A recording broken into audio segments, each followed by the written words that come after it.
Recorded Books and RB Digital present Someone to Care by Mary Balogh, narrated by Rosalind Landor. Chapter 1. Marcel Lamar, Marquess of Dorchester, was not at all pleased when his carriage turned abruptly into the yard of an undistinguished country inn on the edge of an undistinguished country village and rocked to a halt. He made his displeasure felt, not in words, but rather in a cold, steady gaze, his quizzing glass raised almost but not quite to his eye when his coachman opened the door and peered apologetically within. "One of the leaders has a shoe coming loose, my lord," he explained. "You did not check when we stopped for a change of horses an hour ago that all was in order?" his lordship asked, but he did not wait for an answer. "How long?" His coachman glanced dubiously at the inn and the stables off to one side, from which no groom or ostler had yet emerged eagerly rushing to their aid. "Not long, my lord," he assured his employer. "A firm and precise answer," his lordship said curtly, lowering his glass. "Shall we say 1 hour, and not a moment longer? We will step inside while we wait, André, and sample the quality of the ale served here." His tone suggested that he was not expecting to be impressed. "A glass or two will not come amiss," his brother André replied cheerfully. "It has been a dashed long time since breakfast. I never understand why you always have to make such an early start, and then remain obstinately inside the carriage when the horses are being changed." The quality of the ale was indeed not impressive, but the quantity could not be argued with. It was served in large tankards, which foamed over to leave wet rings on the table. Quantity was perhaps the inn's claim to fame. The landlord, unbidden, brought them fresh meat pasties, which filled the 2 plates and even hung over the edges.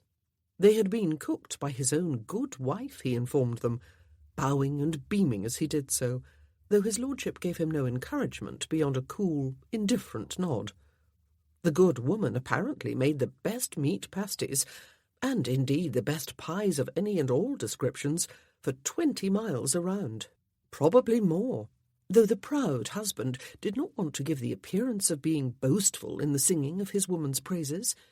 Their lordships must judge for themselves, though he had no doubt they would agree with him, and perhaps even suggest that they were the finest in all England, possibly even in Wales and Scotland and Ireland too. He would not be at all surprised. Had their lordships ever travelled to those remote regions? He had heard. They were rescued from having to listen to whatever it was he had heard, however, when the outer door beyond the tap-room opened, and a trio of people, followed almost immediately by a steady stream of others, turned into the room.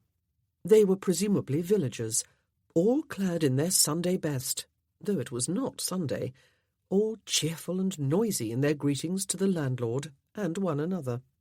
All were as dry as the desert and as empty as a beggar's bowl in a famine, according to the loudest of them, and in need of sustenance in the form of ale and pasties, it being not far off noon and the day's festivities not due to begin for another hour or so yet.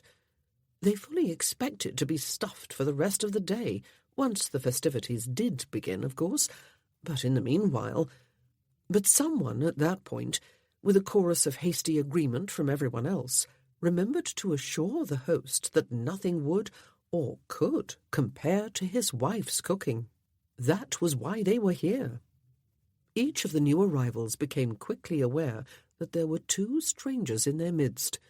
A few averted their eyes in some confusion and scurried off to sit at tables as far removed from the strangers as the size of the room allowed. Others, somewhat bolder, nodded respectfully as they took their seats.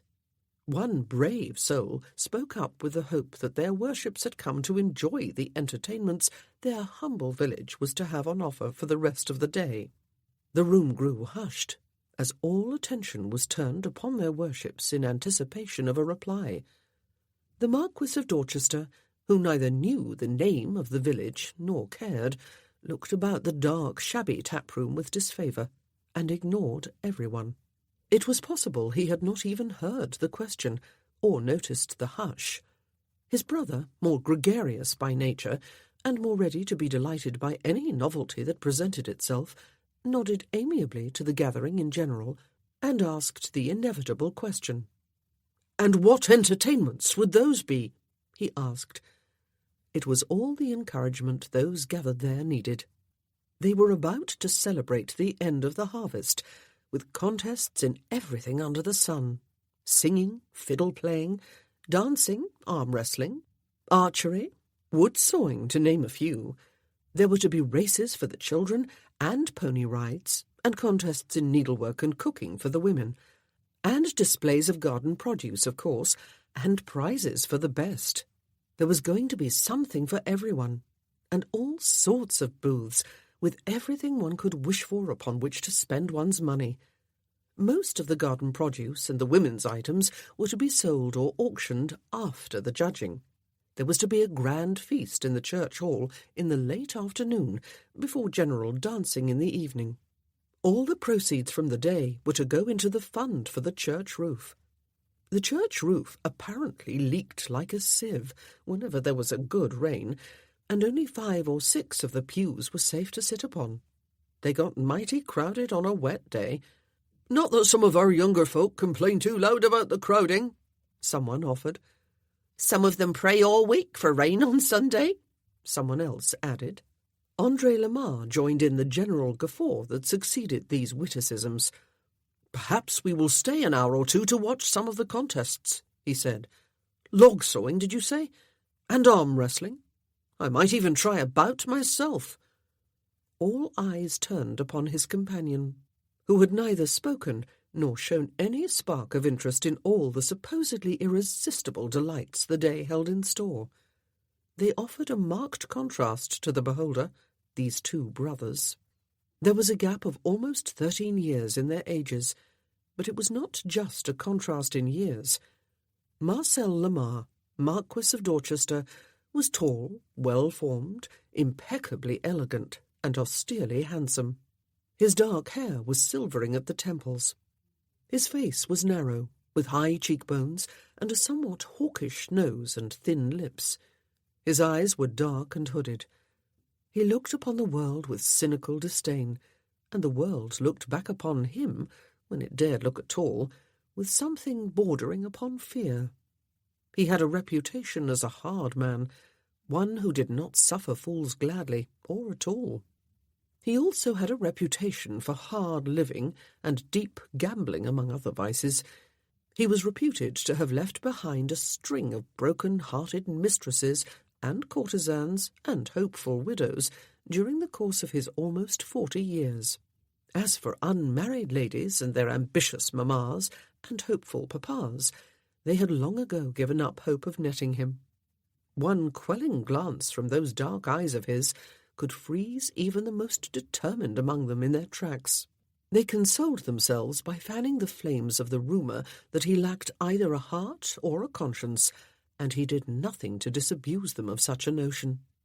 Andre Lamar, by contrast, was a personable young man, shorter, slightly broader, fairer of hair and complexion, and altogether more open and congenial of countenance than his brother. He liked people, and people generally liked him. He was always ready to be amused, and he was not always discriminating about where that amusement came from.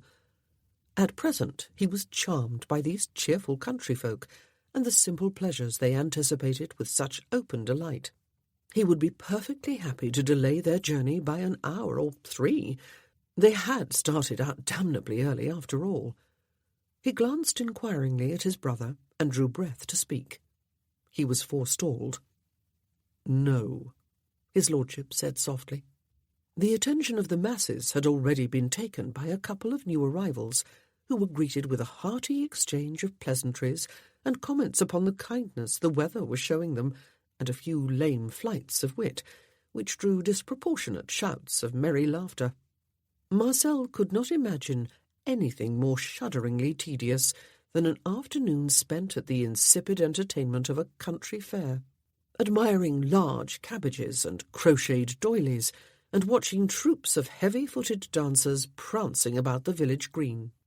"Dash it all, Mars," André said, his eyebrows knitting into a frown. "I thought you were none too eager to get home." "Nor am I," Marcel assured him. "Redcliffe Court is too full of persons for whom I feel very little fondness." "With the exception of Bertrand and Estelle, I would hope," André said, his frown deepening. "With the exception of the twins," Marcel conceded with a slight shrug as the innkeeper arrived to refill their glasses. Once more they brimmed over with foam, which swamped the table around them. The man did not pause to wipe the table. The twins. Those two were going to have to be dealt with when he arrived home. They were soon to turn 18. In the natural course of events, Estelle would be making her come-out during the London season next year, and would be married to someone suitably eligible within a year or so after that, while Bertrand would go up to Oxford, idle away 3 or 4 years there, absorbing as little knowledge as possible, and then take up a career as a fashionable young man about town. In the natural course of events. There was, in fact, nothing natural about his children. They were both almost morbidly serious-minded, perhaps even pious, perish the thought. Sometimes it was hard to believe he could have begotten them. But then he had not had a great deal to do with their upbringing, and doubtless that was where the problem lay. "I am going to have to exert myself with them," he added. "They are not likely to give you any trouble," André assured him. "They are a credit to Jane and Charles." Marcel did not reply, for that was precisely the trouble. Jane Morrow was his late wife's elder sister, straight-laced and humourless, and managing in her ways. Adeline, who had been a careless, fun-loving girl, had detested her. He still thought of his late wife as a girl, for she had died at the age of 20, when the twins were barely a year old. Jane and her husband had stepped dutifully into the breach to take care of the children, while Marcel fled as though the hounds of hell were at his heels, and as though he could outpace his grief and guilt and responsibilities. Actually, he had more or less succeeded with that last. His children had grown up with their aunt and uncle and older cousins, albeit at his home. He had seen them twice a year since their mother's death, almost always for fairly short spans of time. That home had borne too many bad memories. One memory, actually, but that one was very bad indeed. Fortunately, that home in Sussex had been abandoned and leased out after he inherited the title. They all now lived at Redcliffe Court in Northamptonshire. "Which I am not," André continued, with a rueful grin, after taking a long pull at his glass and wiping froth off his upper lip with the back of his hand. "Not that anyone would expect me to be a credit to Jane and Charles, it is true, but I am not much of a credit to you either, am I, Mars?" Marcel did not reply. It would not have been easy to do, even if he had wanted to. The noise in the tap-room was deafening. Everyone was trying to speak over everyone else, and it seemed that every second utterance was hilarious enough to be deserving of a prolonged burst of merriment. It was time to be on their way. Surely his coachman had had sufficient time to secure one loose shoe on one leg of one horse. He had probably done it in 5 minutes, and was enjoying a tankard of ale of his own. Beyond the open door of the tap-room, Marcel could see that someone else had arrived. A woman. A lady, in fact.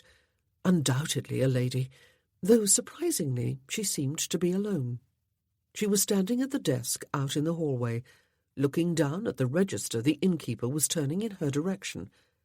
She was well-formed and elegant, though not young at a guess.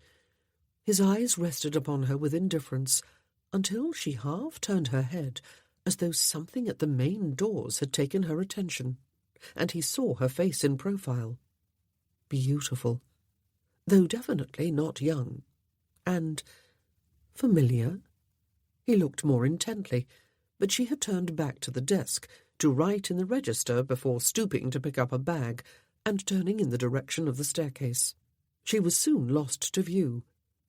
"Not that you were much of a credit to yourself sometimes," André said, apparently oblivious to Marcel's inattention to their conversation. Marcel fixed his brother with a cool gaze. "I would remind you that my affairs are none of your concern," he said. His brother added to the general din by throwing back his head and laughing. "An apt choice of words, Mars," he said. "But still not your concern," Marcel told him. "Oh, it may yet be," André said. "If a certain husband, and his brothers and brothers-in-law, and other assorted relatives and neighbours, should happen to be in pursuit and burst in upon us." They were coming from Somerset, where they had spent a few weeks at a house-party hosted by a mutual acquaintance. Marcel had alleviated his boredom by flirting with a neighbour of his host, who was a frequent visitor to the house, though he had stopped well short of any sexual intimacy with her. He had kissed the back of her hand once in full view of at least 20 other guests, and once when they were alone on the terrace beyond the drawing-room. He had a reputation for ruthless and heartless womanizing, but he did make a point of not encouraging married ladies, and she was married. Someone, however, he suspected it was the lady herself, had told some highly embellished tale to the husband, and that worthy had chosen to take umbrage.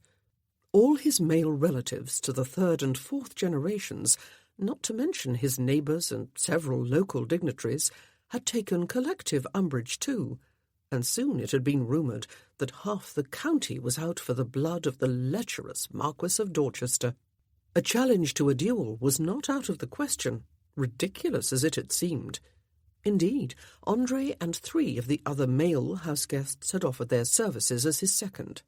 Marcel had written to Redcliffe Court to give notice of his intention to return home within the week, and had left the house-party before all the foolishness could descend into downright farce. He had no desire whatsoever either to kill a hot-headed farmer who neglected his wife, or to allow himself to be killed, and he did not care the snap of 2 fingers if his departure was interpreted as cowardice. He had been planning to go home anyway, even though home was full of people who had never been invited to take up residence there, or perhaps because of that fact. He had inherited the title from his uncle less than 2 years ago, and with it Redcliffe Court. He had inherited its residents too, the Marchioness, his widowed aunt and her daughter, and the daughter's husband with their youngest daughter. The 3 elder ones had already married, and, mercifully, flown the nest with their husbands. Since he had little interest in making his home at Redcliffe, Marcel had not deemed it important to suggest that they remove to the Dower House, which had been built at some time in the past for just this sort of situation. Now Jane and Charles Morrow were there too, with their son and daughter, both of whom were adults, but neither of whom had shown any sign of launching out into a life independent of their parents. The twins were at Redcliffe too, of course, since it was now rightfully their home. One big, happy family. "What is my concern?" Marcel said into a slight lull in the noise level, after the landlord had distributed steaming pasties from a giant platter and everyone had tucked in, "is your debts, André." "Yes, I thought we would get to those," his brother said with a resigned sigh. "I would have had them paid off long before now if I had not had a run of bad luck at the tables just before we left for the country. I will come about, though, never fear. I always do. You know that. You always come about. If my creditors have the sheer impudence to come after you again, just ignore 'em. I always do." "I have heard the debtor's prison is not the most comfortable of residences," Marcel said. "Oh, I say, Mars, that was uncalled for." His brother sounded both shocked and indignant. "You surely do not expect me to appear in company, dressed in rags and wearing scuffed boots, do you? I would be a reproach to you if I patronised an inferior tailor or bootmaker. Or, worse, none at all. I really cannot be faulted on those bills. As for the gaming, what is a fellow supposed to do for amusement? Read improving books at his fireside each night? Besides, It is a family failing, you must confess. Anne-Marie is forever living beyond her means, and then dropping a whole quarter's allowance at the tables. Our sister, Marcel said, has been the concern of William Cornish for the past 8 or 9 years, though that did not stop her from begging the occasional loan when she had been more than usually extravagant or unlucky, and quailed at the prospect of confessing all to her sober-minded husband. He knew what he was getting into when he married her. She tells me he never scolds and never threatens her with debtor's prison, Andre said.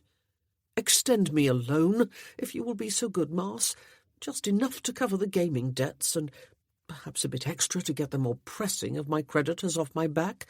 Damn their eyes. I will pay back every penny. With interest, he added magnanimously. The lady had reappeared. The door from the tap-room into the dining-room was also open, and Marcel could see her seating herself at a table in there, the room's sole occupant, as far as he could see. She was facing him, though there was the width of 2 rooms and many persons between them. And by God, he really did know her. The marble goddess, whom he had once upon a time tried his damnedest to turn to flesh and blood, with no success whatsoever. Well, almost none. She had been married at the time, of course, but he had tried flirting with her nevertheless. He was an accomplished flirt, and rarely failed when he set his mind to a conquest. He had begun to think that she might possibly be interested, but then she had told him to go away. Just that, in those exact words. "Go away, Mr. Lamar," she had said. And he had gone, his pride badly bruised. For a while he had feared that his heart had been too, but he had been mistaken. His heart had already been stone-cold dead.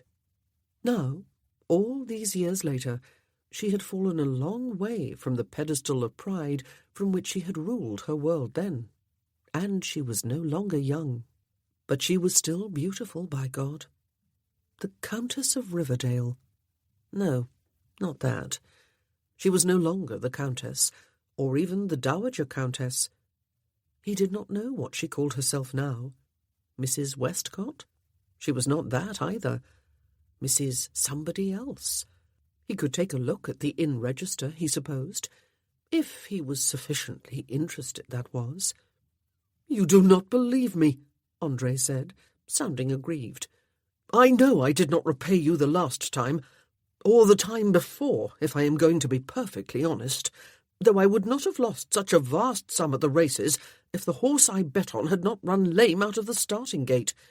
He was as sure a thing as there ever was, Mars. You would have bet a bundle on him yourself if you had been there. It was just dashed rotten luck. But this time I will definitely repay you. I have a tip on a sure thing coming up next month. A real sure thing this time," he added, when he saw his brother's sceptically raised eyebrow. "You ought to take a look at the horse yourself."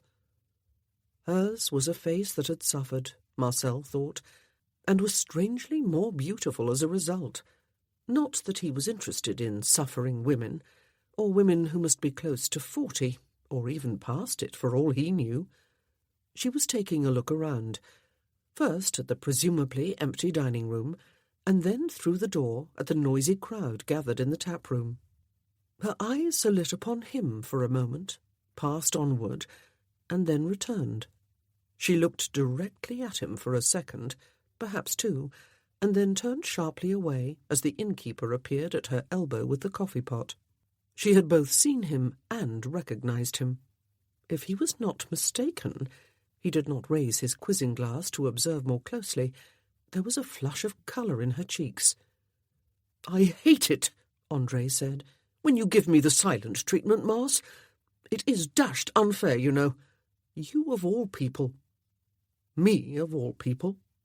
Marcel turned his attention to his brother, who squirmed under his gaze.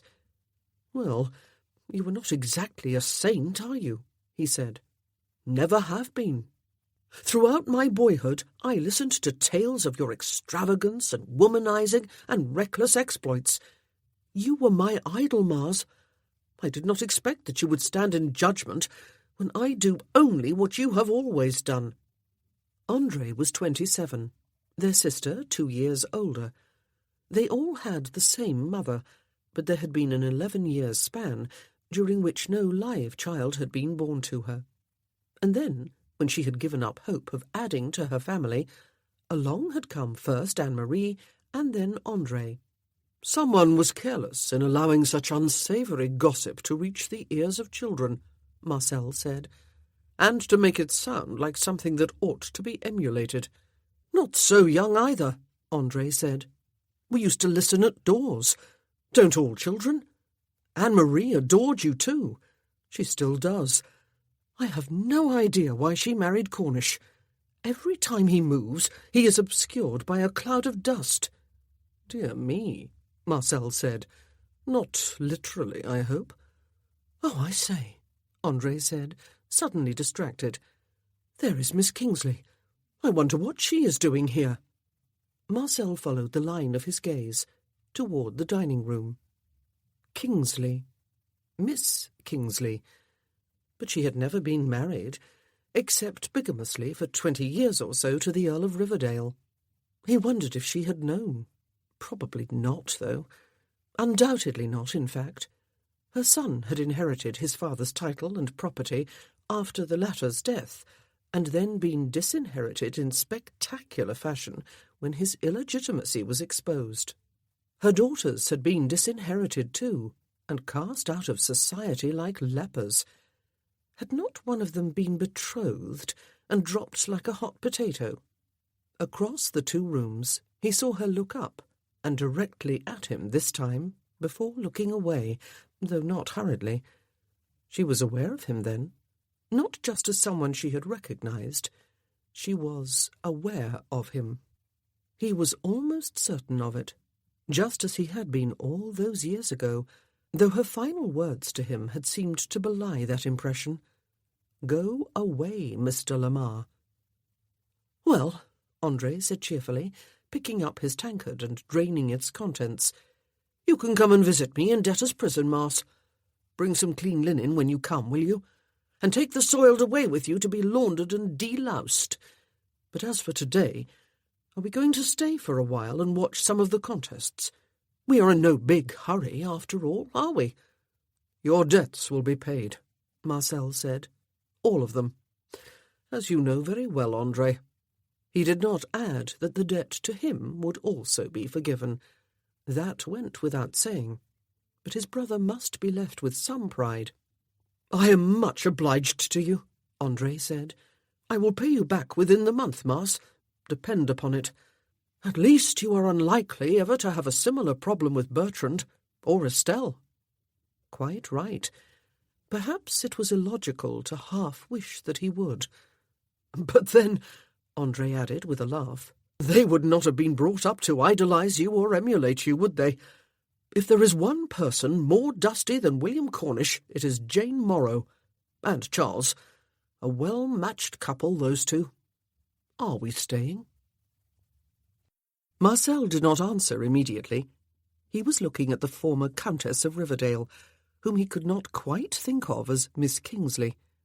She was eating, though he did not think that was one of the landlady's famous but somewhat over-hearty meat pasties on her plate, and she was glancing up to look straight at him again, a sandwich suspended a short distance from her mouth. She half frowned, and he cocked one eyebrow before she looked away once more. "I am staying," he said on a sudden impulse. "You are not, however. You may take the carriage." "Eh?" André said inelegantly. "I am staying," Marcel repeated. "You are not." She was not wearing her bonnet, and there was no other outdoor garment in sight. He could not see her bag beside her. She had signed the register. He had seen her do it. Surely proof that she was staying. Though why on earth she had chosen this particular inn in this particular village he could not imagine. Carriage trouble? Nor could he imagine why she was alone. Surely she had not fallen on such hard times that she could not afford servants. It was hardly likely she had come for the express purpose of participating in the harvest celebrations. He might soon be kicking himself from here to eternity, though, if she was not staying, or if she repeated her famous reproof and sent him away. But since when had he lacked confidence in himself, especially when it came to women? Not since Lady Riverdale herself, surely, and that must be 15 years or more ago. "Miss Kingsley," Andre said suddenly, and with a clicking of his fingers and great indignation. He looked from his brother to her and back again. "Mars, surely you are not—" Marcel turned a cold gaze upon his brother, eyebrows raised, and the sentence was not completed. "You may take the carriage," he said again. "Indeed, you will take it. When you reach Redcliffe Court, you will inform Jane and Charles, and anyone else who may be interested, that I will arrive when I arrive." "What sort of message is that?" Andre asked. "Charles will turn purple in the face, and Jane's lips will disappear, and one of them is sure to say it is just like you, and Bertrand and Estelle will be disappointed." Marcel doubted it. Did he wish Andre was right? For a moment he hesitated, but only for a moment. He had done nothing to earn their disappointment, and it was a bit late now to think of yearning for it. "You hate this sort of country entertainment," Andre said. "Really, this is too bad of you, Mars. I am the one who suggested staying a while, and I left that house party before I intended to, in order to give you my company, just when I was making some progress with the redhead." "Did I ask for your company?" Marcel asked, his quizzing glass in his hand. "Oh, I say. Next time I will know better," his brother told him. "I might as well go on my way, then. I always know when arguing with you is useless, Mars, which is most of the time. Or all the time. I hope she intends to be back on the road within the half hour. I hope she will have nothing to do with you.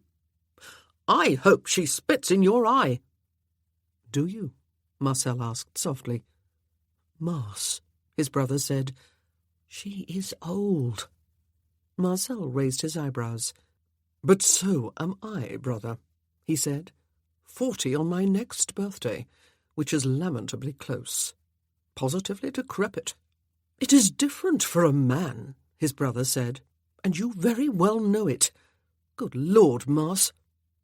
He left a few minutes later, striding off without a backward glance, and only a cursory wave of the hand for the villager who asked redundantly if he was leaving. Marcel did not accompany him out to the inn yard. He heard his carriage leave 5 minutes or so after that. He was stranded here then. That was more than a bit foolish of him. The crowd was eyeing him uncertainly, and then began to disperse, the platter of meat pasties having been reduced to a few crumbs, and the festivities beyond the inn-doors apparently being imminent. The former countess was drinking her coffee.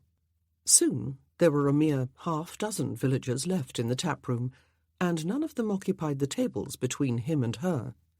He gazed steadily at her, and she looked back once over the rim of her cup and held his gaze for a few moments.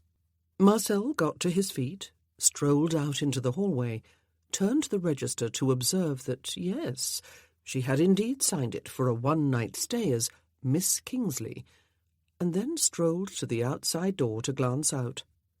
He crossed to the dining room and entered it by the hallway door. She looked up as he closed the door behind him, and then set her cup down carefully in its saucer, her eyes on what she was doing. Her hair, swept back and upward into an elegant chignon, was still the colour of honey. Unless his advanced age had dimmed his excellent eyesight, there was not a single strand of grey there yet, or any lines on her face, or sagging of chin, or of bosom. "You told me to go away," he said, "but that was 15 years or so ago. Was there a time limit?" Chapter 2. The hired carriage, in which Viola Kingsley had been travelling just a short while before the Marquis of Dorchester spoke to her at the country inn, not only had been uncomfortable, with its hard seats and surely non-existent springs, and its draughty windows and door, and its innumerable squeaks and groans and pervading smell of oldness and staleness, it had also developed a severe limp, and was proceeding at less than half its former speed, and was listing somewhat to one side. Try as she would to sit upright, she had kept finding her left shoulder pressed up against the hard wood panel beside the seat. At any moment she had expected that the carriage would stop altogether, and she would be stranded in the middle of nowhere. And it was all her fault. She would have no one to blame but herself. 2 years before, something truly catastrophic had happened to Viola. She had been Viola Westcott, Countess of Riverdale at the time, and had recently suffered the loss of the Earl, her husband of 23 years. Her son, Harry, had succeeded to the title. He had been only 20 years old at the time, and had therefore been placed under the guardianship of Avery Archer, Duke of Netherby, and of Viola herself. Her elder daughter, Camille, had already made her debut into society, and was respectably betrothed to Viscount Uxbury. Her younger daughter, Abigail, was looking forward to her own come-out season the following spring. Viola had been satisfied with her life, despite the necessity of wearing deep mourning. She had not been fond of her husband, and felt no great grief at his passing. There had been just one loose end to be tied up, and she had made an attempt to tie it. There was a girl, a young woman by then, whom her husband had kept and secretly supported. He had thought it was a secret anyway, at an orphanage in Bath for as long as Viola had known him.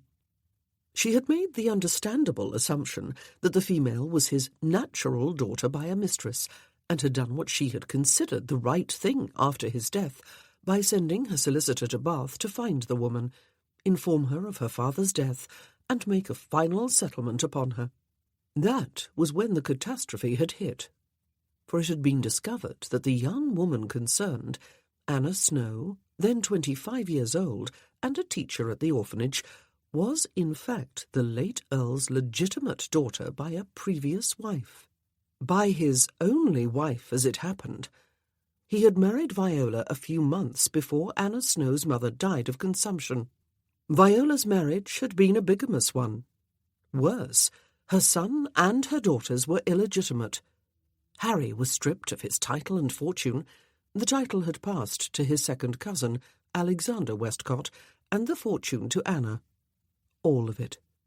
The Earl had made only one will, and that had been drawn up while he was still with his first wife. Everything that was not entailed went to his daughter by that marriage. Camille and Abigail lost their titles and their portions. Camille was cast off by Lord Uxbury. Abigail would have no come-out season, or any prospect of making the sort of marriage she had been brought up to expect. They had been left destitute, though Anna had tried to insist that her fortune be divided equally among her half-siblings and herself, but at the time she was a stranger to them. In their pride and hurt and bewilderment, they had all refused. Viola had resumed her maiden name. To say that the bottom had fallen out of her world would be severely to understate the case. The enormity of what had happened to her and her children had been too much for her mind to bear. She had lived on. How could she not, short of putting an end to her own existence? And in the 2 years since then, her life had settled into a new order that was really more bearable than she could have expected. Harry was serving as a captain with a rifle regiment in the peninsula, and was forever cheerful in his insistence that it was just the life for him. Camille was married to a much better man than her former betrothed, and they had 3 children, 2 adopted and 1 their own. Abigail lived with Viola at Hinsford Manor in Hampshire, where Viola had spent most of her marriage.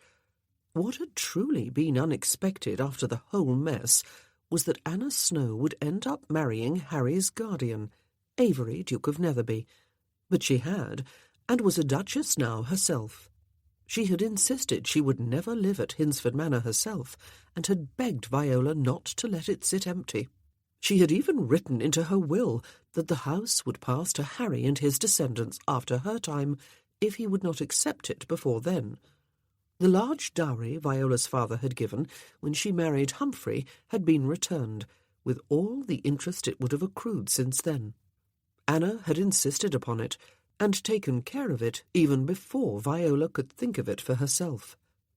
Meanwhile, the rest of the Westcott family, far from shunning Viola and her children after the truth became known, had made every effort to draw them back into the fold. As one, they had made it clear to Viola and her children that they were no less loved and valued now than they ever had been, and no less a part of the family. Two of Viola's sisters-in-law, the Earl's sisters, were still fond of saying that they dearly wished Humphrey was still alive, so that they could have the pleasure of killing him themselves. All was well, in fact, or as well as it would ever be after a few necessary adjustments had been made.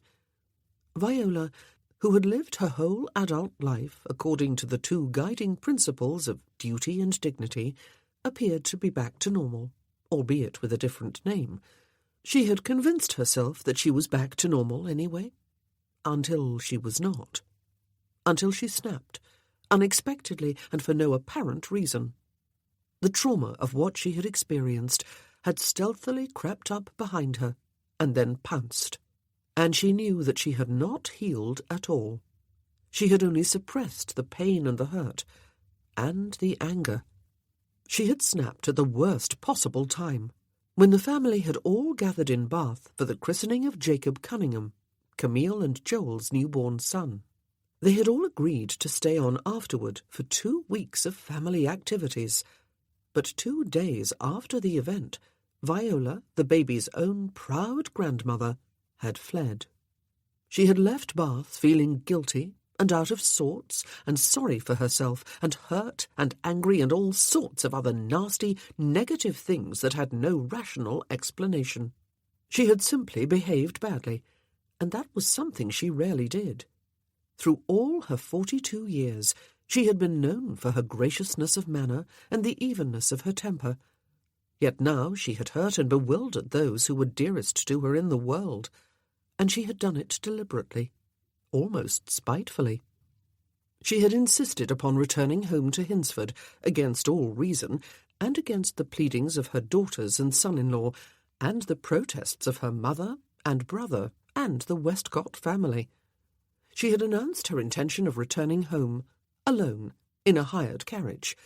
She had pointedly insisted upon leaving her own carriage and servants, even her personal maid, for the use of Abigail when she should decide to return home. She had ignored the shocked protestations of Camille and Joel that they would, of course, see Abby properly conveyed and escorted home when the time came. She had ignored the kindness of the Dowager Countess of Riverdale, her former mother-in-law, who had come all the way to Bath, though she was in her 70s. She had ignored the kind effort Wren, the present Countess, Alexander's wife, had made to come to Bath, despite the fact that she was herself in expectation of a happy event, as Matilda, the eldest of Viola's former sisters-in-law, liked to describe pregnancy. Viola had told them all to mind their own business. Yes, she had used those exact words. She had probably never in her life used them before, and she had spoken sharply, without humour or consideration for the feelings she was hurting. She wanted to be left alone. She had told them that, too. "Leave me alone," she had said more than once, like a petulant child. And she had no idea why she had so suddenly snapped. She had gone to Bath with Abigail just before Jacob's birth, brimful of anxiety and excitement at the imminent arrival of a new grandchild, and she had been happier when it had happened than she had been in a long while. Camille and Joel Cunningham lived in a manor in the hills above Bath, with Winifred and Sarah, their adopted daughters, and now with their son too. They used the house for a variety of purposes, for artistic or writing retreats, for workshops in music and dance and painting and other arts, for plays and concerts, and for visits varying from 1 day to several days of the children from the orphanage in Bath, where both Anna and Joel had grown up, and Camille had taught briefly before her marriage. The house and extensive garden were always teeming with life and activity. Even just before and after Jacob's birth, it had remained a busy, noisy place.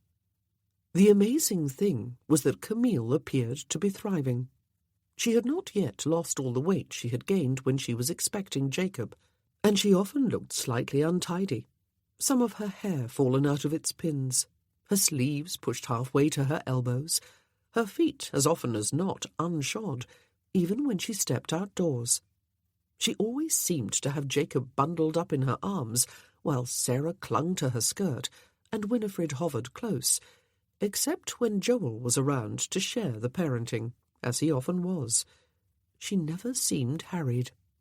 Sometimes it was hard for Viola to recognize, in her elder daughter, the severe, straight-laced, always rigidly correct, former Lady Camille Westcott, who had never set a foot wrong, and had lacked any discernible sense of humour.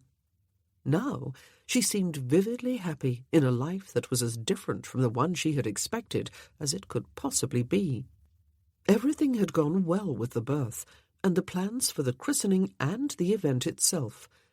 Abigail had been ecstatic, for her dearest friend came too for the occasion, her cousin Jessica Archer, daughter of one of Humphrey's sisters. Viola had been happy.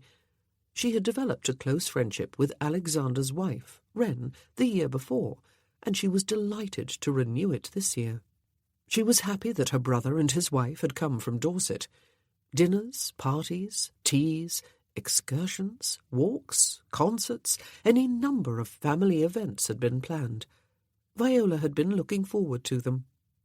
Until she snapped, and had to get away, alone. She had behaved badly. She knew it.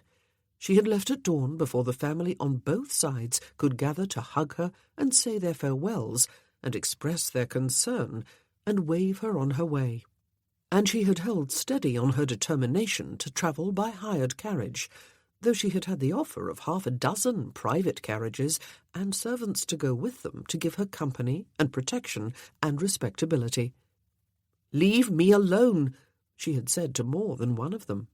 But then suddenly there was something wrong with the hired carriage, and finally it had been creaking and moaning more than ever, and leaning ever harder to one side as it turned into the yard of an inn, though surely not a major posting inn. The carriage had ground to a halt. "What is amiss?" she had asked the coachman when he opened the door and set down the steps. The carriage had hovered over them at an alarming angle. "Axle about to bust, missus," he had said. Oh. She had accepted his hand and climbed down to the cobbles of the yard. "Can it be mended quickly?" "Not likely, missus," he had said. "She's going to need to be replaced, she is." "How long?" she had asked. He had lifted his hat to scratch his head as he went down on his haunches to assess the damage. An ostler belonging to the inn had come ambling up to stand at his shoulder and purse his lips and shake his head. "You was lucky," he had said, "not to be tipped on the open road miles from anywhere for highwaymen and wolves to find you. You might have got yourselves killed if you'd been springing 'em. That there axle ain't going to be held together with no piece of string tied around it, I'm here to tell you. It's got to go and a new one put in its place." "Which is exactly what I can see for myself," the coachman had said testily. "How long will that take?" Viola had asked again, realizing anew how foolish she had been to go against all advice by venturing on her journey without even a maid to lend her countenance. Oh, she deserved this. The coachman had shaken his head. "I dunno, missus. All the rest of today, anyway," he had said. "We won't get back on the road till tomorrow morning at the earliest, and a blessed unlucky thing it is for me. I was to go straight back to Bath tonight, I was. I have another customer booked for tomorrow, and a right classy gent he is too. A regular. Always pays a lot more than the fare if I gets him where he's going with time to spare. Now someone else will get to take him, and he may never ask for me again." "Tomorrow," Viola had said in dismay. "But I need to be home today." "Well, so do I, missus," the coachman had said. But neither one of us gets to have our wish, do we? You had better speak to the innkeeper here for a room for yourself before they all gets taken, though I doubt that happens too often in this place." He had looked up at the inn with some contempt. A smart travelling carriage had been standing to one side of the inn door. It must not be an entirely decrepit place, then. The thought of entering it unaccompanied, however, had caused Viola to quail inside. Whatever would they think of her lone state? But she had caught herself in the thought. Good heavens, she was thinking like the Countess of Riverdale, for whom all had had to be rigid respectability. What did it matter what anyone thought of plain Viola Kingsley? She had reached into the carriage to pull out the bag she had kept inside with her, and made her way toward the inn, leaving her trunk to be fetched later. Noise had greeted her as she opened the door, as well as the odours of ale and cooking. The double doors into the tap-room to her left had been wide open, and she had seen that the room, dark and shabby though it appeared, was filled with people, all of whom had seemed to be in high spirits, perhaps in more ways than one. It was surprising for so early in the day. But all had been clarified when the innkeeper came to tend to her, and explained that if she had to be stranded by a near-bust axle, for which he expressed his sincere sympathies, at least she was fortunate that it was here and today that it had happened. The village was about to celebrate the end of the harvest, though they did not do it every year.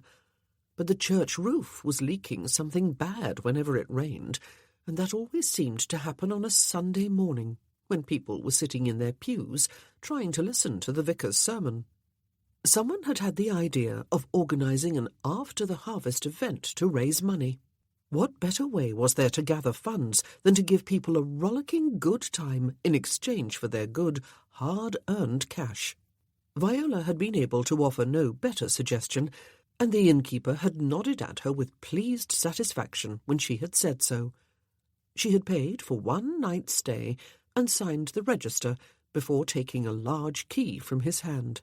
She had assured him that she did not need any help with her bag, but would be obliged if someone would bring up her trunk, and she climbed the stairs to her room, feeling sick at heart. Whatever was she going to do here for a whole afternoon and evening? Go to watch these village celebrations, and make her contribution to the repair of the church roof? It was a far from appealing prospect, but it would be better, perhaps, than remaining in her room until tomorrow morning. There was nothing in here except a bed, a large old dresser, and a washstand and commode behind a faded curtain. There was no chair, no table. But first things first, she was growing hungry, and would go back down to see if there was anything decent to eat. Something certainly smelled good. She only hoped she would not have to step inside that tap-room to get it. The noise was deafening, even up here in her room. Fortunately, the inn also sported a dining room, which she had been relieved to discover was empty, though not quiet. It adjoined the tap-room, and the door between the two rooms stood open. The innkeeper had not offered to shut it after seating her. What he had offered was a meat pasty, but though he had spent some time extolling its virtues, and those of his good wife, she had settled for a cold beef sandwich and a cup of coffee. Goodness, the people in the tap-room were loud, but it was a happy, good-natured loudness, and did not sound in any way drunken. There was a great deal of bellowing laughter. She had wondered what could be so funny. It must feel good to have not a care in the world, though perhaps everyone did have cares. It was surely self-indulgent to imagine that only she did. And what, really, were her cares? She had a home and an income. She had children and grandchildren who loved her and whom she loved. She had family and friends. But it was not so easy to reason herself out of the Dismals. She still felt guilty about upsetting everyone and leaving Bath so abruptly. She felt guilty about making Abigail feel bad about not accompanying her, and about rubbing salt in the wound by insisting upon leaving the carriage and her maid behind. The truth was that she had not even wanted Abigail to come with her. She wanted to be alone, but did not know why. Was her life not lonely enough without deliberately seeking out solitude? She did not know what was happening to her, except that she felt empty, utterly and totally empty. A black hole yawned inside her, but she could not see to the bottom of it, and was frightened at what she might discover there if she could. What did she have to show for her 42 years on this earth? Anything at all? She had a dead husband, who had not even been her husband. She had never loved him, or even liked or respected him after the first month or so of their marriage, but she had remained faithful to him, and she had cultivated dignity and respectability as twin virtues. She had brought up her children to share those values. All for what? What remained to her but a leftover life she did not know what to do with? And what of Harry, her beloved son, who had been home for a few months earlier in the year, recovering from wounds and a recurring fever, before insisting upon going back for more? He was surely too determinedly cheerful about the change in his fortunes. How did he really feel about it all? And would he survive? Fear was a constant in her life since Avery, as his guardian, had purchased his commission. And what of Abigail? Pretty, sweet, uncomplaining, aged 20, but with no prospects. Viola had pretended, until as recently as 2 days ago, that she was happy with her new life. Or if not quite happy, then at least contented. Happiness was not something she missed after all, since she had never known it, except for one brief flaring of euphoria when she was 16 and had fallen in love with the 17-year-old son of an acquaintance of her mother's. That budding romance had not lasted. When she was 17, her father had had a chance to marry her to the son and heir of the Earl of Riverdale, and he had talked her into it. It had not been difficult. She had always been a biddable, obedient daughter. Viola had sighed as she took a bite of her sandwich and found it unexpectedly tasty. The bread was freshly baked, the beef moist and tender. Who was she? The question, which popped so unexpectedly into her head, was a little frightening, because it had no obvious answer. For many years she had thought she was the Countess of Riverdale, and had identified herself with that title and everything that went with it. The social position, the obligations, the respect. She had become, in effect, not a person, but what? A mere label? A mere title? She had become something that had no basis in fact. She had never been the Countess of Riverdale. Was she really nothing at all, then? Nobody? Like a ghost? Who was she? And did no one care that she did not know the answer? That she had no identity? Except more labels. Mother, mother-in-law, daughter, sister, sister-in-law, grandmother. Who was she? At the back of it all, beyond it all, beneath it all. Who was she? She had taken another bite and chewed determinedly, though the sandwich no longer tasted delicious. She had felt very close to hysteria. She recognized the panic, though she had never experienced it before, even just after the catastrophe. She had been simply numb then. There was a certain coziness about the inn she had noticed when she looked about in a deliberate attempt to steady herself. It was small and shabby, but it appeared to be clean, and it was a happy place, at least at present. She had moved her gaze to the open door and the crowd beyond it in the tap-room. They were villagers, she supposed, all wearing their best clothes in anticipation of a day of revelry in one another's company. She had felt a wave of unexpected nostalgia for the days when, as the Countess, she had hosted picnics and open days at Hinsford, and everyone had come from miles around. They had been, yes, really, they had been happy times. Her adult life had not been one of unalloyed gloom. Her eyes had moved idly from person to person, of those she could see. On the far side of the room, facing her, were two gentlemen, clearly not belonging to the rest of the crowd, though both had a glass of ale in hand, and one of them, the younger of the two, was smiling and nodding in response to something that had been said. They had probably arrived in that smart travelling carriage outside. Her eyes had moved over them and beyond with little curiosity, until they snapped back to the other gentleman. Oh, goodness me! It was a long time since she had last seen him. For many years she had avoided him altogether whenever she could, and studiously kept her distance from him when she had found herself attending the same social event as he. By what bizarre coincidence! He had seen her too. He was gazing back at her with those hooded, penetrating eyes of his, and she was aware, suddenly, annoyingly, of her age and her lone state, and the relative shabbiness of her appearance. She had not worn her best clothes for a journey by hired carriage, and she had left too early to have dressed her hair in anything more elaborate than a simple chignon.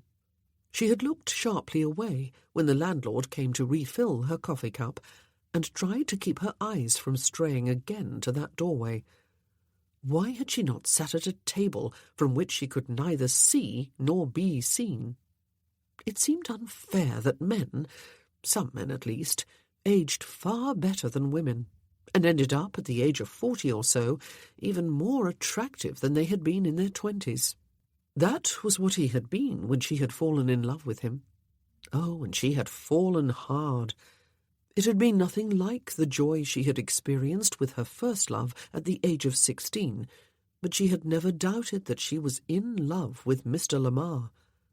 It had not mattered that he was rumoured to have been responsible for his wife's death, or that he cared so little for her memory that he had abandoned home and children almost immediately after her passing, and lost no time in establishing a reputation for hard living and relentless womanizing, for coldness and a callous disregard for the conventions of society or the feelings of others. It had not mattered that despite his dark, lean good looks and surface charm, it had been easy enough to detect the lack of real feeling or humanity in him.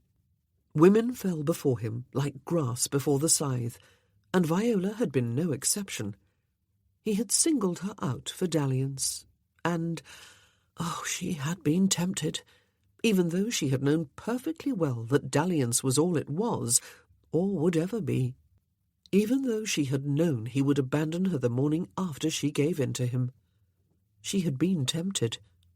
Her marriage, even though it had produced 3 children, had been a sterile, joyless thing, and other wives strayed. It was even considered acceptable, provided the wife concerned had already done her duty and presented her husband with an heir, and provided her liaisons were carried out with sufficient discretion that the ton could pretend not to know. Viola had sent him away. Oh, to her shame, she had done so not from any great moral conviction, but because she had fallen in love with a rake and a rogue, and knew that her heart would be broken if she allowed him to bed and then abandon her. She had sent him away, and had her heart broken anyway. It had taken her a long, long time to get over him. Every new conquest of his she heard about, and every known courtesan he paraded in Hyde Park to the outraged scrutiny of the ton had been like a spear to her heart. He had been handsome beyond belief.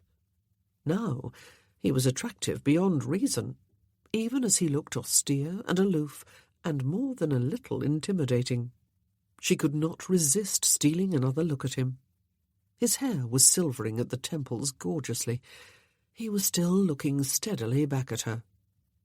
He had made her feel young again, at the grand age of 28, and beautiful. Now he made her feel old and weary, as though life had passed her by, and now it was too late to live it. All the years of her youth and early womanhood were gone, and could never be brought back to be lived differently. Not that she would live them differently, even if she could go back, she supposed, for she would still obey her father's wishes, and she still would have married a bigamist and remained faithful and unhappy, and ultimately a nothing and a nobody. She had caught Mr. Lamar's eye again over the rim of her coffee cup, and refused to be the first to look away. Why should she? She was 42 years old, and probably looked it. So what? Was her age something to be ashamed of? Perhaps Harry was wounded again, or dead. Oh, where had that thought come from? She dropped her gaze, Mr. Lamar forgotten. She wondered how many mothers and wives across Britain were plagued with such fears every hour of every day of their lives, and sisters and grandmothers and aunts.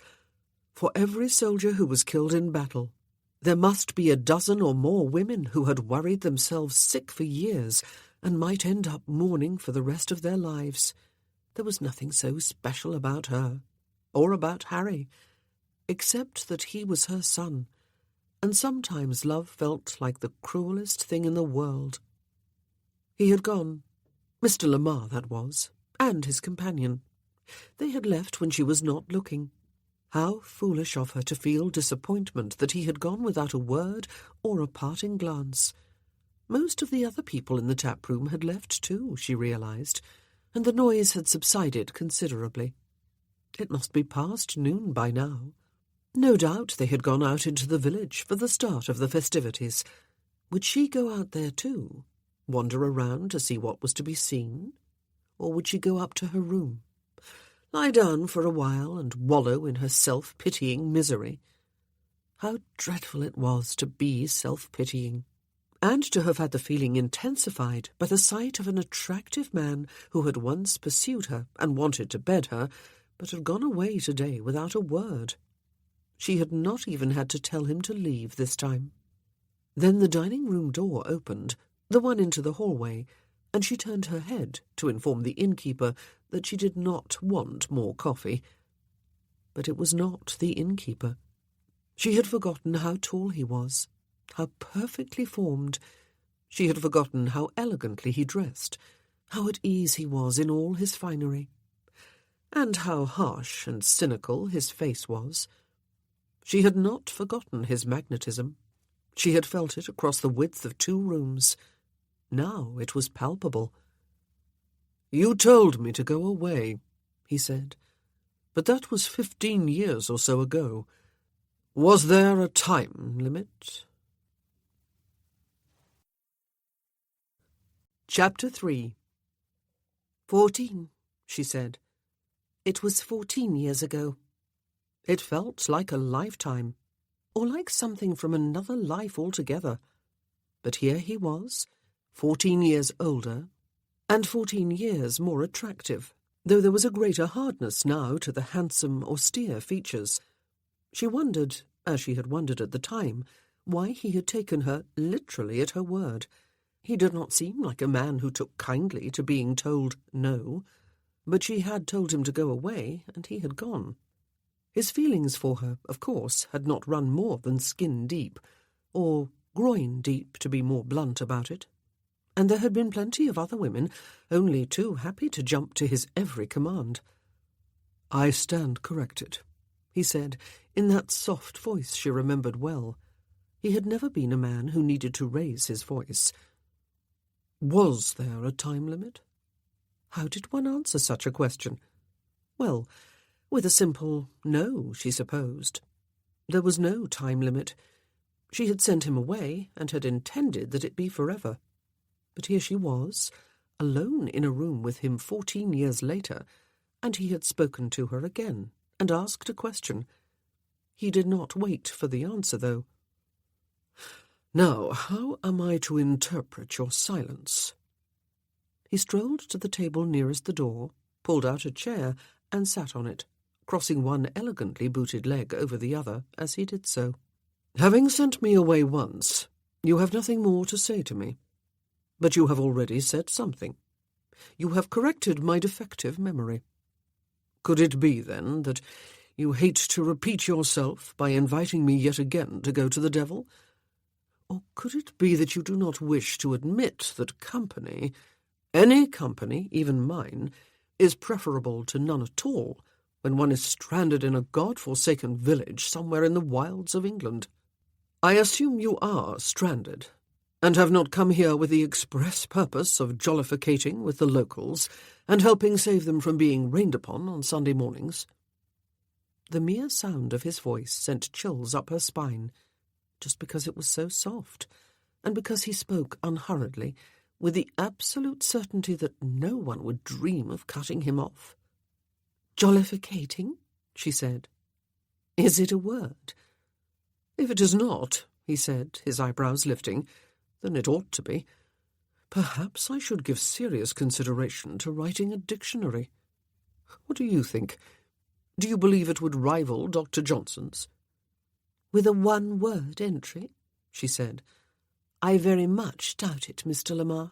"Ah, but you do me an injustice," he said. "I could think of 10 words, without having to frown in thought and pummel my brow. But why is it you will not answer a direct question? Was there a time limit? And are you stranded? All alone?" "The axle of the carriage in which I am travelling came perilously close to breaking," she said. "The coachman does not believe we will be able to resume the journey until tomorrow morning at the earliest." Why was she explaining?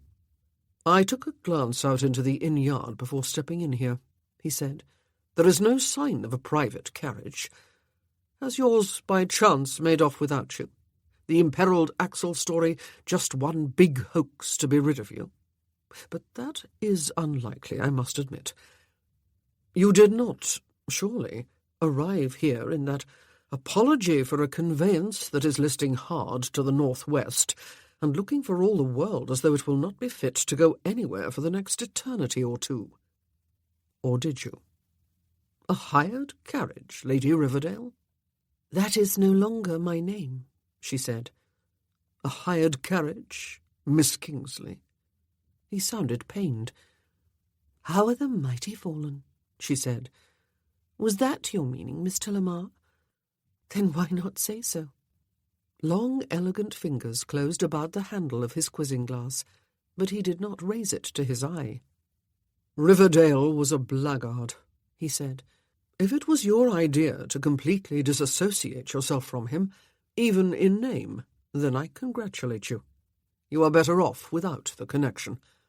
Kingsley is your maiden name, I assume?" She did not answer. She looked down at her coffee in order to break eye contact with him. There was still half a cup left. It would be cold by now, though. Besides, she was not sure her hand would be steady enough to lift the cup without revealing her agitation.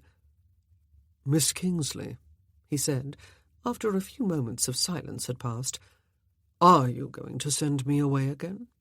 And spend the rest of the day alone?" "How I spend the rest of the day is none of your concern, Mr. Lamar," she said. "I do not suppose you are stranded here. I will not keep you, then. You must be eager to be on your way." "Must I?"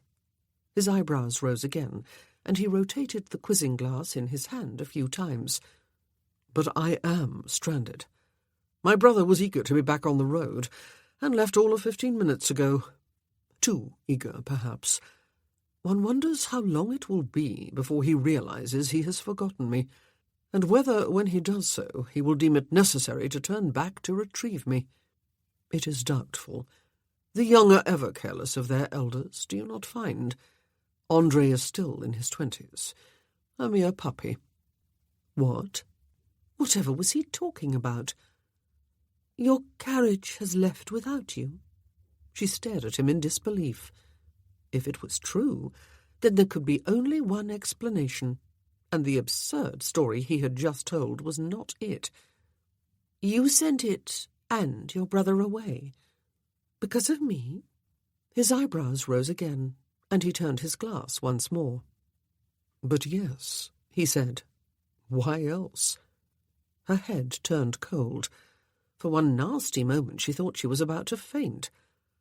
"Having done so," he said, "I hope you will not force me to spend the rest of the day alone. The thought of attending a village fair unaccompanied is singularly unappealing.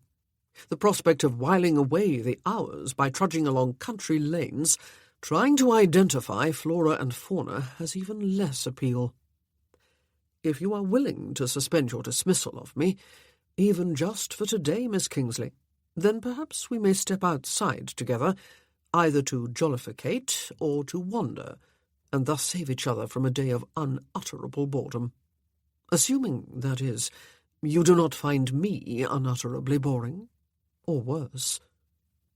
She stared at him and wondered, as she had done numerous times before, even after she had sent him away, even as she had avoided him and studiously averted her eyes from him whenever they happened to be in the same ballroom or theatre, what it was about him that both powerfully repelled and attracted her.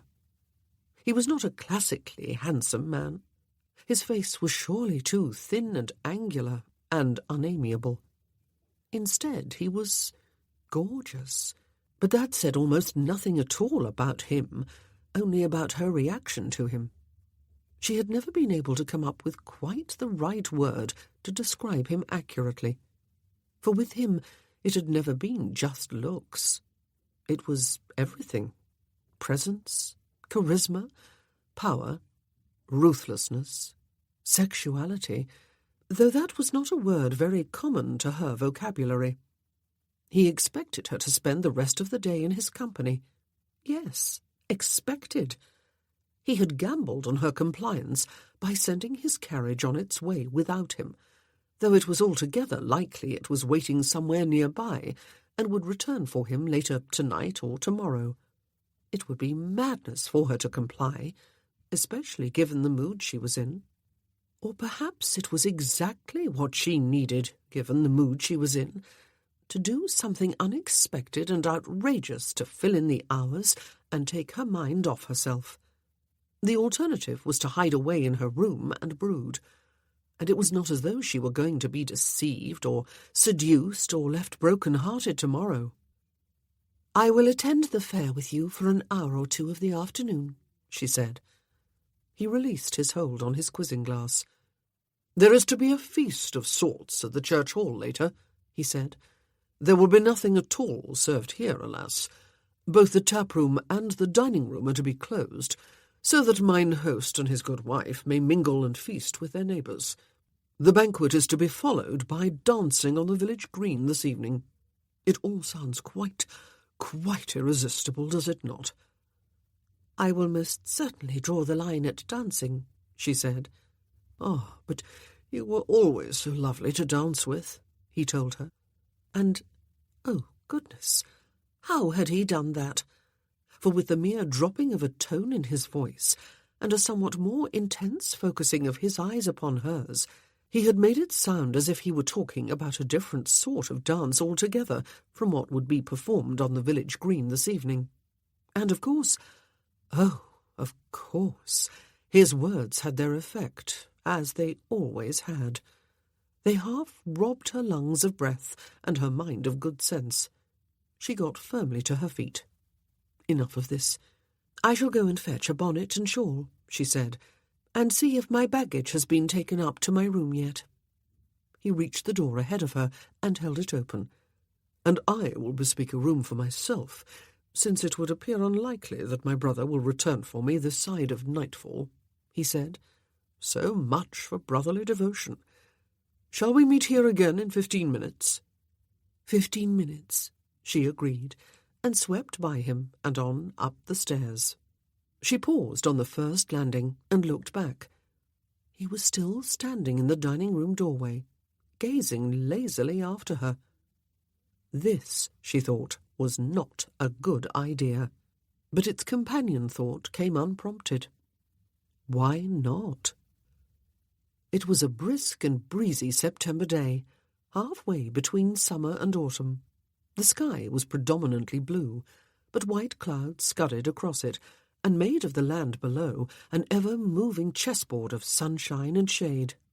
Marcel could think of a dozen things, at the very least, he would rather be doing than standing at the edge of a village green, waiting with a largish crowd of expectant villagers and their darting children and prancing dogs for the grand opening of a harvest fair. The ceremony was apparently to include some sort of recital by the church choir. They were gathering and lining up on the green, all clad in billowing gowns. However, he had chosen quite deliberately to be here, and had no cause for complaint. He had even quite rashly deprived himself of the means of leaving here. But, so far at least, the annoyance of it all was outweighed by the triumph of the fact that he had the former Countess of Riverdale at his side.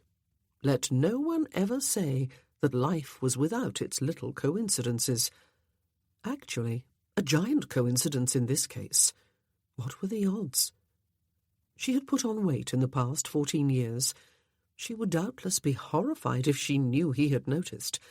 But really, the extra pounds were evenly distributed over all the right places, and made her even more attractive than she had been then.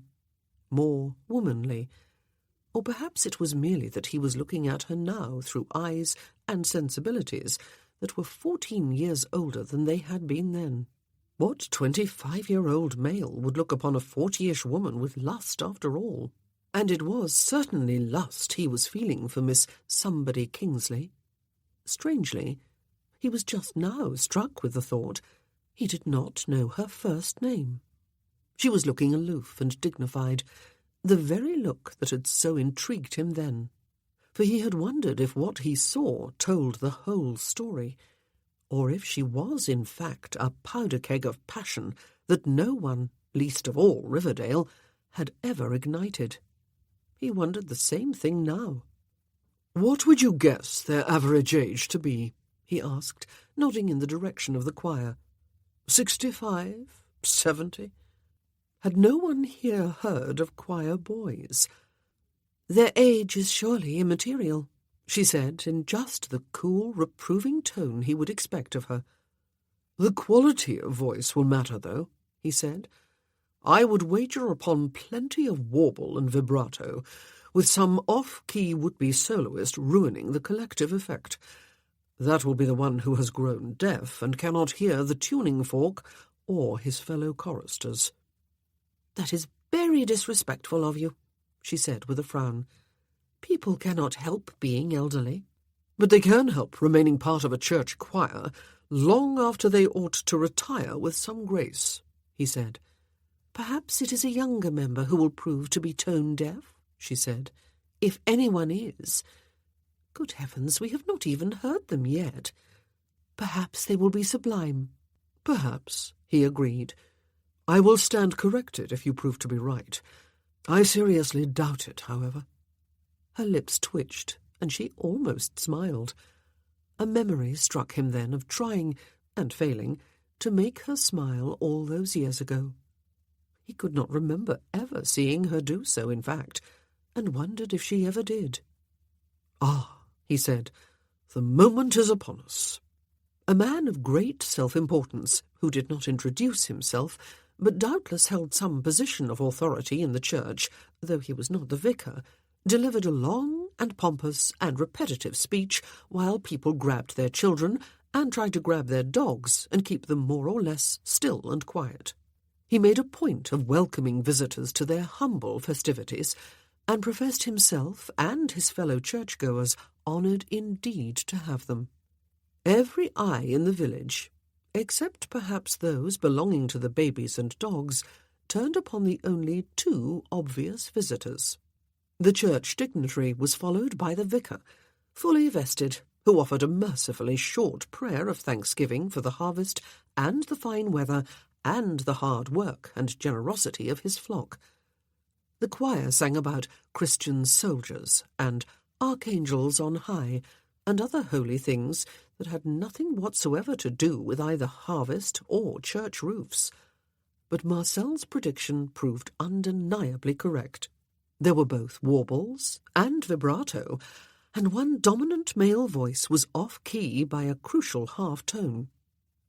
"You need not say it," Miss Kingsley said, after the vicar's wife, with gracious smiles and nods for everyone, had declared the fate open. "I heard, and the singing was lovely. They were doing their best."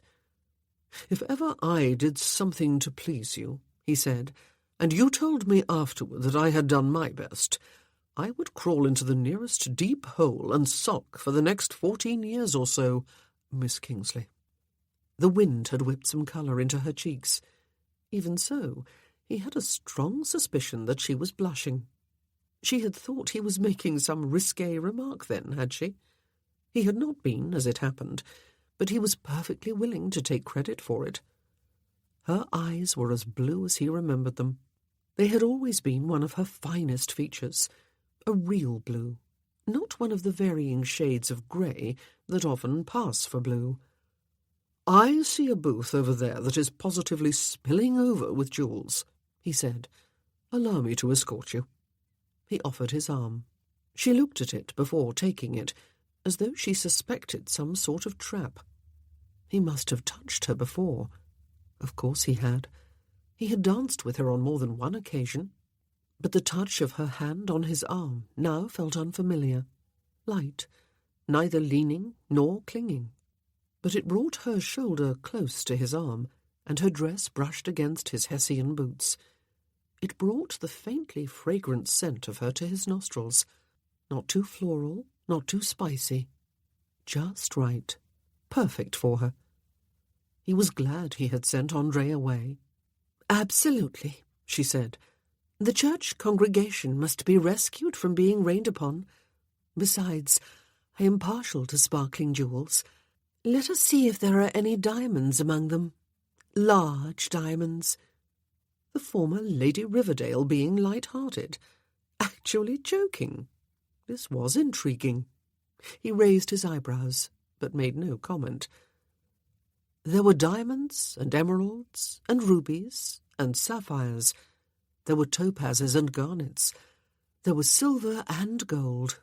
And there were pearls, all of them large and sparkling, even the pearls, and perfectly shaped. All of them unutterably vulgar and not even convincing fakes. He decked her out in some of the more ostentatious of them, and paid 3 times what the 2 flustered ladies who ran the booth asked of him. She glittered and sparkled at ears, bosom, wrists, and fingers, and admired the effect, and preened herself under the admiration of the 2 ladies and the small crowd that had gathered about at a respectful distance to watch. There was a smattering of admiring applause. She thanked him and told him she would have considered the sapphire bracelet too, if only she had one more wrist. "An ankle?" he suggested, looking down toward the hem of her dress. "Ah, no," she said. "One would not wish to look overdressed." She had set aside at least some of her legendary dignity, it seemed, in favour of something approaching gaiety, and he was enslaved. She did not immediately snatch off the jewellery as soon as they were out of sight of the booth and hide it away in the darkest depths of her reticule. Rather, she kept fingering it and admiring it. They had their portraits sketched in charcoal by a bearded, wild-haired artist who made Marcel look like a cadaverous devil, minus his pitchfork, and Miss Kingsley like a moon-faced ghost with a pearl necklace. They bought 2 iced cakes after the baking had been judged, and they had been awarded 3rd prize. They were as hard as granite. "But very pretty with her twirled icing, you must admit," she said when he grimaced. "I might," he said, "if I did not feel as though every tooth in my head had just snapped in 2. "But not by the icing," she said. "But not by the icing." "Well, then." They watched the wood-sawing contest, in which a group of brawny, sweating young men, with shirt-sleeves rolled well above the elbow, showed off their muscles and their prowess for a gaggle of giggling village maidens, and for the 2 of them, the visitors, the outsiders. They examined, at least she did, the needlework stall after the judging had been completed, and she bought him a man's coarse cotton handkerchief, across one corner of which a large L had been embroidered in the midst of curlicues and stemless, leafless blossoms. The handkerchief had not placed among the winners, one fact that impelled her to buy it, he suspected, the other being that the L could stand for Lamar. She seemed not to know about his Marquis's title. He bought her a crocheted drawstring bag in a hideous shade of pink, also not a winner, in which to keep all the jewelled finery now bedecking her person. "I will treasure it all," she assured him, and he wondered idly if she really would. He considered how long he would keep the handkerchief. He suspected that he would keep it, though he would never use it, and thus display it to the shocked eyes of the ton. They watched and listened to the fiddle contest. He refrained from tapping his foot or clapping his hands in time to the music, as most of the spectators did, but she did not so refrain, he noticed. She appeared to be genuinely enjoying herself, as, strangely enough, was he. They watched a singing contest for little girls and one boy soprano, who had somehow escaped the dreadful fate of being a member of the church choir, before moving on to watch the archery contest, and then to have their fortunes told. He was to expect long life and prosperity and happiness. No surprise there.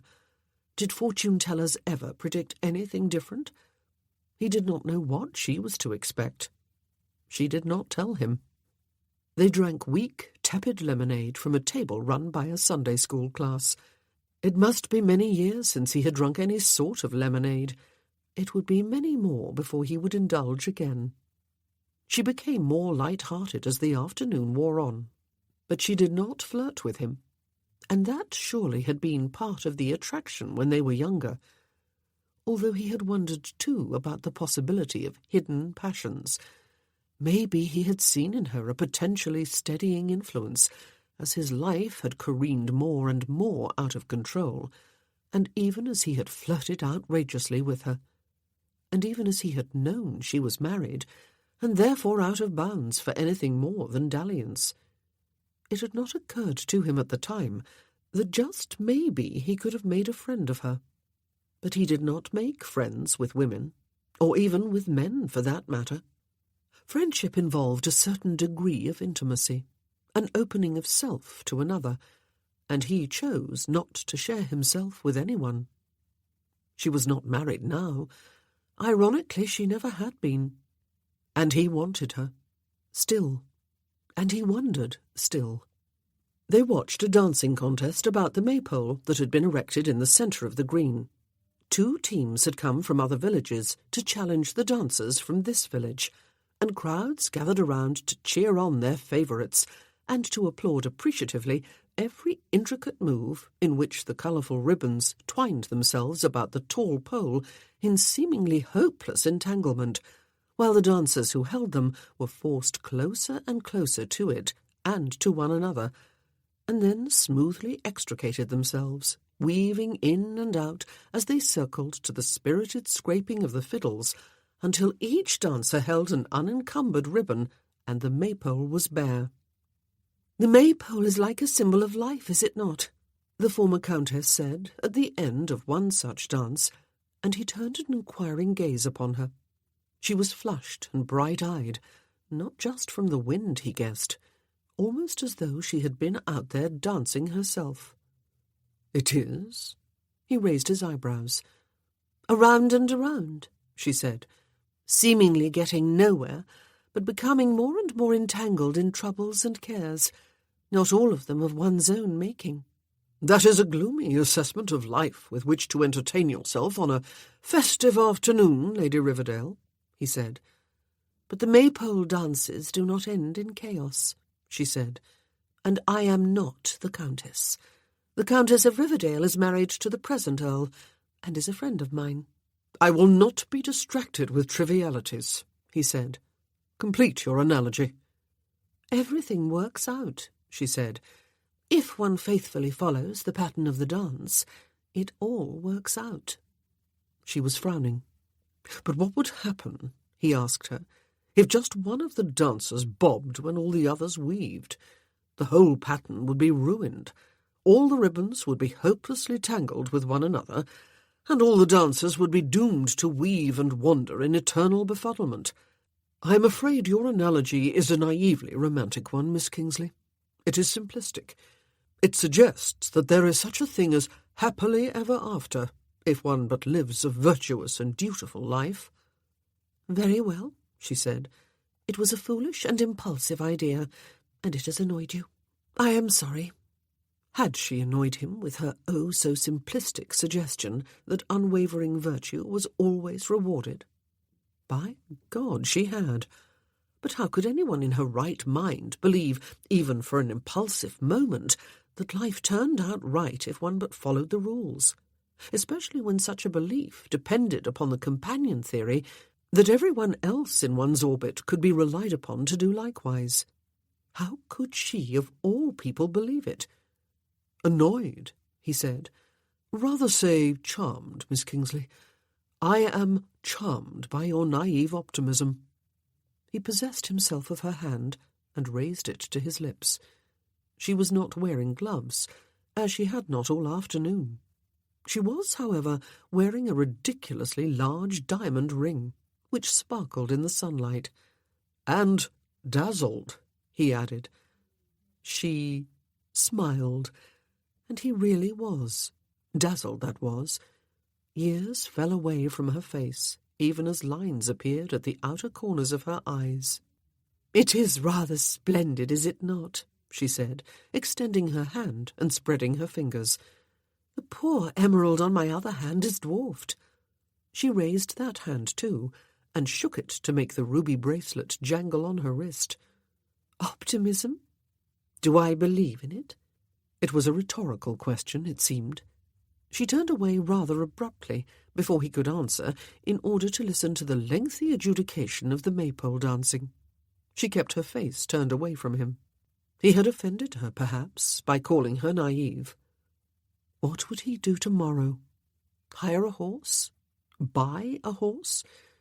Andre had had the presence of mind to have the largest of his bags taken into the inn, but that in itself posed a problem. Hire a gig, then? A curricle? A carriage? Were any such conveyances available in such a place? He doubted it. Would he find himself walking home, or at least to the nearest sizable town? But he would think of that tomorrow. "Shall we make our way to the church hall and the feast?" he suggested. That was where everyone else seemed to be headed. "I suppose there is little choice if we wish to eat," she said. "I most certainly do not choose to go hungry." He offered his arm. "Do you?" She gave him that look again, the one that suggested he had just said something risqué, though he had not done so intentionally. "No," she said, and took his arm. Chapter 4. It seemed to Viola that she had stepped out of time. There had been the seemingly disastrous delay in a journey that should have been completed by nightfall. The almost incredible coincidence of finding Mr. Lamar stranded, albeit deliberately, at the same small country inn as she, the fact that a village fair had been arranged for this exact day, his suggestion that they enjoy whatever it had to offer together, and the excellence of the weather for the time of year. It was all so strange that it was hard to believe in the reality of it. So she did not. It was a time out of time, as though she had been given the chance to step off the world for a short while and had taken it. Tomorrow everything would return to normal, and so would she. She would resume both the journey and the life she had cast off for today. She would face the demons that had cracked her surface calm in Bath and sent her scurrying homeward alone. She would face all that when tomorrow came. In the meanwhile, oh, she had enjoyed this afternoon, as she could not remember enjoying any other. She had left her old self back at the inn and become someone new, someone she had never before allowed herself to be. She had been decked out in tasteless, garish jewellery, the very sight of which would normally make her cringe. Worse, she had allowed Mr. Lamar to pay for it. She had bought him a gift too, a hideous handkerchief hideously embroidered. She had clapped her hands and tapped her foot in time to fiddle music, and to the intricate manoeuvres of the maypole dancing, instead of observing with quiet, gracious dignity. She had shamelessly admired a few brawny, sweating young men as they sawed wood and showed off for the young women. She had had her fortune told, and was apparently to expect long life and continued bliss with her handsome husband. She had not corrected the misconception. She had sat for her portrait, even though she had seen some of the artist's earlier efforts, and knew he had no talent whatsoever. She knew artistic excellence. Joel, her son-in-law, was fast gaining fame as one of the country's most talented portrait painters. She had continued to sit, even when a crowd had gathered around to watch and comment. They had certainly not gone unnoticed or unremarked upon, she and Mr. Lamar. Far from it. She had felt very much on display all afternoon, and had chosen to enjoy the attention, and even to play up to it. She had flashed her cheap false jewels before anyone who looked at her with admiration, and pointed out to a few people where they could purchase some for themselves. The vicar's wife met them at the door of the church hall with smiling formality, and insisted upon seating them at a private table, while most people squeezed onto the benches flanking the long tables that stretched from one end of the hall to the other. And, unlike everyone else, who had to line up for their food, they were served heaping plates of every dish known to man, according to Mr. Lamar. "Or woman," Viola added. "It is hardly surprising, of course," he said, "when the harvest has just been gathered in from fields and gardens. But, dear me, I do not recall ever before having been presented with such a vast pyramid of innumerable foods all piled onto one plate." The presentation did indeed lack something in elegance. It lacked nothing in either quantity or flavour, however. Viola, normally a dainty eater, cleaned off her plate, as did he, and then they both ate a generous wedge of apple tart, smothered with thick, sweet custard. And that was that, she thought, with more than a little regret, as she set her spoon down on the empty dish. Not just the banquet, but this whole precious day of escape from herself and her world. She would remember it for a long time, even for the rest of her life, she suspected. Perhaps the memory of it would somehow cheer her up, help her get her life back together at last. Or perhaps it would do just the opposite. "Miss Kingsley." He was turning his cup of coffee in his hands, and she was aware again of the well-manicured elegance of his fingers, and of the gold ring, real gold, on his right hand. "Are you going to doom me to an evening spent alone in my room, stretched out on my bed, hands clasped behind my head, toes pointing at the ceiling while I count the cracks up there, and entertain the fear that it is about to fall on my head? Or are you going to dance with me?" The image of him lying stretched out on his bed, hands clasped behind his head, was enough to turn her hot inside. But the idea of dancing with him did no less. She had agreed to spend the afternoon in his company, and had added the meal because there was to be no alternative at the inn. It had been enough, more than enough. She must not be tempted. But why not? Who was going to be harmed? "If it will serve as an act of mercy," she said, "then I will dance with you." Ah! He set down his cup and leaned back in his chair. "Though my main reason for agreeing," she added, "is that the evening would be long and tedious for me too, if I were forced to spend it alone in my room." "How very flattering, Lady Riverdale," he said. "But you are not Lady Riverdale. I cannot think of you as Miss Kingsley either, however. The name makes you sound like someone's governess. Will you entrust me with your given name?" It was an imposition. They were near strangers. Only her family members had ever called her by her first name. "It is Viola," she said. "Ah," he said, "the loveliest of the stringed instruments. Of a lower tone than the violin, but not as low as the cello. It suits you, even though the pronunciation is different. I am Marcel. Mars to my family and intimates." Strangely, one did not think of him as a man with family. But he had a brother. And had there not been children with his late wife? The church dignitary, who had opened the afternoon's activities with a lengthy speech earlier in the afternoon, was on his feet again now, and raising both arms to draw everyone's attention. After the room had hushed, he delivered another rambling speech, before announcing to a cheer from the gathering that the dancing would begin on the village green in half an hour. "I need to return to the inn first," Viola said. "I would like to change my dress and comb my hair, among other things." "I will do myself the honour of escorting you," he said, getting to his feet and coming around the table to draw back her chair. "I need to comb my hair too." They walked back to the inn, her arm drawn through his, and went upstairs together. She paused outside her door, and he bowed and suggested that they meet downstairs in half an hour. The inn appeared to be deserted, apart from the two of them. Before she closed her door, Viola was aware of him letting himself into the room opposite and one door down from her own. It was probably foolish of her to prolong this unexpected gift of a carefree, happy day, she thought, as she leaned back against her door after closing it. But why? Why not suspend reality for a few hours longer and dance with him on the village green?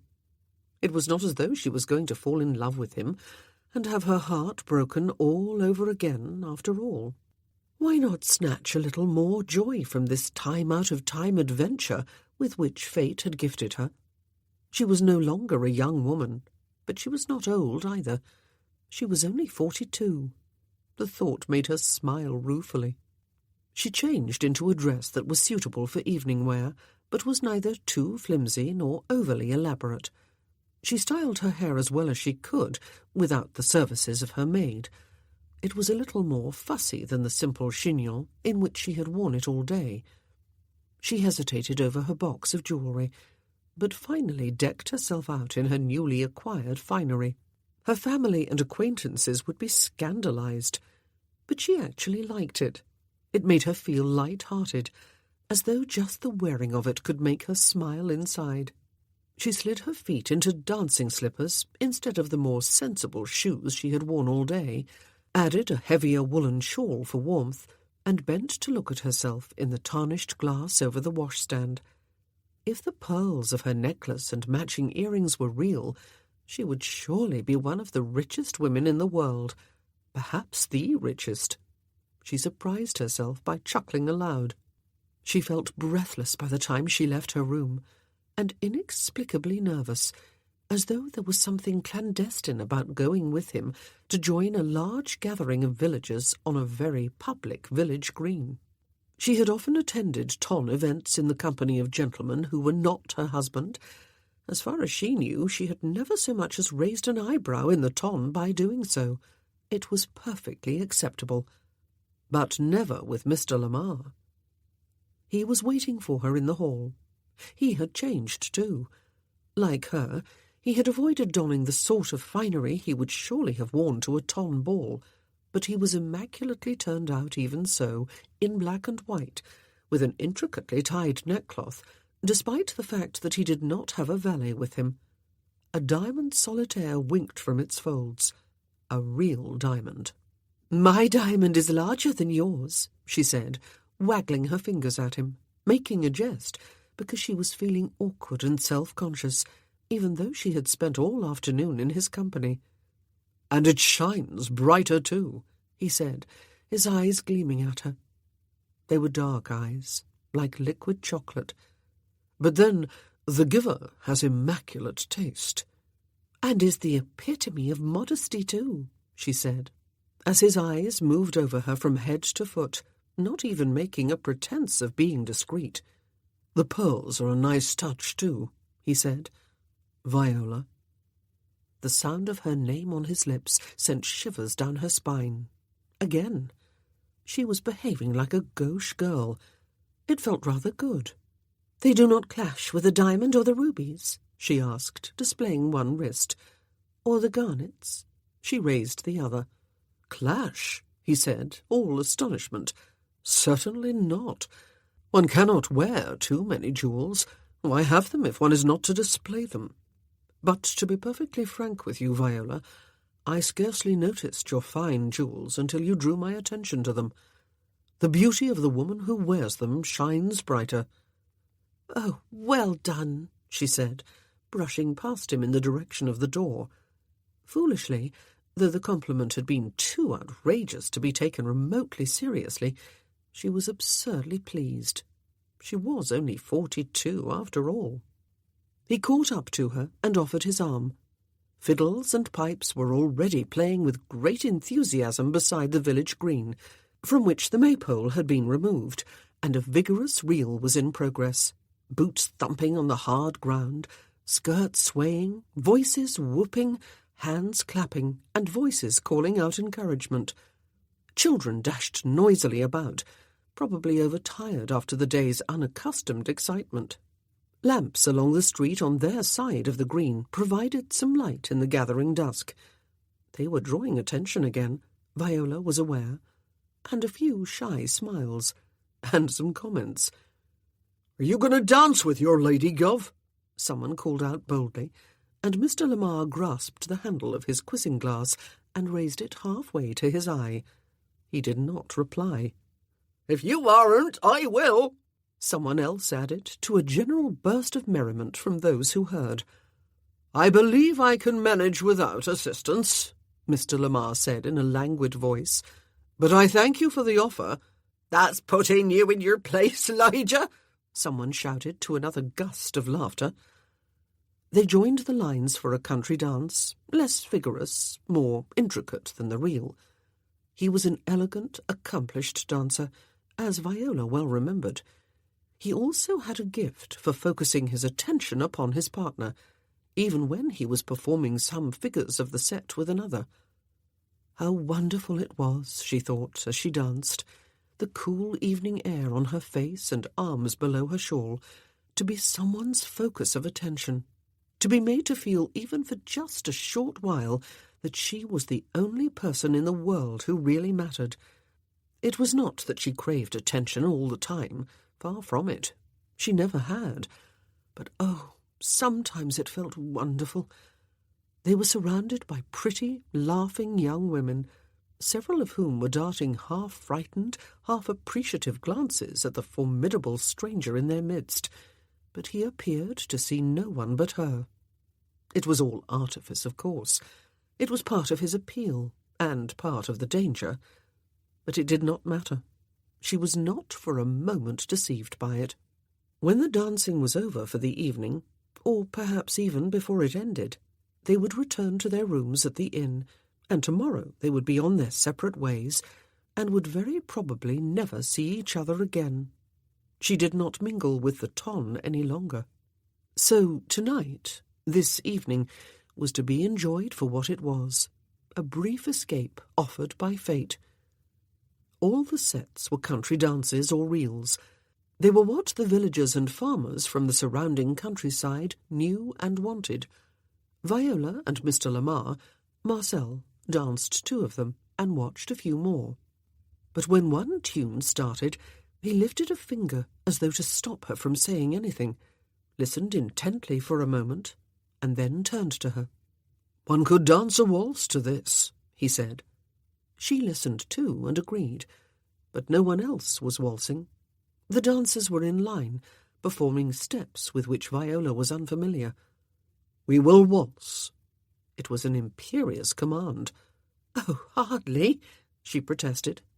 But he was holding out a hand for hers. "I believe waltzing is something you and I never did together, Viola," he said. "We will right that wrong. Come." "Marcel," she frowned.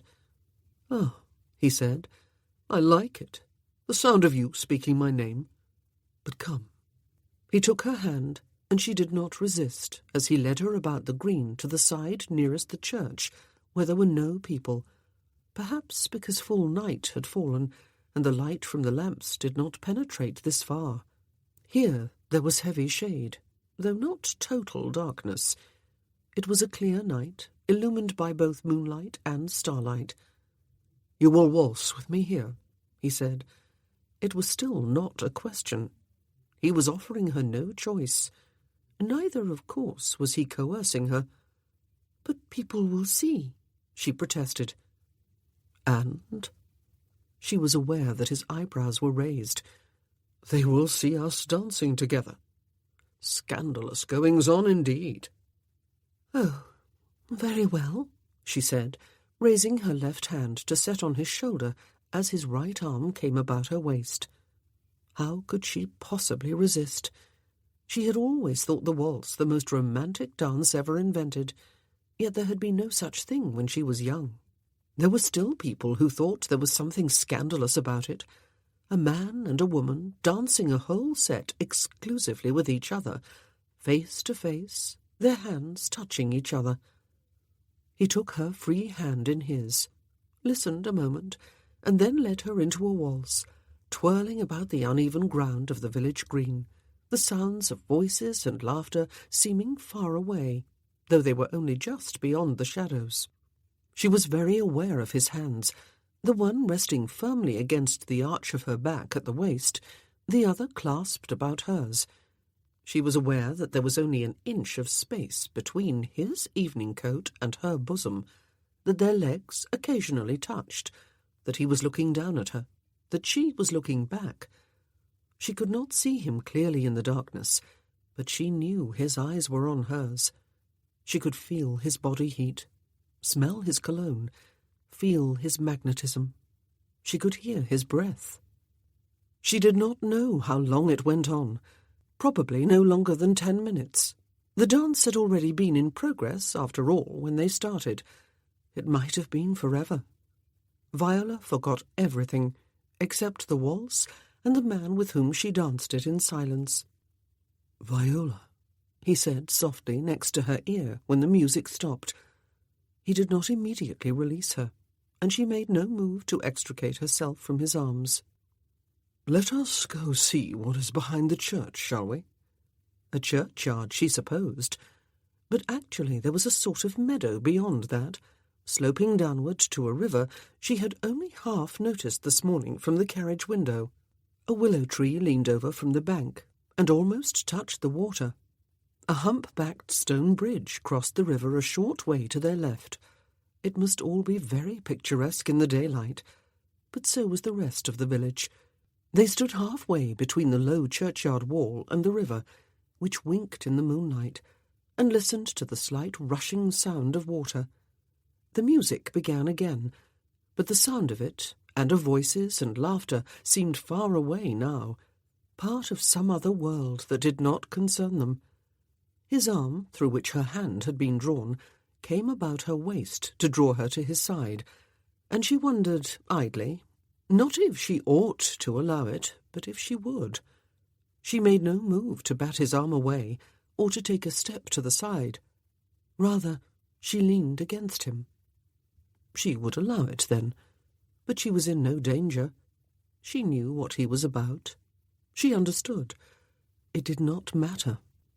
He nudged her head onto his shoulder, lifted her chin with his long fingers, and bent his face to hers to kiss her. Oh, it was a shock. She was so very unkissed. The boy she had loved when she was 16 had kissed her once, a fumbling, guilty, swift smacking of lips that had left her in rapture for weeks afterward.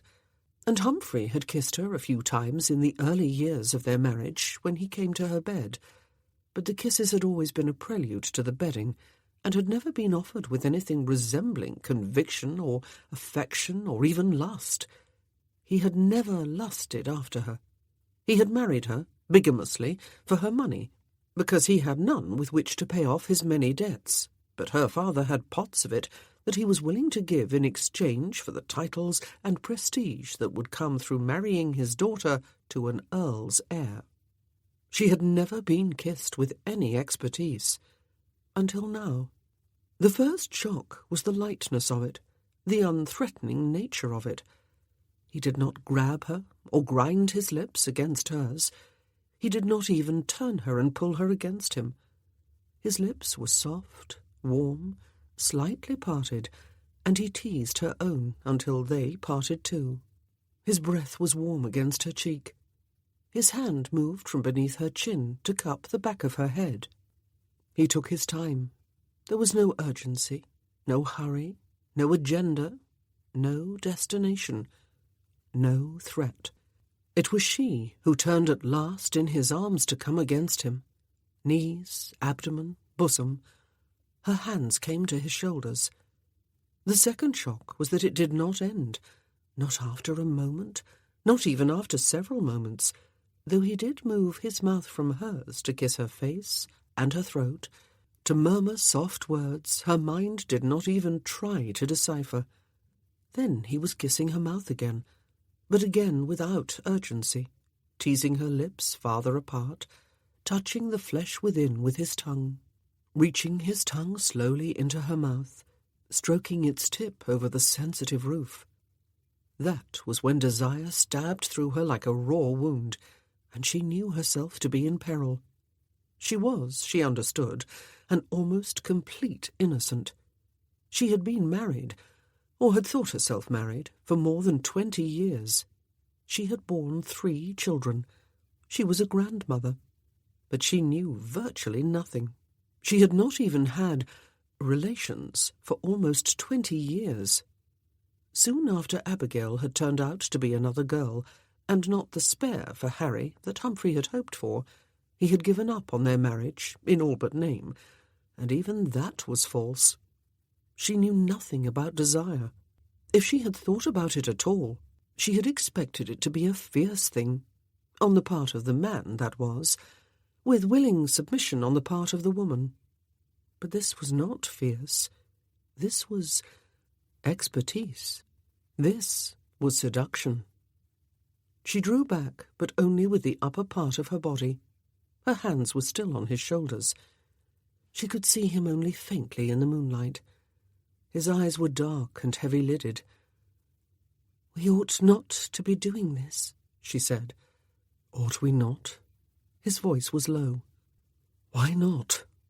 She drew breath and could not think of a single reason.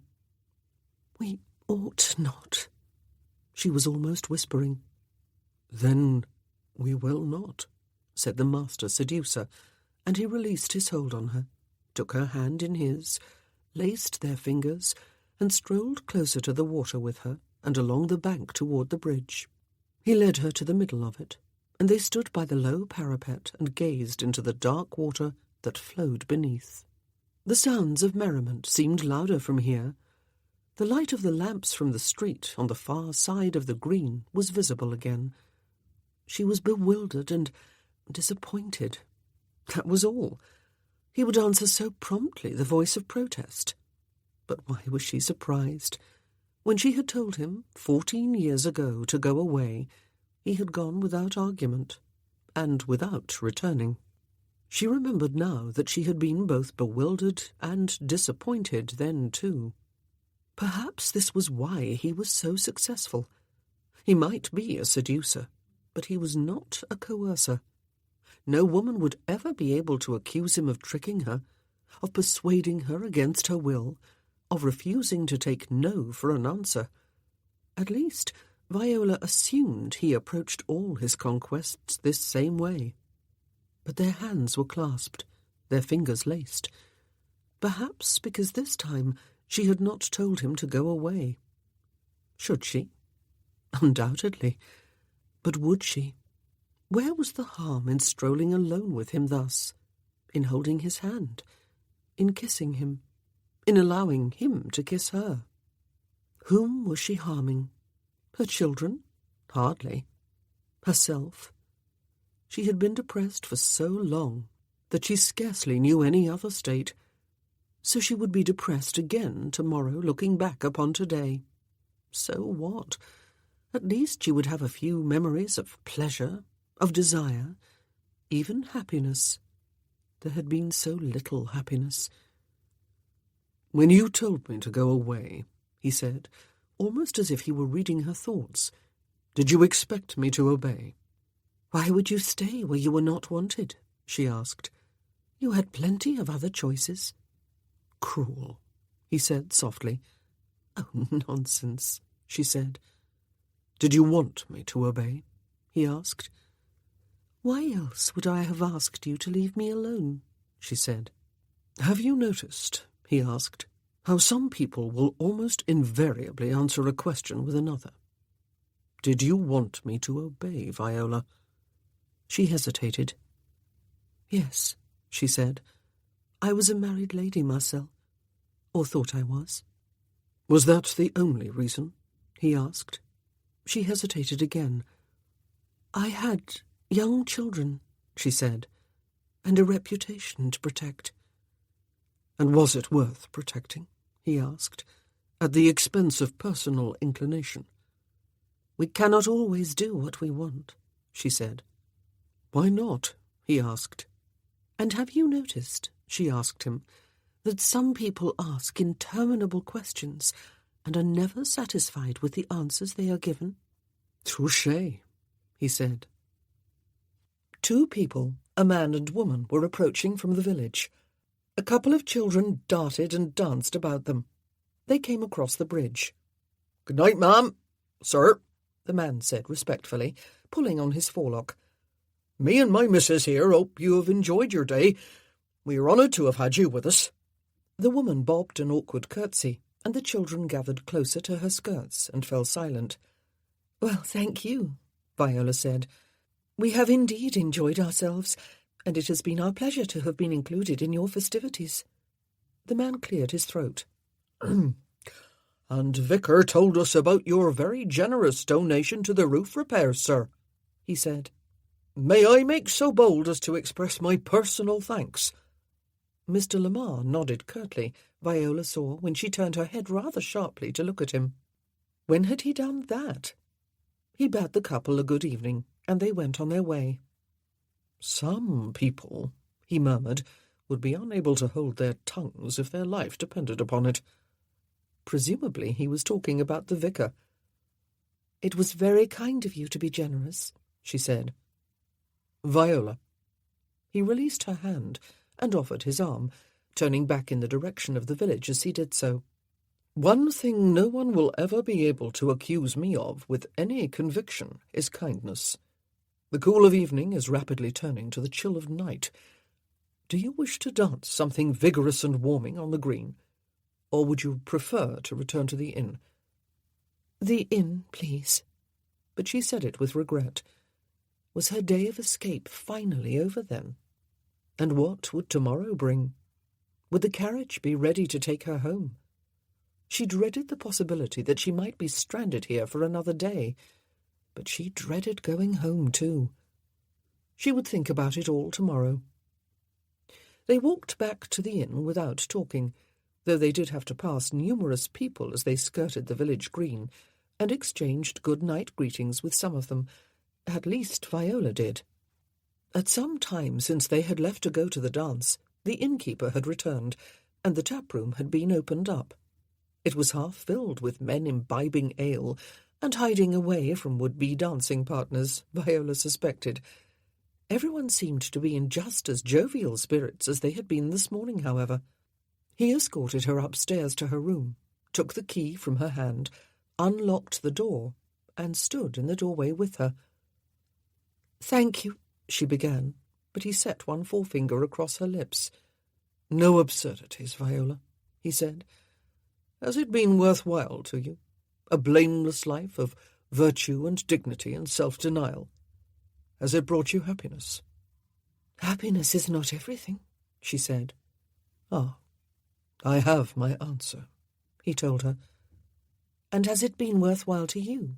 A life of debauchery and self-indulgence?" she asked. "Has it brought you happiness?" His face turned blank and cold, and for a moment she thought he would simply turn and walk away. He did not do so, however. "Happiness," he said softly, "is not everything." "Touché," she whispered softly, and then more loudly, "Good night, Mr. Lamar." "Shall we make it an even better night?" he asked, his voice velvet soft, and she felt that sharp stabbing of longing again. Somewhere, too, there was a feeling of shock and outrage, but it was far back in her consciousness, more a token showing of how she ought to react than a reflection of her true feelings. She must, of course, say no. But oh, the temptation. Just once in her life to do what she wanted to do, no matter how outrageous, rather than what she ought to do. Or twice in her life, perhaps she meant. She had done what she wanted to do this afternoon and this evening. But this was different. It would mean nothing at all to him, while to her it might mean everything in the world. She dared not risk it. But did it matter that it would mean nothing to him? She would not expect it to, after all. And would it matter if it meant far more to her? At least she would have the memory. At least she would know. The silence between them had stretched. "You do have a hard time answering questions," he said. "Has the path of your life been such a predictable one, Viola, that you have never had to make any serious decisions?" "The revelation after my husband's death that he was married to someone else when he wed me was unpredictable," she said. "So was the fact that he had fathered a daughter with that first wife, and that she inherited everything from him. And what is a serious decision? Is this one of them? The suggestion that we make it a better night than it has already been? Or is it more trivial than anything else I have ever had to decide?" One corner of his mouth lifted in a mockery of a smile. "I will not trouble you further," he said. "When you told me to go away, you meant it. Today was but a temporary reprieve. I cannot argue with virtue, Viola. I wish you a good night and a good rest of your life." He lowered his head and kissed her softly on the lips. "Yes," she said when he lifted his head, and she listened to the echo of the word, almost as though someone else had spoken it. "Yes, let us make it an even better night, Marcel." There was an arrested look on his face, and her mind was catching up to her words. This was Mr. Lamar standing before her, the ruthless, dangerous Mr. Lamar, one of England's most notorious libertines, among other vices. Suddenly he looked like a forbidding stranger, all dark and brooding, and attractive beyond bearing. "I shall go down to the tap-room for a while and make myself seen," he said. "If, when I come back up, I find your door locked, I will know you have regretted the words you just spoke. If I find the door unlocked, I shall indeed give you a very good night, and you will give me the same in return. It is give and take with me, Viola, in equal measures. It will be a night you will not regret, if your door remains unlocked." He turned and went back to the staircase and down to the tap-room below. It was a strange seduction, giving her space and time to change her mind, to lock her door firmly against him. Or perhaps it was the most effective seduction of all. No coercion. There could be no looking back afterward to claim that she had been deceived by a practised rake. The decision was all hers. "I shall indeed give you a very good night." Would he? Was it possible? She had no idea what to expect except for the basics. Could that ever be good? A night you will not regret. Oh, she very much doubted that, which begged the question, why go through with something she knew very well she would bitterly regret? She stepped inside her room after lighting the candle on her dresser from the larger candle in the wall sconce in the corridor and shut the door behind her. She set down the candlestick and stood watching the flame gutter and then grow steady. "I shall indeed give you a very good night. It will be a night you will not regret." Would her door be unlocked when he came back upstairs? She really did not know. But the choice, the decision, would be hers. Chapter 6. Viola was seated in the dining room again, eating breakfast. The carriage was indeed ready to resume the journey. She would be home well before nightfall, barring any further accident. One of her eggs was too soft, the other too hard. The toast was dry, the coffee too bitter. Or was it all just her? Was there, in fact, nothing wrong with the food? Her stomach felt a bit queasy. She ate only because she believed she ought to before embarking upon a longish journey, and perhaps to prove to herself that she was fine, that she had had a bad few days, followed by an unexpectedly pleasant day and night, and was now cheerfully back to normal. Perhaps she would be better able to convince herself once she was actually on her way.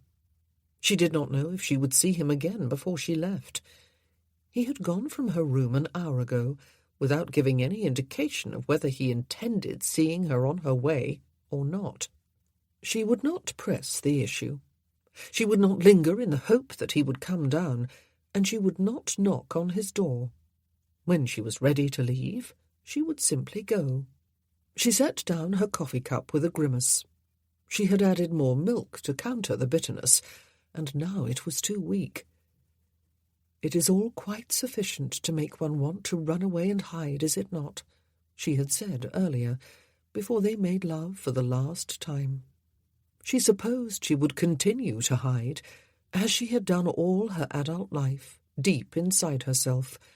She had burrowed deeper after the great catastrophe that had followed Humphrey's death, only to have everything erupt out of her for no apparent reason a few days ago. She would press it all deep again, and deeper yet from today on, and she would go inward with it. She would go so deep no one would ever find her again. Perhaps she would not even find herself.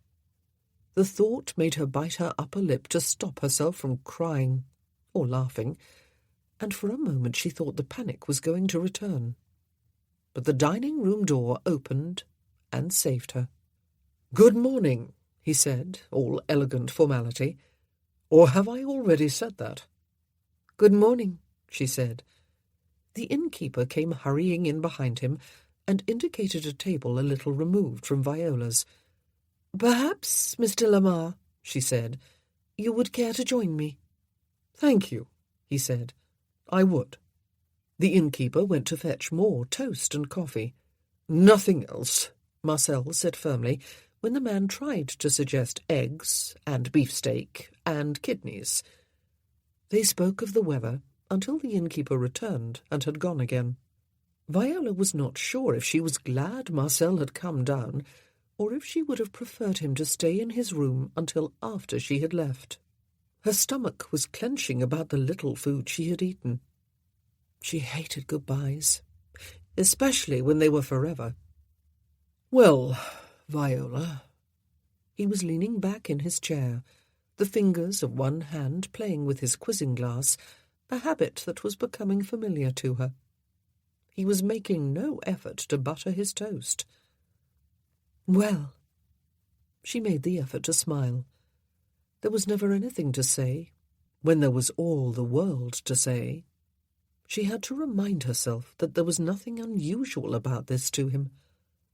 "Well," he said softly again, "shall we run away?"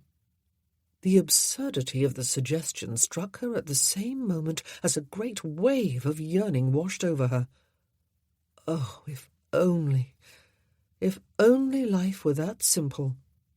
"Why not?" she said lightly. "We will travel in your hired monstrosity of a carriage until we can replace it with something altogether more roadworthy," he said. "And then we will go somewhere, anywhere, everywhere, until we are ready to return. Next week, next month, next year, whenever the urge to run away wears thin, if it ever does."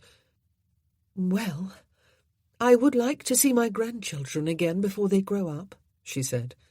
"Then we will return in 14 years, he said. "All the time we have not spent together since you commanded me to go away." "And where exactly will we go?" she asked. "Somewhere, anywhere, everywhere sounds a trifle vague." "But enticing, one must admit," he said. "There are no limits upon where we can go. Scotland, the Highlands, of course, Wales, within sight of Mount Snowdon, that is, or Harlech Castle, Ireland, America, Devonshire. I own a cottage there, nestled on a hillside above a river valley, not far from the sea. An ideal place for an escape. No one else lives nearby. Let us go there for a start, and if it proves to be not far enough, then we will move on. There are no permanent destinations in the land of running away." "That would be a splendid title for a children's story," she said. "The Land of Running Away. Though I am not sure it would teach a worthy lesson in life." "Why not?" he asked.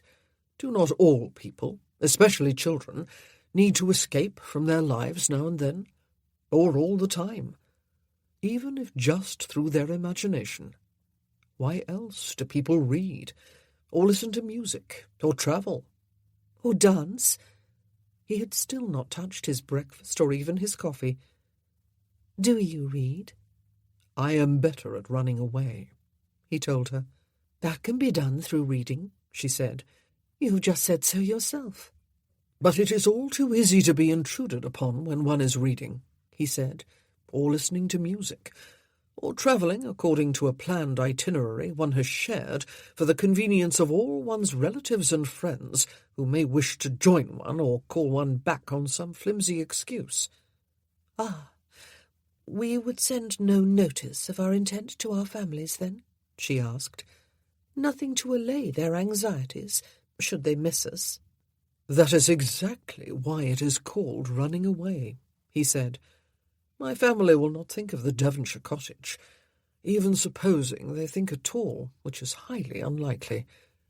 Your family does not even know about it, or about me." He was gazing steadily at her, and she felt that wave of yearning again.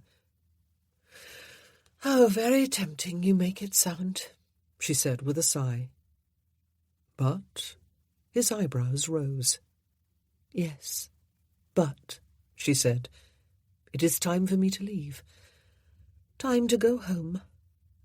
"You are a coward, Viola," he said, and for the first time, oh, foolish, when she was dealing with a man she very well knew to be selfish and reckless and a law unto himself, for the first time it occurred to her that perhaps he was serious, that he was, in truth, asking her to run away with him to his remote cottage by the sea, without a word to their families, without any long-term plan, without any careful consideration.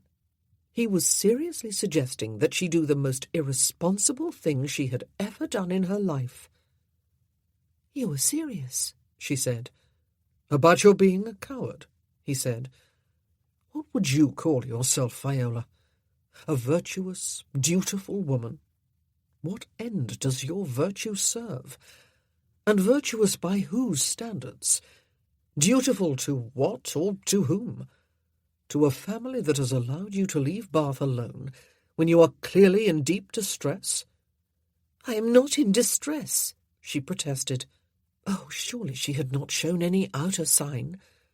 But she had told him she had had to get away, that she had rejected all offers of a loaned carriage and servants. It was unlike her to confide so much to a virtual stranger. "Perhaps it was not clear to them," he said. "Perhaps they merely believed you were being stubborn and deliberately awkward. Perhaps they have not noticed your distress. You are very good at hiding inside yourself, are you not?" All her insides clenched, and she grew cold. What did he think? What else am I supposed to do?" she asked, stung. "What else could I have done all my life? Be an emotional, hysterical, vapourish burden upon all who know me?" "Many women are," he said. "Such behaviour is their call for help, or at least attention. But not you. You have chosen all your life, instead, to keep a stiff upper lip and a rigid backbone. You have character, Viola, and that is admirable. But even strong characters have their limits of endurance. You have reached yours, I believe." How could he know her so well when he did not know her at all? "And the answer is to throw all responsibility to the wind and run off with you without a word to anyone?" she asked him. For the pleasure of more days like yesterday, and more nights than last night. He tipped his head slightly to one side in apparent thought, and his eyes narrowed. In a word, yes, he said. Why end something that has been so very pleasant when one does not wish or need to end it? Why not prolong the pleasure until it reaches its natural limit? For it will, you know. All passion has an arc. We should enjoy it while it lasts and part amicably, without pain or regret when it is over. When all is said and done, you owe more to yourself than you do to anyone else, much as you may love all those someone else's, and much as they may love you. Oh, she knew what was happening right enough. His words were far more dangerous than his love-making during the night had been, for his love-making had been all physical sensation and emotion. His words appealed to her reason, and seemed, on the surface at least, very persuasive. But it was seduction, pure and simple. When had she ever done anything just for herself? Everything in her upbringing and life experience had taught her that pleasing herself was the ultimate selfishness. Her life as a woman had always had but two guiding principles: duty and dignity. Duty to her family, dignity in the face of society. And where had it got her? Was the love her family felt for her enough? Did they need her? Even Abigail, even Harry. She would die for either of them. She knew she would, if doing so would take away their hurt and ensure them a happy life. But it could not be done. Her death would in no way ease their living. They would somehow forge their own lives without any real help from her. Who would die for her, or give up all personal gratification for her? Perhaps her children would. Perhaps her mother would, even her brother. But would it make any difference? Would she want any such sacrifice? It had never occurred to her that she might need anyone to care for her. She did not. Why should she not care for herself, then? Where did selfishness end and the need to live one's precious, only life begin? Who would suffer if she ran away with Marcel Lamar for a short while? But was she merely reacting predictably to what she recognized as expert seduction, dancing as a puppet to his strings, rationalizing? Yes, she said, in answer to her own questions, but she spoke the word aloud, and her voice sounded quite firm. Let us do it. Let's run away. Marcel Lamar, Marquis of Dorchester, he had omitted the title when signing the inn register, took a look at the axle on the hired carriage. It was new and appeared to be sound enough. He looked closely at the horses, which had already been hitched to the carriage, without actually lifting any legs to examine the shoes, and judged them to be sorry creatures, though probably adequate to their appointed task, at least for a few miles. He ignored the shabby outer appearance of the vehicle and opened the door nearest to him. Threadbare stained seats, fraying at the edges, met his disapproving eye, and a smell of staleness his nose. I need the lady out here and in there without further ado, an impatient, impertinent voice said from behind him. The coachman, presumably, wearing soiled linen beneath an ill-fitting stained coat, and a greasy-looking hat upon greasy-looking hair. The Marquis of Dorchester turned and looked the man over, his eyes moving from oily head to scuffed, mud-caked boots and back again.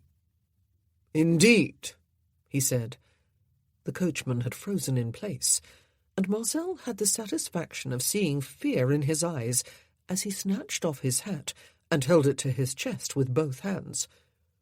If you please, Your Honour, he said, I need to get the lady where she's going and get myself back to Bath for more business tomorrow. It's my livelihood. Your Honour, sir, he added. The lady will come when the lady is ready, Marcel informed him. Until then you will wait, whether it be 5 minutes or 5 hours. When she does come, you will convey us to the nearest town. I have been told it is 8 miles distant. There the lady and I will remove to a different carriage. We will refrain from insisting upon a return of the unused portion of the fare the lady paid you in advance, and upon demanding compensation for the extra expense she has incurred as a result of your negligence in leaving Bath with a defective vehicle. I may, if you conduct yourself with professional decorum from this moment on, pay you a small bonus before you spring your horses in the direction of Bath and further business. I trust I have made myself clear." The man bobbed his head and tugged at his greasy forelock, and could not seem to find his tongue.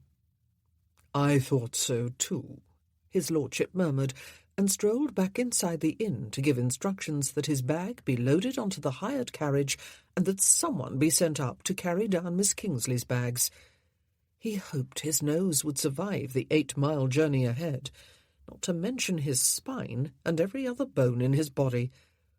He would wager there was not an operational spring in that vehicle, and English roads were unkind to those who did not ride in well-sprung conveyances. She had said yes. She might not repeat it when the time came to change carriages, of course, but he would take the risk and give her the choice. It had never been his way to drag women about by the hair just to cater to his lusts. But however it was, she would complete her journey in a carriage that offered both cleanliness and comfort, and under the protection of a competent, deferential driver.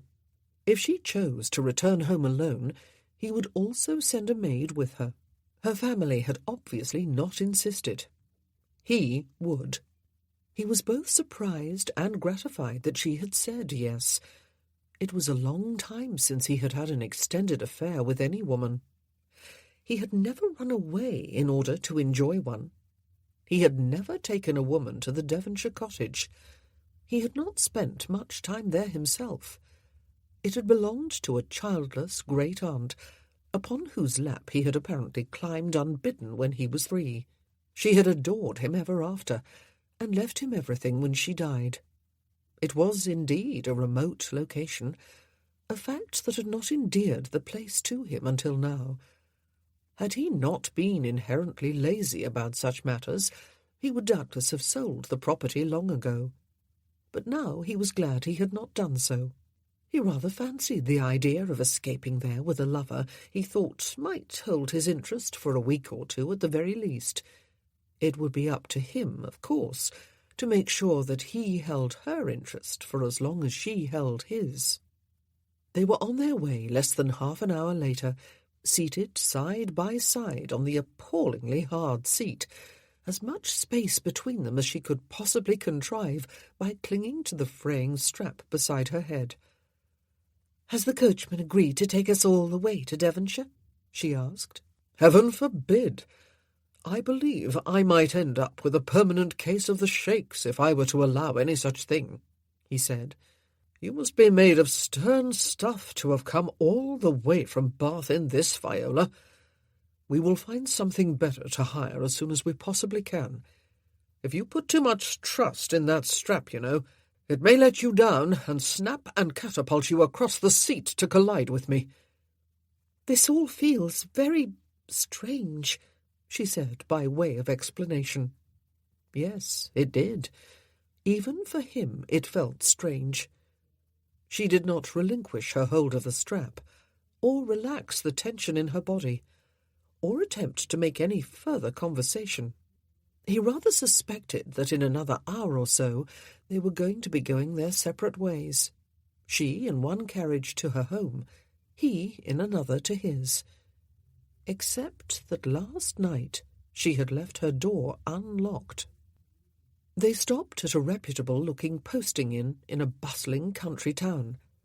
He settled Viola in a private parlour under the care of a bowing, smiling innkeeper and a bobbing, smiling, spotlessly clad serving girl, before dismissing the Bath coachman with a generous bonus he had done nothing to earn.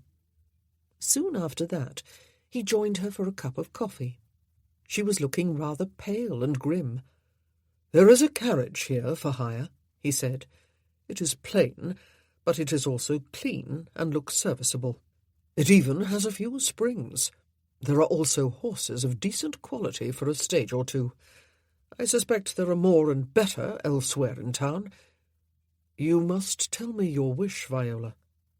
Shall I hire 2 carriages and send you home in one of them? Or shall it be 1 carriage to take us to Devonshire?" She set her cup down, watching what she was doing. "All morning," she said, "ever since breakfast, I have been trying to think of a way to tell you that I have changed my mind." "Ah," he said, and he leaned back in his chair. She raised her eyes to his. "It is not in my nature," she said, "to reach out for what I want." "Then we are quite incompatible," he told her. "It is not in my nature to do anything else. What do you see in your future, Viola?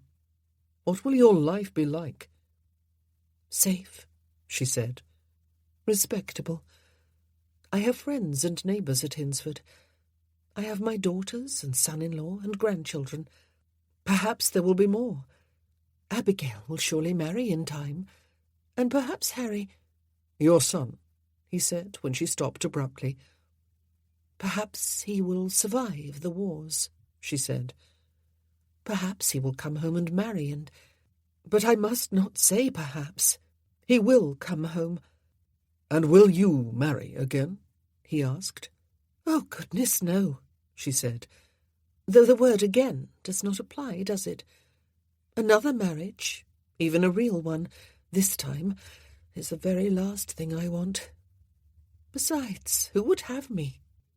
In the name of respectability, she was going to live a very lonely rest of her life then. But it had probably always been like that. Lonely and dreary. It often seemed to be a woman's lot in life to endure. Simply that. He was very glad he was not a woman. He did not break the silence that stretched between them while she held her cup in both hands, but did not drink from it. "I wish," she said once, but did not continue.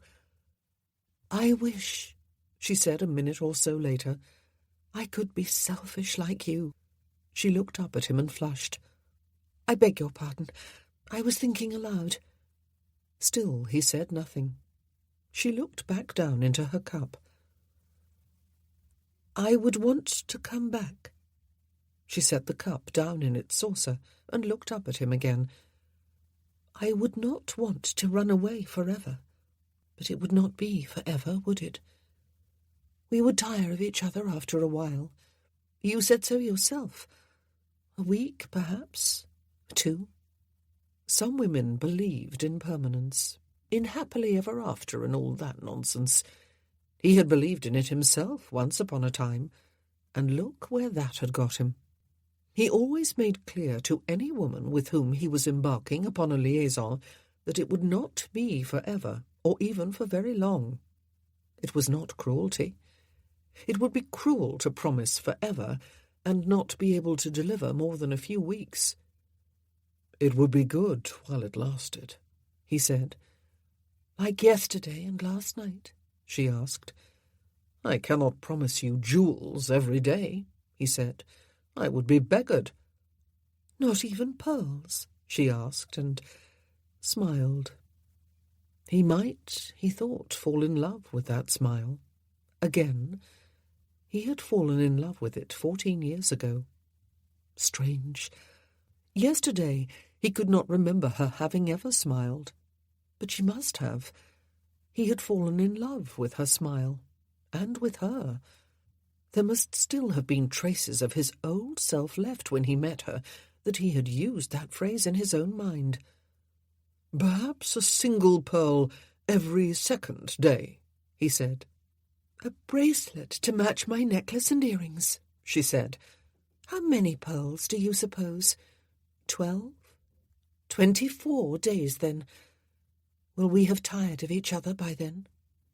"If not," he said, "we will add a pearl ring. And perhaps that ankle bracelet you resisted yesterday. She closed her eyes briefly. 1 carriage, she said. Hire 1. I shall find a better one than this inn has to offer, he said, getting to his feet. I will wait, she promised. He was gone an hour during which to change her mind, but she would not do so. She used the time instead to write brief notes, one to Camille and Abigail in Bath, and one to Mrs. Sullivan, her housekeeper at Hinsford.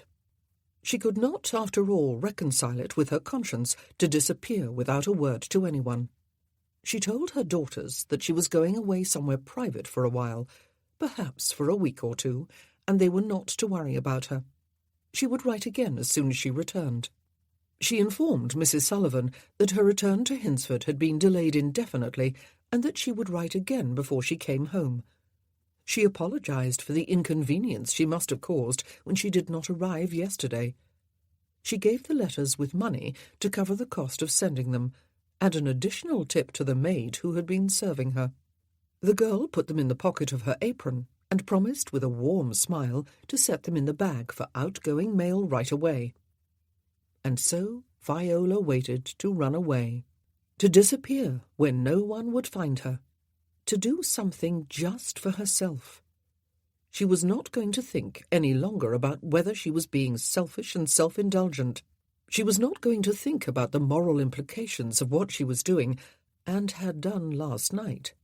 She had not harmed anyone, except perhaps herself, and was not going to do so by going away for a while. She was not going to think about being hurt or about what would come after. She would think of that when the time came. She had lived a life of the utmost rectitude and propriety, and been hurt anyway. And she had no illusions. The affair would come to an end, and that would be that. If she ended up unhappy, well, what would be so new about that? Marcel returned with a black, yellow-trimmed travelling carriage that was smart and shining with newness, and he came with horses that were a definite cut above the quality of the ones available at most posting inns, including this one. He also brought a burly coachman, who was clean-shaven and well-groomed, and smartly dressed and quietly deferential. "You did not hire this," Viola said, when she stepped out into the inn-yard. "You purchased it." He raised his eyebrows, in that arrogant way he had, and held out a hand to help her up the steps. Their bags, she could see, were already strapped on behind. What must it be like to have that much money? But she had known once upon a time. It seemed a long time ago. He had stranded himself yesterday by sending his own carriage on its way with his brother, so that he could spend the rest of the day with her. And he had solved his dilemma today by simply buying a new carriage. "Does the coachman come with it?" she asked, as he got in after her and seated himself beside her. "Did you employ him too?" "It seemed wise," he said. "If I had hired him merely for the journey, I would have had to pay his stagecoach fare back here, and it might have put a strain upon my purse. Besides, what if we wish to use the carriage while we are in Devonshire, or run away to Wales or Scotland?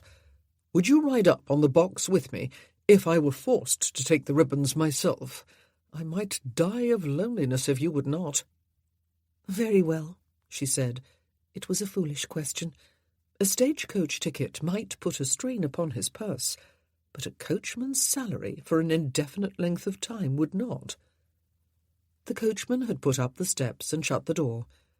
Moments later, the carriage rocked into motion on what were obviously excellent springs.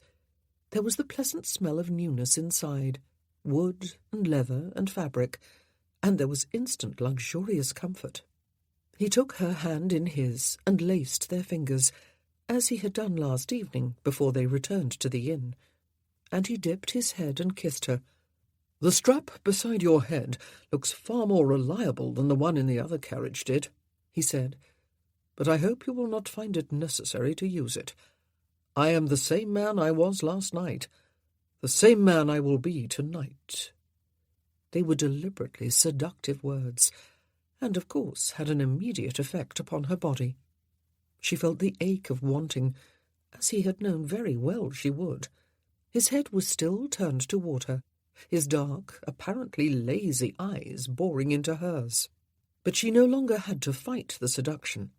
She had surrendered to it, and it was not even seduction, for that implied that she was unaware of what was happening, and would be an unwilling victim if she were. She was fully aware, and she was fully complicit. There was something freeing in the thought. "What?" she said. "You do not improve with practice?" She had the satisfaction of seeing a startled, arrested look on his face before he laughed. And, goodness, she did not believe she had ever seen or heard him laugh before. Laughter made him look more youthful, less hard, more human, whatever she meant by that. At the inn they had just left, the maid who had taken Viola's letters and her generous tip was called to some busy work in the kitchen before she could go to the office and the post-bag. And, as bad luck would have it, the elbow of the cook's helper, standing next to her, sent a bowl of gravy spilling down the front of her frock and apron. She was sent off to change in a hurry, since she was still needed urgently in the kitchen. She dropped the dirty garments into the laundry basket on her way back to work, and forgot the letters until a couple of hours later, when it was too late to save them. They came out of the laundry tub, still inside the apron pocket, but reduced to a soggy clump. It was impossible to smooth out the clump into anything resembling paper, much less individual pages. And even if it had been possible, there were no words left to be read. The ink had turned the inside of the pocket, and some of the outside too, a mottled grey and black, and ruined one perfectly good apron. The poor girl felt quite sick, not least because the cost of a new apron would be taken out of her wages, but she did not confess to the soggy clumps having once been letters entrusted to her by a lady customer who had already departed. She claimed instead that it had been a letter she had written to her sister, who worked at a private home 12 miles away. The letters had probably not been important anyway. Letters rarely were, or so she consoled her conscience. Chapter 5. The noise in the tap-room subsided somewhat when Marcel walked in and seated himself at a small table close to the fire. But when it became clear that he wanted neither to contribute to the conversation nor to listen to it, the men recovered from their self-consciousness in the presence of such upper-class splendour, and the noise level resumed its former pitch. He drank his ale and stared into the coals. He wondered, idly, if her door would be unlocked when he went back up. He laid private and conflicting bets with himself. Yes, it would be. She had made her decision, and it would go against her dignity to change her mind and hide behind a locked door. But no, it would not. She would think twice, and very probably 32 times after that, and decide that a sordid coupling with a near stranger, and a rake to boot, at a third-class inn was not at all the thing, and she would conclude that a locked door was what he thoroughly deserved. He did not much care either way. If the door was unlocked, he would have a night of unexpected sport. If it was locked, he would have a decent night's sleep. Perhaps. There would be nothing else to do, and the bed in his room looked clean and comfortable enough. Tomorrow he would be on his way by some means or other. He was not worried about being stranded here indefinitely, and he was indeed in no hurry to arrive home. He was going to have to assert himself when he got there over matters in which he really had very little interest. He ought, of course, to have done it 2 years ago, immediately after he had inherited his title and Redcliffe Court and all the encumbrances that went with it. But it had seemed too much bother at the time. He had been content to settle the twins there with their aunt and uncle, and to pay them his usual twice-yearly visits, while leaving everything else to be sorted out by those who lived there. It had been too optimistic an expectation. Lately, He had been inundated with an increasingly frequent stream of increasingly lengthy and discontented letters, and it was too much to be borne. He would not bear it. He was going to have to put a stop to it. The Marchioness, his elderly aunt, complained that her authority was being usurped by that upstart Mrs. Morrow, his sister-in-law. She, Marcel had assumed his aunt was referring to herself, had had the running of Redcliffe for more than 50 years, and no one had ever found fault with her management until she, Marcel had assumed the Marchioness was referring to Jane Morrow, had come upon the scene with the idea that she could just take over everything simply because she had the care of Estelle and Bertrand. Marcel had not bothered to keep track of which she or her was being referred to. Neither had he read on to find out. Obviously there was friction between the two women, and of course Jane wrote of it too, at great and indignant length, emphasizing her superior role as guardian of Marcel's heir and her long-time experience in running his household. He had not read that letter to its conclusion either, though there had been 3 pages of it left. He nevertheless had been made aware, by Jane in another letter, that his cousin Isabel, who also lived at Redcliffe with her husband, the excuse being that the Marchioness was elderly and frail and needed her daughter on hand to administer tender care, was also trying to assert an authority over the running of the house that she did not in any way have. She was also planning a lavish wedding for her youngest daughter, Margaret, doubtless at Marcel's expense, and no one had yet answered Jane's perfectly reasonable question about where the couple planned to take up residence after the wedding. He had stopped reading, but clearly he needed to go there in person, though he would rather be setting out for the North Pole, unless there was somewhere farther away and more remote. The South Pole? The steward complained that Mr. Morrow and his son were attempting to interfere with the running of the estate with ideas that were asinine. The man had been too diplomatic to use that exact word, but Marcel had understood him well enough. Even the housekeeper had written to ask him if it really was his wish that the cook serve late and inferior breakfasts, which some people, she would not be so disrespectful as to name, then proceeded to complain about because she was required, along with all the other servants, who had better things to do with their mornings, to attend prayers with the family in the drawing-room for all of half an hour, sometimes longer. There was only one way to stop the flow of such letters, and he was doing it. But he was in no hurry nonetheless. A day or 2 here or there would be of no great consequence. At least no further letters could reach him while he was on the road. The noise level rose, and along with it came an increased swell of laughter with the arrival of 3 more men, one of whom complained that their feet were all blisters from so much dancing, and there was only one sure cure they knew of. "Bring on the ale!" he bellowed cheerfully to the innkeeper. "A jug, man, and none of your tankards." And then there were the twins, who had been brought up in the mould of their maternal aunt and uncle. Adeline would turn over in her grave if she could know. He would turn over in his, too, if he were in it already. He was going to have to do something about them, though the devil knew what. Perhaps it was too late to do anything meaningful. And perhaps it was just as well they were not taking after their father, or their mother, for that matter, he thought with a guilty start. The trouble with sitting up late was that one's mind became undisciplined and maudlin. Not that it was really late. His evening would probably be just starting now if he were in London. It just felt late. He went back upstairs after half an hour and undressed in his room. He belted a silk dressing-gown about his waist and crossed the passageway to Viola Kingsley's room. Would the door be unlocked? Or would it not? He wondered why he had given her time to cool off and think about what she was about to do. That had been uncharacteristically foolish of him. Why stoke a fire to warm a room, after all, and then leave all the windows and doors open to the winter cold? But he had done it, he knew, because she was not at all his usual type of woman. He had no doubt of her virtue, not just because she had rejected his advances 14 years ago, but because, well, there was something about her.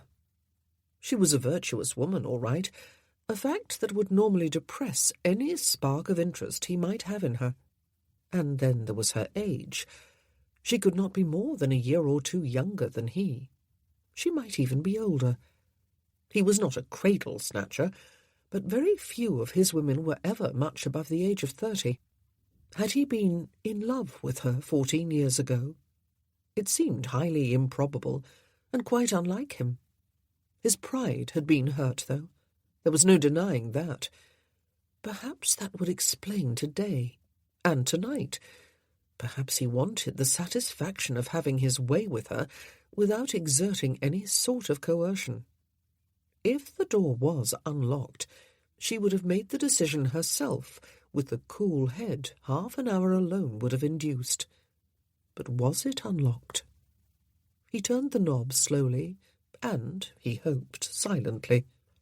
He had no desire to wake her and alarm her if she had fallen asleep, or to make an idiot of himself. He pushed gently inward. It was not locked. She was not in bed either. She was standing facing the window, though it was pitch dark out there. Clouds must have moved over the moon and stars. There was a candle burning on the dresser behind her. She was looking back over her shoulder at him. She was wearing a white nightgown, very little different from any dress she might have worn, except that it fell loose from the bosom. It was modestly scooped at the neckline. The sleeves were short. She had unpinned and brushed her hair so that it fell in honey-coloured waves over her shoulders and halfway to her waist.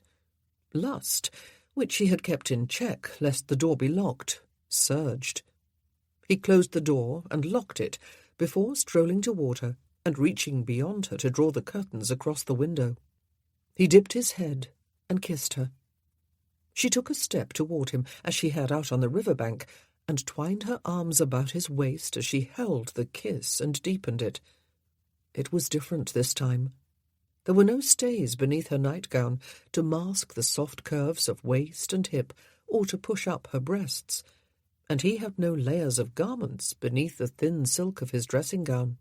He savoured the embrace, the warmth of her body, the slightly fragrant smell of her, the feel of her thighs and abdomen and bosom pressed to his as one of his hands twined in her hair to hold the back of her head, and the other moved down her back and drew her closer. His lips teased hers. His tongue explored her mouth and found the pleasure spots. She sucked gently on it. He was in no hurry. This was not about release. It rarely was. He had promised her a night of pleasure she would not regret, and he would give her just that. Not 5 minutes, 10, or half an hour, but a whole night. He had rarely looked forward to a night of sex with such anticipation. Perhaps because he suspected she was not vastly experienced, as most of his women were. Strange thought, when she must have been married for more than 20 years. He wondered if there had ever been anyone else, in addition to Riverdale, but doubted it. Which led to the question, why him? Just because of this strange set of circumstances? Because she saw this as a sort of time away from reality, outside the normal realm of her moral standards. It was not that she was unaware of his reputation, of the fact that he had few scruples and no heart. He had nothing to give, in fact, except his body and his expertise in bed. Was that enough for her? But if it was not, that was her problem, not his. He had given her enough chance, after all, to choose differently. He drew back his head and looked into her eyes, dreamy with desire, and blue even in the shadows cast by the candle. "You are sure, Viola?" he asked. What the devil was this? "Yes," she said. They were the only words they spoke in the first hour of that night, apart from some indecipherable murmurings as they coupled. They were on the bed by then, the bed-covers pushed to the foot, the candles still burning, her nightgown and his dressing-gown in a heap on the floor. She was hot, eager and uninhibited. Having made her decision, she gave herself with abandon and demanded pleasure in return.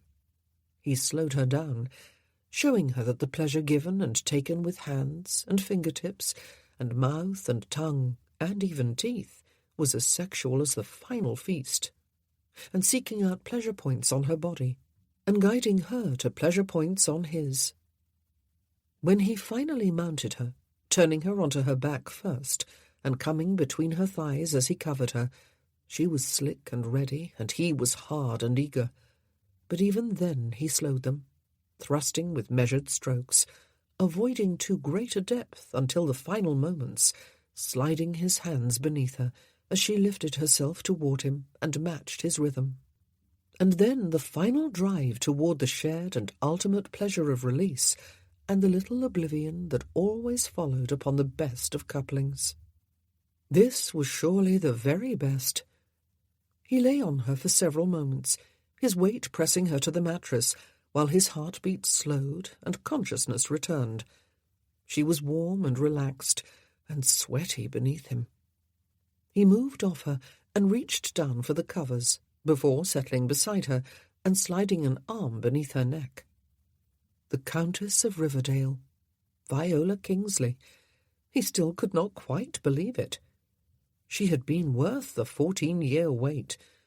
Not that he would have had her this way back then, even if she had been willing. She had been a married lady, apparently married, that was. She was asleep. Her hair was untidy, her face flushed, her lips slightly parted. She had drawn the sheet up to cover her breasts in a belated nod to modesty. Beneath the covers, her naked body touched his from bosom to ankles. She was beautiful in every way it was possible for a woman to be beautiful. 14 years had not robbed her of any of her allure. They had merely added to it. What strange fate had thrown them together here? One of his hired horses having acquired a loose shoe, her hired carriage having developed a cracked axle. He still did not know the name of either the village or the inn, but he did not believe in fate or coincidence. It had happened, and they had made the most of it, were making. The night was far from over. It was probably not even midnight yet. There was still much pleasure to be had. The noisy revelries were still continuing downstairs, and there was no hurry. Viola did not sleep deeply, though she did perhaps drift for a few minutes, exhausted and satiated. It had been so very long, and never like this. Oh, never even close. It would be laughable even to try comparing. She knew beyond a doubt that she had made a grave mistake, for she had allowed something vivid into her life, something joyful, and she would never, ever be able to forget. For a while, perhaps, she would not want to, but eventually she surely would, for vivid living and joy were not for her. Any possibility of either had been killed in her when she was 17 and married Humphrey, and there was no changing the world and the persona she had created for herself since then. Her life would become dull and decorous and blameless again tomorrow, and for all her tomorrows after that. She had run from Bath in a sort of panicked attempt to escape all that had happened during the past 2 years, when it had all accumulated in her spirit and become too much for her. Perhaps she had wanted to escape everything that had happened before that, too. Perhaps she had wanted to escape from the whole of her life, even from herself, and something, call it fate, had arranged all this. She had run far from her usual reality this afternoon, when she went to the village fair with a known libertine and enjoyed every single vivid moment of it. She had run further yet tonight, when she had waltzed with him on the village green, and kissed him on the river bank, and left her door unlocked. But if it was fate that had set up today, she was not at all sure it had been kind to her. Perhaps it had not intended to be. Perhaps it had intended to teach her a harsh lesson, for there was no permanent escape. Ultimately, she must take herself with her wherever she went, and there was no changing herself except during brief, wistful, defiant moments. But oh, she was not sorry. Not yet. And why anticipate sorrow and guilt? She must have drifted again.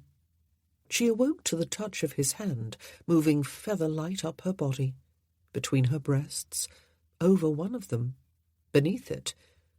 He set the pad of his thumb over her nipple and rubbed so lightly that she felt the effect more than the touch.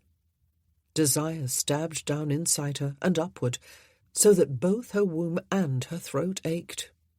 She turned her head on his arm and saw the hard, austere, cynical, silver-templed Mr. Lamar, with whom no woman of sense would allow herself to become personally involved. But almost in the same moment she saw Marcel, the lover in whom she had found escape and delight, and no peril at all. Except that there was the certain knowledge of a bleaker-than-ever future. And the rest of tonight. She realized suddenly that the inn had fallen silent, and there was no further sound of music coming from outside. She must have dozed for longer than she thought. Time was passing. This night was passing. He kissed her, and again she marvelled that kisses and touches could be so light, so seemingly lazy, and yet so purposeful too. For there was no doubt in her mind that every touch of his, of palm and fingertips and lips and tongue, was knowledgeable and deliberate, and designed to bring her to full readiness again. Not that that was going to be a hard task. She turned onto her side and touched him, one of her hands spreading over his chest with its light dusting of hair, while the other moved over him, feeling the hardness of muscles, the pulsing warmth within. She had never touched a man's body. "Viola," he murmured against her lips, and he took her hand by the wrist and moved it low between them. She first balked at the very idea, then touched him lightly, and then closed her hand about him. Long, thick, hard. But she had known that. She had had him inside her. It was different to touch him with her hand, though. With her thumb she stroked the tip, and he inhaled slowly and audibly, and moved his mouth to her throat and slid his hand between her thighs to work magic with his fingers there. He lifted her on top of him this time and slid his hands down her thighs to grasp her behind the knees and bring them up to hug his hips. She knelt above him and spread her hands over his chest and looked down at him. The candle was still burning on the dresser. He gazed back at her, his eyes dark and hooded, and she was fully aware for the first time that she was naked and unembarrassed. She ought to be. She hated to be seen naked, even by her maid. Indeed, no one else had seen her unclothed since she was a child, and she was no longer young. He was perfect physically. It seemed unfair, but she was unembarrassed by her own imperfections. After tomorrow, she would probably never see him again, and she doubted he would remember this, or her, for long. She had no illusions about that. Unlike her, she would always remember. It did not matter. She had made her decision quite knowingly, and without any coercion on his part. Quite the contrary. And she was not sorry. She would not be sorry. "Mount me," he said softly. "Ride me, Viola. Ride me to a standstill." Even the words were deliberately chosen, deliberately spoken, for desire, already roiling in her, surged. Her nipples tightened, and so did her inner muscles against the ache of wanting. And it did not matter that she was sore so soon after the last time, or that it had never occurred to her that the woman could take the lead in a sexual encounter.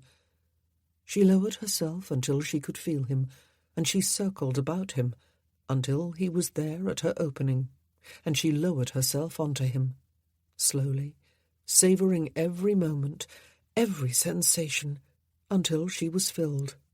She clenched her muscles about him, revelling in the hiss of his inward breath. "Witch," he whispered, and she rode while he lay quite still, and rode, her eyes closed, her hands braced on his chest, all her concentration there, where exquisite pleasure built to exquisite pain. She made circular motions with her hips, grinding about him as she rode, until she thought she must surely go mad, and it seemed he must be made of granite, until it was clear he was not.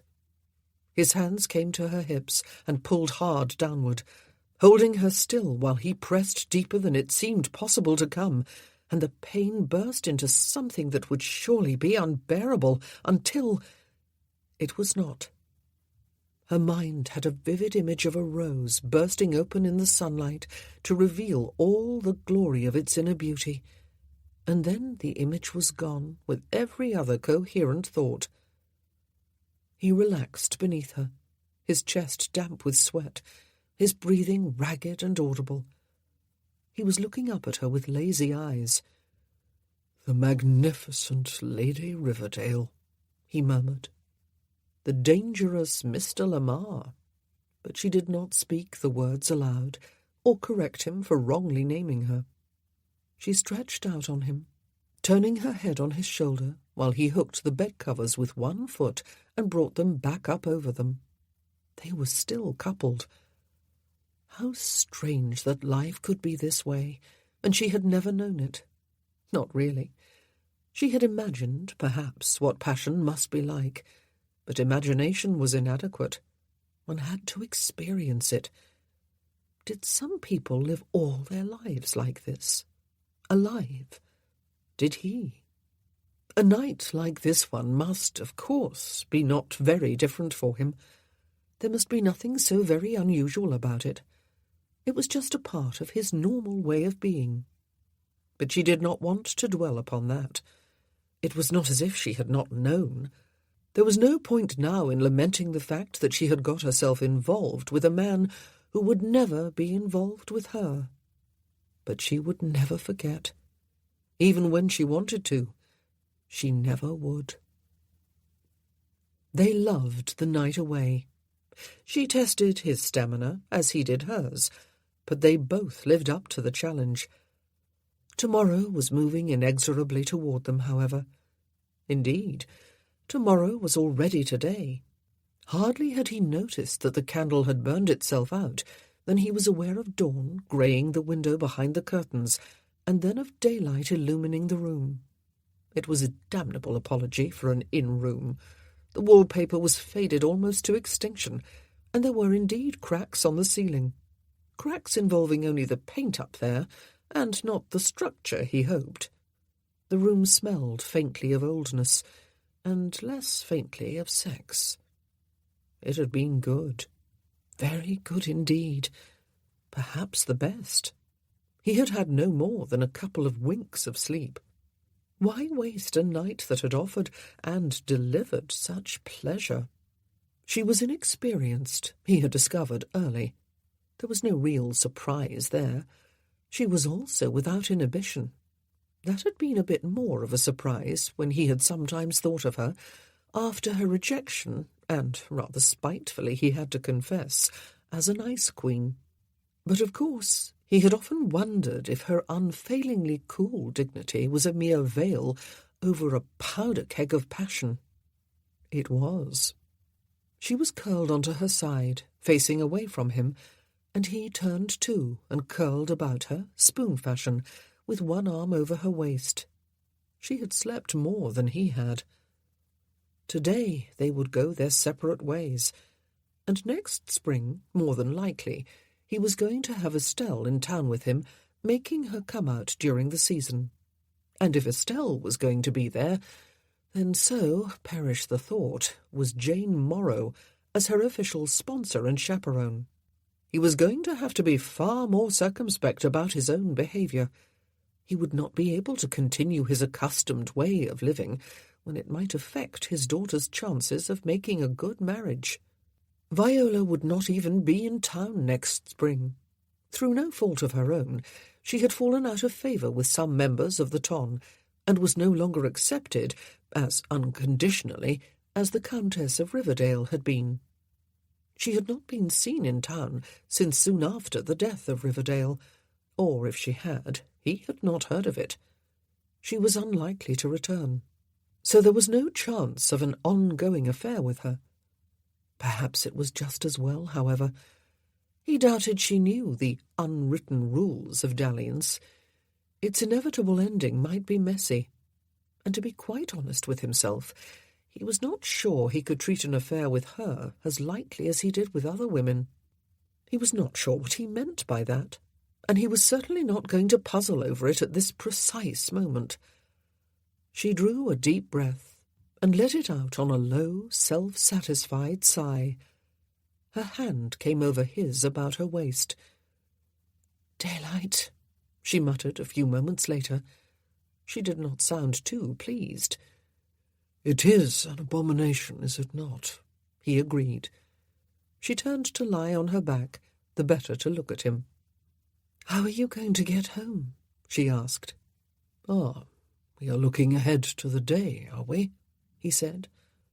"I have no idea, but I very much doubt I will be stranded here for the rest of my natural-born days, attractive as the prospect might be if I could have a fellow strandee of my own choosing. That is unlikely, however. I took a stroll out into the yard yesterday while waiting for a certain lady to get ready to go dancing. The coachman of that dreadful hired vehicle was confident that it would be ready to proceed by the middle of this morning. You will be home before nightfall." "Provided a couple of wheels do not fall off," she said.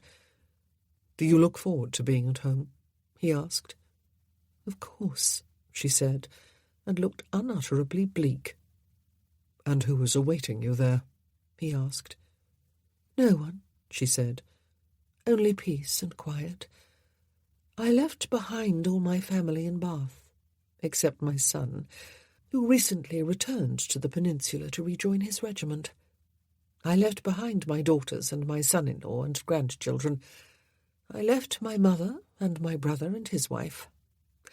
I left all the Westcotts, who came for the christening of my newest grandchild. I had to get away." "Had to? Too much family?" he asked. "I know the feeling." "It sounds so very ungrateful put that way," she said. "I love my children and grandchildren dearly, and everyone else too. The Westcotts in particular have been unwaveringly supportive and kind since the discovery that I am not really one of them after all. But I had to get away." "In a hired carriage?" he said. "Did no one offer a private one for your use, and servants to accompany you?" "They sounded like a grim lot, her family." "I had my own carriage with me," she explained. "I left it for Abigail, my younger daughter. She lives with me at Hinsford. I was offered the loan of several others. I believe I even hurt a few feelings by refusing, but I had to get away." He was beginning to understand yesterday afternoon a little better, and last night. It sounded to him as though, surrounded by her loving, concerned family, she had cracked. He knew all about that, cracking that was. "Are you looking forward to going home?" she asked. "It is full of people," he said. "Family. All of whom need to be sorted out and put in their place. By me. I have a severe aversion to being forced to exert myself in domestic matters." "It is all quite sufficient to make one want to run away and hide, is it not?" she said with a smile. Ah, that smile, so rare with her. "It is indeed," he agreed. He kissed her and wondered if they could, or should, have sex again. How many times would that make? 5? 6? Did it matter? The night was all but over, and there would be no other. Not with her, anyway. There was something melancholy in the thought, though melancholia was not something he was in the habit of indulging. They made love again. Chapter 7. They took their time. There was no hurry, after all. They were running away, not to anything in particular. The journey was as much a part of it all as was the destination. They stopped for practical purposes, to change horses, to partake of meals. The latter they did at their leisure, and sometimes they went walking afterward, if the place where they had stopped seemed of interest. They explored a castle, descending to the dungeons down long, spiralling stone steps, and then climbing to the battlements in the same manner to gaze out over the surrounding countryside, the wind threatening to blow his tall hat into the next county. They looked about churches and churchyards. She liked to read all the old monuments and gravestones, to discover what age those buried there had been when they died, and how they were related to one another. She liked to work out how they had been related to others in the graveyard. "You have a morbid mind," he told her. "I do not," she protested. "Graveyards remind me of the continuity of life and family and community. In this cemetery, the same 4 or 5 last names keep recurring. Have you noticed? I am sure if we were to ask in the village, we would find that the same names predominate even now. Is that not fascinating?" "Wondrously so." He favoured her with a deliberately blank look. "It would certainly seem to indicate that people on the whole do not do much running away." "Or else they run but then return," she said, "as we will do after a while." "A good, long while, it is to be hoped," he said.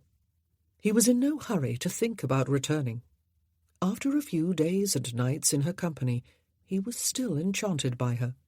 It was a strange word to pop into his head, enchanted, but no other more appropriate word presented itself. Lusted after was too earthy, and did not quite capture how he felt.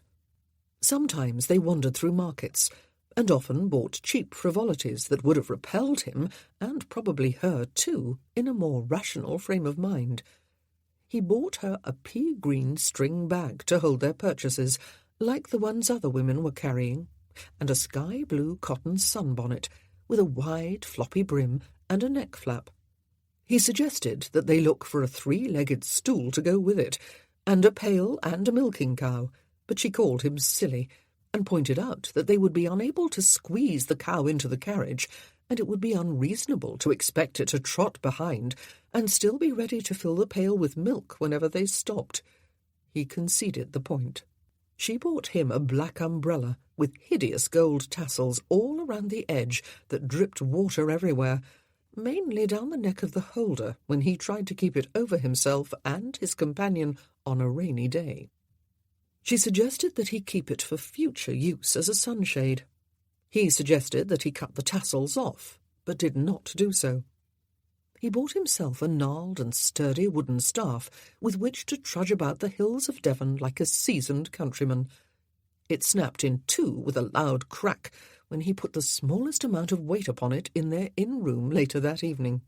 Fortunately for his dignity, he maintained his balance, but she collapsed into giggles anyway on the side of their bed, and he shook the jagged stump at her, and would perhaps have fallen in love if he had been 20 years younger and 20 times more foolish. "I paid good money for this, madam," he told her. "You paid almost nothing for it," she reminded him. "Even so, you did not get your money's worth, and I sympathize." "A great deal of good your sympathy does me," he grumbled. "You poor dear," she said, opening her arms wide. "Let me show you." Poor dear. He cast aside the remnants of his rustic staff and let her show him. When they were on the road, they were sometimes silent, but it was a companionable silence. They often sat hand in hand, their shoulders touching. Occasionally she dozed, her head on his shoulder. He had never been able to sleep in a moving carriage. Once he suggested they pull down the leather curtains and make love, but there were limits to what he could expect from the former Countess of Riverdale. She said a firm no, and was not to be budged. prude," he said. "Agreed," she retorted. There was no answer to that. Clever woman not to try besting him on the exchange of insults. He pointedly admired the countryside instead of making love to her. "Annoyed?" she asked after some time had elapsed. "Very," he said. Her head stayed facing toward him for a few moments, presumably to discover if he meant it. Then she turned and admired the countryside on her side of the carriage. "It would be decidedly uncomfortable," she said after a while. "And undignified," he added. "And that too." A moment later she laughed softly and settled for sleep against his shoulder, but they never did make love in his new carriage. Sometimes they talked. He was wary of conversation at first. He did not converse with women. Not really converse, that was. Frankly, he was not interested in women as people, though to be fair to himself, he did not expect them to be interested in him as a person either. His dealings with women were to fulfill a very specific need in their lives and his own. It was not that he disliked them or did not respect them any more than he believed they disliked or did not respect him. It was just that, well, he had no interest in relationships. Again, to be fair to himself, he avoided close friendships with men too. He had numerous friendly acquaintances, but no one to whom he bared his soul. The very thought was anathema to him. They talked about their families. Or she did, anyway. She obviously felt a deep attachment to her family, though he wondered if they knew how deep her feelings ran. She could be very reserved, very cool in manner. He had often wondered how much feeling there was behind that reserve. He had already discovered the passion, but there were genuine emotions too. Her heart was torn in shreds with worry over her son, who was a captain with a rifle regiment in the peninsula. She did not put her feelings into quite those words, but it was not difficult to interpret what she said that way. She spoke with hope of her elder daughter, who had been stripped of her title and place in society and robbed of her betrothal after her illegitimacy had been exposed. She had apparently taught at an orphanage school and then married a schoolmaster and artist who had just inherited a modest fortune and a home outside Bath. It all sounded very complicated to him. They had adopted 2 of the children from the orphanage and recently had one of their own, her reason for having been in Bath. They had opened their home as a sort of retreat, conference, concert, gallery venue that was always buzzing with activity and teeming with people. Artist types, Marcel guessed. It all sounded quite ghastly, but apparently the daughter was happy, one indication being that she went about barefoot more often than she was shod. "I suppose," he said, "her former self would have shuddered with horror at the mere thought of anyone except her maid seeing her feet." "Yes," she said, apparently having taken his question seriously. She was worried about her younger daughter, who had been deprived, with her title and social status, of any chance of making her come out at a season in London, and of all hope of contracting the sort of marriage she had grown up to expect. The girl was apparently sweet and gentle and quite accepting of her lot in life, a fact that deeply worried her mother. "Perhaps she really is," he said. "Accepting, that is. Were not women raised to accept whatever life cared to throw their way? The devil, but he was glad all over again that he had not been born female." She gave him a speaking glance, and he kissed her hard, so that he would not have to look into her deeply wounded eyes. Good God, he did not need this. He had run away with her so that they could put all their cares behind them for a while, forget everything but each other and the pleasure they could derive from each other and their immediate surroundings, so that they could enjoy a week or 3 of stress-free living and lusty sex.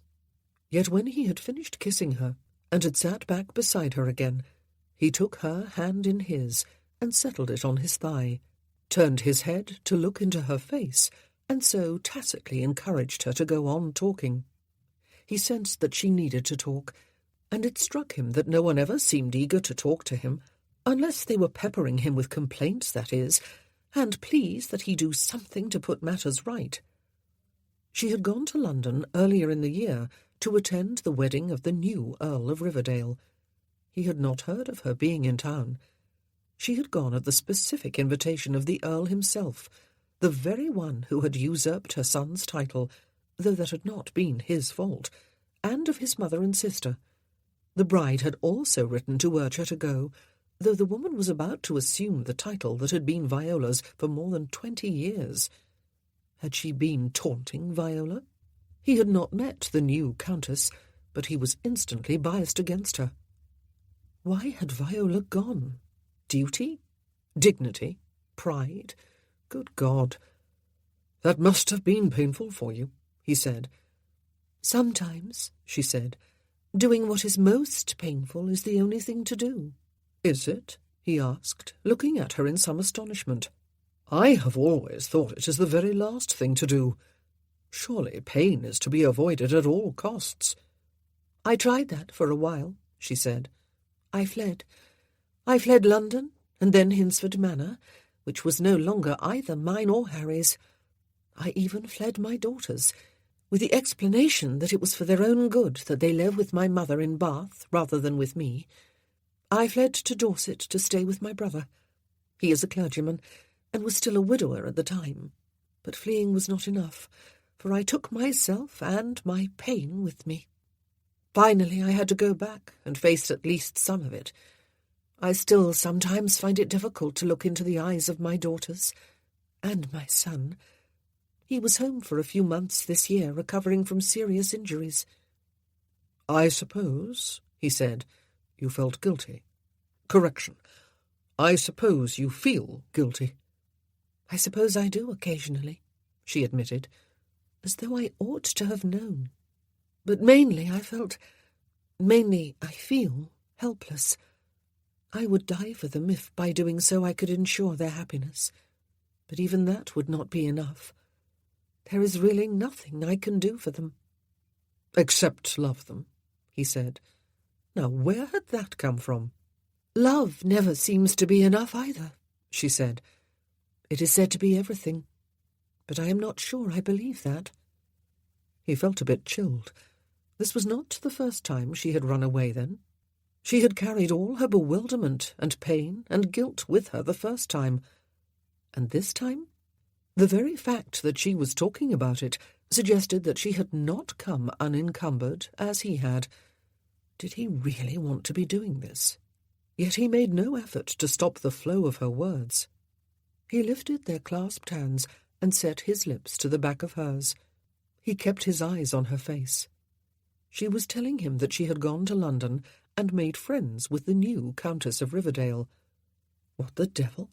Did she delight in punishing herself? "It was possible?" he asked. "They are a lovely family," she told him. "Alexander is good and kind, and has a strong sense of duty and responsibility. Wren is warm and earnest and truly generous. She is also strong and independent. She is a wealthy businesswoman in her own right, and continues to be, with Alexander's blessing. They epitomize for me what a true marriage ought to be, but very few marriages are." Ah, yes.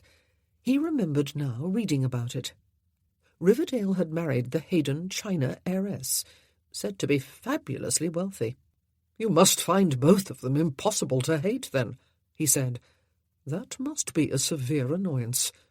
She darted a look of amazed incomprehension at him, and then smiled. "Well," she said, "I suppose it would be a comfort if I could dislike them. But I cannot. None of what happened was their fault. Alexander was genuinely dismayed when he was told the title was his. I know. I was there. I cannot dislike any of the Westcotts. None of it was their fault either, and they have gone out of their way to draw us back into the family. They have even all travelled to Bath several times in the last 2 years for our sakes. They are there now to spend a couple of weeks together, following the christening of Camille and Joel's son." "But you do not use the Westcott name," he said. "No," she shrugged. "And when I met you, You were running again from all this kindness and generosity and love, he said. Yes, she said. Again. I had not thought of it that way. And now, yet again, perhaps I have just turned into a runner, a shirker of reality. Reality can be much overestimated, he said. She sighed, and they were silent for a while. Tall trees lining the road on both sides obscured the view of fields and meadows beyond, and shut out much of the sunlight. "And you, Marcel," she said, "what are you fleeing from?" He had listened with unexpected interest to the tangle of love and hope and drama and fear and tedium that was her life. But listening was a passive thing. Her life was her own. It did not directly concern him. He had no real interest in her children, her mother, her brother, or the Westcotts, except as they affected her. Not that he was interested in shouldering her burdens and making them his own. Indeed, it was a little alarming to realize that she had brought them with her on this journey of supposedly mindless pleasure. But it was only because she had lived through such experiences and been involved in those relationships that she was the person she was now, he realized in a moment of strange insight. And somehow he was interested in the person who was Viola Kingsley. His interest in her should be entirely about sex, if this affair was to proceed true to type. It did not feel quite like any type, however. It had not from the start. What was he fleeing from? "Merely the tedium of a visit home," he said. "There are too many feuding women there, and men who want to take charge in my absence, and a steward who is complaining about them, and a housekeeper who is grumbling about being forced to pray. It is a place to be avoided whenever possible, though just occasionally one feels obliged to put in an appearance to assert one's authority." "And does that work?" she asked. "Oh, assuredly." He looked at her, eyebrows raised.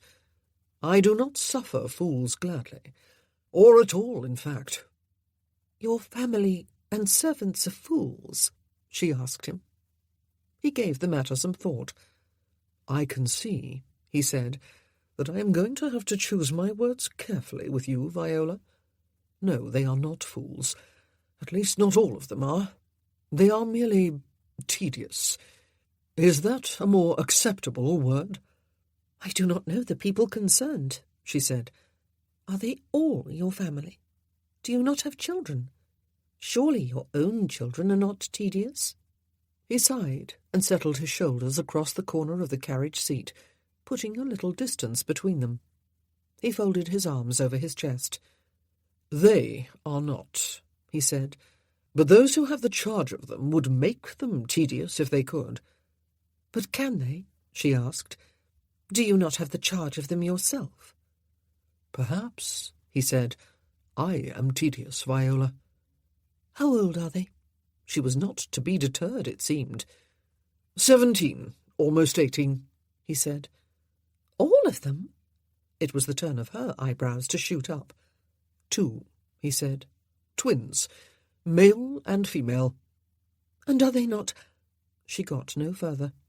He had set one finger across her lips. Enough was enough. "I am running away," he said, "with you. I have the necessary baggage with me, in the form of a few changes of clothes and my shaving gear. It is all I need. And your company, but not your probing questions."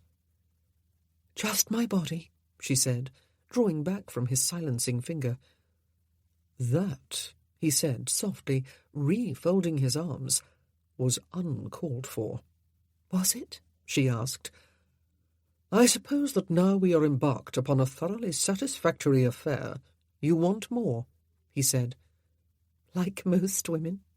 She smiled, but the expression did not reach her eyes. "That is what your question implied. No, Marcel, I do not want to own your soul. I certainly do not want to own your name. But is an affair only about—" She stopped and frowned. "Sex," he said. "But sex is very pleasurable when it is good, Viola, as I believe you would agree." "Yes," she said, and laid her head back against the cushions and closed her eyes, shutting him out, leaving him feeling somehow shallow for wanting nothing but sex from this brief escape from responsibility. She was the ice queen of memory, lips in a thin, straight line. He wanted her. "None of them will miss us," he said, after a few minutes of irritated silence, irritated from his point of view anyway. She looked perfectly serene, apart from her lips. He might almost have thought she had dozed off, except that her head had not flopped to the side. "Do you realize that, Viola? None of your numerous family members will even notice you are gone. They think you have returned to whatever the devil house you live in." "Hinsford Manor," she said, without opening her eyes. "Hinsford Manor," he said. "They will continue to enjoy themselves in Bath, and not spare you another thought." She had no comment on that, no protest to make. She knew he was right. "And no one will miss me," he said. "When Andre arrives with word that I have fallen by the wayside, but will put in an appearance when I put in an appearance, they will breathe a collective sigh of relief and carry on with their lives. Their tedious, sometimes fractious lives, and they will all write me another letter of complaint, and then complain to one another when they realize there is nowhere to send it." Her lips softened and curled at the corners in the suggestion of a smile. "You are out of sorts," she said. He pursed his lips and glared at her, but she would not give him the satisfaction of opening her eyes, and he would not give her the satisfaction of speaking another word, even to deny her charge. He was not out of sorts. After a few minutes, her head tipped to the left. He unfolded his arms, slid away from his corner, and lifted her head to rest on his shoulder. They had had their first quarrel. But he was right. No one would miss them. And he was not going to start feeling self-pitying about that, though he did permit himself some small indignation on her part. They had let her go, in a hired carriage no less, when the raw wound of what she had suffered a few years ago had not even begun to heal. They had let her go, and they would not even miss her. He would miss her when she left him, he thought, which was, of course, utter nonsense. Chapter 8. Viola's family began to miss her after just a few days, when no letter came from Hampshire to inform them that she had arrived home safely. It was unlike her not to let at least her daughters know, especially when she must realize they would be more anxious than usual. They had tried everything they could to dissuade her from leaving in a hired carriage with no servant for protection or company, not to mention respectability. Camille and Abigail had each since written to her.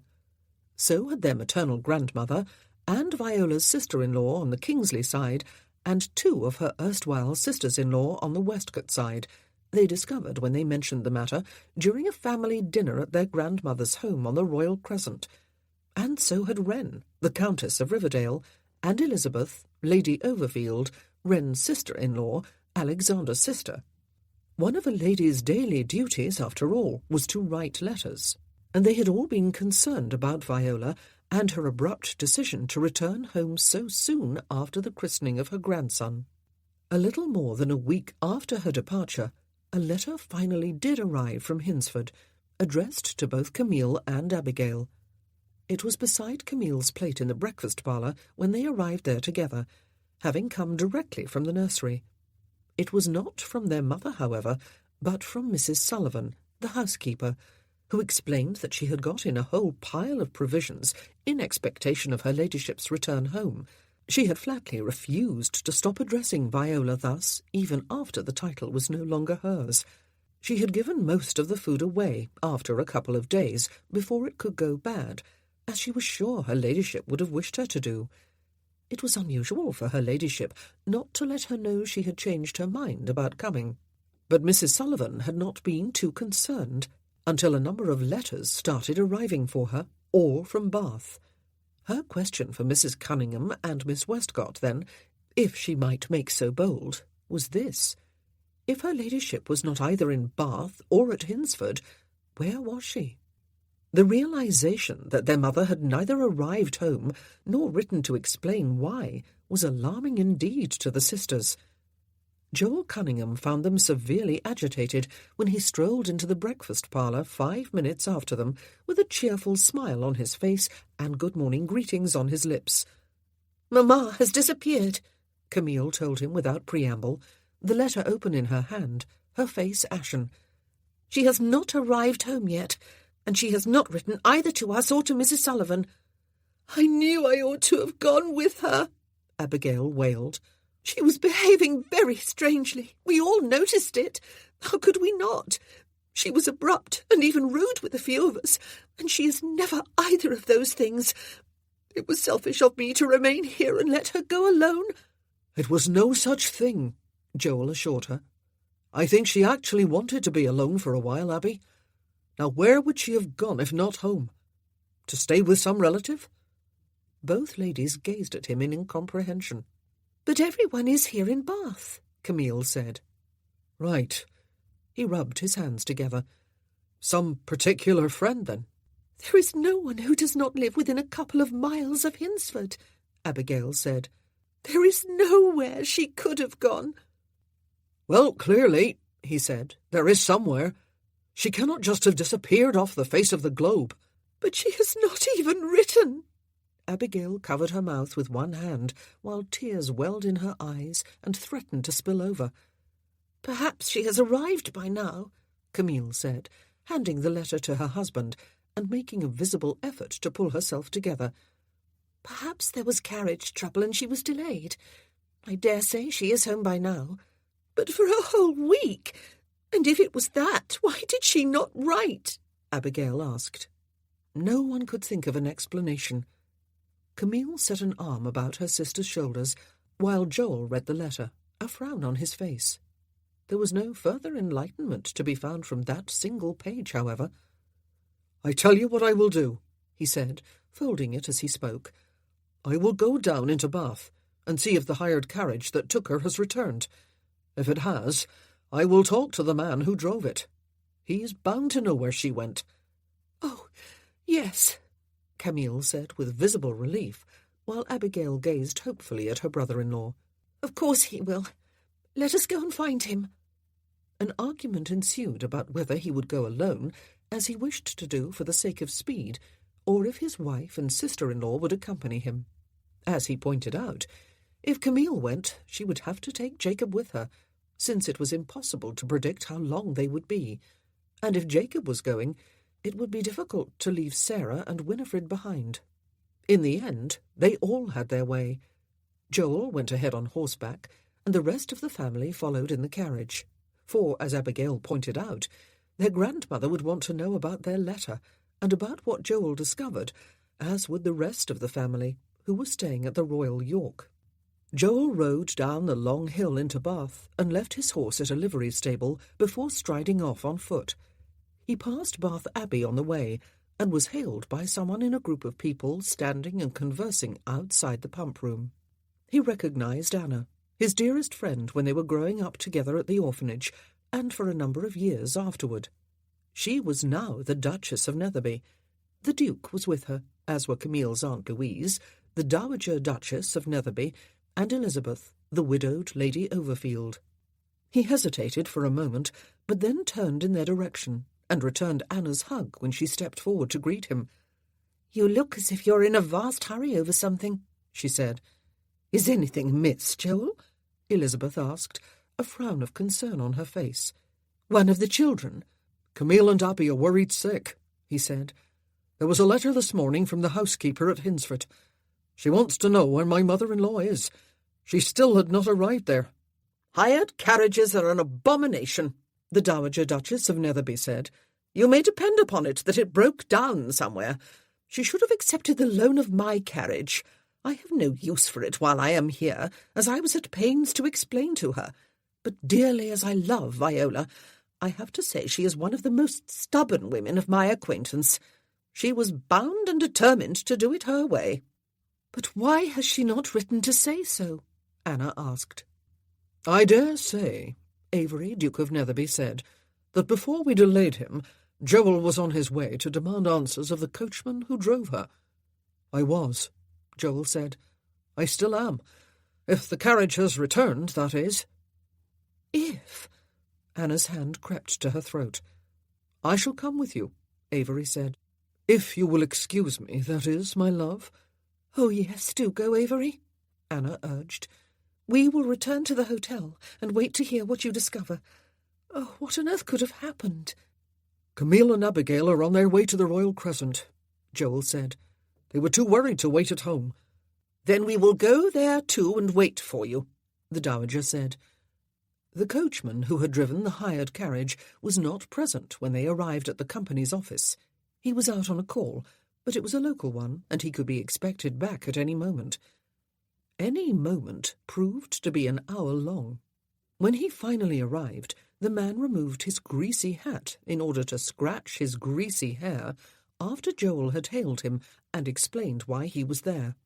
I lost a good-paying customer back here on account of that there fare, he said. Had to replace the axle, I did, though the old one wasn't exactly broke. Not good enough to fix, though. I lost a whole day and a pile of money. That gent did not make good for the day I lost either. I suppose a day's pay is neither here nor there to the likes of him. Some has it easy. The gent, Joel said. My carriage wasn't good enough for Mr. High and Mighty, the coachman said bitterly. Oh, no, not him. He had to go looking for another one, he did, even after I went and changed the axle. Got me to take him to where he could find one. I only hope he got fleeced and all the wheels fell off before it had gone 5 miles. You left Bath with Miss Kingsley, Joel said. Who is this gentleman you speak of? And what happened to Miss Kingsley after the mishap with the axle? The coachman scratched his head again. Didn't know him from Adam, he said, but he thought he was the King of England, he did. She was with him when I took him into town after the carriage was fixed. He had the cheek to say he wouldn't insist that I pay her back for the cost of the night at the inn. Can you believe it? I hope that after I left them they couldn't find nothing else to hire for the wheels to fall off of. It would serve him right, it would, if they were stranded there for the rest of their lives. My temper would be considerably happier if you would confine your remarks to answering the questions that have been put to you, Avery said, regarding the man with languid disfavour. Where exactly did this slight accident with the axle occur? Where exactly was Miss Kingsley stranded for the night? To which town did you convey her and the mysterious male stranger the following day? More head-scratching. Some village, the coachman said vaguely. Can't remember what it was called, if I ever knew. They was having some big fair there over something or other. The church roof, maybe. He did, however, remember the name of the town to which he had taken his passengers the following day. I really ought to have been paid more for my trouble, he added, squinting shrewdly at Joel. Cost me a bundle, that trip did. I believe you got off lightly, Joel told him. Your journey, for which you had been paid in full, was cut short when you were no longer required to go the whole distance, and Miss Kingsley apparently did not insist upon either a refund for the untravelled portion of the journey or recompense for the unexpected night she was forced to spend at an inn. Did she say anything to you the next day?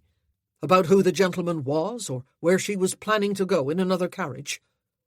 But there was no further information to be got out of the man, and he dropped no more hints about the losses he had incurred during the ill-fated journey. He seemed somewhat disconcerted by Avery's languid mention of his unhappy temper and Joel's grim displeasure. When Joel and Avery arrived at Mrs. Kingsley's house on the Royal Crescent, they found every member of both families gathered in the sitting-room, all looking identically anxious, with the exception of the children. Jacob was asleep in Abigail's arms, and Sarah, the younger of Camille and Joel's adopted daughters, was curled up on her mother's lap, hovering between sleeping and waking, though she roused herself sufficiently to greet her papa with a wide smile. Winifred, the elder of the adopted daughters, was tickling and smoothing a hand over the bald head of Josephine, Anna and Avery's baby. As soon as Joel had given his report, the whole family would have gone tearing off in pursuit of Viola and the mysterious gentleman, who quickly assumed sinister proportions in the eyes of many of them, if Avery had not imposed silence and then reason upon the gathering with the mere lifting of one finger. He then observed that they would resemble a travelling circus, and would surely move across the countryside at the speed of one if they all went together. "I will go alone," Joel said. "I'll come too, Joel," Alexander, Earl of Riverdale, told him.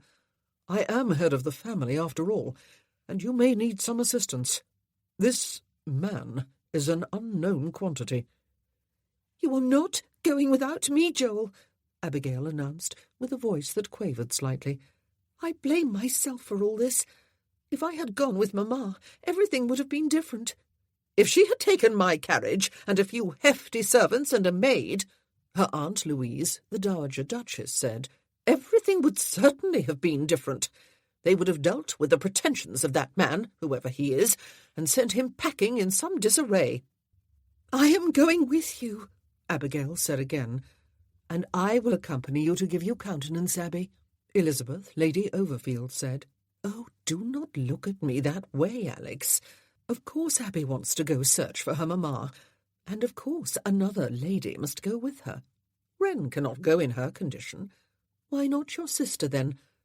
And, Joel, do not you look at me that way. We may all be needed in one way or another."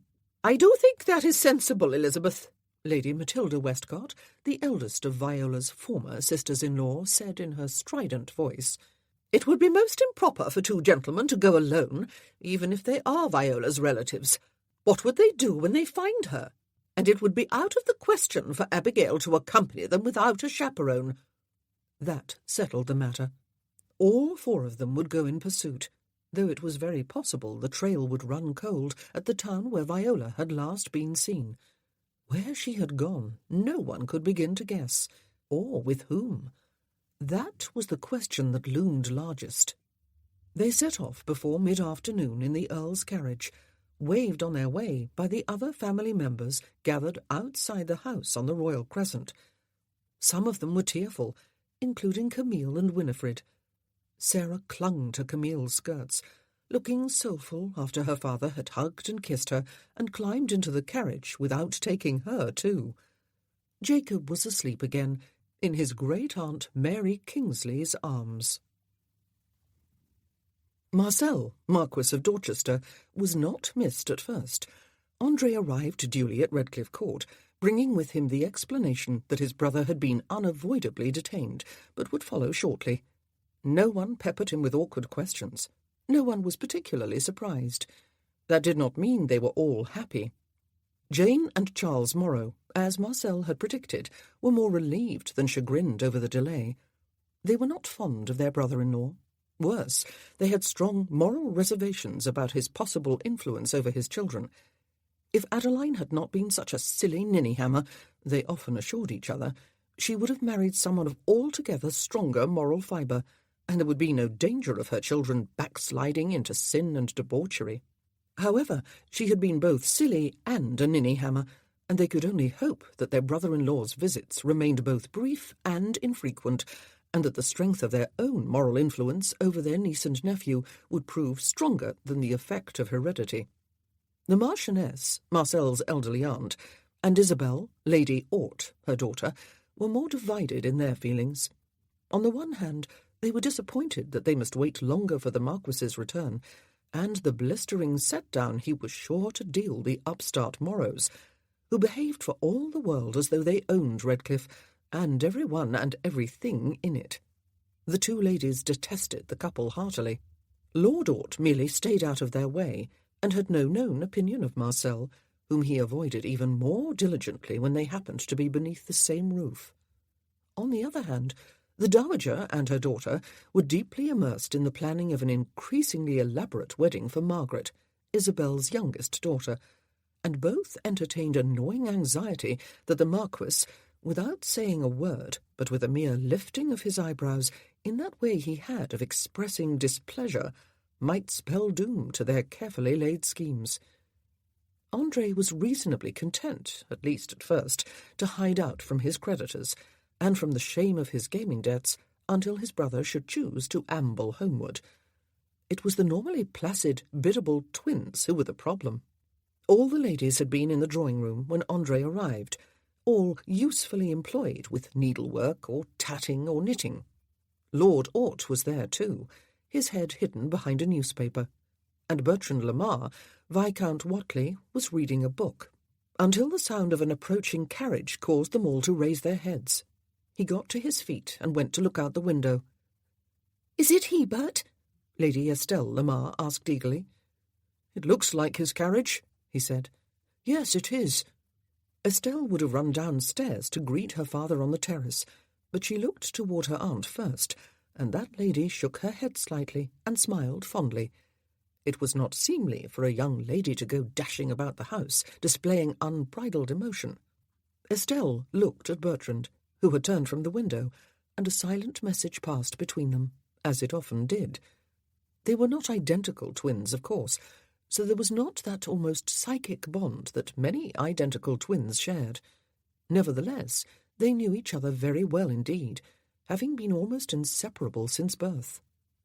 Estelle returned her attention to her embroidery, and Bertrand stayed where he was, much as he would have loved to dash down to meet his father himself.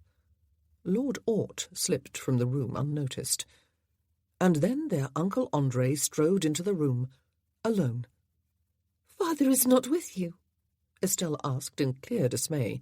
That was when he gave his vague explanation about his brothers having been unavoidably delayed. "But he wrote to say he was on the way," Estelle said. "I have planned a party here for his 40th birthday the week after next. I begged Aunt Jane to let me, and she said it would be good training for me." "I dare say he will be here long before then," Andre assured her cheerfully. "How do you do, Aunt Olwyn? And Isabel? Margaret?" He did the rounds of the room, bowing to each of the ladies in turn. "I knew he would not come," Bertrand said. "I told you so, Stell." "Oh, you did not," she protested. "And I warned you that your father is sometimes unpredictable," their Aunt Jane said kindly. "I warned you too, Estelle, that he may not be as delighted as you hope at the prospect of a party in his honour here in the country. The company is bound to seem insipid to a man of his tastes.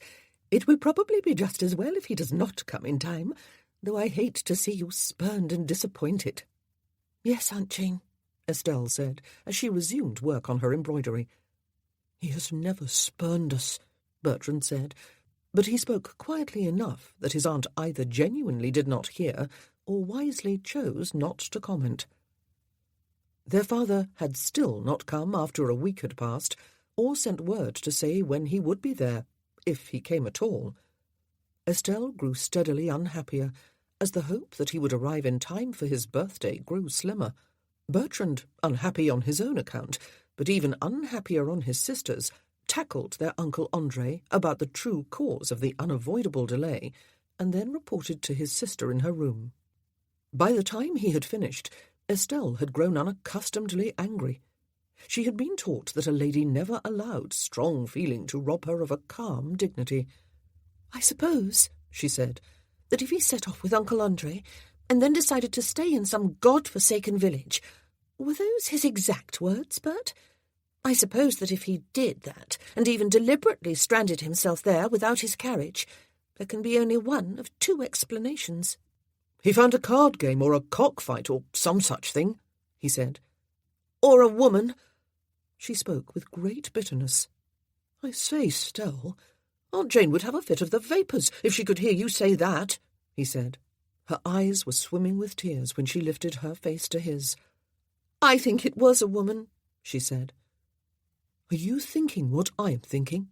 he asked, after they had stared at each other glumly for a few moments. His nostrils flared with a sudden anger to match hers. "Yes, I certainly am," she said. "It is time we went to find him and bring him home. He is not going to ruin the only party I have ever planned. He is simply not. I have had enough." "That's the spirit, Stell," he said, clapping a hand on her shoulder and squeezing. "We are not children any longer. It is time we asserted ourselves. Let's go find Uncle Andre again. He was in the billiard room 5 minutes ago." He still was. "He could be anywhere by now," Andre told them, chalking the end of his cue, as though hopeful he was going to be able to resume his solitary game. "I really cannot imagine him staying in that village for longer than a day or two at most. The Lord knows where he went after leaving there, or where he is now. There is never any knowing with your father." But they went anyway. They set off the following day on a journey they were fully aware might very well prove fruitless. 4 of them, Estelle and Bertrand, had insisted that their uncle go with them in order to lead them to the village where he had left their father, since he could not remember the name of it. To be fair, he went without any great protest. Redcliffe did not offer much by way of entertainment or congenial company, but he could not go off anywhere alone, since his pockets were sadly to let, and creditors might pounce if he went to his rooms in London or to any of his usual haunts. And it was in his own interest as well as that of his niece and nephew to find his brother and persuade him to come home and make good on his promise to lend the money to pay the more pressing of Andre's debts. The 4th in their company was Jane Morrow, who went after the failure of all her attempts to dissuade, command, wheedle, and threaten 2 young people who had never before in their lives given her a moment's trouble. "I cannot think what has got into them," she had complained to her husband, when he too had failed to talk sense into his wife's niece and nephew. "Unless it is bad blood showing itself at last. I shall do all in my power to prevent that from prevailing, however, for Adeline's sake. Oh, I could cheerfully wring that man's neck, and I may do it too if we find him, which is very unlikely. It would be easier to find a needle in a haystack, I dare say." She was more annoyed than she could remember being since Adeline had insisted upon marrying a young man whose only claim to fame, apart from extraordinary good looks, had been his wildness. On this occasion she had even threatened to wash her hands of the twins if they defied her wishes. But she went. Duty was too strongly ingrained in her to be ignored. Oh, and affection, too, though she did not like to admit to any gentle feelings for such disobedient children. But she would have a word or two to say to her brother-in-law the very next time she saw him, even though she was very well aware that he would merely look at her, in that way he had, and finger the handle of his quizzing-glass, and make her feel like a worm crawling across the dirt before his feet. How dared he disappoint his children? Chapter 9. The Marquis of Dorchester employed a man of business to manage his investments and numerous properties, among them the cottage in Devonshire. He considered the man upright, honest, and trustworthy, and therefore did not bother his own head too much with details. However, he did seem to recall that the Devonshire property was tended and maintained by a resident housekeeper and a handyman, conveniently husband and wife, who had stayed on after his great-aunt's death.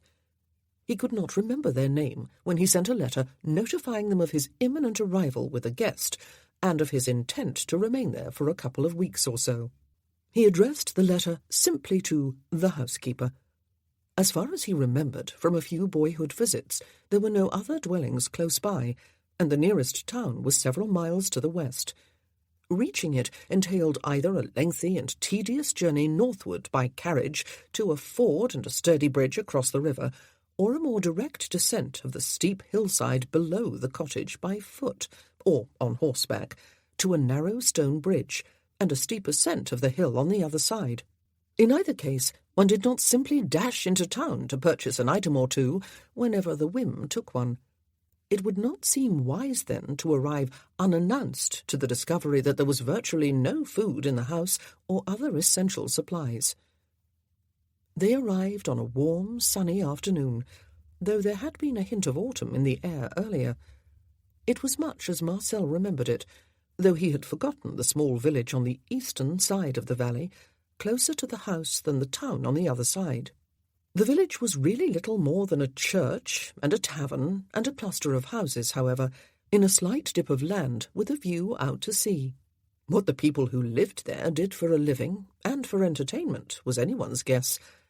His guess was that the tavern did a roaring trade, and perhaps the church too.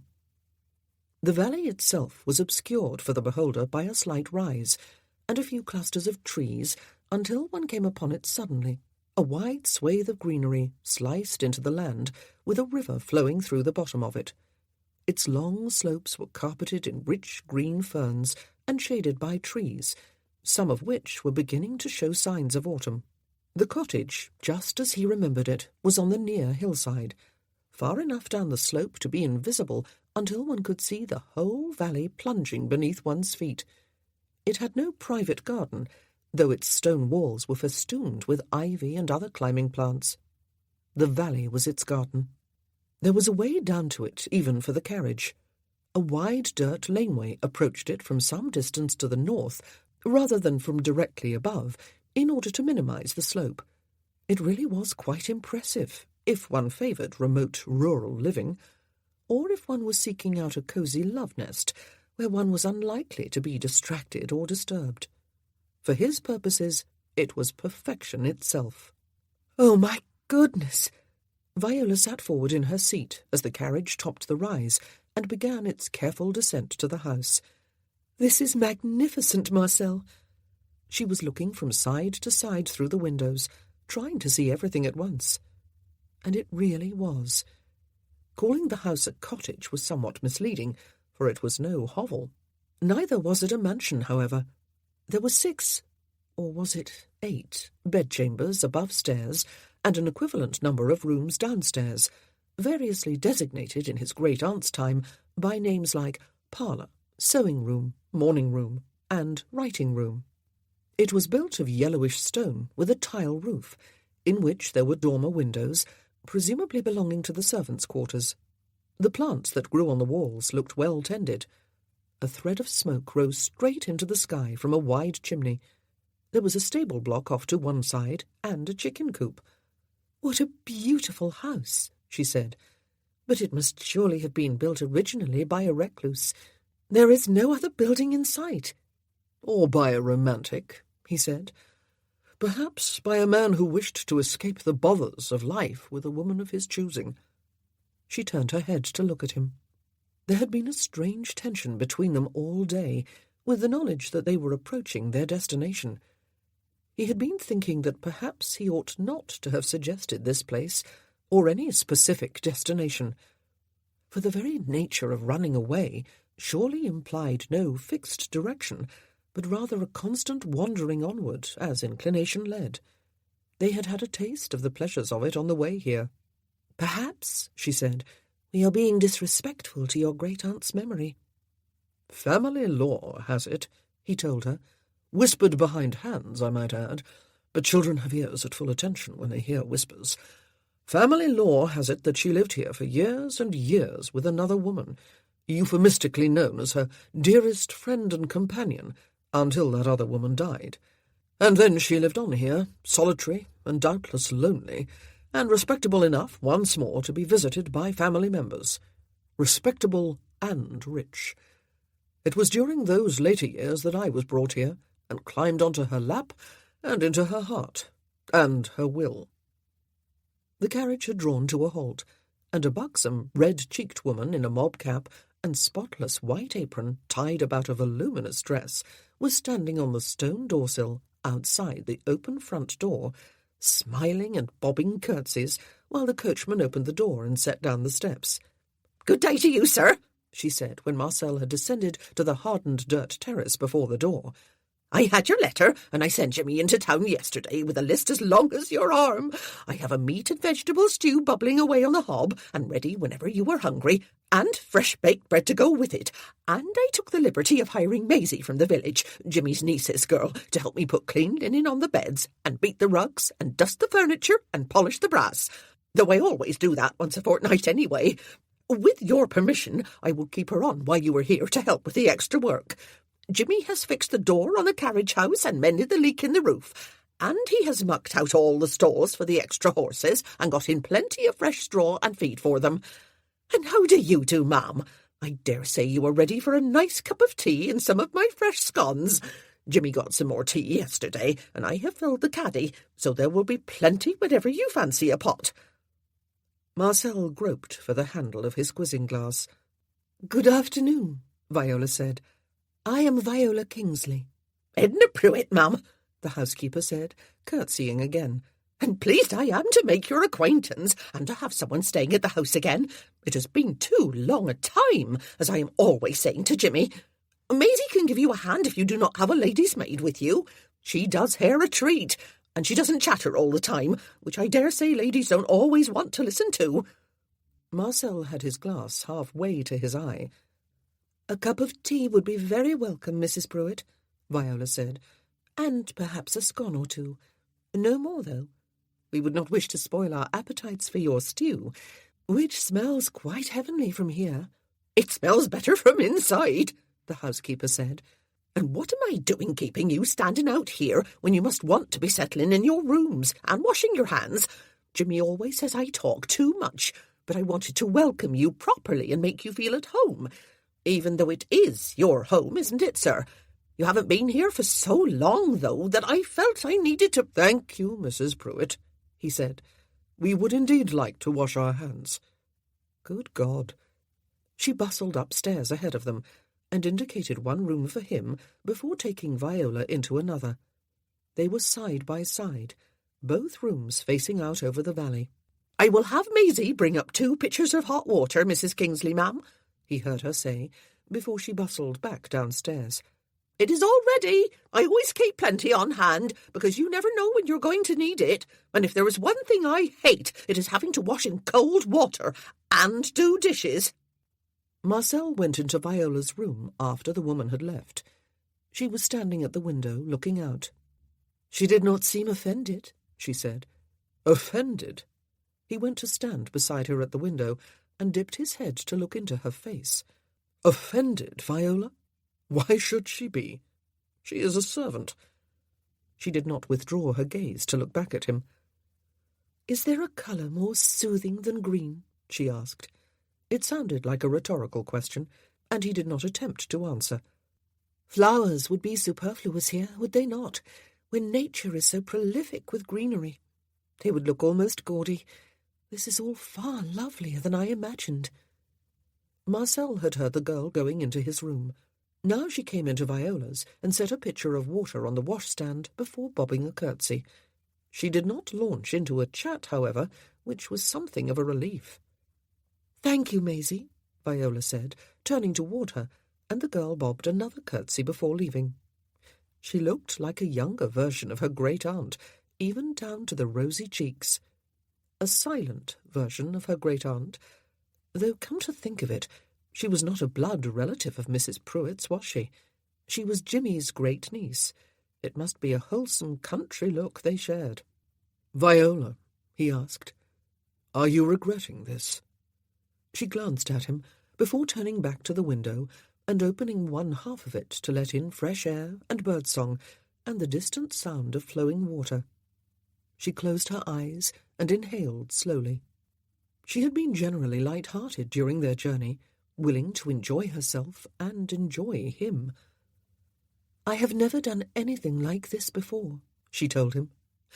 "Virtuous women do not, you know.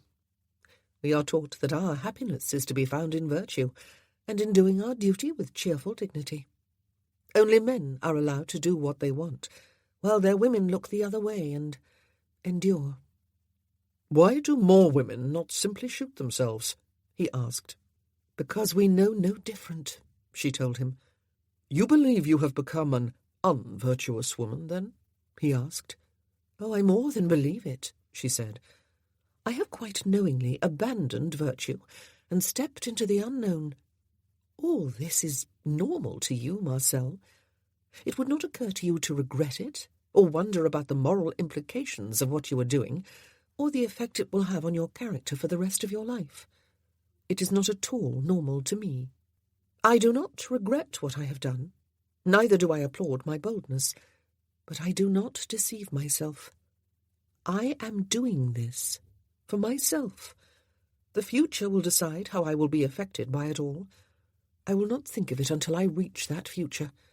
It would be better if you do not keep asking. I am here by choice. Your servants here do not appear to be scandalized, and I am enchanted with this cottage and everything that is out there." "Are you enchanted with me?" he asked. When she looked at him this time, her eyes were laughing. "You sound like a little boy begging for approval," she said. The devil he did. He reached out a hand and pulled her into his arms before kissing her thoroughly. "Yes," she said against his mouth when he gentled the embrace. "I am enchanted with you. But I very much need to wash my hands, behind closed door, if you please. And then I would like that cup of tea Mrs. Pruitt is brewing for us."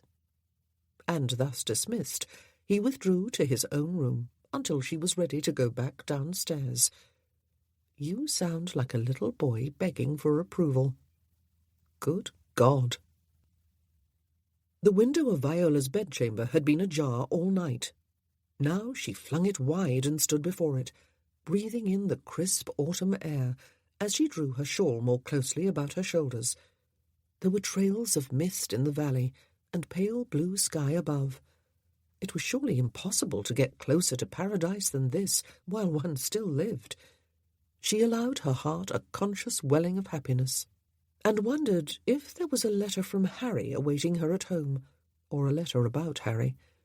She wondered if her brother and sister-in-law and all the Westcotts were still in Bath, celebrating family. For that was what they had been doing more and more in the last couple of years, since the great catastrophe, which might just as easily have broken them asunder into bitter disunity. For one moment she regretted having left Bath so abruptly, and thus having spoiled things a bit for everyone. This was so typical of her, so very typical. Even now, when she had made the conscious decision to do something for herself, she could not quite stop herself from looking back and fearing that she had inconvenienced or hurt others. She had hurt no one, and no one would worry unduly. She did wish she could go back and rewrite that letter to Camille and Abigail, though. She ought to have explained that she had met a friend and been persuaded to spend a couple of weeks or so at that friend's house. They would wonder, but they would not worry. But at least she had written, and they would know that she had not just disappeared off the face of the earth. And so she could permit herself this time of unalloyed happiness. It was a rash word to use, perhaps, and a rash thing to feel. But why not? This was what she had run away for. This was what her heart had surely yearned for all her life. Just simply to be happy, however fleetingly. She was not so foolish as to believe in happily ever after. That did not mean happiness was to be spurned when it offered itself for brief, vivid moments, as it did now. Oh, this really was paradise. The ferns above the mist gleamed wetly in the morning sunlight. "Something," a voice said from behind her, "is reminding me of winter days at school, when we were hauled from our beds at an ungodly hour each morning in order to run 20 laps about the playing fields before returning to a refreshing wash in icy water and a descent to the unheated stone chapel for half an hour of prayers and moral harangues from the headmaster. I believe it must be. Yes, indeed it is. It is the Arctic air billowing through that window." She turned to smile at him. He was lying naked in her bed, his fingers laced behind his head, the bedcovers bunched about his hips. "Are you a hothouse plant, Marcel?" she asked him. "I want to go out there. I want to run in the ferns. I want to run through the mist. I want to stand in the middle of that bridge and twirl slowly about and breathe in the wonder of it all. Such a feast for the senses." "I perceive a compatibility problem," he murmured and closed his eyes, but he made no move to cover himself. "It was you," she reminded him, "who wanted to dance on the village green." "Ah, but that was a means to an end," he said, his eyes still closed. "I hoped to lure you into bed." "It was a trick that worked like a dream," she said, turning back to the window. "I hope you are proud of yourself." "Indeed I am." She jumped slightly, for his voice came from just behind her, and his arms came about her and drew her back against him. "It was one of the greater successes of my life." "Not the greatest. I am crushed." She rested her head on his shoulder and sighed with contentment. "Viola," he said, "this is a little akin to shutting the stable doors after the horse has bolted, I suppose. But do you know and practice ways to prevent conception?" She was very glad he could not see her face. She had rarely been more embarrassed in her life. Women never discussed, even with one another. But why was prudery still dogging her footsteps when she was standing here with her naked lover in a remote love nest the morning after a night of loving? "I stopped having my—" Oh, dear. She tried putting it another way. "I stopped being fertile a couple of years ago, after all the upset. It has never come back. I will not conceive." "Was that not a very young age for it to happen?" he asked. "Yes, I believe so," she said. "I was 40. "Ah, so I am bedding an older woman, am I?" he said. "I will pass that dreaded landmark in a short while. At present I am still in my youthful 30s. She did the subtraction in her head. He had been only 25 then, when he had so pointedly flirted with her, and so tempted her 28-year-old self. He must have been awfully young when he married, and when his wife died. He did not seem at all the sort of man to marry young. Had he been essentially the same man then as he was now? Had he married for practical reasons, perhaps, as she had? Or had he changed quite drastically? But he would not talk about his family, not even his children. Twins, a boy and a girl.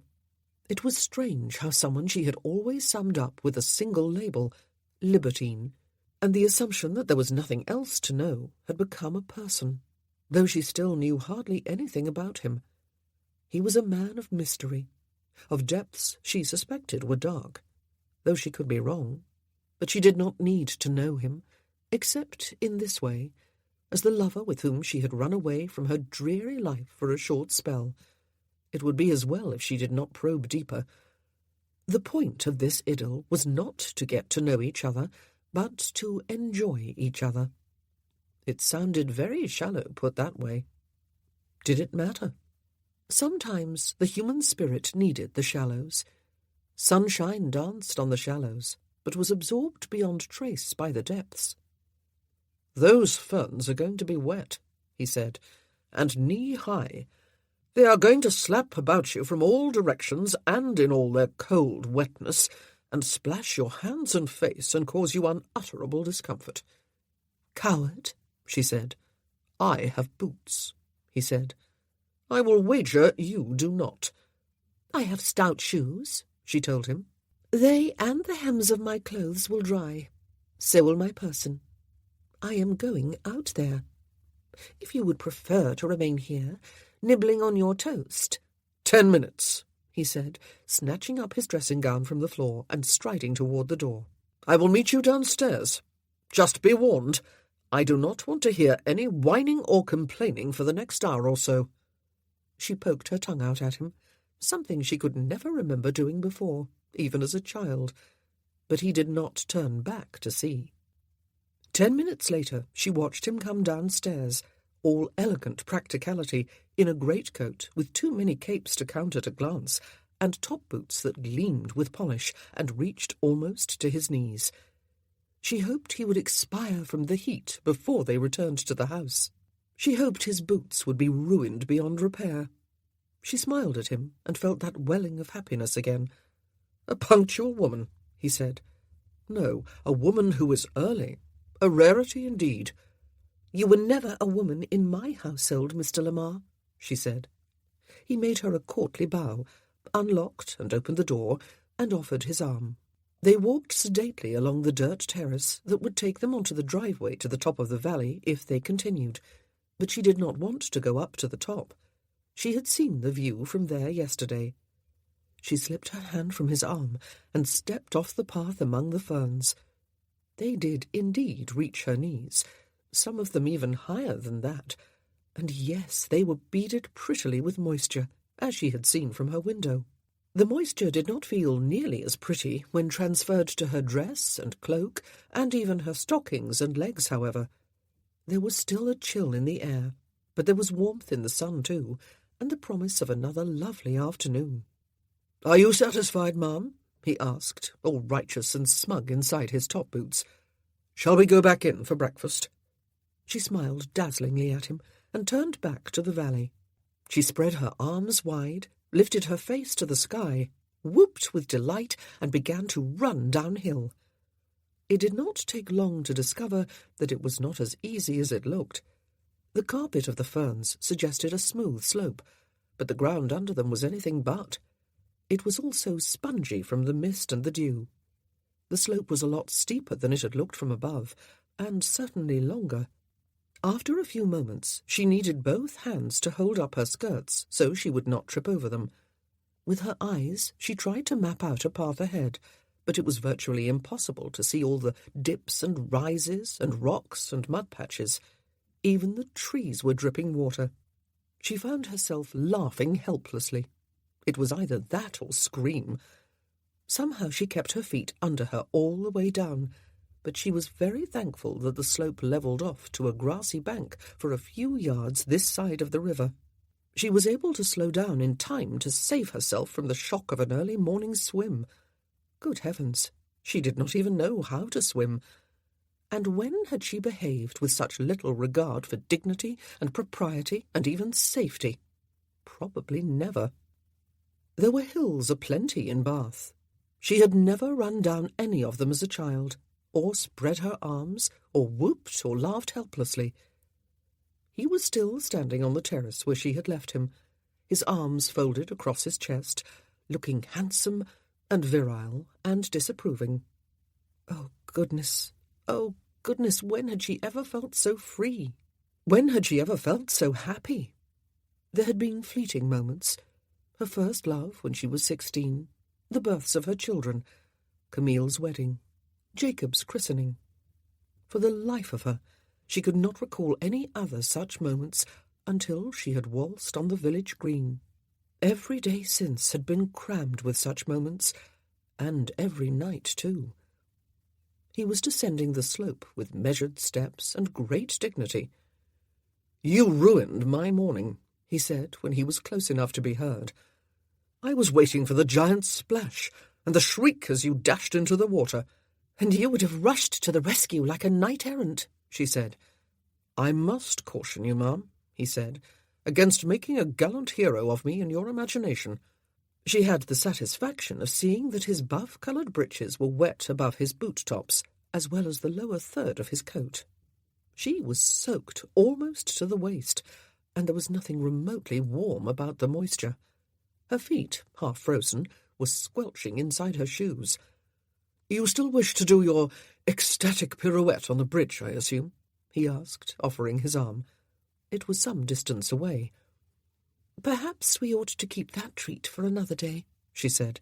"Breakfast seems like a lovely idea, does it not?" "It seemed even lovelier from the top of the hill," he told her. "I believe," she said, "you are not a lover of country living, are you, Marcel?" "I am not renowned for tramping about my fields admiring my crops," he admitted, a faithful hound panting at my heels. "How can you look about this valley," she said, indicating it with one sweeping arm, "and not feel something here?" She tapped her heart. "I would rather look at the woman in the valley," he said, his eyes following her hand. "Would you?" She gazed at him, his face harsh and cynical, his dark, hooded eyes unfathomable, and despite her earlier resolve, wondered what lay behind them, or who lay behind them. He set his hands at her waist, drew her against him, and kissed her open-mouthed and at some length. His mouth was hot in contrast to the uncomfortable coldness of her person. "You must not fall in love," an inner voice of reason cautioned. "You really must not." "Oh, but there is no fear of that," she protested silently. "I am merely enjoying a brief escape from my life." "There is a law of duality," he said, "that insists, as laws often do, that what goes up must come down. Sometimes, however, when one least wants the law to reverse itself, it does. She looked up the hillside to the cottage, so idyllic and picturesque among the trees and ferns, climbing plants adorning its walls. It also looked welcoming, with the one bedchamber window wide open and a line of smoke rising out of the chimney. Some of the leaves about them were changing colour. "It does look like rather a long climb," she admitted. She was out of breath halfway up and had to pause and cling to a tree trunk while pretending she had stopped to admire the view. She was out of breath again at the top and puffing inelegantly. He was breathing as though he had just taken a leisurely stroll along Bond Street in London, except that his boots had lost some of their lustre. "Your cheeks are becomingly rosy, Viola," he said, "and so is your nose. Perhaps not quite as becomingly." "Gallantry is really not your forte, is it?" she said. "As I warned you," he reminded her. "I believe it would be more accurate to describe your nose as adorably rosy." "Oh, well done," she said, and turned to precede him into the house. "Never let it be said," he murmured from behind her, "that I do not think quickly on my feet." She laughed. Chapter 10. After a week at the cottage, Marcel discovered, with something of a surprise, not only that he was still deeply immersed in this new affair of his, but that he was also thoroughly enjoying himself. Not enjoying just the affair, he would expect that. It never took him any time at all to put an end to any liaison he was not enjoying. No, he was enjoying himself. When he had thought of coming to the Devonshire cottage, it had seemed to him that it was the ideal place for the uninterrupted conduct of the affair. He had pictured them cosily ensconced in the house, the valley merely the secluded background that would cut them off from prying eyes and the distractions of civilization and the normal course of their lives. His family would not in a million years think of searching for him there, even if for some unfathomable reason they should consider searching at all, and her family would not even know of its existence. He had not considered the place in terms of wild natural beauty and fresh, sometimes cold air, and bracing walks and conversation that stretched his mind to its limits. The very thought would have given him pause. He had been right in his main expectation. They had enjoyed long nights of sensual pleasures, which had not yet even begun to pall upon him. Quite the contrary, in fact. He was even growing slightly uneasy at the possibility that they never would, though he was being ridiculous, of course.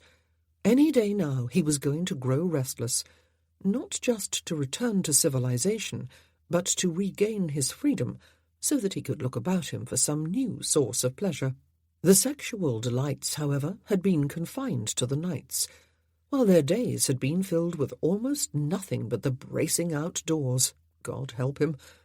They went up and down the steep valley sides on both sides of the river, as other people might ascend and descend stairs within a house. They walked pathways, and no pathways, and rough headlands. They almost got blown to glory one afternoon while tramping along the top of towering cliffs overlooking the sea, the wind in their faces before they turned back to be blown home. One morning they walked up to the village and through it to descend a steep flight of rough-hewn steps and an equally steep fall of large rocks and smaller pebbles to a small sandy cove.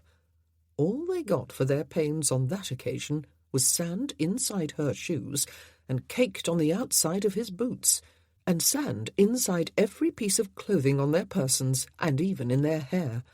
Oh, and there was the enormous pleasure of huffing their way back up to the village afterward, and from there back to the cottage. "Are you trying to wear my legs down to the knees, Viola?" he asked when they were almost home, but she just laughed at him. She did a lot of that during the week, laughing at him. Oh, and with him, too. He took great delight in her laughter, even more in her smiles. "I want to walk along beside the river to the sea one day," she said. "I hope you will not be worn down to the knees, Marcel. You would be shorter than I am, and I should dislike that. I would think you would enjoy the sense of power towering over me would bring you, he said, and she laughed again. And they talked. They were standing in the middle of the bridge one day, at the end of their first week there, and she had executed her long-promised pirouette, and made the expected comments upon the breathtaking beauty of their surroundings.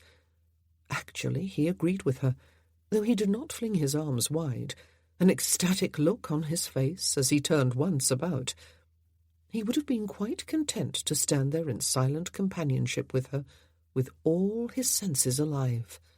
Good God, he had senses he had never even suspected before. But she decided to talk. "Why do you think we were born?" she asked, her arms resting along the waist-high parapet of the bridge as she gazed down into the water. "What do you think is the point of it all?" If any other woman had asked him such asinine questions, he would have bundled her into his carriage without further ado, sprung the horses in the direction of London, and lost her somewhere in its busiest midst, never to be found again. I suppose we were born because our parents fancied each other one night 9 months or so before it happened, he said. And the point of it all is that thereby the world will remain populated, and we will not expire as a species. She chose to take his flippancy seriously. She was no longer looking down into the water, or up at the valley sides surrounding them. She was gazing at him instead, and he was beginning to believe his colossal lie that her rosy nose was adorable. "But why?" she asked. "Why deliberately perpetuate something if it has no inherent value?" Her words were a bit chilling, if she meant that human life really was not worth living. He had not given much thought to the matter. Not for many years, anyway. He did not particularly want to break that habit. "You had children," he reminded her. "Yes," she said, "because it was expected of me. It was my duty." Camille was a disappointment to Humphrey, because she was not the heir he had anticipated. And after Harry, Abigail was a disappointment, because she was not the spare to go with the heir. "It was only duty." He raised his eyebrows. "Well, no." She turned to gaze with a frown along the river in the direction of the sea, which was not visible from here. "They were my joy." "Your only joy?" he asked. "The only things that have given meaning to your life?" She considered her answer, her gloved fingers rubbing back and forth over the stones. "Yes," she said, "almost. But why did I feel joyful when I was merely delivering them to all the pains that awaited them in this life?" "Their lives have been nothing but misery, then?" he asked.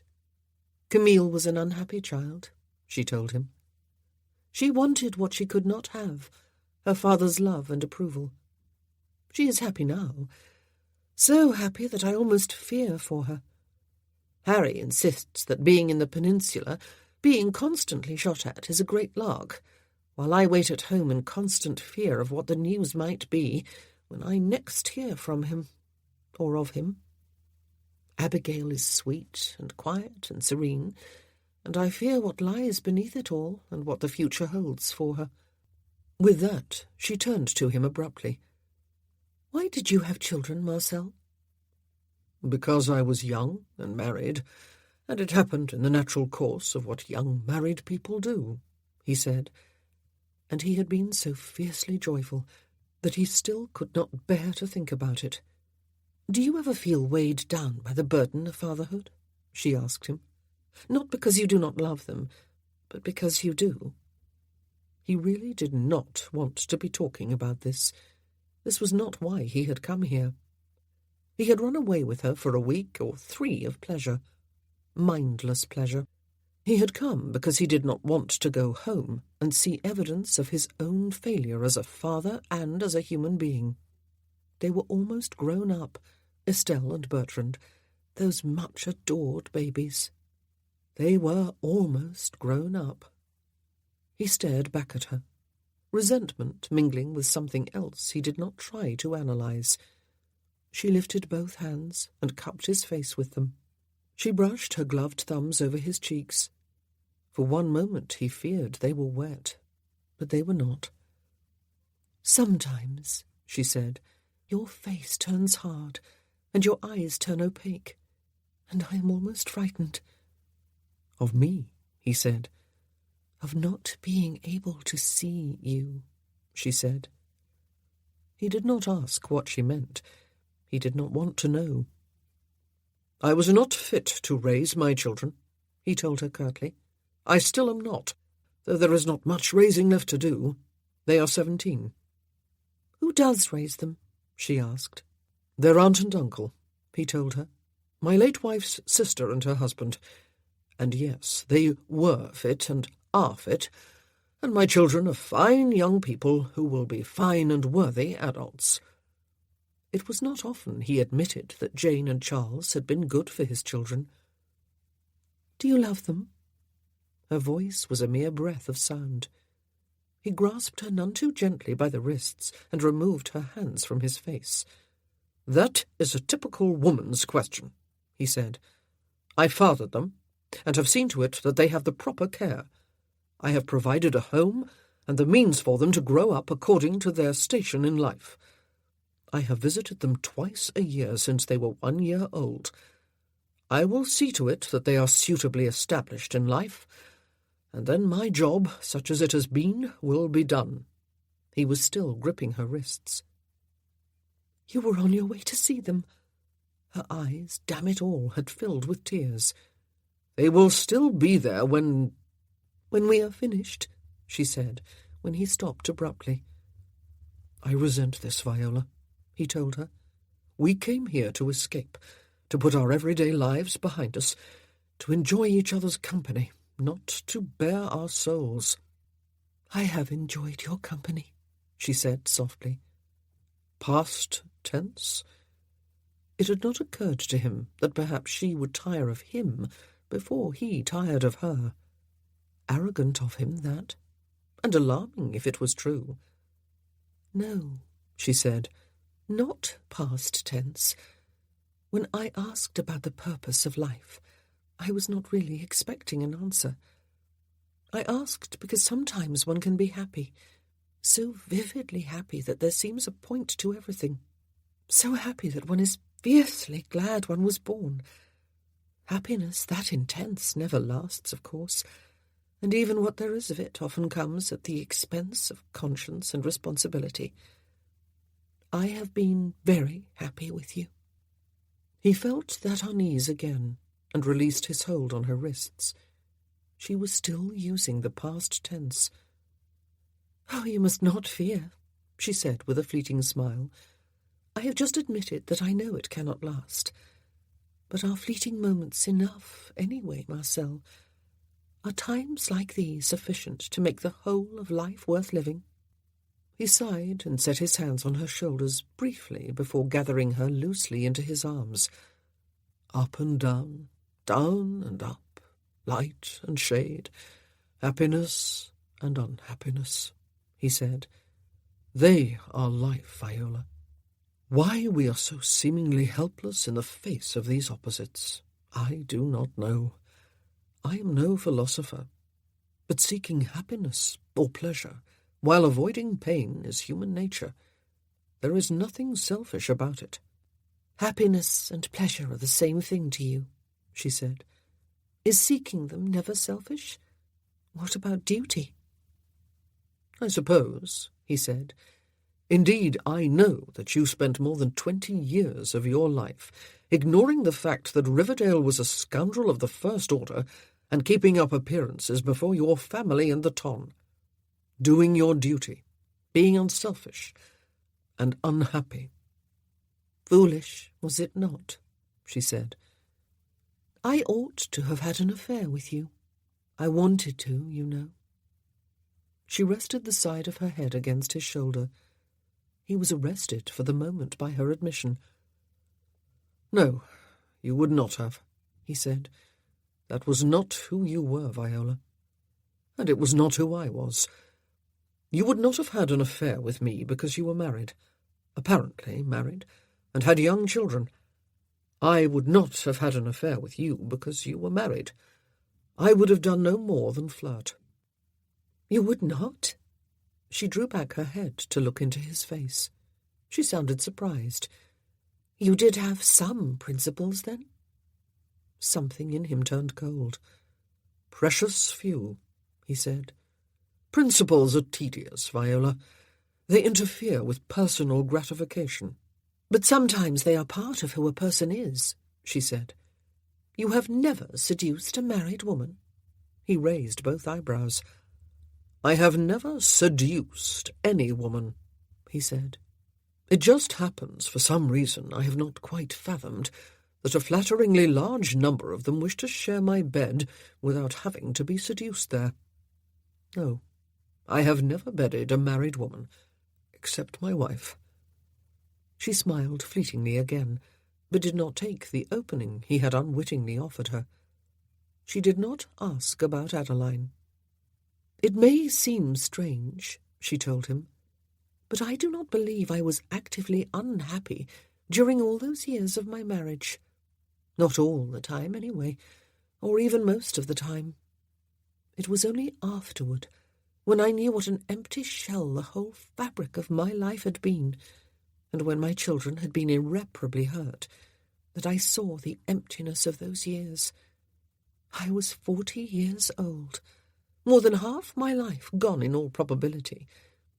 But if I could go back and relive it, I cannot think that I would live differently. What havoc I would have caused to so many lives, my own included, if I had behaved just as I wanted, and I would never have been happy. Now is a little different." "Only a little?" he asked. "There are still people to be hurt," she said. "This is but a brief idyll, Viola," he reminded her. "Yes," she said. He held her close and kissed her deeply, sensing that somehow this was the beginning of the end. Not the end yet. They had still not finished with each other. But some corner had been turned, and they had begun the journey back to where they had started. "I do not believe I am willing to wait for tonight," he said against her lips. It was approaching the middle of the afternoon. They had come down here after luncheon. "I am not either," she told him. And so the affair resumed as it had been proceeding for the past week and more, except that they did not often make love in the daytime. They climbed the hillside together to the cottage, and went to bed and made slow, skilled, wonderfully satisfying love, with perhaps just an edge of desperation. The weather turned overnight. It grew chillier and more blustery. Clouds hung low over the valley, and there were frequent sharp showers. More trees were turning colour. "Autumn always makes me feel a bit sad," Viola said at breakfast one morning, during a brief sunny break. "It is so beautiful, but so very fleeting. One knows that winter is not far off." "And spring not so far beyond that," he said with a shrug.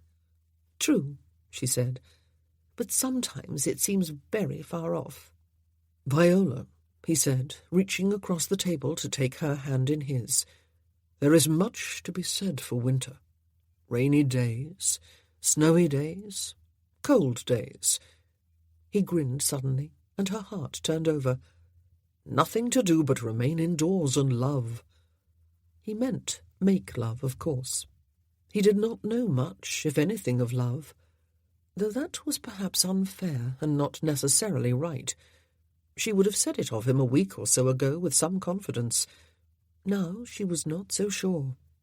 He did not want to talk about his children, or about his brief marriage as a young man. His very reticence suggested to her that there was pain there. And where there was pain, perhaps there was love.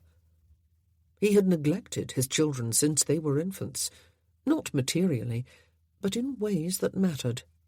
He had visited them twice a year. It was a strange verb to use of time spent with his own children, and the word suggested a stay of days or brief weeks rather than of months. Humphrey had neglected his children. He had not loved them. She had always thought he was scarcely aware of their existence.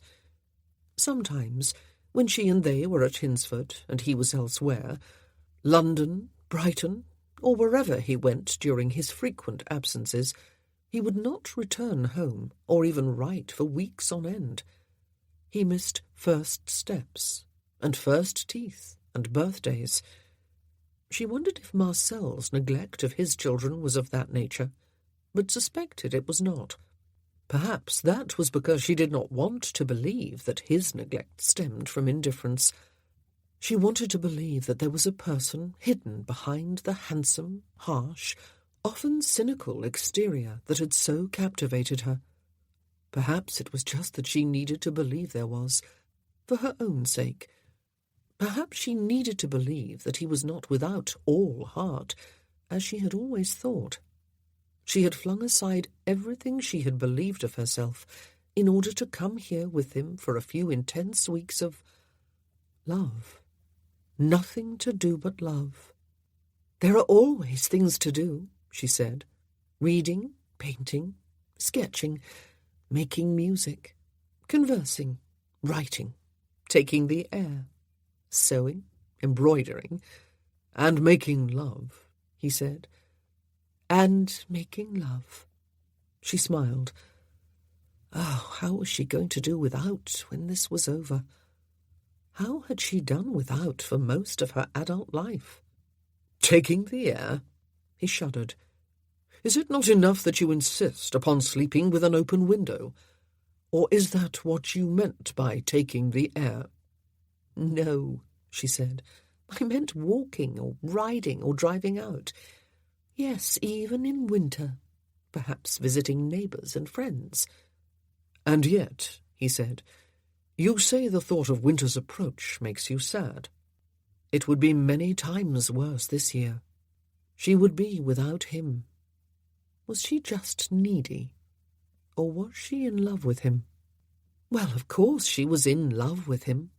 But did she love him? There was a world of difference. How could she, though? He had given her precious little reason to love him. She really did not know him, and he was making good and sure that she never would. She wondered if he was lonely. It is raining again, he said, and she turned her head to look out through the window. Even you cannot wish to go out in this. No, she had no boots. Besides, it was cold and windy and wet. Miserable, yet cosy to look out upon.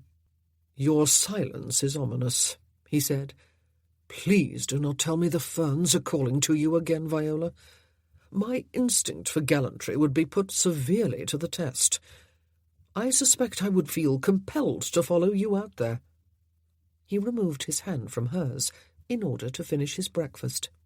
I do not wish to go out, she said. They spent 2 full days indoors, enjoying the warmth of log and coal fires. They read. His great-aunt had been a reader, and had left behind a whole wall of bookshelves in the writing room, all of them filled with books. They played cards with a faded deck they discovered in the writing desk. They even tried playing charades, and kept it going for all of an hour, before she collapsed in laughter, and he told her she had lost the feigned dignity he had always so admired, and she threw a cushion at him. They talked. She told him about her childhood in Bath, incidents she had not thought of in years. He told her about various hair-raising exploits in which she had been a key player while at Oxford. She suspected the stories were much embellished, though perhaps not. They were certainly amusing. They kissed, warmly and languidly, but never went beyond kisses, as either Mr. or Mrs. Pruitt was forever popping into the room after the most perfunctory of knocks, he to bring fresh coals for the fire, she to bring a constant supply of tea or coffee, with biscuits or cakes or scones. She inevitably stayed to chat, or rather to deliver one of her monologues, while pouring their beverages and pressing food upon them. Sometimes Viola dozed. his arm about her shoulders as they sat side by side on the sofa. He had told her he could never sleep unless he was horizontal on a bed, but once, when she awoke, his breathing was suspiciously deep, almost on the verge of a snore. She kept still and smiled into the fire, while she indulged herself with one of those moments of total happiness. They looked out at the valley and the weather, or she did at least, nestled on the window-seat, her knees drawn up before her, her arms clasped about them, the sort of casual pose she had never before allowed herself. The valley was endlessly beautiful, even when clouds hung over it and wind and rain lashed it. What if they lived here all the time, though? Would she continue to be enthralled by it all? Or would it become tedious and confining? But never that, surely. She could be happy here forever. But cut off from all she knew, from everyone she knew, and she was assailed by a stabbing of fear bordering upon terror for Harry, and by a dull ache of love for her daughters. Was Camille still going outdoors barefoot? Was Abigail still enjoying being in Bath? And her grandchildren? Was Jacob sleeping for longer stretches at night yet? Had Winifred finished reading A Pilgrim's Progress? And did she still feel the need to summarize each chapter for anyone willing to listen? Oh, Viola was always willing to listen. Did Sarah still like to be cuddled? Was there a letter from Harry? A hand closed warmly about her shoulder, and she covered it with one of her own and turned her head to smile up at him. "What a marvellous invention glass is," he said. "One can observe the inclemency of the outdoors while enjoying all the comforts of the indoors." He affected a dislike of fresh air and the outdoors for her amusement, she suspected. She did not for a moment believe that he was the hothouse plant he pretended to be, and she had once accused him of being. She turned her head to kiss the back of his hand. "What do you want of life, Viola?" he asked her. "What do you most want?" It was unlike him to ask such questions. He must be in a mellow mood. She turned her head to look through the window again. It was not easy to answer. The simplest questions very rarely were. What did she want? Happiness? But that was far too vague. Love? Still too vague. Meaning? But no one was ever going to spell out the meaning of life for her. What, then? She could not seem to focus upon anything specific, except someone to care, she said. Are we all identified by labels, Marcel? I have always been daughter or sister, wife, mother, sister-in-law, grandmother, countess, mother-in-law. Perhaps it is why I was so disoriented when the truth came out after Humphrey's death, and some of those labels were stripped away from me, even my name. Oh, I know there are people who care for me. I am not self-pitying enough to imagine myself unloved and unappreciated. I am very well blessed with family and friends. But, well, I am going to sound self-pitying anyway. It seems to me there has never been anyone who cares about me, the person who dwells within the daughter and mother and all the rest. No one even knows me. Everyone thinks they do, but no one really does. Sometimes it feels as though I do not even know myself. I am so sorry. I do not know quite what I am talking about. But you did ask. I did, indeed. His hand was gripping her shoulder more tightly. The rain had stopped. For a few moments there was a glimpse of blue sky through a break in the clouds. A few multicoloured leaves, blown far too soon from their branches, were strewn over the ferns, which were tossing wildly in the wind. "And you," she said, "what do you want most of life, Marcel?" "Pleasure," he said after a few moments of silence. It is the only sensible thing to wish for. And yet it seemed to her there was a sort of bleakness in his voice. "Like this?" she asked, resting her cheek against his hand. "This escape?" "Yes," he said, "precisely like this. Come to bed, Viola."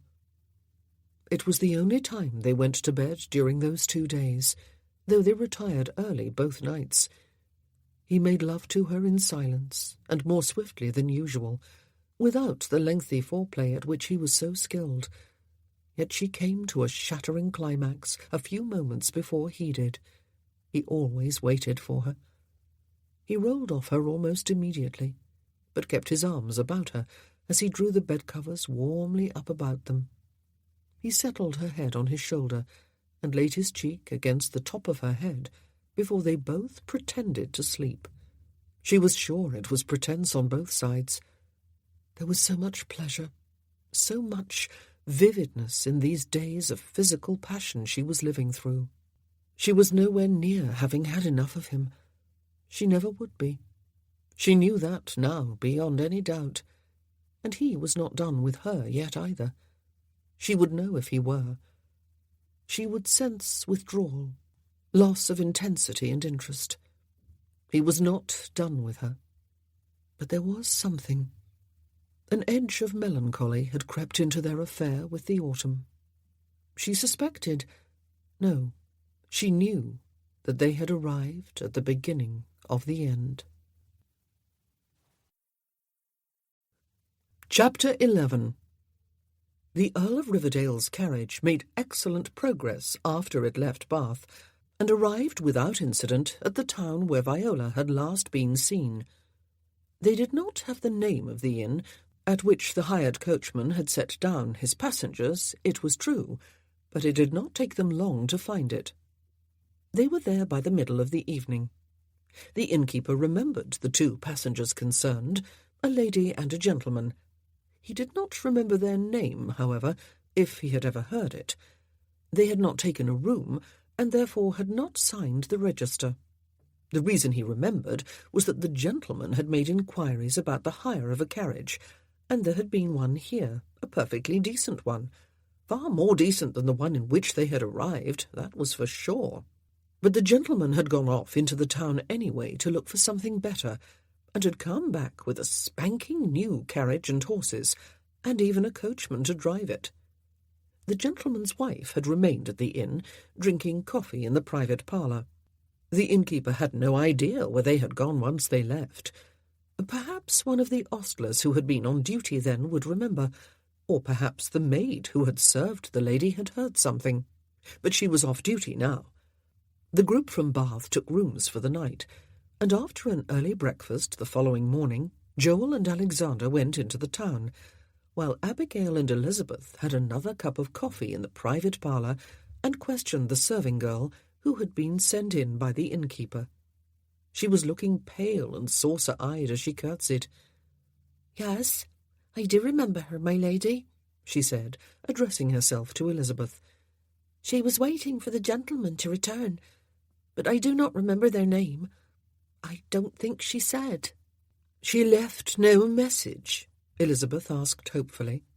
If the girl hesitated for a moment, neither of her 2 listeners noticed or made anything of it. "No, my lady," she said, while her hands twisted the sides of her apron, the new one that had cost her so dearly out of her wages. "But she wouldn't have left one with me anyway. I only brought the coffee. You could ask at the desk." "She did not arrive home that day or any day since," Abigail explained, "and we are worried about her." "If you were worried about her, miss," the maid asked, frowning, "how is it you do not know her name?" "I do know it," Abigail said. "She is my mother. It is the gentleman whose name we do not know."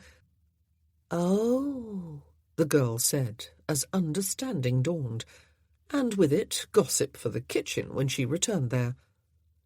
"I dare say he was either her brother or her cousin," Elizabeth said, with a swift glance at Abigail, who had flushed and was biting her lip. "Both live not far from here, and it would be so typical of either one of them not to think of letting us know." "Yes, it would," Abigail added. "Especially Uncle Ernest. I am sure you are right, Cousin Elizabeth." The girl withdrew to the kitchen, but she did not, after all, share the juicy piece of gossip she had just acquired. She was feeling even more sick than she had felt when she discovered that the letters with which the lady had entrusted her had turned to pulp in the laundry tub. Obviously they had been important letters. That terribly haughty, frightening-looking gentleman who had been with the lady was not her husband, as she and everyone else had assumed, and the maid did not for a moment believe the brother or cousin story. Why would he have wanted a new carriage and horses if he lived close by, after all? No, the lady had been running away with him, whoever he was, though she had written to someone, to 2 persons actually, probably so they would not worry about her. It did not take Joel and Alexander long to discover where the mysterious gentleman had bought his carriage and horses.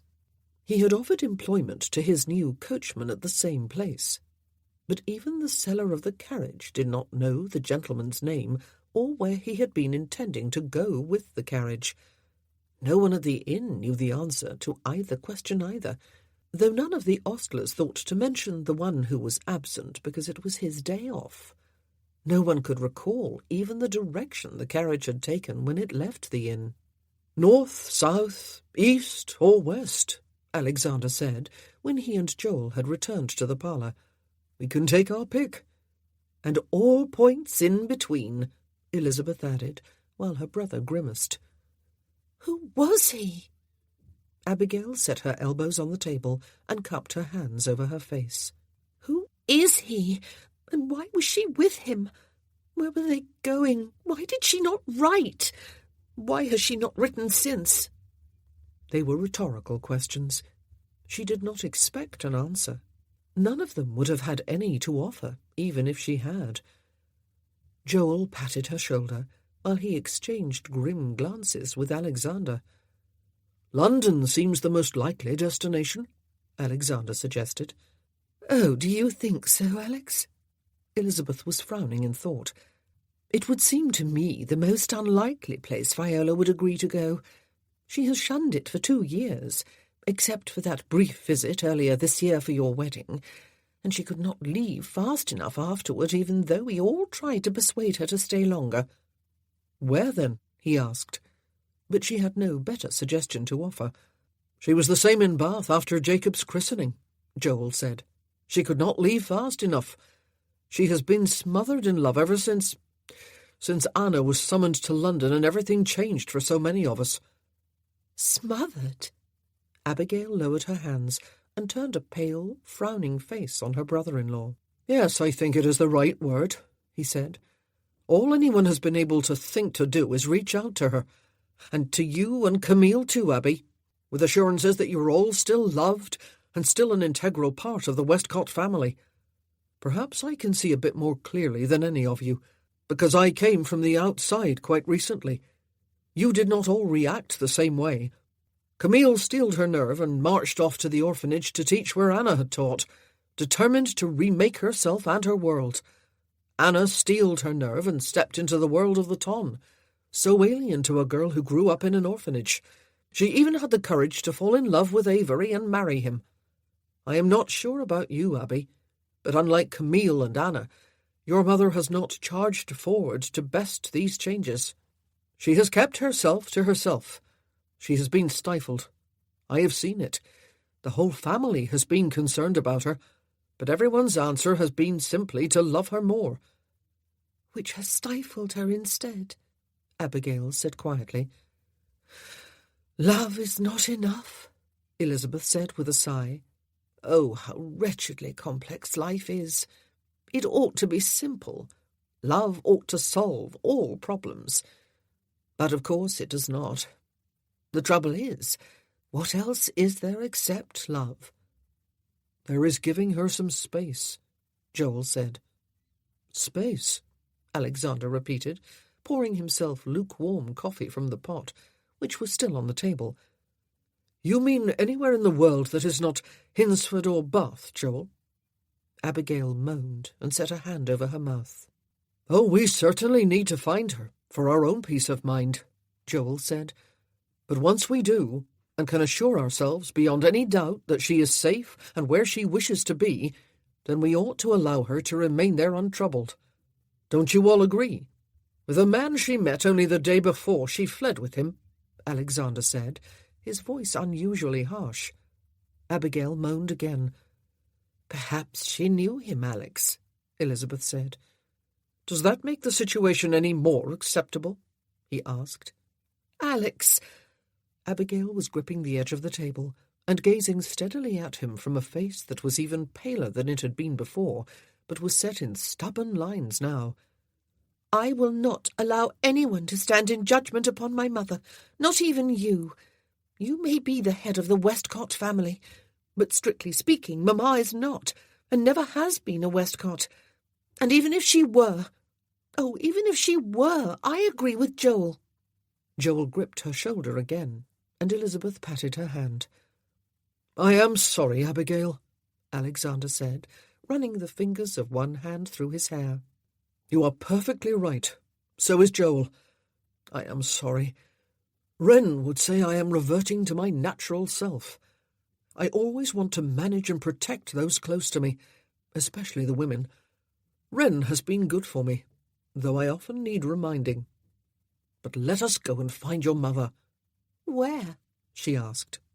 They decided upon the road to London, and wasted a day and a half travelling east, stopping at every likely inn and tavern, and even a few unlikely ones, to ask if anyone had seen a shiny new black carriage with yellow trim and a fair-haired lady of middle years and a tall, dark gentleman. But though several people had seen carriages of a different colour, or design, or trim, conveying a gentleman and a lady, or, in one instance, 2 ladies and a child, none of them were helpful. Someone must have seen them, Joel said, when they stopped for a change of horses and a late luncheon. It is impossible that they could have travelled so far in total invisibility. I have been reaching the same conclusion, Elizabeth said. They did not come this way. There was always the chance, of course, that someone at the very next village or town would remember, but they had been playing that game all morning. It was my suggestion that we come this way, Alexander said.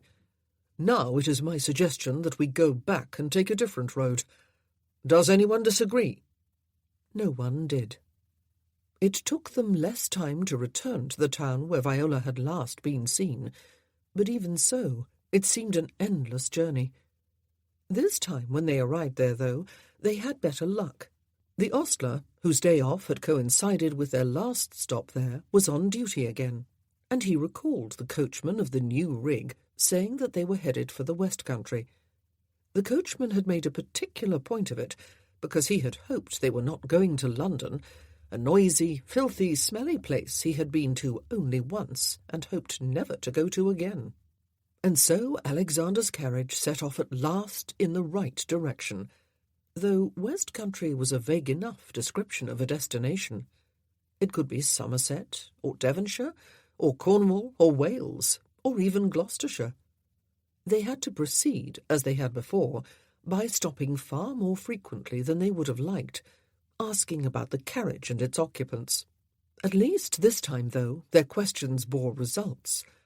By gradual degrees they arrived in Devonshire. "We could have travelled just as fast," Joel said, in some frustration one afternoon, "if we had boarded a snail in Bath and told it to move at its briskest pace." "But we would have been a bit crowded riding on its back," Elizabeth said, a twinkle in her eye. "And the shell would have made a hard seat," Alexander added. "As far as I know, there are no springs beneath snail shells."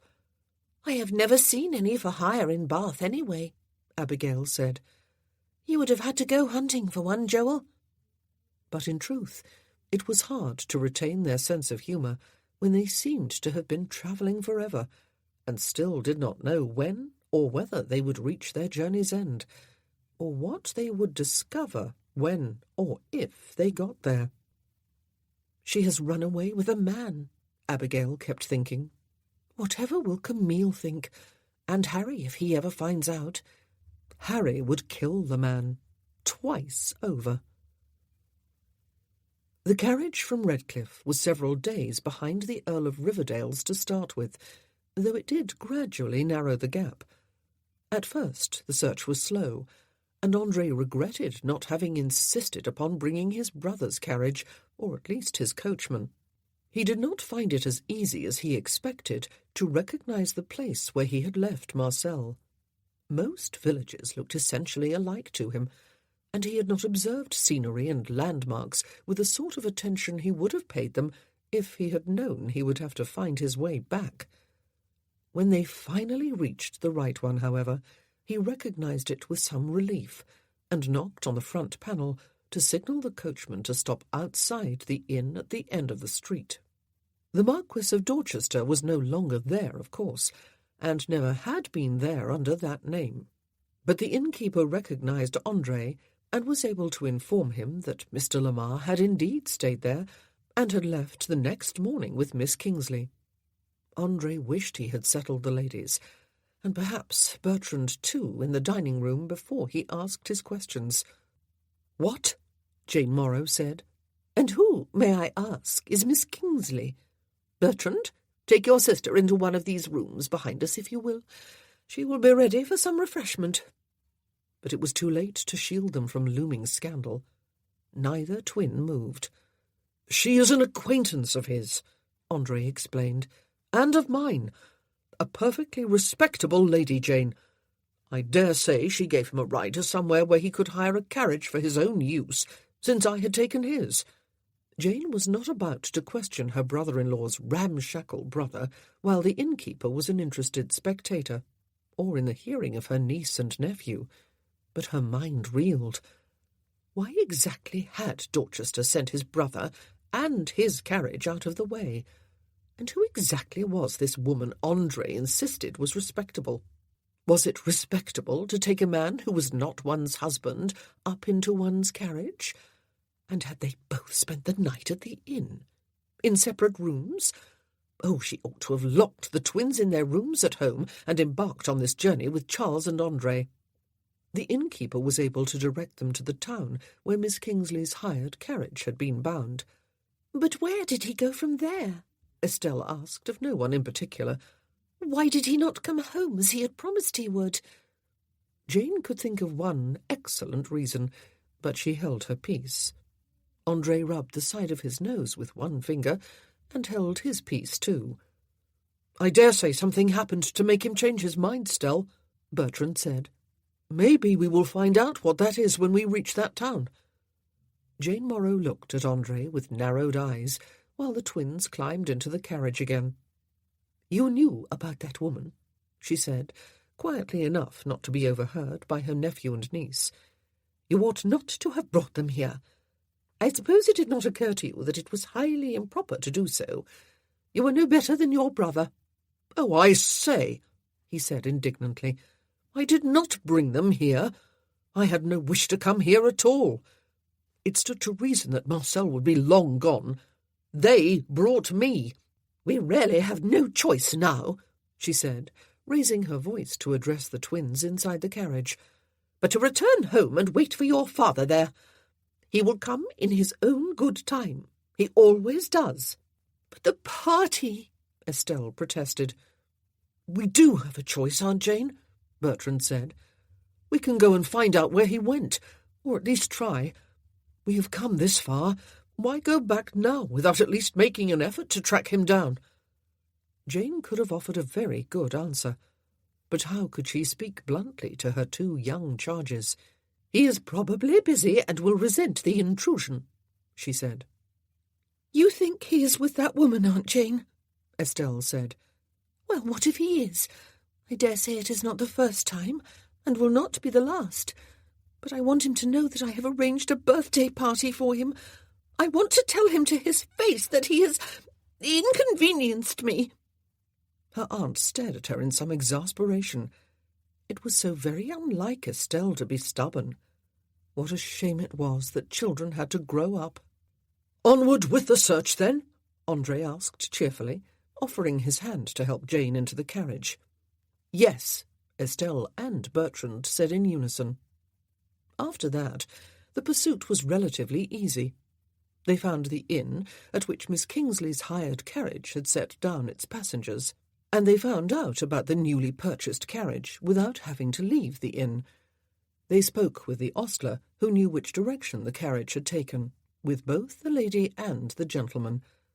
All of Jane's worst fears were confirmed. The same ostler was obliging enough to mention that 4 other people, 2 gentlemen and 2 ladies, had gone in pursuit of that same carriage 2 days earlier. Even more obligingly, he gave them a description of that carriage too. It was merely a case after that of following a trail that fairly blazed before them. Almost everyone they spoke with remembered one or other of the 2 carriages, or in many cases both. They were further assured that they were going in the right direction when André suddenly remembered something. "Oh, I say," he said, with a loud clicking of his fingers. "I will wager Mars has gone to the cottage." "Cottage?" Jane asked. And André told the story his mother had told him of the great-aunt on their father's side who had taken a fancy to Marcel when he was an infant, long before he, André, was born, and of her making him her heir and leaving him her cottage somewhere in the wilds of Devonshire. "It seems a likely sort of place to take a André said, before being cut off too late by a pointed glare from Jane and a sharp elbow in the ribs. "Woman," Estelle said. "Where in Devonshire, Uncle André?" He rubbed one side of his nose, but doing so did not prompt his memory further. Or perhaps, he admitted, he had never known. Close to the sea, perhaps? That was very little help. Chapter 12. The sky had cleared, and the wind had died down, at least in the valley. The hillsides and the valley floor had had a day to dry out. It was time to go out again, Viola announced, to take a long, brisk walk along the valley to the sea. "There will be mud," Marcel predicted. "It can be stepped around," she said. "Coward!" It turned out to be not the brisk hike she had anticipated. The valley floor beside the river was spongy at best after all the rain, muddy at worst. In places, old dead branches and even whole rotted-out tree trunks were strewn across what had not really been a path in the first place. It was all very wild and overgrown. It was possible, even probable, that no one had walked here for years. But it was an exhilarating exercise anyway, as they weaved about obstacles, clambered over a few, avoided the worst of the mud, and stopped frequently just to look about at the glory that was the early autumn trees and to listen to the birds. "Is it not amazing," she said, "how they make so much noise but are barely visible?" "Amazing," he agreed, in the deliberately flat voice he used whenever he was teasing her enthusiasm. She was not deterred. She had discovered this enthusiasm during the past couple of weeks, and wondered why she had considered it so important all her life to quell it in the name of dignity. It took them more than an hour to reach the sand of the beach, and the wind again. It slanted across the sea from the southwest unobstructed, ruffling the waves, taking their breath away, and flattening their clothes against them. He had to hold his hat on. The river, as it widened to flow in shallow runnels to the sea, had cut the beach in two. They strolled along their side of it, hand in hand, not talking. Often they did not, but it was never because they had run out of things to say. Sometimes there could be a more companionable feel to silence than to conversation. High cliffs rose to one side of them. The sea stretched to infinity on the other. "I am glad the cottage was built in the valley, out of sight of all this," she said. "You do not like the sea?" he asked. "Oh, I do." She drew her hand from his and turned to see the whole panorama. The beach stretched for miles in both directions.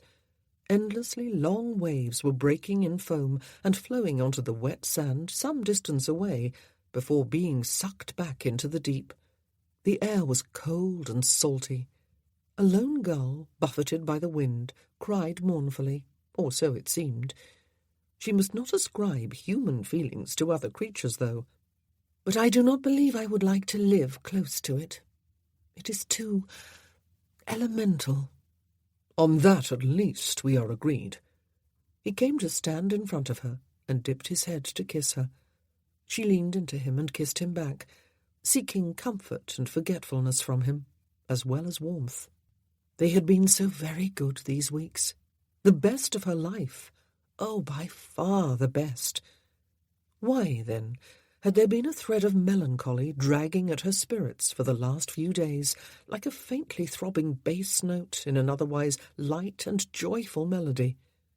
At least, she said, are we not agreed upon most subjects? She had not meant it as a serious question. She was not sure he had taken it seriously, except that suddenly it seemed to hang between them like a tangible thing. Were they not, in almost every way that mattered, very different from each other? It was easy to ignore that basic fact for a short idyll of a romantic affair, but it would not remain masked forever. Fortunately, they did not have forever. Fortunately. She took a step to one side, fighting a certain inexplicable panic. "I am going to walk down to the edge of the wet sand," she said. "I am going to. Not, let us." It had not been deliberate. Maybe he had not taken it that way. But he did not come with her. He remained where he was, or he walked onward. She did not look back to see. Were affairs always this way? He would know. She did not. Did one suddenly know, without warning or any particular reason, that it was over? There was no reason. She was desperately happy here. She was deeply satisfied with their relationship, if it could be called that. But of course it could, however brief it would be. She was invigorated by his company, and had come alive to his love-making. She still did not know how she was going to do without him once it was all over. Soon, very soon, she would find out. She stopped when she came to the edge of the wet sand. The tide must be on its way out, but the sand it had covered a short while ago had not dried yet. It gleamed with wetness in places. She felt isolated here, cut off from everything but her thoughts. She did not turn to look back. The wind whipped mercilessly at her. Her daughters would be starting to worry. She had given no hint of where she was going, or with whom, only that she was going. They would be starting to wonder what they would do if she never came back. She had not written again since she came here. Her great escape was seeming more and more like her great selfishness, and she was starting to worry about them, or at least to wonder. She was missing them. She was missing her grandchildren, or at least the frequent news she always had of them in Camille's letters. She was worried about Harry. Always, always, always, pointlessly worried. There was nothing she could do to ensure his safety, but she should at least be there to read any letter that came from the peninsula. Oh, would the wars never end? And what had happened to her moral core? Morality had been her compass through her life until... how long ago? 2 weeks? 3? She was losing track of time. But in that time she had been living a life of sin. Or had she? Was it sinful to love a man and to allow him to love her? It was not love, though. What was between them? It was lust. It felt like more than lust, but that was self-deception. He had never pretended that this was anything more than business as usual for him. How many days ago had he told her what he wanted most out of life was pleasure? She had known it from the start, though. She had not been deceived. She had come with him because she had wanted pleasure too, because she had lusted after him, and still did. She lifted her face to the wind and closed her eyes. A gull, the same one, cried mournfully again. She felt horribly, despicably lonely, but she deserved no better. She turned and walked back up the beach. He was standing, surely, in the very spot where she had left him. She stopped a short distance away. "I need to go home," she said, and then felt sheer, raw panic. He looked very large, with his tall hat pulled firmly onto his head, in his many-caped greatcoat and his top boots. He looked remote, austere. His eyes, hooded as they often were, looked darker than usual in the shadow of the brim of his hat. He looked curiously like a stranger, a rather grim stranger. "I am glad you said it first, Viola," he said. "I never like to hurt my women." Even his light, soft voice sounded unfamiliar. She felt hurt anyway. Had he intended that? To hurt her, even as he denied any wish to do so? Or was he merely speaking the truth? He had tired of her, and was glad she had announced the end of the affair before he had to do it himself. "I miss my family," she said. "They will be worried about me." "I thought you said you had written to them," he said. She had mentioned it soon after their arrival. "But without any detail or explanation," she said. "And it has been longer than 2 weeks." "Has it?" he said. "It is amazing how time flies when one is immersed in pleasure." Was he insulting her? There was no insult in the words themselves, but something in his tone chilled her. "It has been a pleasure," she said. "Indeed," he agreed. "I have rarely known better." Was that word, rarely, carefully chosen to cut into her? But she had no reason to be offended. This had never been anything else but an affair, and only for her was that a momentous thing. "You will be glad to go home to your children," she said. "Indeed I will," he said. "I will need to recover some stamina. You have come near to exhausting me, Viola." Oh, he was insulting her, in the subtlest of ways. He was telling her that she had been a thoroughly satisfactory mistress, but that now he was ready to move on to the next one, or would be, after a short spell in which to recuperate. He was suggesting that she had been insatiable, as she had. "There does not need to be any bitterness in our parting, does there?" she asked. "Bitterness?" His eyebrows rose, and he raised one hand as though to clasp the handle of his quizzing glass, but it was hidden beneath his greatcoat. "I certainly hope I never arouse bitterness in any of my women, Viola.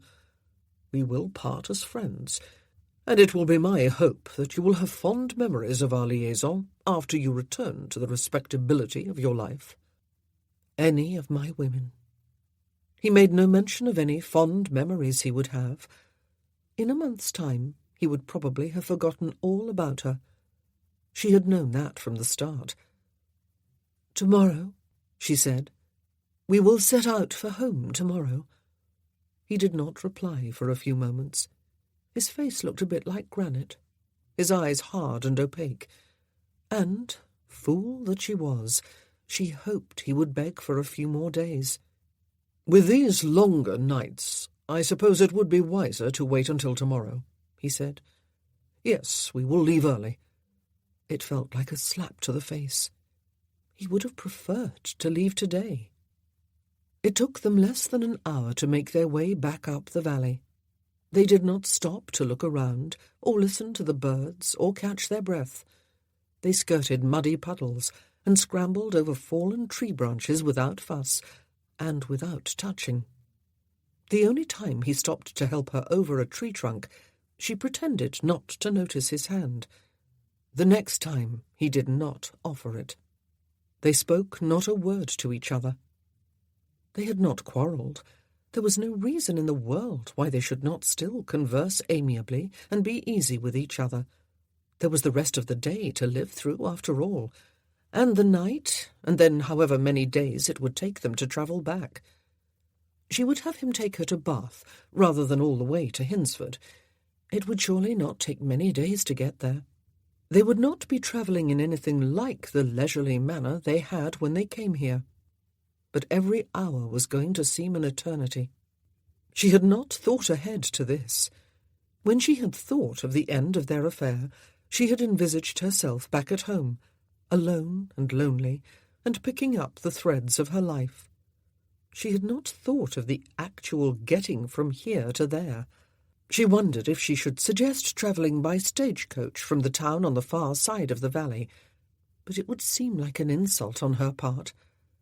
He stopped walking suddenly and uttered an oath so startling that she stopped too and looked at him in surprise. But he was not looking at her. He was gazing, narrow-eyed, upward to the cottage, which had just come into sight. She looked up there too, and froze. There was a carriage drawn up on the dirt terrace before the door. Not his carriage, and nothing local either, surely. It was altogether too grand. They were still too far away to see any detail, but "We have company," he said, the words coming from between his teeth and sounding savage. "Who?" she asked foolishly. How could he be expected to know any more than she did? But even as she asked the question, 3 figures stepped into view, 2 men and 1 woman. One of the men was Alexander. The other, Joel, was pointing in their direction. The woman was Abigail. Marcel swore viciously again, and again did not apologize. He swore silently to himself as they climbed the hillside toward the cottage. How the devil had they found this place? Viola had admitted to writing to her daughters while he was out purchasing the carriage that had brought them here, but she had assured him she had said only that she was going away for a week or 2, and he had believed her. He had recognized the crest on the door of Riverdale's carriage before he recognized the man himself, head of the Westcott family, no less, and he did not doubt that the young lady was one of her daughters. His eyes confirmed the suspicion as they drew closer. She looked a bit like Viola. He had never seen the other man before, but he would wager upon his being the school-teacher, artist son-in-law. His considerable arsenal of profane language had been exhausted. He began repeating himself. This hill seemed to grow steeper and longer every time he climbed it. Viola had gone a little way ahead of him. Her question, who, of a couple of minutes ago, was the only word she had spoken since they left the beach. He wondered if it was going to be pistols at dawn tomorrow, and which of the 2 men would claim the honour. What a disaster it would be to put a bullet through the heart of one of Viola's kinsmen, or wing him in the right arm the day after the ending of the affair. Or perhaps the kinsman would kill him. Perhaps this was about to turn into a romantic tragedy with comic elements. The young lady had stepped off the terrace to stand knee-deep among the ferns. She was all willowy slenderness and big eyes and pale complexion, with 2 spots of colour in her cheeks and anxious vulnerability. No, she was not like her mother, except in colouring and a certain similarity of features. Even from the back view he had of her, he knew that Viola had donned the mantle of her habitual, cool dignity. There was a moment when they might have rushed into each other's arms, but the girl hesitated, and Viola did not press it, and they ended up merely clasping hands for a few moments. "Mamma," the young woman said. Her voice was high-pitched and slightly trembling. Probably not her usual voice. "Abby," Viola said, "my dear, I was about to scold you for coming alone with Alexander and Joel, or rather I was about to scold them for bringing you. But I see that Elizabeth had the good sense to come too." Another, somewhat older lady had stepped out from behind the carriage. She must have just come out of the house. She looked vaguely familiar, though he could not recall her name at the moment. Elizabeth somebody. "Viola," she said with a warm smile, "how good it is to see you. And you are looking well. What a breathtakingly beautiful place this is." A sensible lady, trying to create some normalcy out of this situation, as though she and her companions had merely called in for tea as they were passing. The men had not taken their eyes off Marcel. "And so the mystery is solved," the Earl of Riverdale said, his voice stiff and cold. "Dorchester. The Marquis of Dorchester," he explained to the man beside him. Viola turned her head sharply and regarded Marcel with wide, surprised eyes. He shrugged. "Riverdale," he said. "What kept you so long?" "Mamma," the young lady said. She was Abigail, the younger daughter then. "Whatever happened? Why did you not go home? Why did you come here? Why did you come with him? Why did you not write to us? We have been worried out of our minds. The whole family has." "I ought to have written again," Viola said, "to explain that I was quite safe at the home of a friend. It was remiss of me not to do so, Abby, but to come after me like this. However did you find me?" "Again?" Abigail asked. "What do you mean by again?" "Well," Viola sounded a bit puzzled. "You must have received the note I sent you and Camille, and Mrs. Sullivan must have received hers." The colour had receded from the young lady's cheeks to leave her face uniformly pale. "No," she said, her voice little more than a whisper. "None of us did." Riverdale had not been distracted. He had not removed his eyes from Marcel. Neither had the other man. They looked like two avenging angels, if ever Marcel had seen any. And sure enough— "I will want satisfaction for this, Dorchester," Riverdale said softly. "Then you will have to stand in line behind me," the other man said. "You may be head of the Westcott family, Alexander, but the lady is Camille's mother, my mother-in-law." They had drawn the attention of the ladies. "That is nonsense, Joel," Viola said. "You too, Alexander. I was not abducted. I came here of my own free will, and I am no green girl to be cosseted by the family men. I am 42 years old." Riverdale turned his cold gaze upon her. "Oh, Mamma," Abigail said. "How could you?" "I suggest we all step inside and see if the very pleasant housekeeper is willing to make a pot of tea for all of us," the woman called Elizabeth said. "There is a very welcome-looking fire burning in the parlour." Everyone ignored her. "It is not nonsense, Mamma," Viola's son-in-law said. Marcel could not recall his name. Had he ever heard it? "What you have done has hurt Camille, and Abby, and Winifred, who is old enough to understand a few things, and your mother and your brother, who is a clergyman, and the whole of the Westcott family, who consider you one of their own, even though you behave sometimes as though you would rather they did not. It is not nonsense to wish to punish the man who led you astray."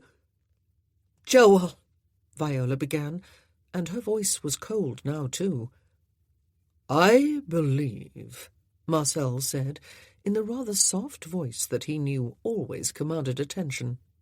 It did not fail him now. Everyone stopped talking, and everyone turned their attention upon him. Hostile attention, perhaps, but attention none the less. "I believe everyone is under a misapprehension, Viola. You must introduce me to your family in a moment, but first we really must explain that we are betrothed, that we were betrothed even before we began our journey here." For a few moments, the scene outside the cottage must have looked like a well-contrived tableau. No one moved or said a thing. Before Viola could break free of the spell his words had cast, he moved up beside her, took her hand in his, laced their fingers rather tightly, and raised her hand to his lips. "Ours has been an attachment of long standing," he said. "To use the vulgar parlance, we fell in love at a time when honour would permit neither of us to admit it, or to see each other again. We did see each other again, however, at a certain country inn a few weeks ago, when each of us had been stranded by carriage woes. It took no longer than one exchange of glances to rekindle a passion that had never really died. Before that day ended, We had decided not to spend a day more of our lives apart. We were betrothed. We made the impulsive, though perhaps rash, decision to run away here, to celebrate our happiness alone together for a short while, before beginning the lengthy process of informing our families and making the necessary announcements and planning a wedding. Is that not the way it was, my love? He looked into her face at last. It was as pale as her daughter's, pale and utterly expressionless. Her eyes met his. She gazed and then smiled. "I cannot even blame you for the rashness of it all, Marcel," she said. "I am the one who first suggested that we run away." "Ah, but I did not put up a single argument to the contrary, did I?" he said. "We will accept mutual responsibility, then. Introduce me, my love." Her daughter was Abigail Westcott. The older lady, though she was still younger than he and Viola, was Lady Overfield, Riverdale's sister. And yes, he had seen her a few times in London, though he did not believe they had ever been formally introduced until now. He had known her late husband. The son-in-law was Joel Cunningham. "Mamma," Abigail said, "you are going to marry the Marquis of Dorchester." "Viola," Riverdale began. "Elizabeth is the most sensible one among us," Viola said, in the firm, cool voice of the former Countess of Riverdale. "Let us go inside and have some tea. It is chilly out here. We may all talk as much as we wish once we are settled about the fire." She withdrew her hand from Marcel's and gave him a cool, blank look, which did not deceive him for a moment. Beneath the practised layers of gracious dignity, she was seething. Did she think he was not? He had rarely been angrier in his life. Perhaps never. Marcel did not immediately follow everyone else into the parlour. He went upstairs, presumably to remove his hat and greatcoat. Viola followed him up, making the excuse that she needed to wash her hands and comb her hair and change her shoes. She followed him into his bedchamber and shut the door behind her. He turned to face her, his raised eyebrows and half-lowered eyelids giving his face an arrogant, almost sneering appearance. It was the look he usually presented to society. "Marquis of Dorchester," she said. Of all the things with which he might have begun, it was the detail that somehow stung the most. Who was this man with whom she had been having an affair? Did she know him at all? He shrugged again, as he had shrugged outside. "My uncle died 2 years ago," he said. "He was a very old man. I dare say he could not help it. I happened to be next in the line of fire, since in all his long years he had produced only daughters. I have always considered the title a cumbersome appendage, but what was I to do? I do not believe I would have convinced anyone that my brother was older than I." She let it go. There was so much else, so much. "What did you mean," she said, "by announcing that we are betrothed? The very idea is laughable." Laughable? He was speaking softly, in that way he always had in public, even though she was the only other person in the room. "You wound me, Viola. Am I no more than a figure of fun in your eyes?" "Alexander must know it is laughable," she said. "Elizabeth must know. Everyone, the whole world will know it if word ever gets out." "Word will surely get out, my love," he said. "The marriage of an aristocrat always does. There is little privacy when one is the Marquis of Dorchester, or the Marchioness." "You cannot be serious," she said. "You could hardly wait until tomorrow to be rid of me." "Did I say that, Viola?" he replied, in a pained way that came across as mocking. "How very ungallant of me. I would call you a liar, but that would be equally ungallant. What am I to say?" "You do not want to marry me," she said. The mocking look disappeared, to be replaced by something more grim. "What I want is no longer of any significance," he said. Neither is what you want. We embarked upon a great indiscretion a few weeks ago, Viola, and we have been caught out and must pay the price." "That is nonsense," she said, "and you must know it. Alexander will not breathe a word of any of this. Neither will the others." "Let me see," he said. "Riverdale will whisper it to his wife. Cunningham will tell his wife, and she and Miss Abigail Westcott will inform your mother in the strictest confidence. Your mother will inform your brother. All the Westcotts, who are so worried about you, will have to have their minds set at rest, and my guess is that they will not be told lies, and that even if they are, they will see through them in a moment. Servants will hear the story, as servants inevitably do, and servants will tell it in the strictest confidence to other servants, who will pass it on to their employers. Is my point becoming clear?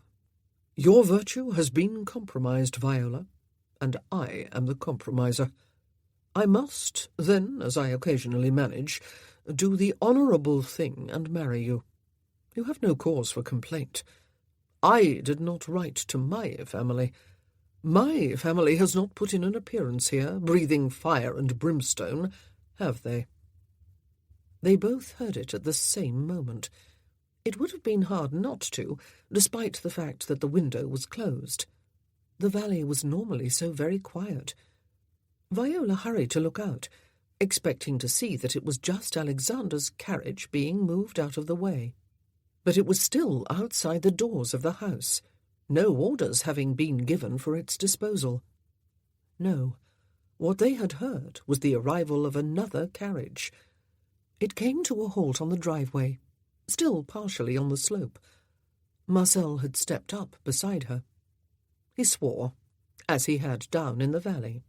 The coachman descended from the box to open the door and set down the steps. A familiar figure stepped down and looked out over the valley. He was the young gentleman who had been with Marcel at that inn. His brother. But he was not alone. A much younger man, really no more than a boy, tall, slender, dark, with all the promise of heartbreaking good looks, got out after him, and turned back to hand out an older lady, and then a mere girl whose face was hidden by the brim of her bonnet. "Sometimes," Marcel said, "the farce at the end of a play is overdone, and loses any amusing quality it might otherwise have had. Have you observed that, Viola? My family has not put in an appearance here, breathing fire and brimstone, have they?" Apparently, they had. Chapter 13. What in thunder had got into André that he had come here, and brought Estelle and Bertrand of all people, and Jane? Had the world gone mad? Marcel turned from the window, strode downstairs, and stepped onto the terrace. "I say," he heard André say, "there is not another building in sight. This must be the loneliest place on earth. I could not see myself wanting to spend much time here." "Fortunately, perhaps," Marcel said, "you have not been invited to do so, André." "Oh, I say!" His brother swung about to face him. "You are here, Mars." The others had turned in his direction too. Jane was tight-lipped and ramrod straight, a look and posture she surely reserved for him. She made no pretence of either liking or approving of him, and never had from the moment of his announcing his intention of marrying Adeline. Bertrand, slender and very tall after a sudden growth spurt a couple of years ago, took a few steps toward him. Estelle, smaller but just as slender, narrow-faced, big-eyed, not really pretty but with the potential for extraordinary beauty, came striding toward him in a manner that was surely forbidden in Jane's rules for the proper conduct and deportment of young ladies.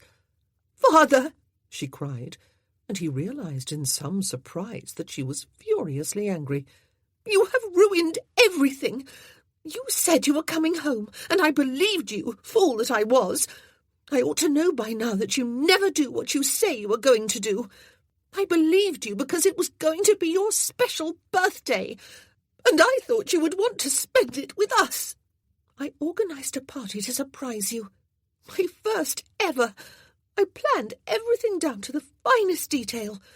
I made long lists so I would not forget anything. And you did not come. You sent Uncle Andre home in your carriage, which showed that you had no intention of coming at all, which was fine, but you ought not to have said you were coming in the first place. I came to find you because I wanted you to know that I will never believe another word you say, ever. But that is all right, because I do not care. Marcel was too taken aback even to reach for his quizzing glass. He had just heard possibly more words from his daughter than he had in all the almost 18 years since she was born. "My sister is upset, sir," Bertrand told him. "She put her heart and soul into planning that party to surprise you." "Estelle, my love," Jane was saying, "that is hardly the way a genteel young lady speaks to her father." "Silence," Marcel said softly, and she stopped abruptly. Andre was clearing his throat. "Good day, Miss Kingsley," he said, and in a glance over his shoulder, Marcel could see that she had indeed stepped outside, though she was keeping her distance. "Who?" Estelle was looking even more stormy as her eyes went beyond him to Viola, but he had held up a hand, and she too fell silent. He turned and extended one arm toward Viola and watched her approach, all cool marble dignity.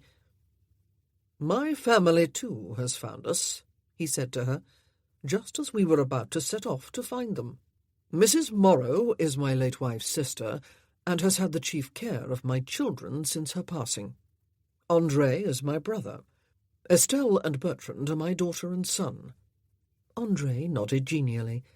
The others stood like statues, as Viola inclined her head and bade them all a good afternoon. "I have known Miss Kingsley and admired her for many years," he said, turning his attention to them. "When we met again by chance a few weeks ago, we no longer needed to hide our regard for each other, and she agreed to marry me. We ought to have proceeded immediately to inform both her family and mine, of course. We ought to have made a public announcement of our betrothal and begun to plan our wedding. That is what we ought to have done. What we actually decided upon instead was a couple of weeks alone together." Jane's nostrils had flared, though she remained silent. He had taken Viola's hand in his and raised it now to his lips. It was icy cold. "It was thoughtless and self-indulgent of us," she said. "One of my daughters arrived here a short while ago, with my son-in-law and other members of my family, and you were not far behind them. We owe you all apologies." Estelle's dark eyes had widened as she looked from one to the other of them, and for one moment Marcel thought she was more infuriated than ever. But then, in a total reversal of mood, she smiled, radiantly. "Papa," she said, "you are going to be married. Then you will be coming home to live all the time."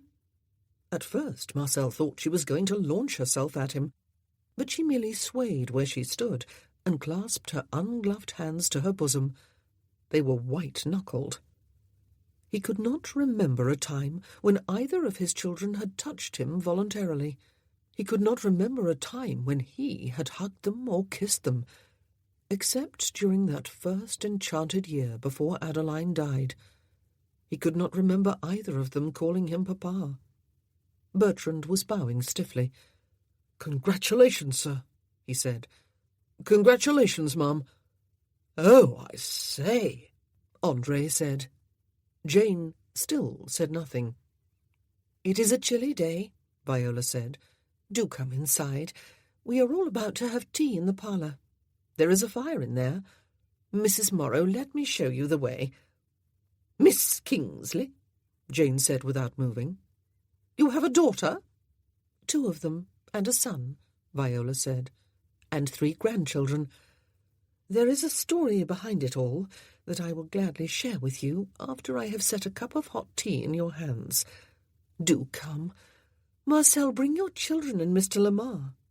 "Miss Kingsley was once a Westcott, Jane," Andre explained, and the Countess of Riverdale." Jane allowed herself to be taken into the house. Estelle followed with Bertrand, her hand drawn through his arm. Andre lingered and grinned at his brother. "I say, Mars," he said, "has the arrival of two avenging families caught you in Parsons' mousetrap at last?" "I trust," Marcel said softly, "you have a good reason for bringing my children here, Andre." But how the devil had he known where to come? "You were devilish difficult to find," his brother told him. "It might have taken us another day or two to get here, if Miss Kingsley's family had not left a blazing trail for us to follow.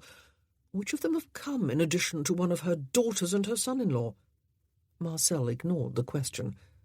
"Why did you bring them?" he asked. "They are 17, Andre, and have had the strictest and narrowest of upbringings." "Whose fault is that?" Andre said. "I did not bring anyone, Mars. They brought me. I think your little Estelle is growing up. I have never seen her upset before, or anything but a placid, quiet mouse of a girl. After a week or so of fretting and watching for your arrival every hour of every day, she would have come in search of you alone, if she could not have persuaded anyone else to accompany her. Bertrand would have come with her, of course, and Jane had no choice short of locking the girl in her room and feeding her bread and water. They dragged me along because I could lead them to where you had last been seen, though that village was dashed difficult to find. They all look alike. How was I to know that you did not merely enjoy Miss Kingsley for a night or two before wandering off somewhere else alone in search of further diversion? You are not known for liaisons that last more than a few days, after all." "We had better go inside," Marcel said curtly. He would rather do anything else on earth. For 2 pins, he would saddle one of the horses in the stables and ride off in the direction of the farthest horizon. But Estelle was here, and Bertrand. "You have acquired a leg shackle." Andre grinned again. "This will be the joke of the ton, Mars." "If I should hear of Miss Kingsley being the subject of any off-colour humour," Marcel said, as they followed the others into the cottage, "someone is going to be answerable to me, Andre." But his brother only chuckled. The truly bizarre thing about the following hour, Viola thought later as she looked back upon it, was that it quickly became a perfectly civil social occasion. A group of persons representing 2 families seated together in the parlour of a country house, partaking of tea and cakes together, and conversing about the Devonshire countryside, the state of the roads, the secluded beauty of the valley, the sturdy coziness of the cottage, and the upcoming wedding. She wondered if anyone had noticed that she and Marcel did not participate a great deal in that particular strand of the conversation, or in any other for that matter. She at least was able to busy herself with the pouring of tea and the distribution of cakes, having assured Mrs. Pruitt that her presence was not needed. Marcel merely stood, first before the fire and then at the window, though he did not give in to any temptation he might have felt to turn his back and look outward. He was looking austere, anything he might be feeling well hidden inside himself. But the same was true of her. She fell back upon a demeanour that had been second nature to her during the more than 20 years of her marriage. She played the part of the gracious hostess. They would marry in London, at St. George's on Hanover Square, of course, where all society weddings were solemnized during the months of the season. Alexander had suggested it. It was where he and Wren had married earlier this year, despite, or perhaps because of the fact that Wren had lived almost the whole of her life as a recluse, her face hidden behind a heavy veil to mask the birthmark that covered virtually the whole of one side of her face. Perhaps Alexander thought the only way to silence any scandal that might erupt in response to this sudden marriage announcement was to brazen it out and take the wedding there. No one else liked the idea. Viola would have vetoed it anyway, had her wishes been consulted. They would marry here by special licence, either in the village church or in the nearest town, as soon as it could be arranged, with 8 members of their families in attendance, to add an air of respectability, of course, though Mrs. Morrow, whose suggestion it was, did not say so. Joel did not like that idea. No one else seemed thrilled with it either. "Camille will want to attend her mother's wedding," Joel said, "and Mrs. Kingsley will want to attend her daughter's wedding." They would marry in Bath, then, where everyone could come and find good hotels to stay at. Perhaps in Bath Abbey, where Camille and Joel had married last year. Bath, after all, was Viola's original home. The suggestion was made by Abigail, who had been quiet and listless until she spoke up. Joel and Alexander and Elizabeth looked upon the suggestion with some favour, but the others did not. It would be too impersonal, with all the guests spread over Bath in various hotels, and neither the bride nor the groom having a home of their own there. They would marry at Redcliffe Court, Lady Estelle Lamar decided. She appeared to be the only one who was contemplating the wedding with any enthusiasm. It was because she hoped marriage would settle her father down and keep him at home, Viola realized with a sinking heart. The girl was somehow or other going to end up terribly hurt. She was probably already carrying around a lifetime of hurt inside her. The wedding would be solemnized within the next few weeks and would replace the birthday party she had planned. She would adapt the plans and expand upon them. It would be a wonderful challenge, and Bertrand would help. She was quite sure her aunt would too, though she was going to take the lead herself. "I am going to organize a grand wedding breakfast," she said, smiling at all the solemn faces about her. "In the ballroom." "A wedding on the scale you imagine would be impossible to plan so quickly, Estelle," her aunt said. "You have no idea of all the work it would involve, my love. And your father's aunt and cousin are already deep into the planning of a wedding for Margaret. Very elaborate and costly plans, I might add." "The wedding must be celebrated at Brambledene Court," Alexander said, "at Christmas time. It is the appropriate place for it, as Viola was once Countess of Riverdale, and Brambledene was her official residence. And my wife and I are the appropriate people to host the event, since I am head of the Westcott family. Wren will be delighted. She and Viola became particular friends earlier this year. And there will be plenty of time between now and Christmas to make all the necessary plans and send out all the invitations." Viola did not bother to point out that she was not a Westcott. "That does seem like an excellent idea, Alex," Elizabeth said. "And since you are now starting to restore Brambledene to its former splendour, you can make a sort of housewarming of Christmas and Viola's and Lord Dorchester's wedding." "I do think the Earl of Riverdale's suggestion the wiser one, Estelle," Mrs. Morrow said. "Yes, Aunt," the girl said, but she looked suddenly crestfallen. Elizabeth must have noticed it too. "What I would suggest," she said, "is that you convert the birthday party you have so carefully planned into a betrothal party, Lady Estelle. It could still be a birthday party too, though somewhat belated perhaps." The girl's face lit up in response. "Oh," she said, "that is a splendid idea, Lady Overfield. Is it not, Bert? Is it not, Papa?" He entered the conversation for the first time. "I am fast learning," he said, his voice soft and languid, "that a wedding belongs to everyone except the bride and groom. Arrange your party, Estelle. Arrange your Christmas wedding, Riverdale. I will do my part by attending both. My betrothed, I do not doubt, will do likewise." "Of course," Viola said. And so it was all settled. A betrothal party at Redcliffe in the next few weeks, a wedding at Brambledene at Christmas. There was going to be horrible turmoil, Viola thought, and some hurt feelings when neither event took place. She looked from Abigail to Estelle to Bertrand. For of course there was no betrothal, and there would be no marriage.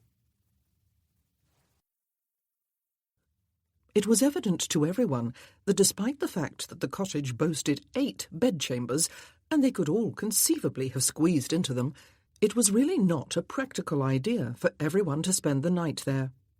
At first, it was suggested that Marcel and his family remove to an inn in the town across the river, while Viola and her family remained at the cottage. It was ultimately decided, however, that the men would move to town and the ladies remain where they were. Either way, Marcel was to leave his own home, presumably because it was deemed improper for him to sleep under the same roof as his betrothed. Riverdale made the final decision, explaining that he needed to have a few private words with Dorchester. Marcel assumed he was to be interrogated on his eligibility by a man 10 years his junior and a rank below his on the social scale, but with all the damned dignity of head of the family, no doubt. So they drove off, the 5 of them squashed together in Riverdale's carriage, to an inn that mercifully could provide them with a room each. They dined together on boiled beef, potatoes, and cabbage, and they conversed on a variety of topics, not one of which touched upon betrothals, or weddings, or pre-wedding honeymoons.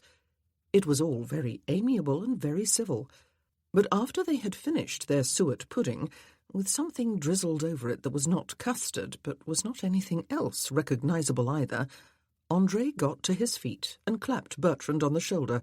"Come along, Bert," he said. "We will go and see what the tap-room has to offer. I dare say your father will not object to your quaffing a glass of ale. Join us, Cunningham." "Thank you," Joel Cunningham said, "but I will remain here." So, he was to have 2 interrogators, was he? Marcel leaned back in his chair and played with the handle of his coffee cup, as uncle and nephew left the dining room. He was still feeling savage. "I am going to walk down to the edge of the wet sand." And just like that, with the choice of a singular pronoun, I, when she might have said, "Shall we?" he had felt the chill of an ending. He had let her go alone, and had stood watching her, for he did not know how long, until she turned and came back. "I need to go home," she had said then, and he had known instantly why her words had so upset him. It was the first time, he was almost certain of it, the woman in one of his affairs had been the one to end it, just as she had ended a budding flirtation 14 years ago by telling him to go away. Had he not learned his lesson then? Clearly not. He had behaved badly down there on the beach. He had been hurt, and so he had set out to hurt in return. Oh, only in words and insinuations, of course. He had not laid a finger on her. But had that really been his intention? To return hurt for hurt? He knew it had. And now they were doomed to spend the rest of their lives together, or at least to spend the rest of their lives married to each other, which was not necessarily the same thing. He spoke before Riverdale could launch into the speech he had no doubt prepared. "I have title and fortune," he said. "The lady's lack of either does not matter more than the snap of my fingers. The daughter's lack of fortune will be remedied, and the lady, if any reminder is needed, is of age and needs no permission from anyone to marry whom she chooses. The daughter," Cunningham said, "has a name." "So does the lady," Riverdale added. The gloves had come off, it seemed, and he had been cast in the role of villain. Marcel lifted the cup and sipped his coffee, which was too weak and too cool. Why the devil had none of them thought to have wine or port brought in? "I will be marrying Viola at Christmas time, presumably at Brambledene," he said. "It will be a valid marriage. I have no secret wife hidden away somewhere. I will care for all her needs for the rest of her life, and make provision for her in the event that I predecease her. Miss Abigail Westcott will be welcome in my home, and will be more than adequately provided for." "All her needs?" Riverdale said. It was a quietly, courteously posed question, but it was pure venom, Marcel decided. He was beginning heartily to dislike this oh-so-correct, oh-so-dutiful Earl, who was not a blood relative of Viola's, or even a relative by marriage. It took effort not to answer as he would have liked to answer. He did not need the goodwill of any of Viola's relatives. He could live very well without it, in fact. But she could not. She had proved that down on the beach. She was missing them, damn it all. She had chosen them over him. All, he said with quiet emphasis. Abigail is illegitimate, Cunningham said. Just as my wife is, just as I am. You are willing to taint your children by having her live in your home with them? Marcel looked at the man with a new respect. He wanted the answer to a question that delicacy might well have led the lot of them to ignore, until it became a possible problem later. And my mother-in-law was in a bigamous marriage for longer than 20 years, Cunningham added. Though it was no fault of hers, the ton has been inclined to treat her as they would a leper. You are willing to face what this may mean after your marriage. If the ton should treat my wife with anything less than the full respect due the Marchioness of Dorchester, Marcel said, then the ton will have me to reckon with. And I can assure you those are no idle words. And I treat with contempt any idea that Abigail's illegitimacy somehow disqualifies her from full participation in the sort of life for which she was raised. They all looked at one another for a few moments. There was no betrothal, was there? Riverdale said at last. Until you saw us outside the cottage from down in the valley this afternoon. Does it matter? Marcel asked. Yes, Cunningham said. She is my mother-in-law. My wife and my sister-in-law love her dearly. So do my daughters. I hold her in the deepest affection. If the price of her happiness is some arrangement made among the 10 of us to tell a plausible story and never divulge the full truth, then I am prepared to pay it. Riverdale said nothing. It was his way out, Marcel thought, and Viola's too. A way out of a situation that was intolerable to them both. No one need know of her disgrace. Though what a ridiculous way that was of looking at an affair a woman older than 40 had entered into quite freely and enjoyed immensely until she was enjoying it no longer. No one need know, except the 8 people who had found them at the cottage this afternoon, and, as he had said to Viola earlier, all the people to whom those 8 would confide the truth, and all the people in whom they would confide, and the Pruitts, and Jimmy Pruitt's great-niece. Besides, he was at heart a gentleman, he supposed, and at the heart of every gentleman, even part way worthy of the name, there was a core of honour. Your mother-in-law will be happy with me, he told Cunningham with a glance at Riverdale. I will see to it. They looked far from convinced. He ought to have left it at that. I fell in love with her 14 years ago, he added, embellishing the story he had told earlier at the cottage, and she with me, though she was far too dutiful a wife to admit any such thing at the time. She sent me away before our attraction could ever be put into words or deed, and I went. She was a married lady, or so we both thought. Sometimes, however, if it is real, love does not die. It only lies dormant. From what I know of your reputation, Dorchester, Riverdale said, your definition of love is not mine. Ah, Marcel said. I have another word for my dictionary, then. I plan to write one, you know, though Viola is sceptical, since until now I have had only one word to go in it, the verb to jollificate. Now I can add love, with all its myriad meanings and shades of meaning. Just the one word should be good for several pages, do you not think? He was becoming angry. He deliberately drew a few slow breaths. I would settle for your assurance that you will treat her honourably, Cunningham said. The anger almost broke through his control, until he realized what was happening here. He was in the presence of very real love. Here were 2 men, neither of whom had any blood relationship to Viola, but both of whom cared, because she was a member of their family, and family mattered to them. Family stood together and defended its own. For a few moments he felt unutterably bleak. What had he squandered in the name of guilt and self-loathing, and staying out of the way of what he was not worthy to claim as his own? "You have my assurance," he said curtly. "I suppose you speak of fidelity. You have my assurance." "Perhaps," Riverdale said, "you should add the word fidelity to your dictionary too, Dorchester. It has far more meanings than the obvious one." Marcel got to his feet. "I must rescue my son from the tap-room," he said, "and the chance that he is sampling the ale too freely." They made no move to follow him. He could cheerfully break a few chairs and a few tables and smash a few windows, Marcel thought. But as it turned out, he could not even relieve his feelings by scolding Bertrand or berating André. His son was drinking water. "Bert never touches alcohol," André said, clapping the boy on the shoulder, "or intends ever to do so. I think it is time, Mars, that you rescued him from the clutches of his uncle and aunt." Marcel looked at his son, whose nostrils were slightly flared, though he said nothing. Marcel agreed with his brother. Or did he? And he wished André had not picked up Estelle's pet name for her twin. "Bertrand is 17 years old," he said, "almost 18.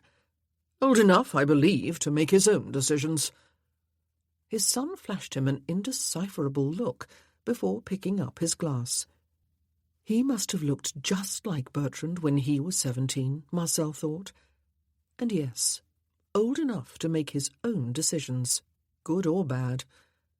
His anger had been converted to melancholy, but he still wished he could smash a few chairs. The evening at the cottage was long and unutterably tedious, though somehow civility was maintained. Perhaps, Viola thought when it was over, that was because they were all ladies, and had been brought up to deal with even the most awkward of social situations, though there could not be many more awkward than this one. Mrs. Morrow was icily civil, but Viola could not blame her for the hostility that obviously seethed just below the surface of her good manners. She had been forced into the company of a woman she must consider beneath contempt, and despite the fact that she showed no real emotion, it seemed to Viola that the woman cared for her young niece, whom she had brought up almost from the girl's birth. Lady Estelle Lamar's modest, docile manners in the presence of her elders were testament to her aunt's training. Viola's training and long experience as a society hostess stood her in good stead too. She was able to rise to the ghastly situation of being hostess at a cottage that belonged to her lover. She was able to organize dinner and refreshments and converse with practised and apparent ease. Elizabeth, as usual, was a gem of warm amiability and sensible conversation. She was able to find common ground on a number of topics dear to Mrs. Morrow's heart, and she was able to draw Lady Estelle into some conversation. It was Elizabeth who pointed out to her that she and Abigail would be sisters after the wedding of their parents. Estelle, who had been stealing glances at Abigail all evening with obvious interest and admiration, looked suddenly pleased. "Oh, yes," she said, addressing Abigail. "And you will be coming to live with us, of course. We will perhaps be special friends. I have cousins at Redcliffe, but none of them have ever felt like a sister or brother, apart from Bert, of course. I have often thought I would have liked having a sister, if only my mother had not died."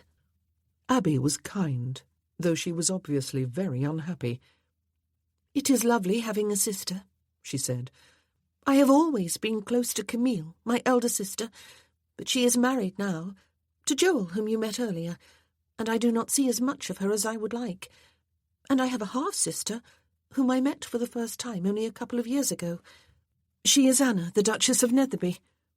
It is going to be a great pleasure to meet and get to know them all," the girl said. "I have wished, for years and years, that Papa would marry again and come home to stay." Viola went to bed feeling more wretched than she had felt in 2 years. and her bed looked so very vast and empty. She expected Abigail to come for a private talk, but it did not happen, and that made her feel even more wretched. Abby was too hurt, it seemed, even for confrontation. And that poor child, his daughter, whom he had neglected so shamelessly all her life, whom he had neglected just recently after sending word that he was on his way home. She was going to be hurt even more when she discovered that there was to be no wedding after all, and that her father was not going to go home to stay. And the boy, too. He looked achingly like a very young Marcel, and he called him Sir. "I am glad you said it first, Viola. I never like to hurt my women." It was what he had said down on the beach when she had told him she needed to go home. My women. Reducing her to nothing more than a temporary mistress, just like all the others who had preceded her. As, of course, she was, as she had known from the start, but putting it into words that way had been a deliberate insult. And, fool that she was, she had allowed it to hurt. Only an hour later he had announced their betrothal. Well, he would not have things all his way. There was no betrothal, and there would be no wedding.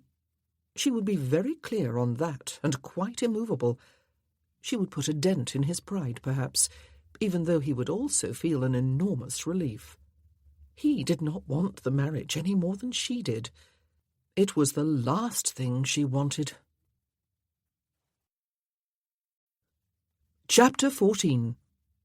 At least, Marcel thought during the long journey home, he had his own carriage in which to travel, though André insisted upon bearing him company.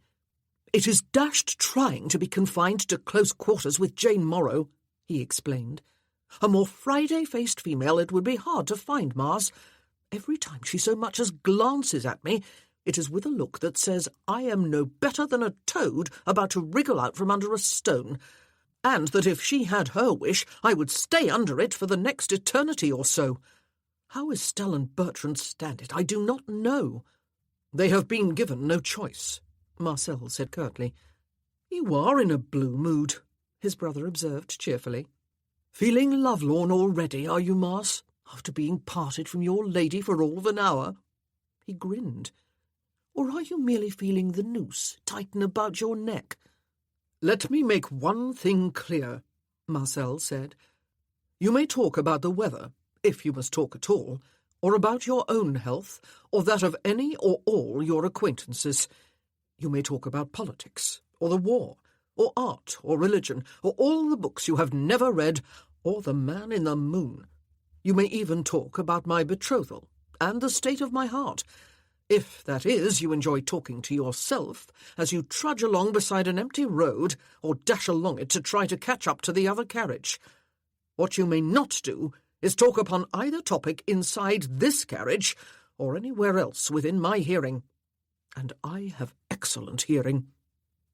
André continued to grin, but he held his peace. Another fortunate thing about the journey was that Jane was as bent upon completing it as Marcel was, and was therefore just as eager to press onward each day until the light was too poor to make for continued safe travel. She insisted that Estelle travel with her, and Marcel did not argue. Bertrand chose to remain with his sister. Perhaps he would have chosen the other carriage anyway. The birthday-turned-betrothal party was to be held in 3 weeks' time, well after Marcel's actual birthday. He was not sure if Estelle had noticed that no one else felt an enthusiasm for the occasion anywhere near matching her own. She had pressed on with her plans, even after Viola had informed her that she would come and bring her younger daughter with her if Abigail wished, but that no one else from her family could be expected to attend.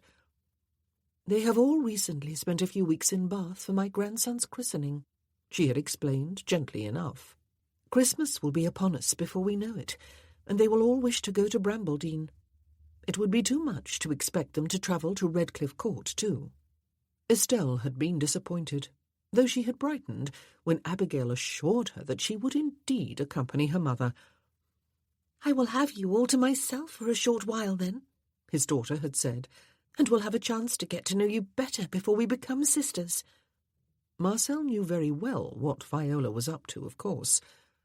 Amid all the bustle of departure, after the men had returned to the cottage soon after breakfast, she had insisted that they talk in private. They had walked a little way down the hill among the ferns before he stopped and crossed his arms. "This is a waking nightmare," she had said coldly. "While I appreciated your gallantry yesterday, it was unnecessary, and it very much complicates the situation.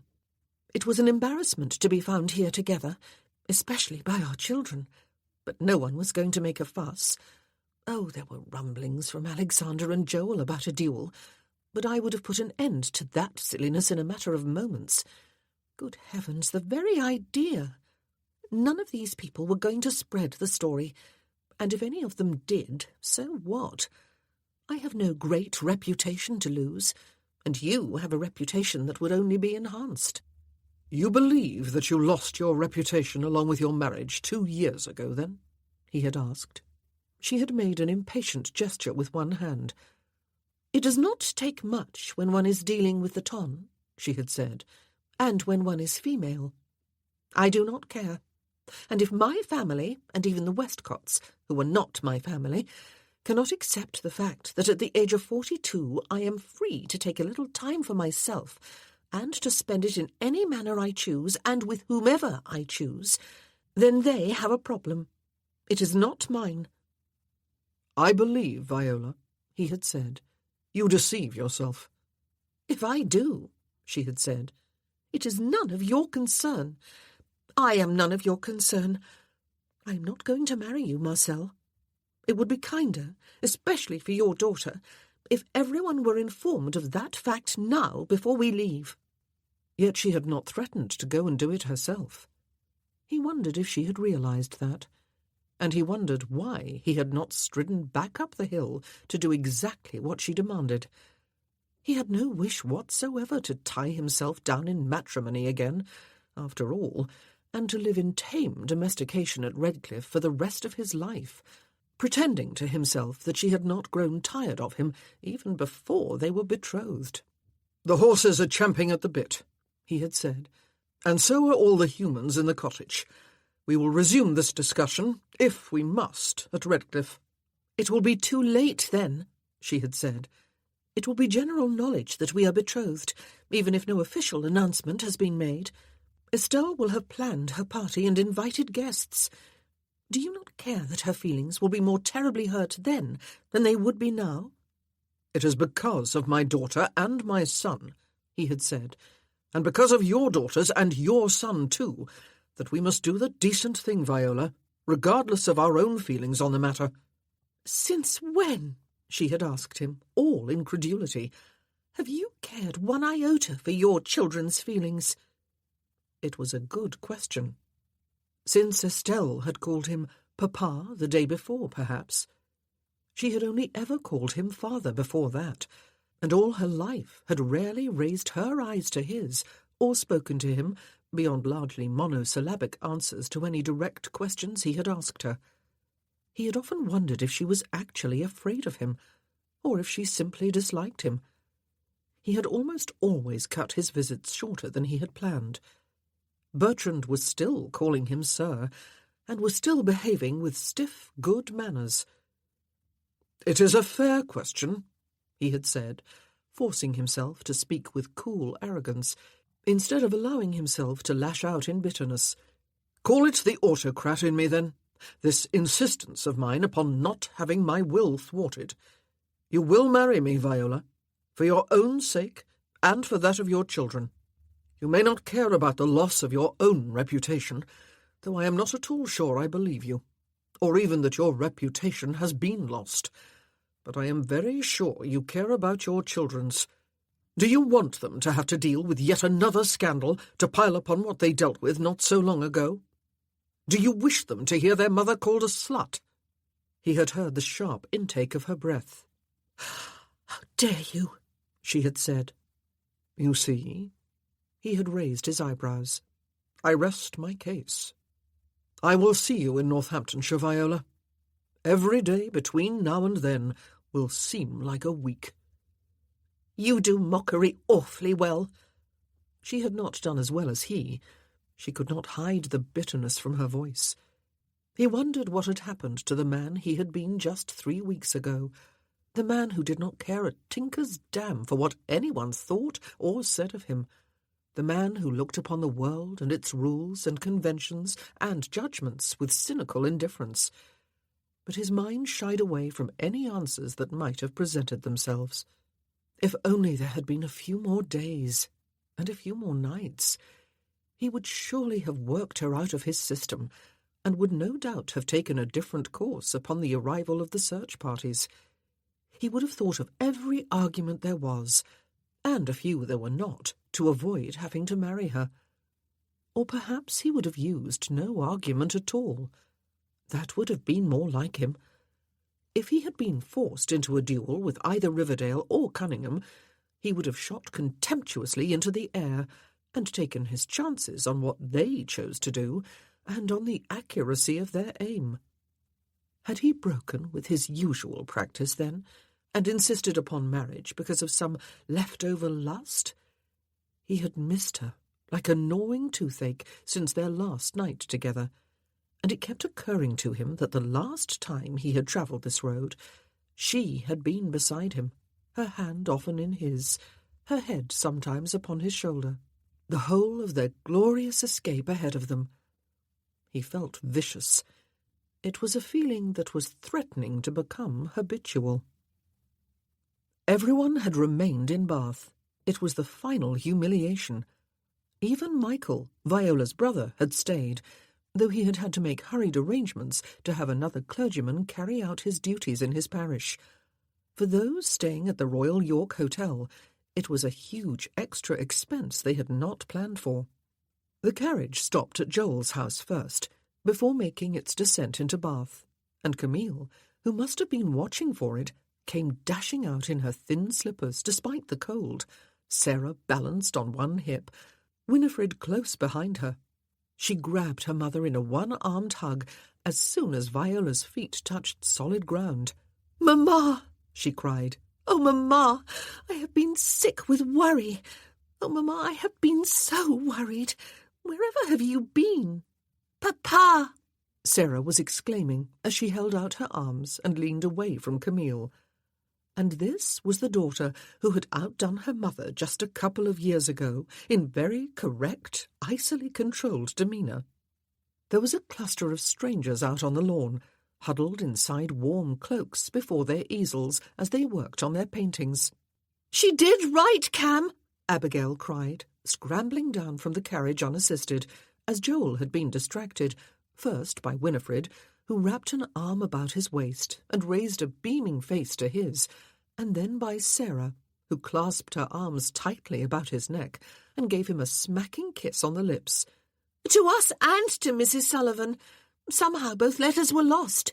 Mamma is betrothed, Cam." And after all, Viola could not set the record straight, as she had intended to do the moment she arrived.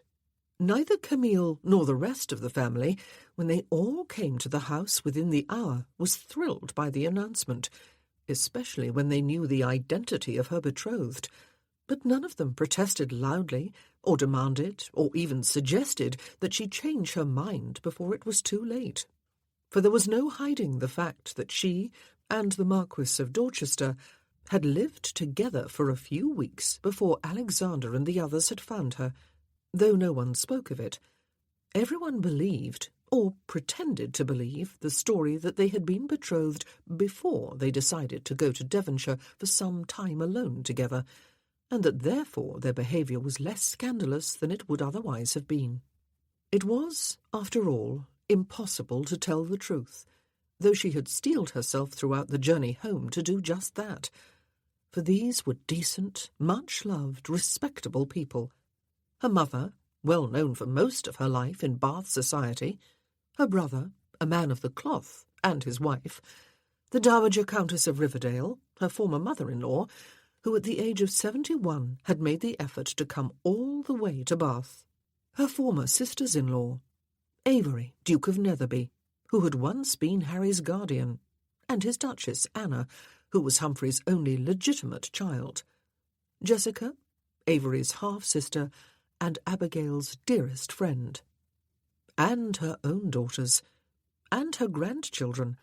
Had they not all suffered enough in the past 2 years without— how had he phrased it?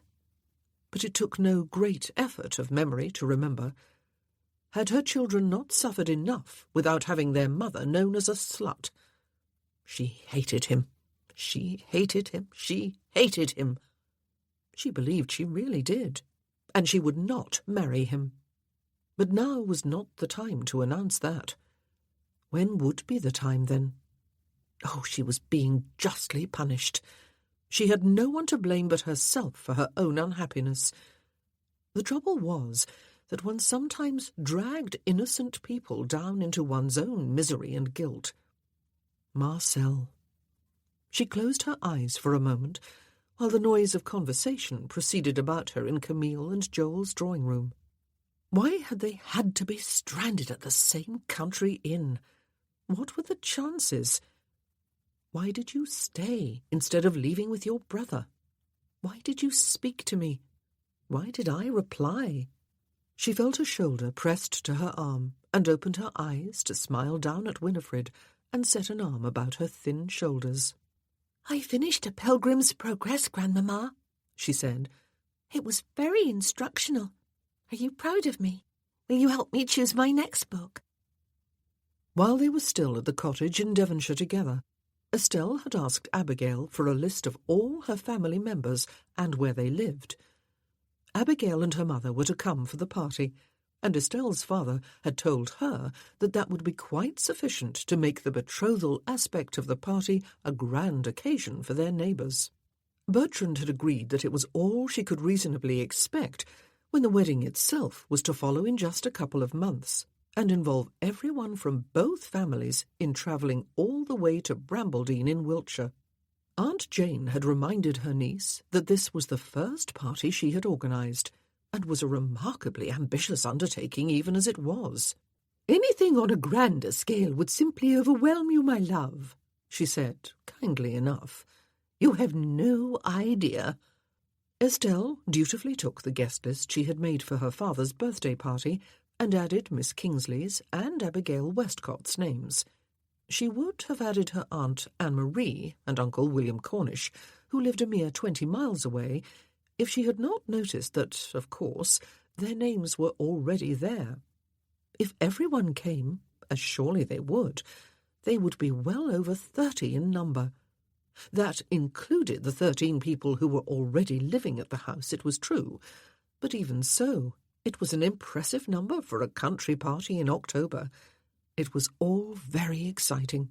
But oh, it was not as exciting as it would be if only— Having discovered her wings only very recently, Estelle was eager to spread them again to see if she could fly. She was very nearly a woman, even if she was not quite 18. She wanted— well, without any real expectation of success, she added Abigail's list to her own and began the laborious task of writing the invitations. She refused all help, even though both Bertrand and Aunt Jane offered, and even Cousin Ellen, Aunt Jane's daughter. In Bath, Camille handed the invitation to Joel without any comment and watched his face as he read it. "Unless memory is failing me," he said, "we do not have any official booking here that week." "We do not," she said. "It would be a long journey for the children," he said. "And for us." She smiled at him. "And you have only recently returned from another long journey, you poor thing." "Winifred would be thrilled," he said. "Yes," she agreed. "So would Sarah. And Jacob would sleep." "Perhaps your Grandmamma Kingsley would like to come with us," he said. "I expect she has been invited too." "I remember the Marquis of Dorchester from the spring months I used to spend in London," she said, "though he was plain Mr. Lamar then. He is fearfully handsome." "Fearfully?" "Yes," she said, "fearfully. I suppose you did not notice. I still find it hard to believe that Mamma is going to marry him. Or anyone? He asked. I suppose so, she said, after thinking about it. It is hard to imagine one's mother wanting to marry anyone. We will go, then? Of course, he said. And of course, Mrs. Kingsley was happy to go with them. I need to take a look at that young man, she said. I do not like the few things I have heard of him. In Dorsetshire, the Reverend Michael Kingsley conferred with his wife. He had just taken a far longer leave of absence than he had originally intended. They had gone to Bath, supposedly for a few days, to attend the christening of his great-nephew, and had stayed for a few weeks after the disappearance of his sister. He would need to take leave again over Christmas, the very worst time, with the exception of Easter, for a man of his calling, in order to attend Viola's wedding. He really could not make a good case for going all the way to Northamptonshire in October just to attend her betrothal party. "Could I, Mary?" he asked. "She is your only sister," his wife reminded him. "When she came to live with you here for a while, a couple of years ago, she was dreadfully hurt. She was all locked up inside herself, as I remember you telling me, and I agreed, though we were not married at the time, and I did not see a great deal of her. You want to go, do you not? You want to see him. You are worried." "Riverdale, her husband, was the lowest form of human life," he said, "and may I be forgiven for passing such judgment upon a fellow mortal. I could not abide being within 10 miles of him. Consequently, and to my shame, I did not see much of Viola during those years, or of my nieces and nephew. I cannot bear the thought that she might be making the same mistake all over again, Mary. I spoke with the present Riverdale while we were still in Bath, and with Lord Molyneux, husband of one of the Westcott sisters, you will recall, and the Duke of Netherby. Dorchester is the sort no man of sense would wish upon his daughter or sister. But there is nothing I can do, is there, if she is determined to have him?" "Except be there," she said. "You cannot be certain that your presence will be meaningless, Michael. If nothing else, it will assure Viola that she is loved, that her family cares, and perhaps you will be surprised. Perhaps all your fears will be put to rest. The Marquis is, after all, willing to do the decent thing." "But only because he was caught red-handed," he said. "You do not know that," she said, taking his hand across the breakfast table. "You will be miserable if you do not go, Michael. You will feel that somehow you have failed her." "Again?" He frowned. "Besides," she said, smiling at him, "I cannot wait until Christmas to get my first glimpse of the notorious Marquis of Dorchester.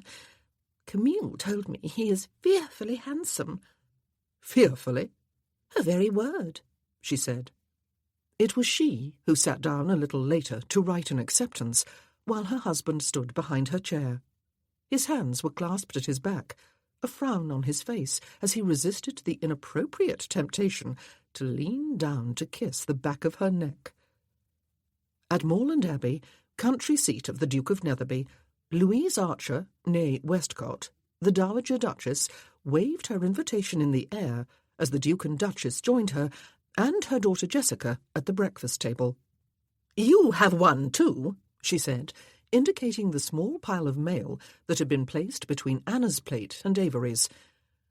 "I am overcome with joy," Avery informed his stepmother, his voice sighing with ennui. "And what exactly is it we have one of? You may save Anna from having to read it for herself." "An invitation to Redcliffe Court," Jessica blurted. "To a betrothal party for Aunt Viola and the Marquis of Dorchester. I thought only Aunt Viola and Abby were invited, but I think we all are. Lady Estelle Lamar would hardly send invitations to us and to no one else in the family, would she? We must go, Mamma. Please, please, Avery. I cannot wait to see the Marquis. Camille says he is fearfully handsome, despite the fact that he must be old." "My love," her mother said reproachfully. "Fearfully?" Avery's quizzing glass hovered near his eye. "It is the very word she used," Jessica said. He looked pained. "It would be a long journey for Josephine," he said, looking at Anna. She has always travelled well, she said. Besides, I really must meet this fearfully handsome man. It is too long to wait until Christmas. I must say, Louise added, that Camille chose the perfect word to describe the man. I cannot, however, like the idea of Viola marrying him. Perhaps my sisters and I can frighten him away, though I doubt he is a man easily intimidated. Shall I answer the invitation for all of us? Anna asked. Yes, do, the Dowager said, while her daughter clasped her hands tightly on the edge of the table. I shall have no peace from Jessica if I deny her the treat. Besides, I cannot deny myself. At Brambledene Court, Wren found Alexander in the steward's office and showed him the invitation. He said a few words to the steward and followed her out into the main hall before reading it. You must not do any unnecessary travelling while you are in a delicate condition, he said. Must not? She was smiling. He looked up sharply. Am I being the stuffy autocrat again? He asked. Delicate? She raised her eyebrows. You are with child, Wren. He looked at her ruefully. To me, you are delicate. So is my child. Our child. You both bring out my worst instincts to coddle and protect. Or your best. She set a hand on his arm. I have never felt better in my life, Alexander, and you are head of the family. If that were a physical thing, he said with a sigh, I would hurl it from the highest cliff into the deepest depths of the ocean. But it is not. Her eyes twinkled at him. But it is not. He sighed again. Let me go alone. You remain here. I would pine away without you. Her eyes were laughing now. And you would pine away without me. Admit it. Hyperbole, he protested. But I would be horribly inconvenienced and out of sorts. He grinned suddenly. I suppose you want to meet the infamous Marquis before Christmas. Camille described him as fearfully handsome, she said. Did she really? He said. Fearfully? I suppose he does have a way of instilling fear in anyone who tends to be intimidated by pretension. But you are not. My hero. She laughed, and he laughed with her. We will go then, he said. You are quite sure, Wren? I am very fond of Viola, she said. She was not in London long when we got married, but there was an instant bond between us. Apart from your mother and sister, who were incredibly kind to me from the start, Viola felt like the first real friend I have had in my life. I am a little upset about her, for I fear that circumstances are forcing her into doing something she does not really want to do. I cannot do anything about that, of course, but I can be there. It is not much to offer, is it? It may be everything, he said. Why have we been standing here for so long? You will be getting dizzy. You will answer the invitation and say yes? I will. She kissed him on the cheek. You may return to what you were doing.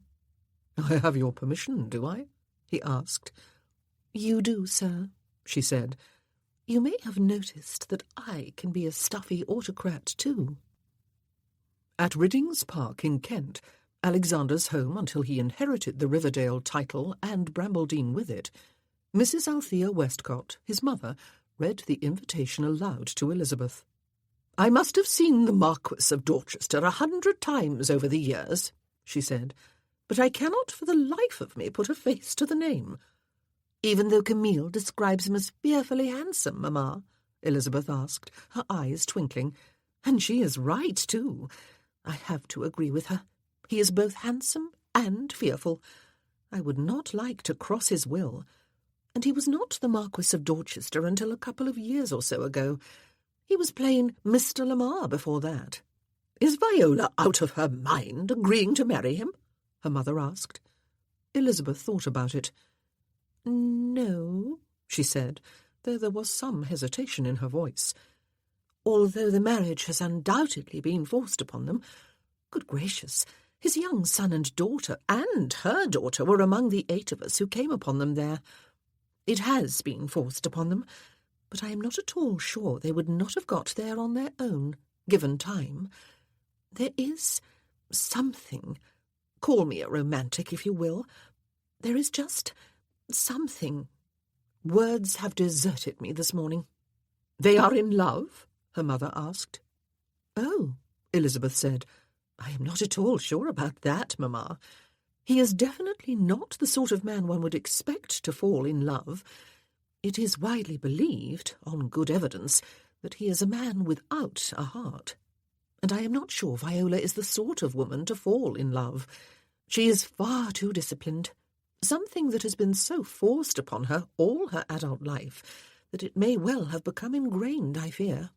But, well, there is something, her mother said, smiling. Just the word I was searching for. Thank you, Mamma. Elizabeth smiled. There is something. We will go then? Certainly, her mother said. Was there ever any doubt?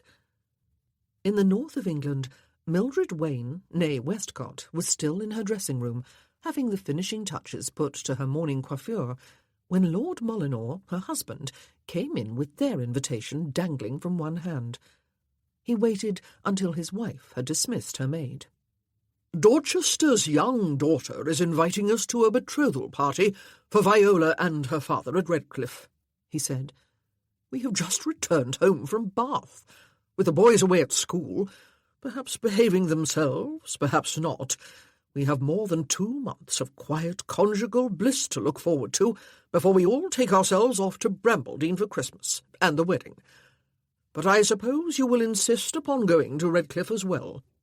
Well, goodness me, Thomas, she said, taking one last look at her image before turning from the glass, apparently satisfied.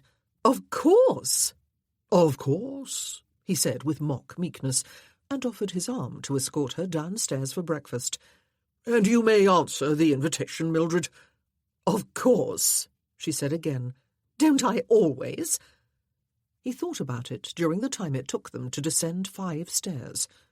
Always, he agreed. And at the home of the Dowager Countess of Riverdale, one of the smaller entailed properties of the Earl, Lady Matilda Westcott, spinster eldest sister of Humphrey, the late Earl of Riverdale, offered her mother the vinaigrette that she took from the brocade reticule she carried everywhere with her to cover all emergencies. We will not go, of course, she said. You must not upset yourself, Mamma. I shall write and decline the invitation as soon as we have finished eating. Put it away, her mother said, batting impatiently at the vinaigrette. The smell of it makes my toast taste vile. Viola is an important member of this family, Matilda.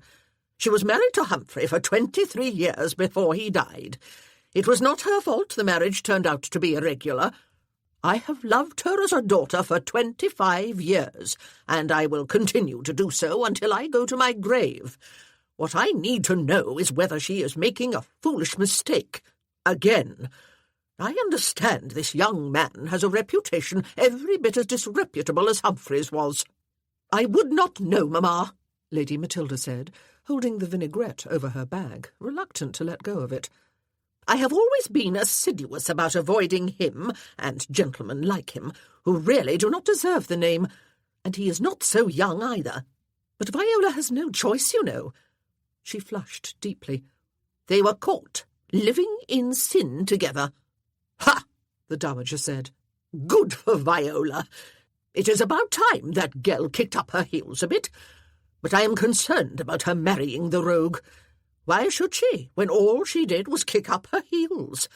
Half the ton, the female half, will feel nothing but secret envy if they ever find out, which I dare say they will. We will go, Matilda. You may write to Lady Estelle. No, I will do it myself. I want to take a good look at the young man. If I do not like what I see, I shall tell him so, and I shall tell Viola she is a fool. Mamma! Lady Matilda protested. You are overexciting yourself. You know what your physician— Nothing but a quack, the Dowager said, thereby signalling an end to the entire discussion. Chapter 15. After 2 weeks at home, Marcel was still feeling savage. He had never spent so much time at Redcliffe. He had spent enough time here now, however, to have learned something disturbing about himself. He was nothing but a weakling. It was a nasty realization for a man who had always prided himself upon being just the opposite. He had come home to assert himself, to restore his household to order, to put an end to all the petty bickerings, to make himself master of his own domain. But he wondered at the end of the 2 weeks if he had accomplished anything at all, and this was even before his life was to be further disrupted by the arrival of Viola Kingsley. His Aunt Olwen, the Marchioness, was a very elderly lady. She did not move about with any great ease, but her mind was sharp, and there was something stately about her heavy figure. Her daughter, his cousin Isabel, Lady Ort, was an overblown blonde fading to grey, and liked to bully all around her, including her daughter Margaret, and including her husband. Erwin, Lord Ort, was a reedy individual, 1/4 head shorter than his wife, with receding fair hair, a chin that had never been anything else but receded, and an Adam's apple that bobbed with unfortunate frequency, since he swallowed whenever he was nervous, and he was habitually nervous. It should have been the easiest thing in the world to gather them all together and announce a move to the Dower House for the lot of them. It would not even have been a cruel pronouncement. The Dower House was within the park, 1 mile away from the main house on the far side of the lake. It was sizable and in good repair. He had taken a walk there and looked it over for himself. There was room to spare for all of them. They would be away from the constant aggravation of Jane and Charles Morrow's presence in the house with their adult children. "Those people," Isabel told Marcel, when none of those people were within earshot to defend themselves, "do not possess a title among them, Cousin Marcel, and they are not even Lamars, but only relatives of your long-deceased wife." "Who was a Lamar," he reminded her, "and they are the appointed guardians of my daughter and my heir." Isabel had looked somewhat disconcerted, perhaps at his tone, and the fact that he was holding his quizzing glass only just below the level of his eye. She was not ready to concede defeat, however. "But they do not take precedence over Mamma," she said, "or over Erwin and me. Sometimes they behave as though they do." "I looked at the Dower House this morning," he said, in an apparent non sequitur, though it became quickly clear that both ladies understood him perfectly well. "It was built too close to the lake," his aunt said. "It would be very bad for my rheumatics over there." "We have dear Margaret's wedding to Sir Jonathan Billings in early December," Isabel said. "The house is going to be full of guests. You were not here to consult when we began planning, Marcel, but you could not possibly begrudge her a wedding befitting her rank and fortune." No, Marcel could not, though he did wonder why, if aught was in possession of a fortune, he was living off Marcel's bounty at Redcliffe, and not putting on a grand wedding for his daughter in his own home. Marcel would certainly broach both that subject and the removal to the Dower House after Margaret's wedding, but it did seem a bad time to do it now, with the wedding plans well advanced. He could not help the niggling feeling, however, that if he were the man he thought he was, he would not have waited even 1 hour. Jane and Charles Morrow's children, his nephew and niece, were both grown up. Oliver had been 7 or 8 when the twins were born, Ellen only a few years younger. Yet they were both permanently ensconced at Redcliffe. Marcel intended to have a word with them, or with the young man, anyway. Ellen was her mother's concern, though it was hard to know why she was not already married. She was neither ravishingly pretty nor notably vivacious, but she was not an antidote either.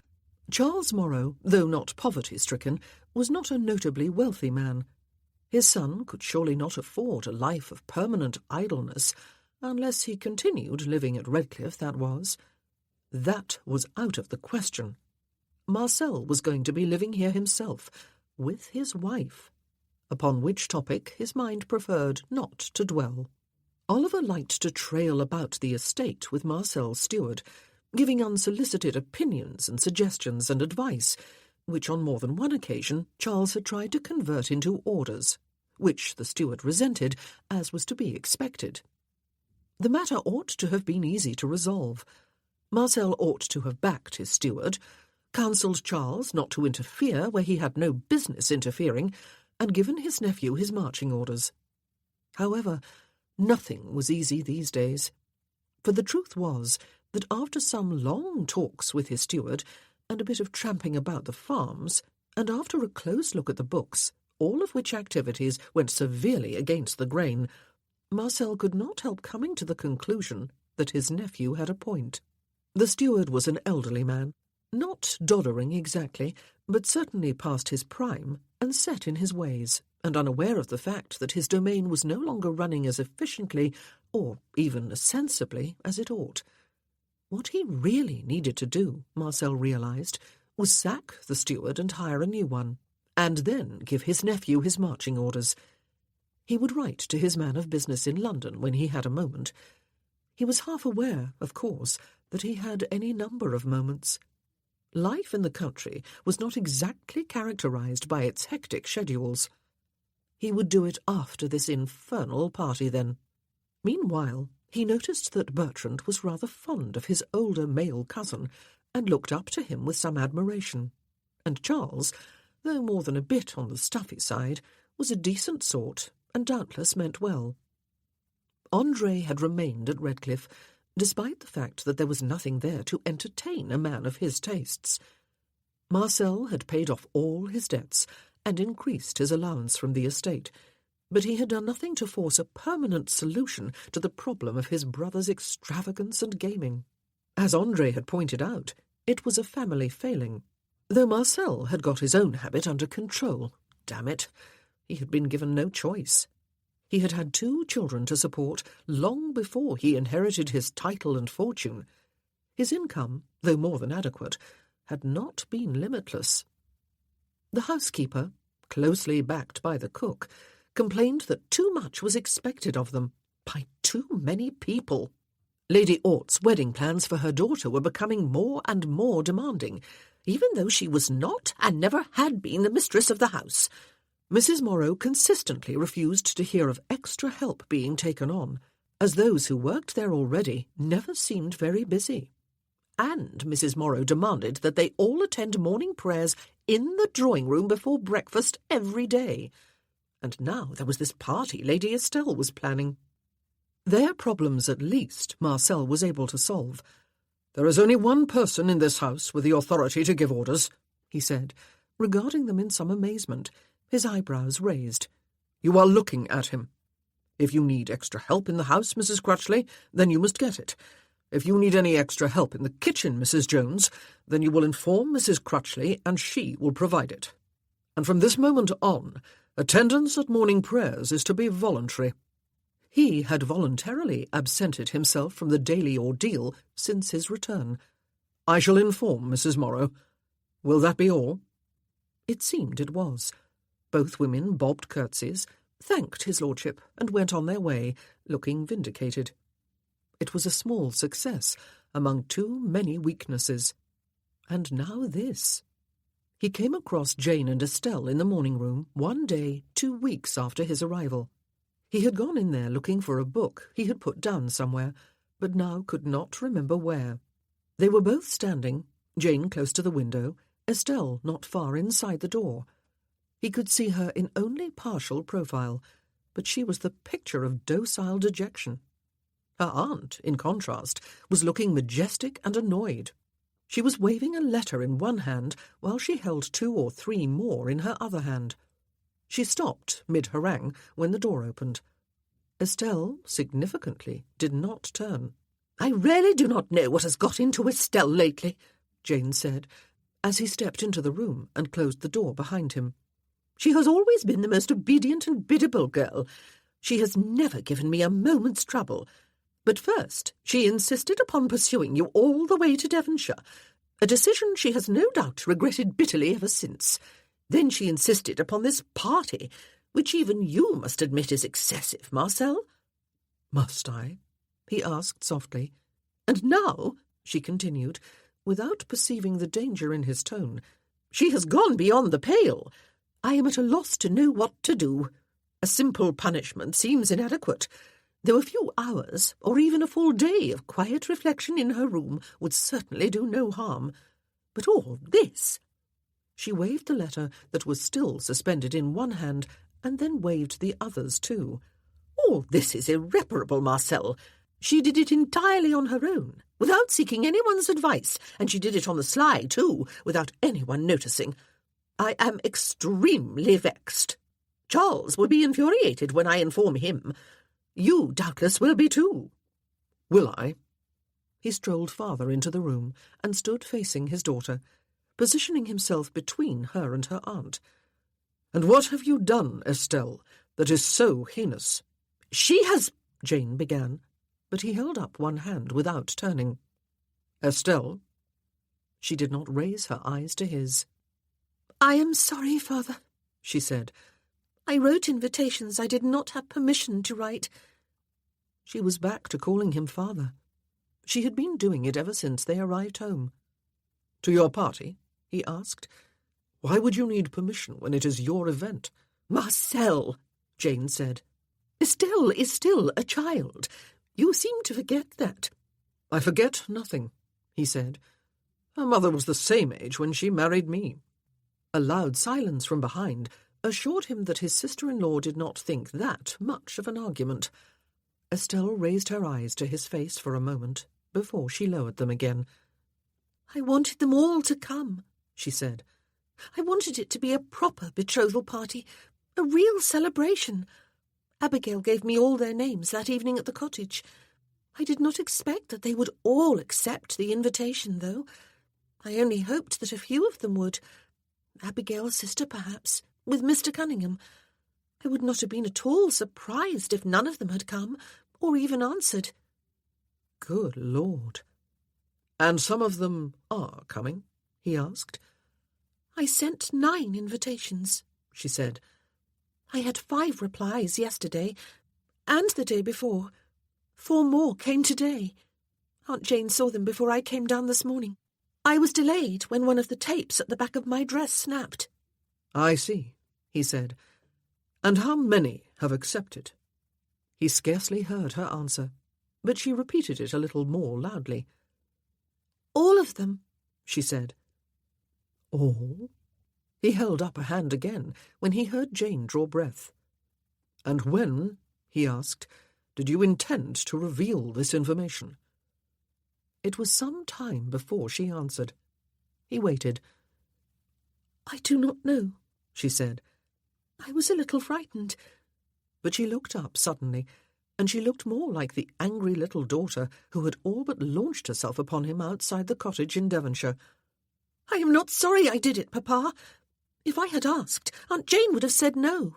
You would have said no. But they ought to be here, or at least given the opportunity to be here. They are going to be your family. They are going to be my family and Bert's. I want them here for Miss Kingsley's sake and Abigail's. It ought to be a celebration for both families, not just ours. Oh, I know the wedding is going to be that, but I want everyone here. If you are angry with me, He held up his hand, and she fell silent. Was he angry? Was there a part of him that had been hoping that somehow he could wriggle out of this marriage? It had been all very well at the time to do the honourable thing, even to insist upon it when Viola had resisted. But now, truth to tell, he had been avoiding thinking about her and about it being his betrothal and his looming marriage. And when he could not block all thought, perhaps he had considered that if she came alone, or with just her younger daughter for company, and if she still felt as strongly opposed to the marriage as she had the last time they spoke, then perhaps, if there had been any faint, lingering hope, it had now been snatched from him. The whole damned lot of them were about to descend upon Redcliffe to celebrate his betrothal, unless they were all coming here to boil him in oil or otherwise express their displeasure. It was a distinct possibility, but he would not rely upon it.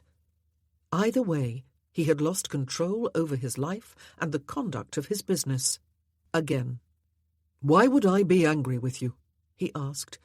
"But your aunt believes you ought to be punished, Estelle, and I cannot help but agree." She lowered her eyes again and stood meekly before him. And good Lord, he thought, was this how she had been raised? Was this the way all young ladies were raised? She ought to be coming at him with both fists flying and both eyes flashing. It was how her mother would have behaved. "You," he said, "are going to find Mrs. Crutchley as soon as I have finished speaking and confess all to her.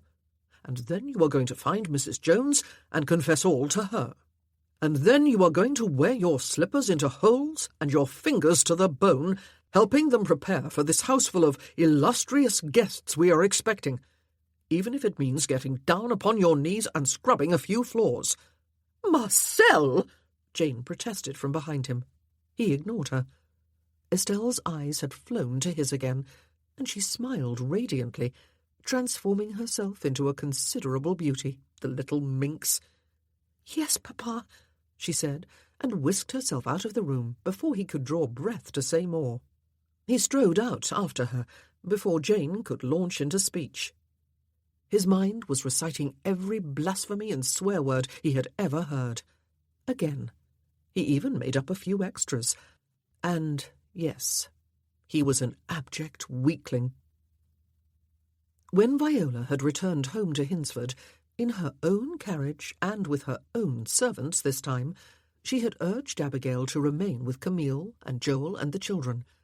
She was happy there, Viola knew, with her sister and nieces and nephew, and the constant comings and goings of artists and musicians and writers and children from the orphanage, among others. Abigail had insisted upon returning home with her mother, however. What Viola had really hoped for was to go alone to Redcliffe. As the days passed, the events of those few weeks became more and more unreal in her mind, and the predicament in which she found herself more intolerable. Why on earth had she not spoken up for herself in Devonshire and told her own family, and his, that they might make what they would of their discovery, but there would be no marriage? Did she really care that her behaviour might be the subject of drawing-room gossip for weeks or months to come? She no longer mingled with polite society, except in the very small circle of her friends and neighbours at home. What was said about her elsewhere would not hurt her. Why had she not stood up to Marcel more forcefully and flatly refused to be bullied? It was not as though he wanted to marry her after all. It was just his sense of honour that had driven him to it, and she doubted even that would have mattered to him if his children had not been among those who had arrived on the scene. Except that he had announced their betrothal before his children came. Had he done it because of Abby, then?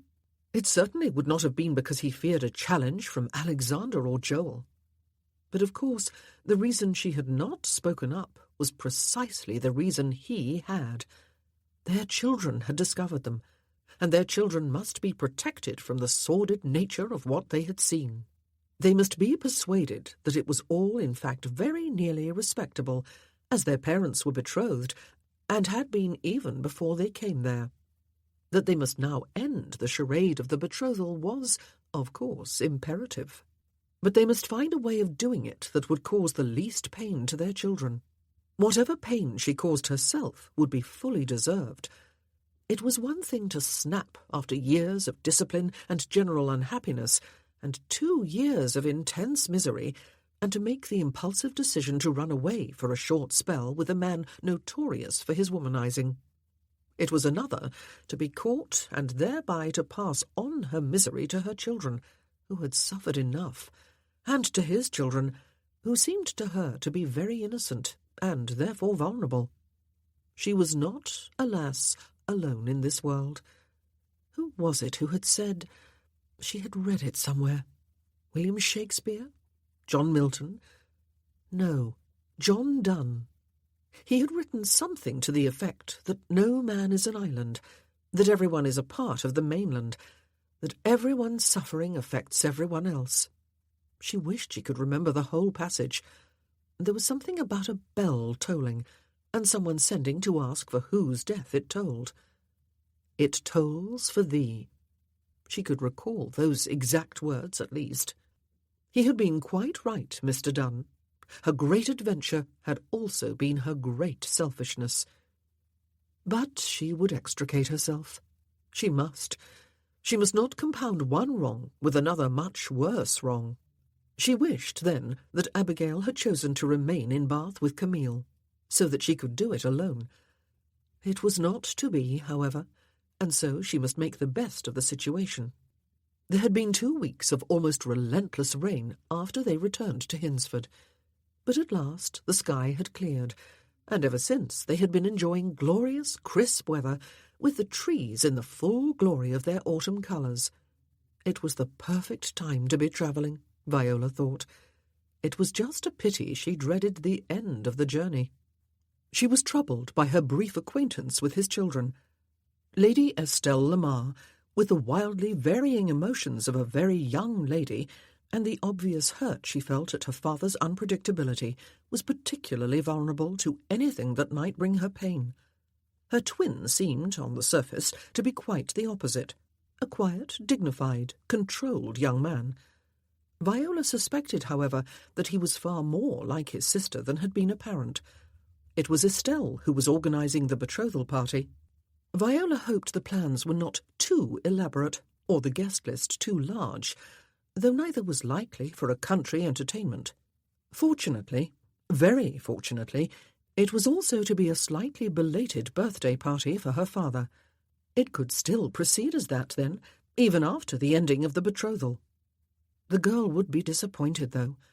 She was the only one among the 8 of them who had seemed unreservedly delighted to learn that her father was about to marry. She had assumed, of course, that if he was married, he would settle down at Redcliffe and give her the sort of home life she had probably always craved. Viola could cheerfully shake Marcel for that alone. It was hard to forgive fathers who took no responsibility for their children, except, in some cases, a monetary one, as if that were in any way adequate. But she could not marry him just to please his daughter. Harry did not know yet, though she had written to him. She had considered withholding the news of her supposed betrothal in the hope that he might never have to know. But she was not the only one who wrote to him. Camille and Abigail wrote frequently. So did young Jessica, and probably a few of the aunts, and one or both grandmothers. It would be impossible to keep him in the dark. There had been one letter awaiting her when she returned home, and another had arrived 2 days later. She called them letters, but they were his usual brief, cheerful notes, in which he claimed to be enjoying himself immensely and meeting a lot of capital fellows and seeing a lot of impressive places. One would hardly guess that he was in the very midst of a vicious war. But there was no point in worrying. Or rather, there was no point in trying not to worry. "I think this must be it, Mamma," Abigail said, and, sure enough, the carriage was making a sharp turn just short of a village onto a wide, tree-lined driveway, partially carpeted with fallen leaves, though there were plenty more still on the trees. They wound through woodland for a couple of minutes before emerging between rolling, tree-dotted lawns stretching in both directions. The grass had been cleared of all but freshly fallen leaves. Viola could see the marks of rakes on its surface. And the house! She glimpsed it for a moment before the driveway bent away from it. It was a massive classical structure of grey stone with a pillared portico and a flight of wide stone steps leading up to massive front doors. It had been built to impress, even perhaps to inspire awe in visitors and petitioners. Viola could feel her heart beating faster. She was very glad of the long years of experience she had had of dealing with situations she would rather avoid. She remained outwardly calm and aloof, while Abigail sat with her nose almost touching the window as she gazed ahead. "We must have been seen approaching," she said. "There is the Marquis of Dorchester, and Lady Estelle, and Viscount Whatley." For a moment, Viola could not recall who Viscount Whatley was, but of course it was Bertrand's courtesy title as his father's heir. And then the carriage turned before slowing and coming to a halt below the portico. She could see for herself that there was indeed a reception party awaiting them. She saw only one of them. Her stomach clenched tightly, and tried to turn a somersault all at the same time, leaving her breathless and nauseated. He was dressed as immaculately as he might be for a reception at Carlton House with the Prince of Wales. He looked austere and was unsmiling. It would be ridiculous to say she had forgotten just how handsome he was. Of course she had not forgotten. It was just that she had forgotten. It was he who stepped forward to open the carriage door and let down the steps. He reached up a hand to help her alight, and she had forgotten the dark intensity of his eyes and the breath-robbing feel of his hand closing about hers. "Viola," he said, in that light, quiet voice she could always feel like a caress down her spine. "Welcome to Redcliffe." He was still not smiling. Neither was she. When she was standing on the cobbled terrace before him, he raised her hand to his lips, and she knew him intimately. She knew his body, his voice, his mannerisms, his likes and dislikes, even his mind. Yet it was like a dream, the knowing of him. The austere aristocrat standing before her was a stranger. She did not know him at all. "Thank you," she said. His son, she was aware, was handing Abigail down from the carriage. His daughter was flushed and bright-eyed and bursting with suppressed energy. "Miss Kingsley," she said, hurrying to her father's side and smiling warmly at Viola. "At last! I thought the 3 weeks would never go by. They have seemed more like 3 months. You were the first to arrive, of course. I was sure you would like a day or so with just Papa and us before all the excitement." "That was thoughtful of you." Viola smiled at the girl. "I hope you have not gone to too much trouble." "Aunt Anne-Marie and Uncle William will be arriving tomorrow," Estelle said. "And so will everyone else, if there is no bad weather to delay them." "Everyone else?" "I cannot wait to meet them all," Estelle continued. "Your other daughter and her children, your mother, the Countess of Riverdale, the Duke and Duchess of Netherby, everyone." Viola's eyes met Marcel's, which were hooded and blank, with perhaps a hint of mockery in their depths. "From the look on Miss Kingsley's face," he said, "I would guess this is all news to her, Estelle." "Oh, Abigail!" Estelle turned to hug Viola's daughter. "How lovely it is to see you again! I cannot wait!" Viola had stopped listening. She stared into Marcel's eyes. "This was your doing?" she asked. "Oh, not at all," he said, raising his eyebrows. "It seems I have a daughter who has stepped out of the schoolroom and out of her cocoon and has not waited to grow accustomed to her wings before spreading them and taking flight." She was speechless. He offered his arm and indicated the steps up to the front doors. Even her mind was speechless. Chapter 16. It struck Marcel only after Estelle had taken the new arrivals up to their rooms and they had come back down to the drawing-room half an hour later that he had been remembering Viola as she had been 14 years ago. Young, slender, despite the fact that she had 3 young children, poised and coolly dignified. It was almost as if his heart had shut off all memory of her enjoying herself at that village fair, decked out in the gaudy jewellery he had bought her, waltzing on the village green, demanding that they stop for every castle, church and market they passed on their leisurely journey to Devonshire, buying him a black umbrella only because the hideous gold tassels amused her, giggling in their inn-room when his wooden staff cracked in 2, running downhill through the ferns with her arms spread wide, pirouetting on the bridge, glowing with animation, making love with uninhibited delight. It all came flooding back now, along with her somewhat more mature figure and her less youthfully lovely face. And he remembered, and felt again, that he found her more attractive now than he had then, perhaps because he had aged with her. She was now, quite simply, beautiful. Even, perhaps, perfect. And with his memories of those weeks came the full force of the realization that he was still not over her. He ought to have been happy to realise it. She was, after all, going to be his wife. But he did not want a marriage in which there was sentiment involved, on either side. A leg shackle was one thing. A loss of oneself was another. And it seemed to him that he would lose something of himself if he could not get over her. Lust would be acceptable, and lust was all he had felt for any woman since Adeline. For almost 20 years he had been free, safe, his own master and master of his world. He liked it that way. He deeply resented the fact that Viola Kingsley threatened his world. Everyone was gathered in the drawing-room for a formal presentation to his intended bride. He met her at the door, made her a slight, formal bow, and offered the back of his hand. She set hers lightly upon it, and he conducted her first to his Aunt Olwyn, the Marchioness, who was seated in state in her large chair by the fire. "I understand, Miss Kingsley," his aunt said, "that you had the misfortune to discover after the death of the Earl of Riverdale that your marriage to him had been bigamous."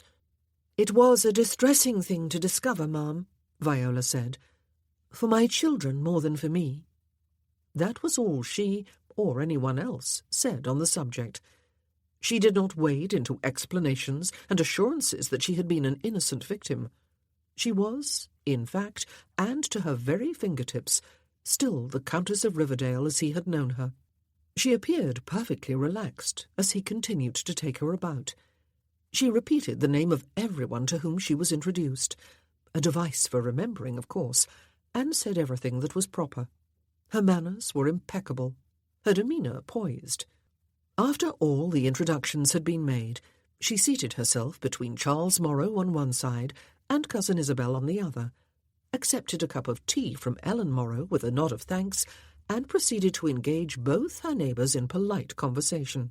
Her daughter, meanwhile, had been led about by Estelle, while his relatives had eyed her with a certain wariness, as though they feared her illegitimacy might somehow contaminate Estelle. He was not over Viola. By God, he was not. He wanted to run away with her again, but so far away this time that they would never find their way home, or want to.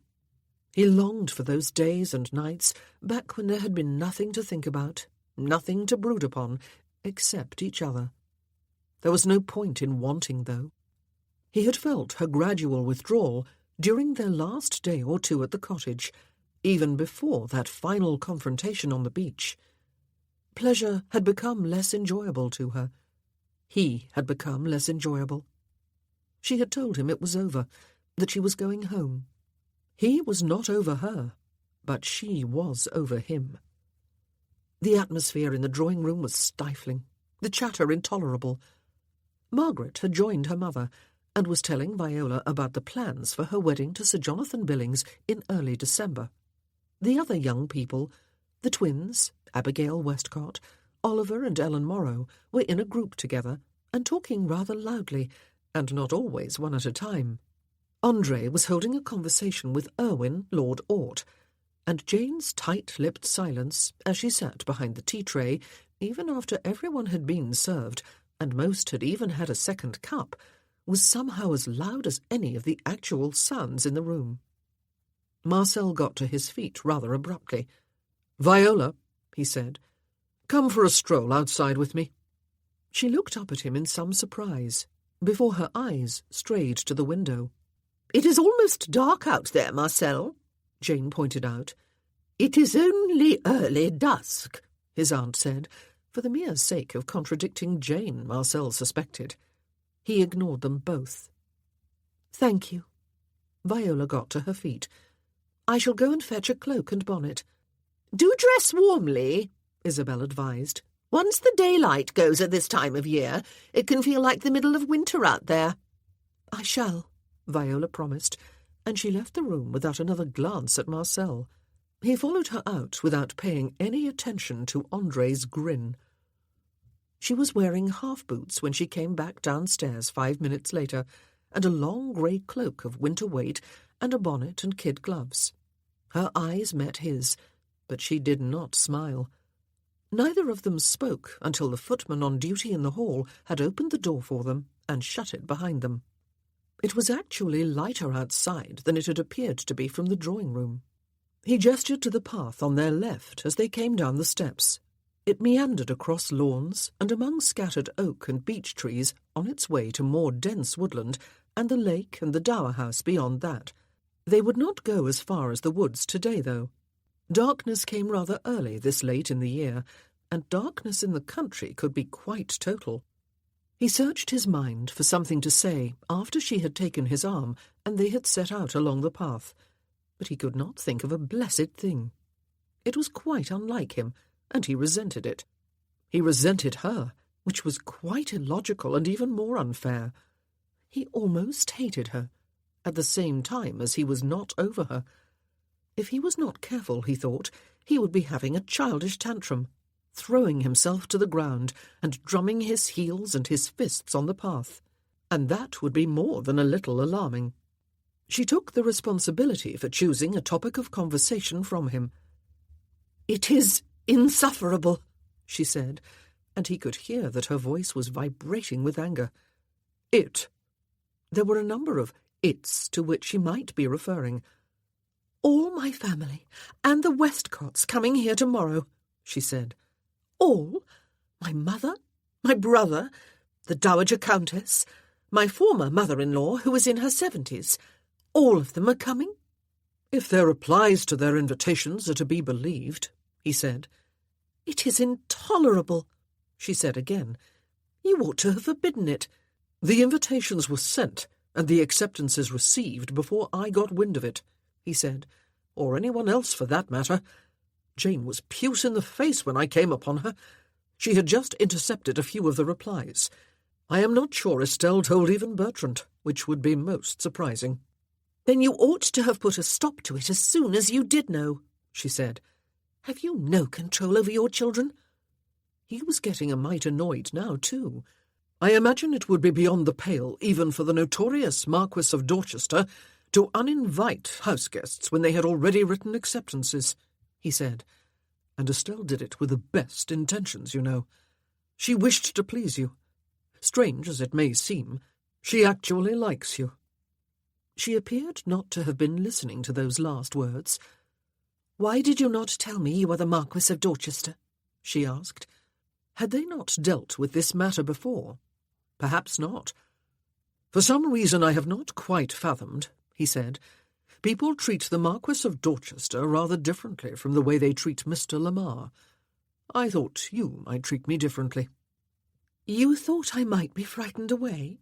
she asked. "Would you have been?" He could not see her face fully about the brim of her bonnet. "Yes," she said. He was a little taken aback, though he had withheld the truth from her for precisely that reason. "Why?" he asked. "I was not exactly a fallen woman when you met me again, Marcel," she said, "but I was and am a tainted woman. I lived, albeit unknowingly, in a bigamous marriage for 23 years. I gave birth to 3 illegitimate children. I took back my maiden name when I learned the truth and retired to a quiet life as far from the ton as I could get. The closest I have come to returning since then was this past spring, when I went to London for Alexander and Wren's wedding. I went to the theatre with them one evening. It was not an enjoyable experience, though there was no gasp of outrage when I stepped into the Duke of Netherby's box. I was glad to retire to my quiet life again. And then, a few weeks ago, I discovered that you are a Marquis." "You ran away with me, not the Marquis," he said, "just as I ran away with you, not with the tainted former Countess of Riverdale. But what a ridiculous word, Viola. Tainted." "You made an informed decision," she said. "I did not. You withheld pertinent information from me." Her voice was shaking a bit again, a sure sign that she was still furious. "You would not have enjoyed me so much if you had known you were making love with the Marquis of Dorchester?" he asked. They had stopped under the branches of a large beech. "He makes love in the same way as Marcel Lamar does. If our love nest had not been discovered with the 2 of us more or less in it, would my title have made a difference, Viola?" if you had discovered that fact after you had returned home, would it have made a difference? But that is not what happened, she said. We were discovered, and you made that stupid announcement that we were betrothed. And now look at the mess we are in. Stupid, he said. And are we in a mess? Yes, stupid, she said, her eyes flashing too now. We should have told the simple truth, that we had gone there for a week or two of relaxation and that we were about to return home. Let them make of it what they would. Good heavens, we are not children or even young adults. It was none of their business why we were there, and any unpleasantness and awkwardness would have blown over by now. We would both have been free. And living happily ever after, he said. And living separately ever after, she said, as we had planned and as we wished. We had reached the end, Marcel, but your stupid announcement complicated and prolonged it. And now this. She gestured with one arm toward the house. My own family and all the Westcotts arriving tomorrow to celebrate our betrothal in grand style. Do you understand how impossible you have made life for me?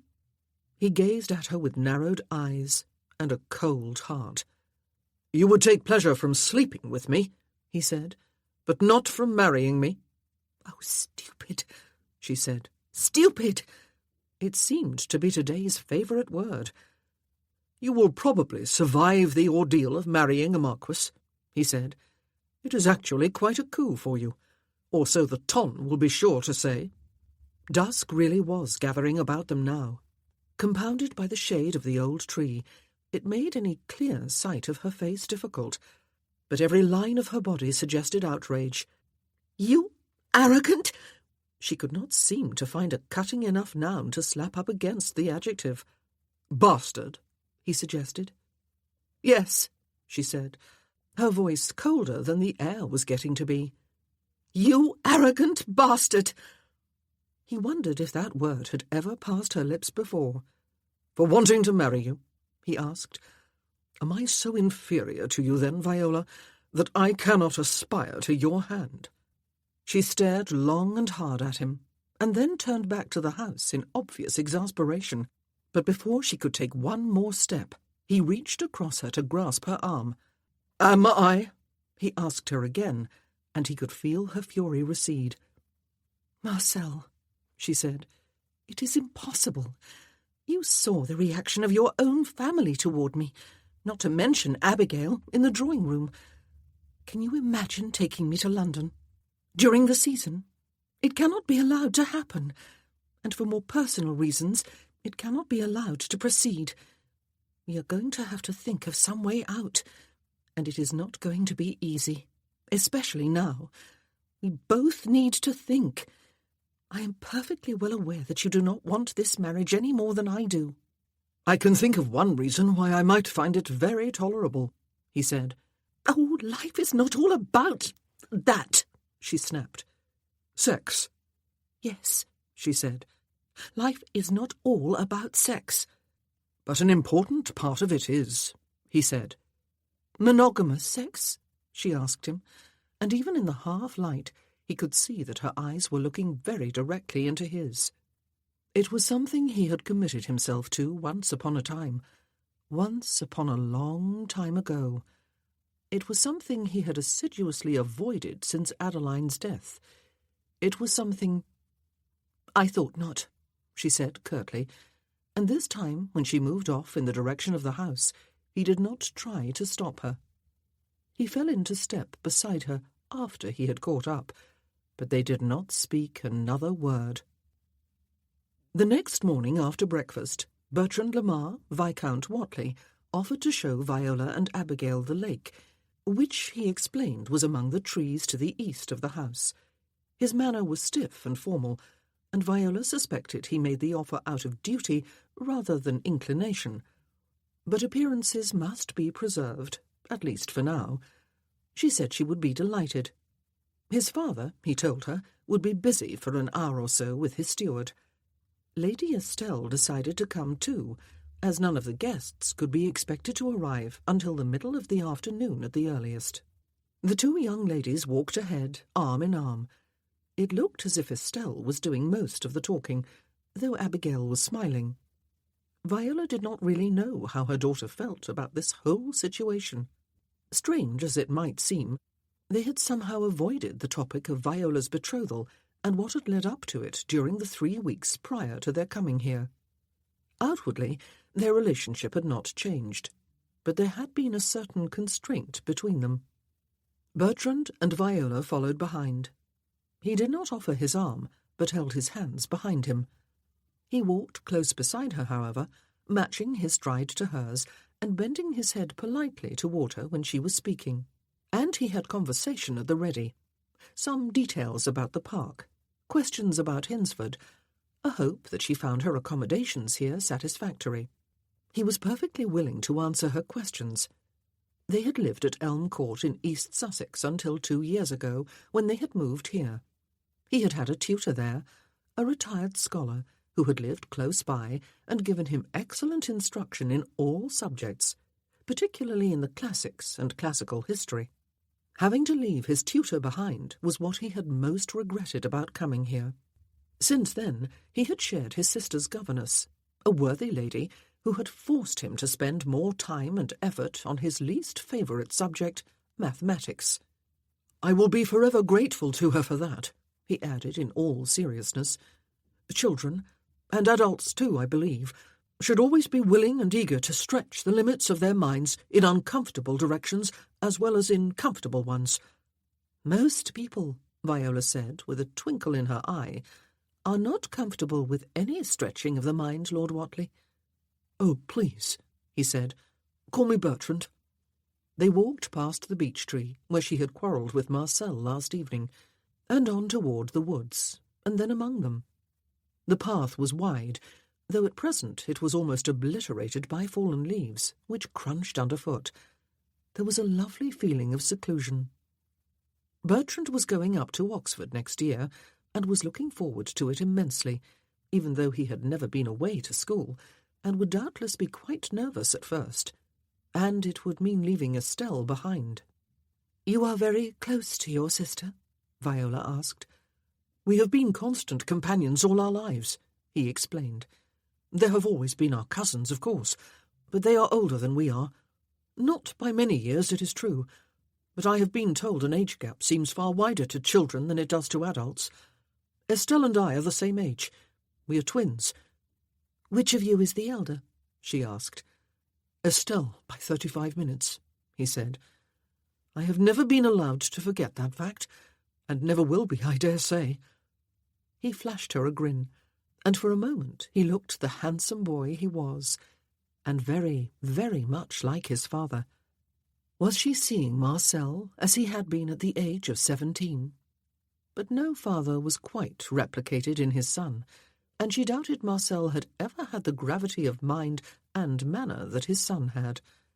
He had gone to Oxford University, but he seemed to have used his time there just to get into trouble, or rather to avoid the trouble his wild exploits ought to have brought him.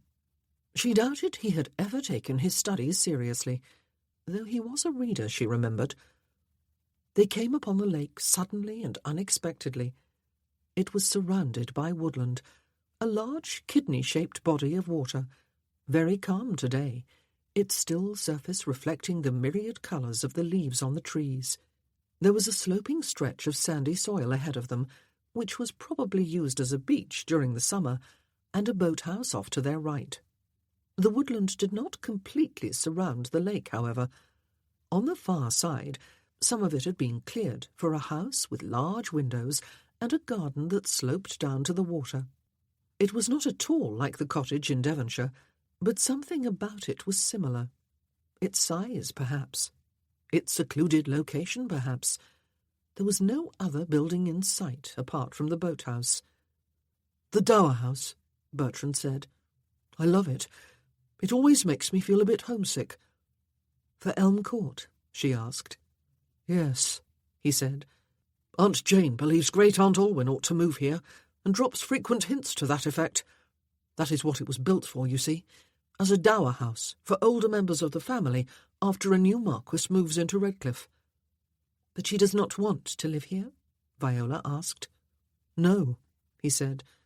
"But I think perhaps it is more that Cousin Isabel does not want to move here. Perhaps she will feel differently after Margaret marries and moves away with her husband. I am not sure her feelings are going to matter, however. They really must move here after Father's wedding." They stood looking at the lake and the house beyond it, while Estelle and Abigail made their way toward it. And Viola broached the topic she had been avoiding with her own daughter. "How do you feel about that, Bertrand?" she asked. "About your father's marriage to me, I mean. And please be honest." "Oh," he said. "How can I be?" Viola winced inwardly, but it was honesty she needed. She wanted to be armed with ammunition the next time she tackled Marcel. "By simply doing it," she said. "I am furious with him," he said after a short silence, his voice quietly intense. "Everything has always been just about him. He was supposedly too grief-stricken over our mother's death to spend any time with us when we were children. He was still too grief-stricken when we were older. But we heard things. Children do, you know, no matter how well shielded they are. And we were very well shielded. We heard things that did not make him sound very grief-stricken. Estelle had her heart set on giving him a 40th birthday party this year. I tried to warn her. So did Aunt Jane. But she would not listen. And then she chose to be delighted when we found him, and he announced his betrothal. She is still delighted. I have never seen her this ebullient. She has always been quiet and docile, except sometimes when we are alone together. She thinks all will be well now, even though our childhood is over. She will probably be married herself within the next year or so, and I will be gone. But she still believes in happily ever after. She still believes in him. He had no intention of marrying you, did he?" Well, when one asked for honesty, one had better be prepared for just that. Viola tried to frame a suitable answer, but could not think of anything to say. "Please be honest," he said, echoing what she had said to him. "No," she said. "What we did was very selfish, Bertrand. I will not try to explain to you why I felt the overwhelming need to escape for a short while, and why I took the opportunity when it presented itself. There is no reason why you would care. I did not know that you were waiting so eagerly for your father's return home. I believe you were waiting just as eagerly as your sister was. It seemed harmless, that escape, of no concern to anyone but the two of us. I ought to have known better. I have thought recently about something John Donne wrote in one of his essays."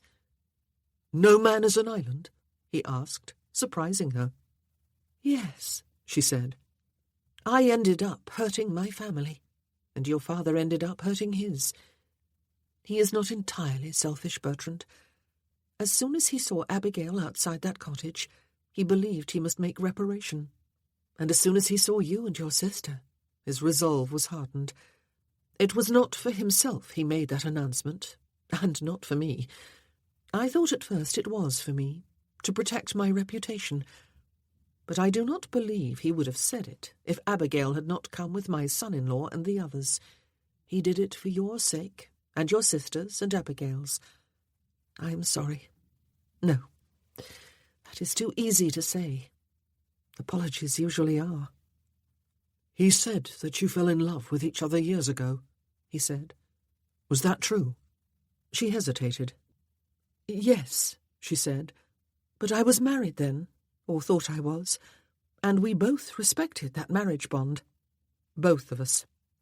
There was nothing between us then, except those feelings, which we resisted by avoiding each other."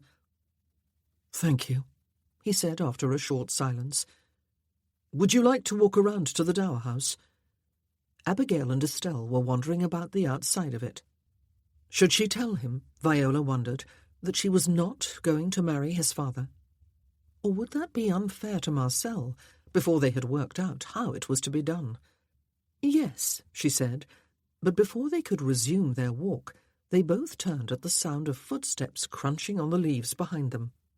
It was Marcel. She had avoided him last evening after they had returned to the house. She had not seen him this morning. He had already been shut up with his steward when she came downstairs to breakfast with Abigail, dreading seeing him again.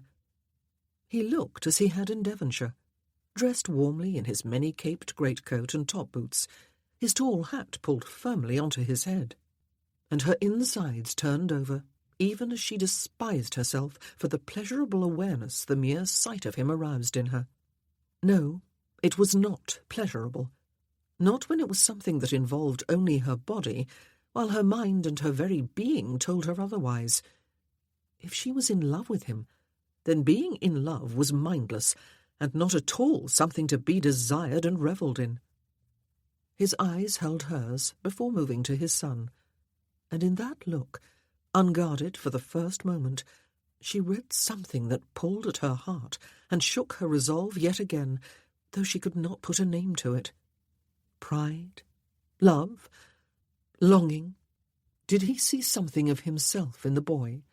Something better than himself? "Thank you, Bertrand," he said, "for entertaining our guest." His son was stiff and formal again as he inclined his head. "It has been my pleasure, sir," he said. Marcel looked across the lake to where his daughter was pointing upward toward the chimney or roof of the dower house, or perhaps an upper window, while Abigail looked upward too. "Would you like to see the dower house?" he asked Viola. "Bertrand was about to escort me there," she said. "Good." He offered her his arm. "And I have brought the key. It is a pleasant house. Sometimes I think perhaps I should move there if my aunt does not wish to, with my children. And you." His eyes came to rest on her as she slid her hand through his arm. "What do you think, Bertrand?" "I think being the Marquis of Dorchester imposes obligations that necessitate your living at the main house, sir," his son said, as they set off along the path about the lake. "Rather than the dower house or anywhere else," his father said. "One cannot escape duty then, or ought not." "I can only speak for myself, sir," his son said. "Living at the dower house, or anywhere, with you and your wife, would be a dream come true for Estelle." Viola felt a slight twitch in Marcel's arm. "You do not believe in dreams?" he asked his son. Bertrand did not answer for a few moments. "I believe in dreams, sir," he said. "I also believe in the reality of the fact that very few come true." Marcel's eyes moved to Viola. "And what do you think, my love?" he asked.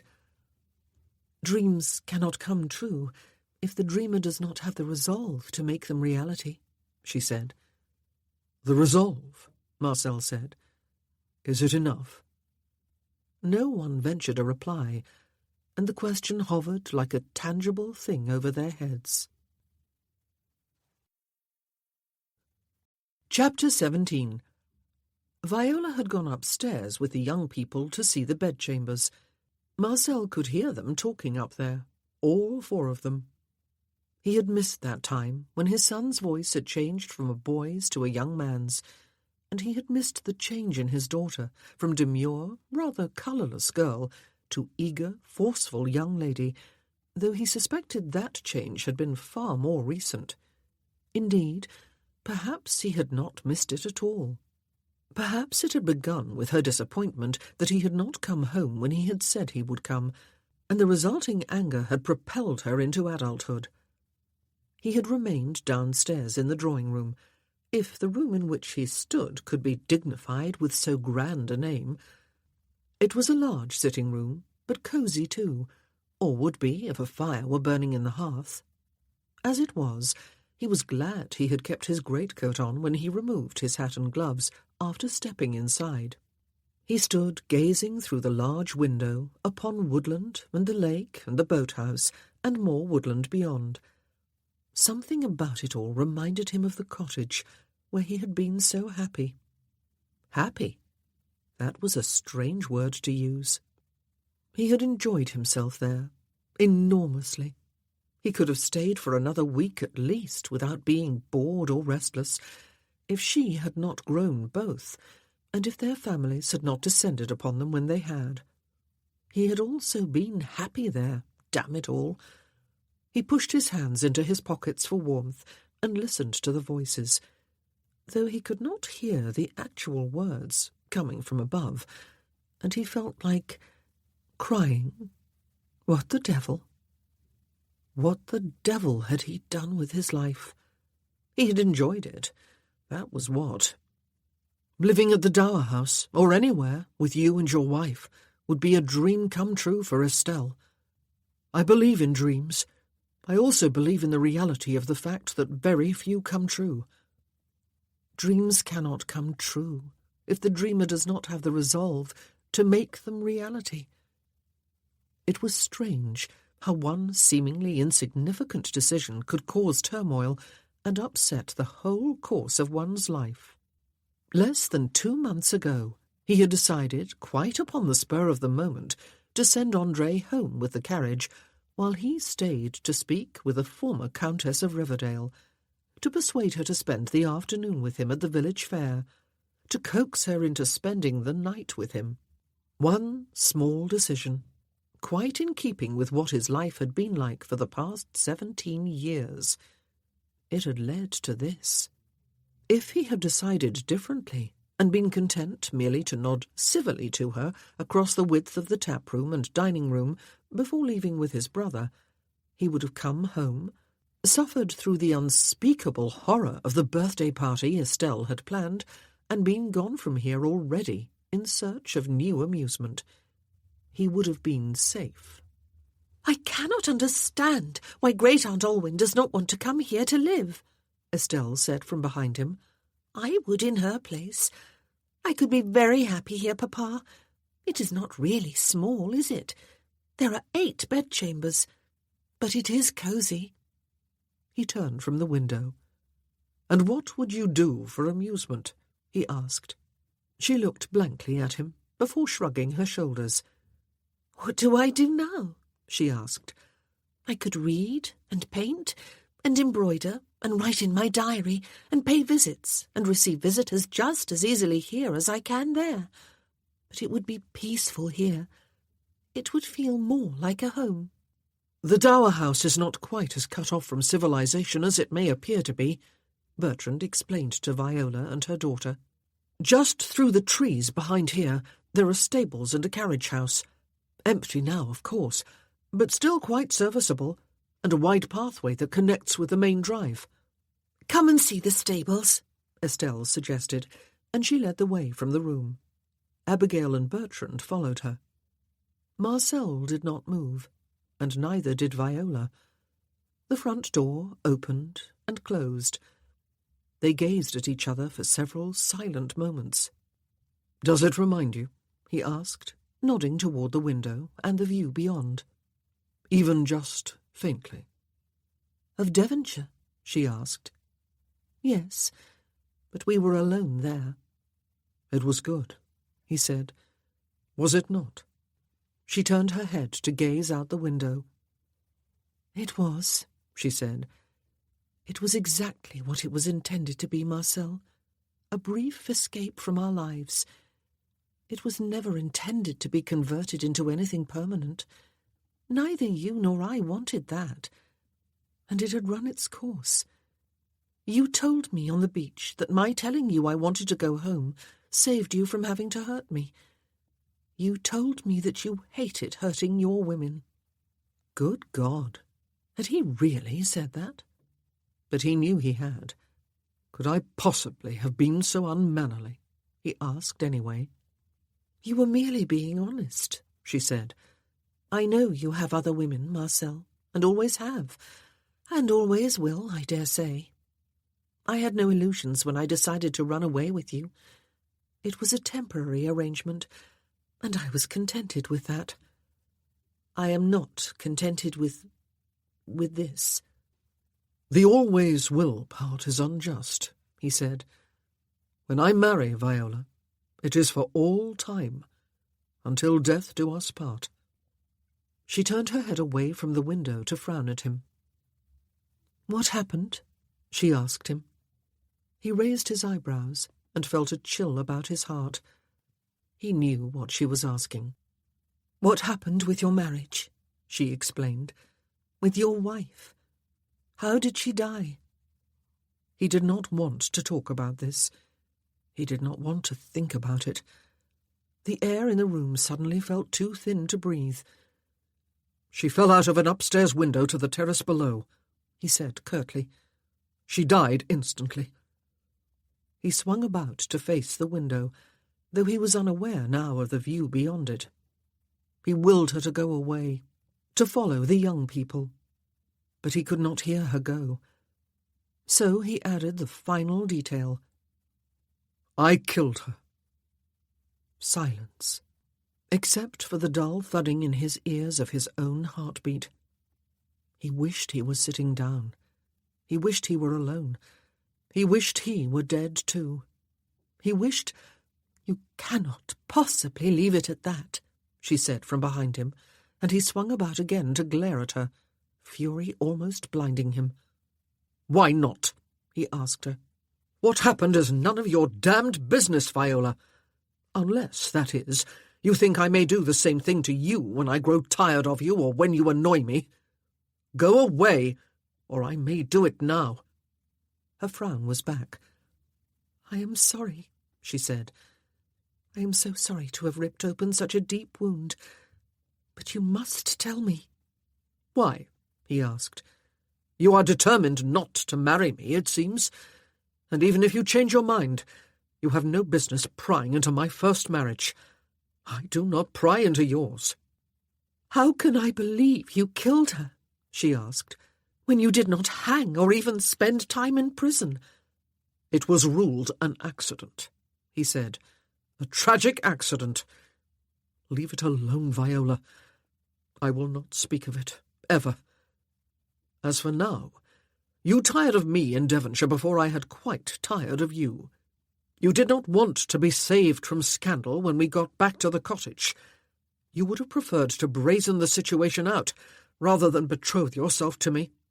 You have not changed your mind since then. You made that perfectly clear last night. So, make the announcement today, tomorrow, whenever you choose. I will not try to stop you." It was one hell of a time to realize that his heart would be broken, that it probably already was. When had he suddenly acquired a heart? Perhaps she had not really meant her dismissal of him. Perhaps she did not resent their betrothal as much as she said she did. Perhaps nothing. She had made herself perfectly clear. He could only make an ass of himself by telling her now that he had not got over her at all, that he did not believe he ever would. He could only make a nuisance of himself by begging her to marry him anyway, though he knew that for the sake of his children, and her own, he would keep pressing her to do just that. Good God! He had just told her he killed Adeline, which she had done. "You will be glad," she said. "You do not want to marry me, Marcel. It was never part of our plan. Very far from it." 1,000 miles from it, he agreed. "But we are in the devil of a coil, Viola. My sister is arriving this afternoon, along with all your family. A big party is imminent. Our children appear to like one another." They both turned their heads to watch the 3 young people make their way back about the lake in the direction of the main house. Bertrand was in the middle, Estelle on one arm, Abigail on the other. "So," she said, "we take the easy way out and celebrate our betrothal here. And at Christmas we take the easy way out and celebrate our wedding. And then we face the rest of our lives." "You make it sound like a bleak prospect," he said. They looked at each other, and their eyes held. "I cannot face another marriage that might be anything like my first non-marriage, Marcel," she said. He winced inwardly, but said nothing. "And you," she said, and circled the air with one hand, in search of words that would not come. "And I am an incurable libertine," he said. "Well," she frowned once more. "Aren't you?" "Except when I am married," he said, "as I pointed out earlier. but I have not been married for a long, long time, and during that time I have indeed been a libertine. I dare say you are right, Viola. I dare say I am incurable. But he felt hurt. He wanted to beg and protest and justify. He wanted to... She did not want him. She had enjoyed their idyll and had tired of it and wanted to go home, just as he ought to have done. Damn him for a fool for having sent his brother home in his carriage instead of going with him and forgetting the former Countess of Riverdale. "I am going back to the house," she told him. "And like the gentleman I am, I will escort you," he said. But they did not touch as they walked, or exchange another word. He was reminded of their walk back from the beach to the cottage in Devonshire. He ought to have grabbed her then, before the cottage came in sight, and had it out properly with her. The truth, the whole truth, and nothing but the truth, just as he wanted to do now. But it would be unfair to her, and humiliating to himself to pour out his love now, and his commitment to fidelity and forever after, and love eternal, and all that drivel. She had tired of him. She had never given the smallest hint that she loved him or wanted a future with him. Humility attacked him like a hammer blow to the stomach. She did not love him. She had told him that in so many words. He was going to have to allow her to go free, to extricate herself from this mess somehow. He could not do it himself. A gentleman did not repudiate a betrothal once he had committed to it, or once he had invited her to his own home, and all her family and his were gathering to celebrate with his neighbours. Good God! It was enough to make the hair stand up on the back of his neck. The walk back to the house seemed interminable. After she returned from the dower house with Marcel, Viola retreated to her room and wrestled with the temptation to leave, to send word that her carriage was to be before the doors within a half-hour, to send word to Abigail that she must pack up her things without delay. She wanted to be gone. She wanted to forget. 2 months or so ago, she had run from Bath, to escape from the suffocating love of her family. 2 days after that, she had run again, to escape from herself to the mindless pleasure of a love affair with a libertine. Much good it had all done her. It had brought her to this, to an entanglement far more complicated than anything she had known before. For this time, of course, she could not run. Estelle had gone to a great deal of trouble to plan this house party, and the betrothal party tomorrow evening, and she was bubbling over with excitement. A girl of 17 who had lived a sheltered existence with her uncle and aunt, but who had longed for her father's presence in her life, and now thought she was about to get it. She could not run. Her mother was on the way here. Camille and Joel and the children were on the way. So were Michael and Mary. So were all the Westcotts, even her former mother-in-law, even Anna, Humphrey's legitimate daughter, and Wren, with whom she had struck up such a lovely and unexpected friendship back in the spring. Wren was pregnant, but she was coming anyway. Viola could not possibly not be here herself when they arrived. And there was Marcel. He had accepted reality this morning, telling her that he would not stand in the way of her announcing that there was to be no betrothal, and only she could do that, of course. Honour dictated that the man could not. And this morning he had told her how his wife died, and had claimed that he killed her. She did not for a moment believe him, though she believed he did. What had happened? She ached to know, but she had no right to insist. They were not going to be married. She had felt in him this morning, however, an unbearable pain at the memories he had held close all these years and refused to share now. What had happened? She had ached to tell him she loved him, that when she had said down on the beach that she needed to go home, She had not meant that she was tired of their affair, that she had no feelings left for him. But she had not said it. He had not announced their betrothal because he loved her and wanted to marry her.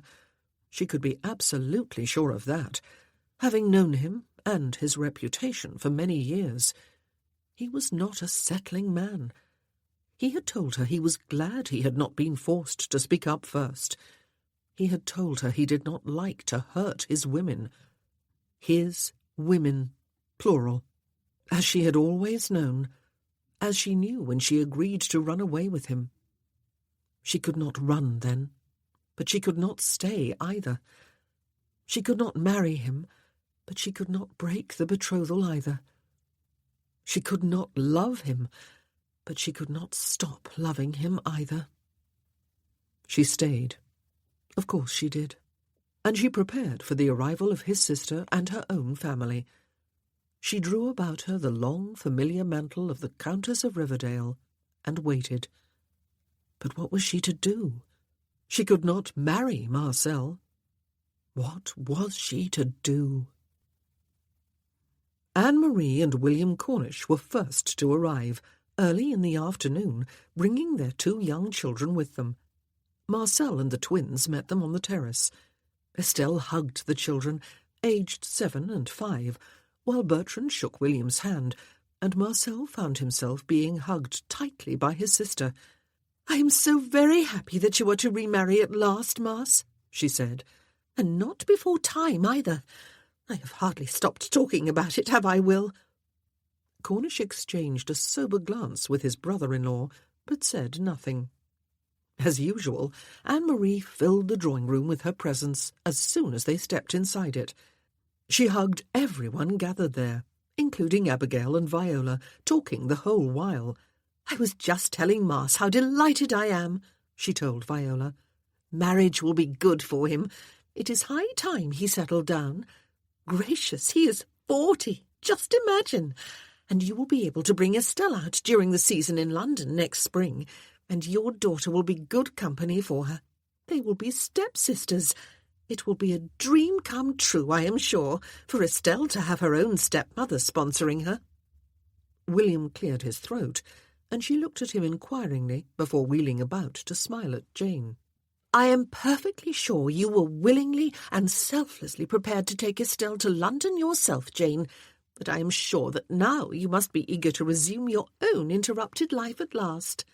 "Well, it was interrupted, Anne-Marie," Jane admitted, "quite suddenly and unexpectedly, when our own children were no older than yours are now. But Charles and I would do it again, and for twice as long if we had to. I was dearly fond of Adeline, and I am dearly fond of her children." Marcel had never really thought of the past 17 years in terms of any sacrifice Jane and Charles Morrow had had to make. He had always recognized his need of them, but he had always seen it from his point of view, never from theirs. He had resented their influence over his children, even though he had chosen not to raise them himself. They had left behind a home of their own in order to move to Elm Court. Theirs had been leased out until very recently by a retired admiral and his wife. The thing was, though, he did not want to start looking at things from other people's point of view. His own was quite bothersome enough. And this was just the beginning. Viola's own family, Kingsleys and Westcotts, would be here before the day was out. Not counting children, Estelle had informed him, there were to be 17 of them. 17! And that was in addition to Abigail and Viola herself. He felt an almost overwhelming urge to leave. Just to walk out, get his carriage, or even just saddle a horse, and leave. His baggage and his valet could follow him. No explanations to anyone. No warnings. No goodbyes. He had done it before, more than once. Just a couple of months or so ago, he would not have hesitated, or looked back, or suffered a qualm of conscience. This time, it just could not be done. For his daughter, and his son too, stood squarely in his way. He looked from one to the other of them as chatter continued around him, and felt an equal measure of resentment and aching love. Estelle was flushed and bubbling over with excitement now, with the arrival of her uncle and aunt and the imminent appearance of the 17. He was not certain how many neighbours were expected to come to the party tomorrow evening. He had not asked. He did not want to know. Why had she done it? Why the birthday party? Because she loved him. How was it possible? He was the most wretchedly bad father on the face of the earth. And why the betrothal party? And Bertrand, not quite 18. An awkward, often rebellious age. Not quite a youth, not quite a man. Quietly backing his sister every step of the way. Courteously entertaining the woman he had caught with his father at that wretched cottage. Conversing now with his uncle and aunt.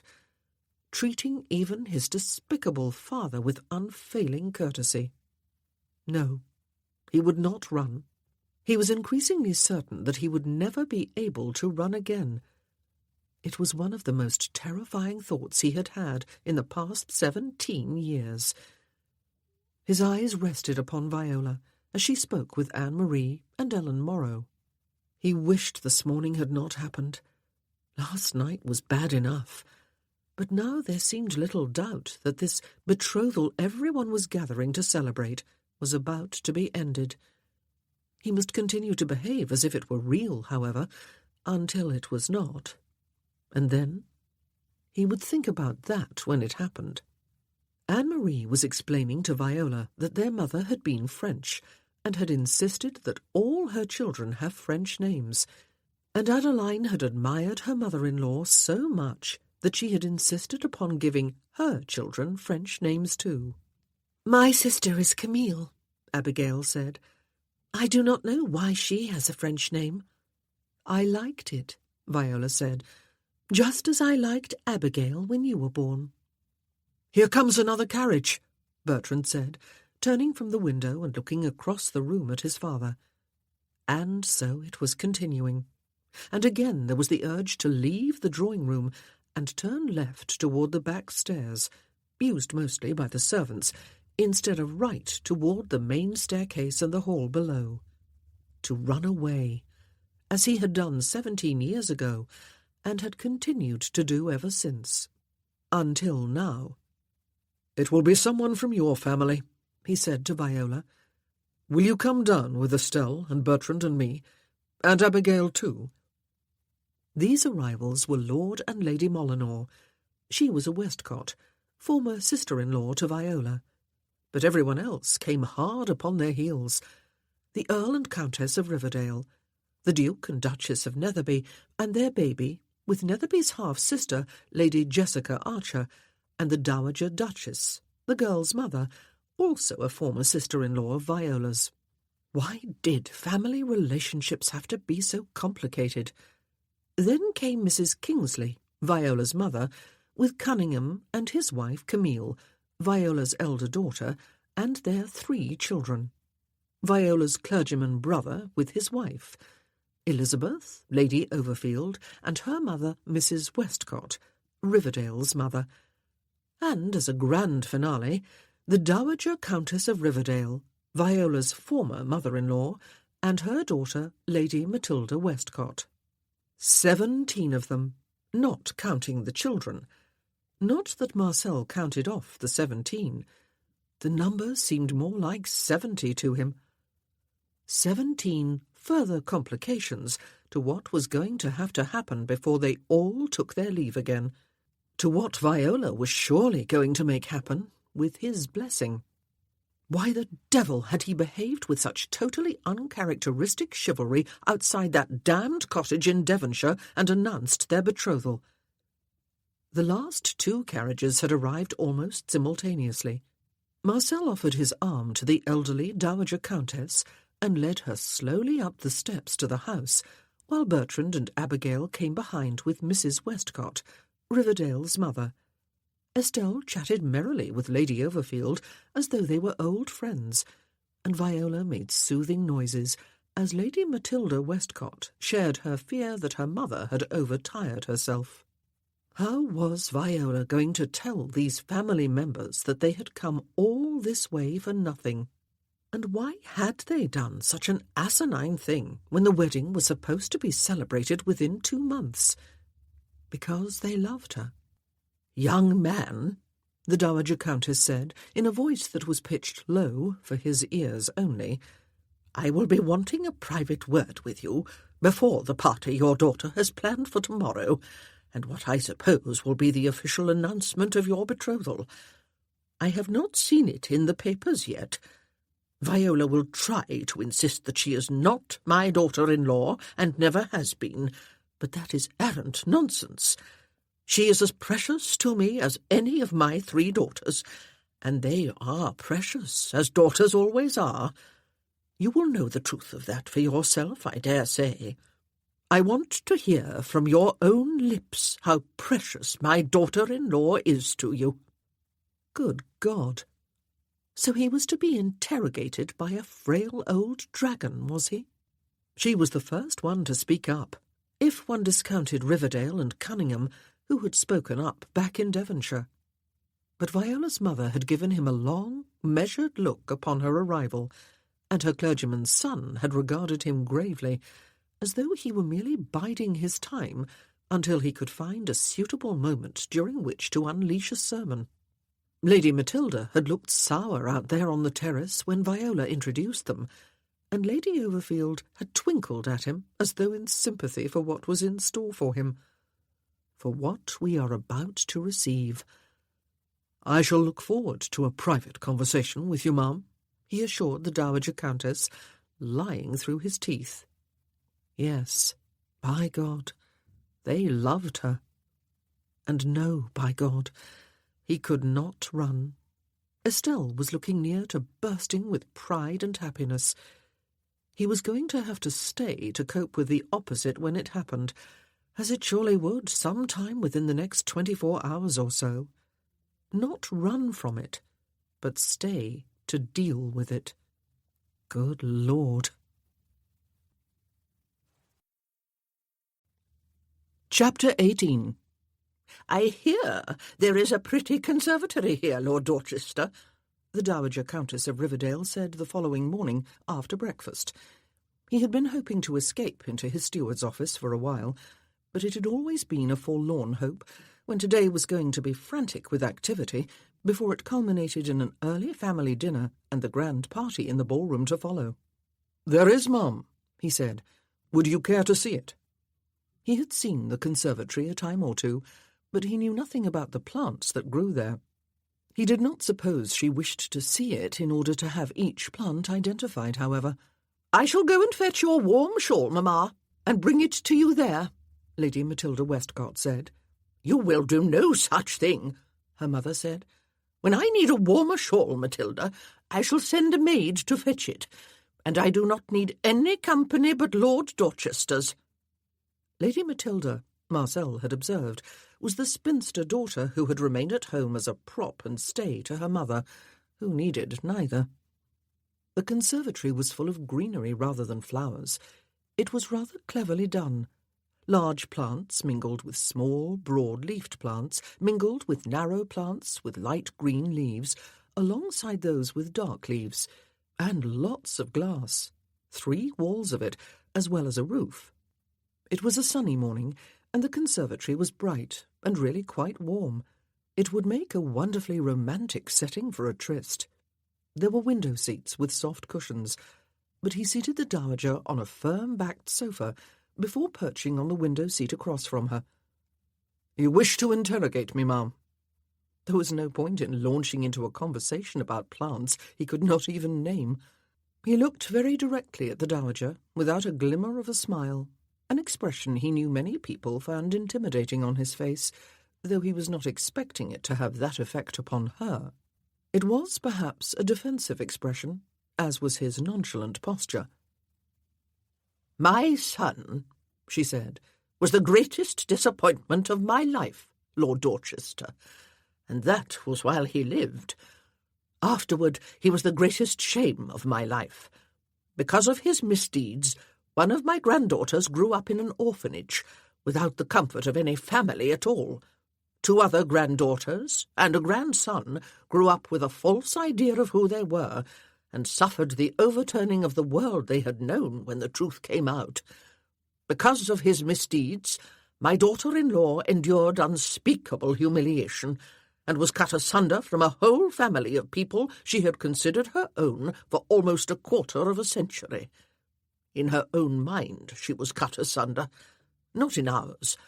She is a Westcott as surely as any of the rest of us are, even though she took back her maiden name and has clung to it ever since."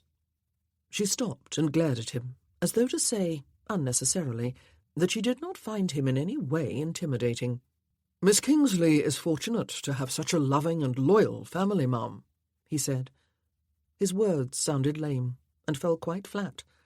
"I want you to give me one good reason, Lord Dorchester," she said, "why we should entrust one of our own into your keeping.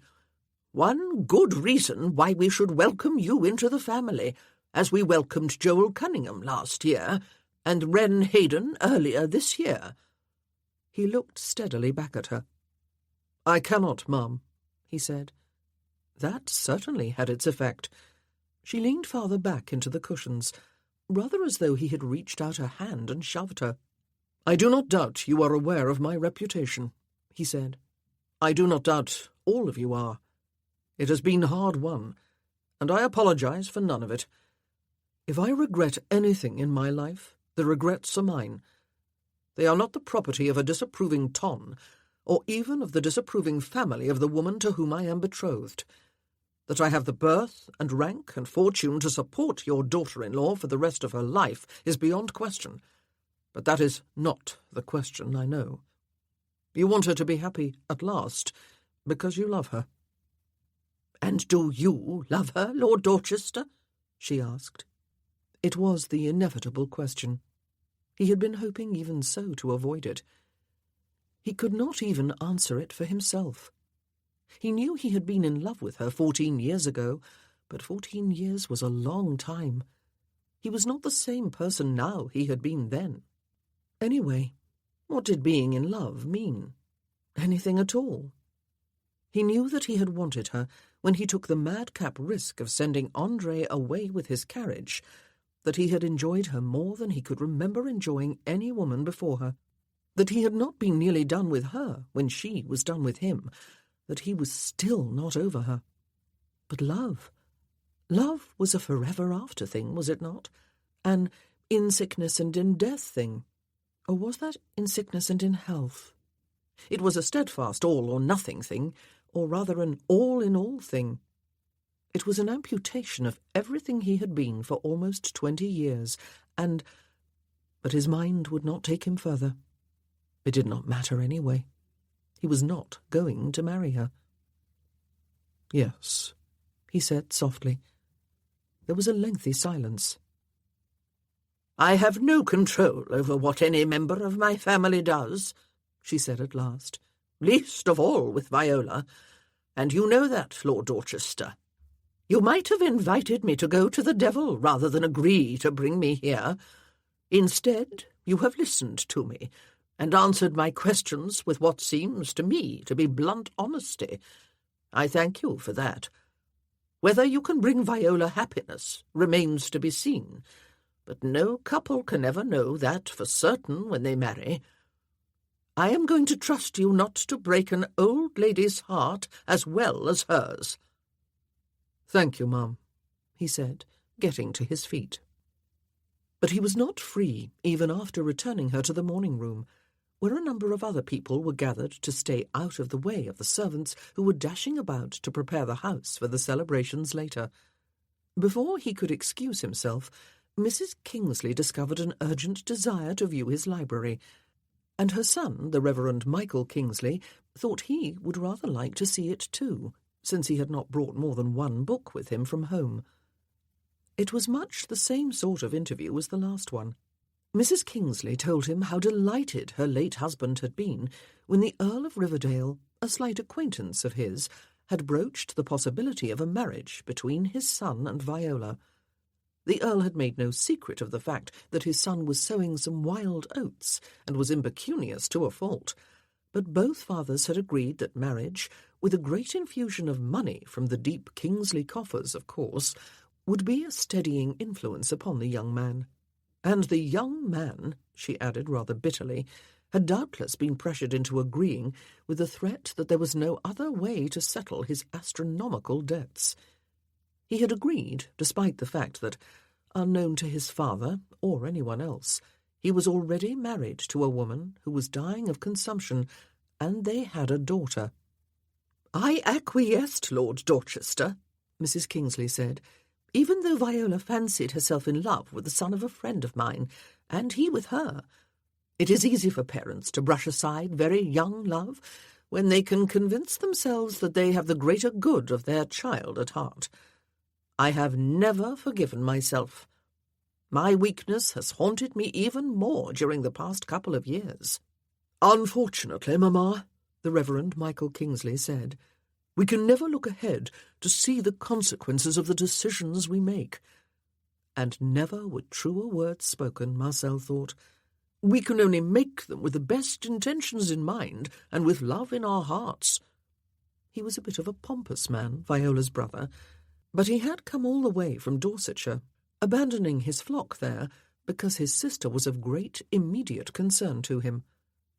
There was a story somewhere in the Bible, Marcel seemed to remember, about a shepherd who left his whole flock to fend for themselves while he went in search of the one lost sheep. A rash thing to do, that, though the story illustrated a point. Good God, was he about to start quoting scripture? The mind boggled.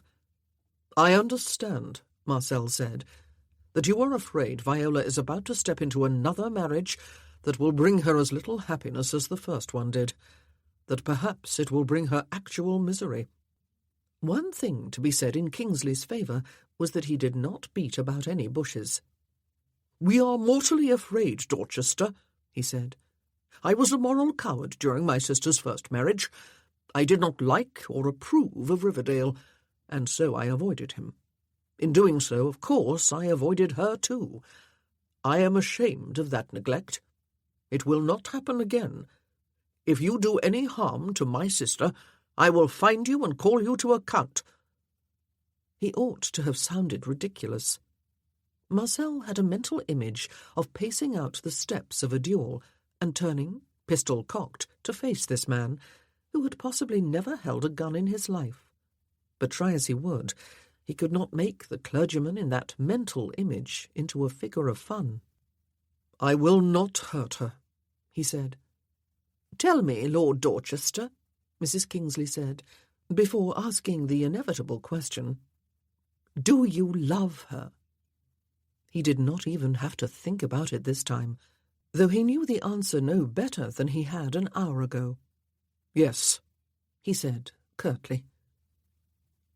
Viola kept out of the way of the busy preparations for the party as much as she could all day. It was not difficult. She spent an hour after breakfast in the nursery with the children. Winifred was in her element, playing mother to Anne-Marie's 2 children, who were both younger than she, and were quite happy to be organised by someone they looked upon with evident admiration. Sarah was happy to play a clapping game with her grandmother, while Camille and Anna rocked the babies and talked with each other. It was good to see those two grow ever more accepting of the fact that they were half-sisters. It had been difficult at first, especially for Camille, and Viola herself was beginning to love Anna, partly because she was determined to do so, and partly because she could not help herself. She drank coffee in the morning room with her former mother-in-law, who informed her that if she must marry a rogue, she could do worse than the Marquis of Dorchester, who was clearly prepared to turn over a new page in his life, and who was just as clearly in love. Afterward, Viola went for a walk with Elizabeth and Wren and Anne-Marie. Viola and Elizabeth walked ahead, while Marcel's sister questioned Wren about the glassworks she had inherited from her uncle and ran herself. "I was worried about you after Jacob's christening," Elizabeth said. It seemed to me that everything from the past couple of years had come over you all of a sudden and overwhelmed you. We all felt helpless to console you, for of course we were part of the problem. Sometimes people just need to be alone, and the best those who love them can do to help is simply to leave them alone. But it is very hard to do. It is, Viola agreed. Watching those we love suffer can be worse in some ways than suffering ourselves. But you found the perfect solution, Elizabeth laughed. Oh, I was very prepared to be horrified when I saw who it was you had run away with to that cottage in Devon. I had a slight acquaintance with the Marquis of Dorchester, and was fully aware of his reputation. He is, of course, extraordinarily handsome, and that can be a dangerous attribute in a man who is also devastatingly attractive. But it was clear there, and has become clearer here, that he feels a sincere attachment to you. You should see how he looks at you when he believes you are not looking at him. It makes me quite envious. It is equally clear that you return his feelings. I do love a happy ending." She sighed theatrically and laughed again. "Your mother and brother are having a word with him." "My mother-in-law already has," Viola said. "Poor man," Elizabeth said, and they both laughed. Anne-Marie and Wren caught up to them at that point, and conversation became general. Viola spent the early part of the afternoon in the portrait gallery on an upper floor, with Camille and Joel and Ellen Morrow and her brother. While Joel studied the family portraits and Ellen identified them, Camille smiled at Viola and strolled with her to the end of the gallery, where there was a window overlooking the park behind the house. "It is beautiful here, Mamma," Camille said, "and you are going to be happy. I came determined to dislike the Marquis of Dorchester, you know, for he was always so fearfully handsome and, well—" She smiled again. "I have changed my mind. Not that that matters anyway. You have chosen your happiness, just as I did last year with Joel. And I am happy, Mamma. Happier than I ever dreamed of being. I can only wish the same for you. And for Abby. And Harry." They caught at each other's hands at the mention of his name and squeezed tightly. They both blinked back tears. Viola went for another walk later with Michael and Mary, and her brother told her gravely that she had his blessing, but only if she promised him that she would be happy this time. He said it with an uncharacteristic twinkle in his eye. "Michael still feels guilty about not voicing his concern over your first marriage, Viola," Mary explained. "He wanted to come here so that he could speak up this time if he felt he ought." Viola looked inquiringly at her brother.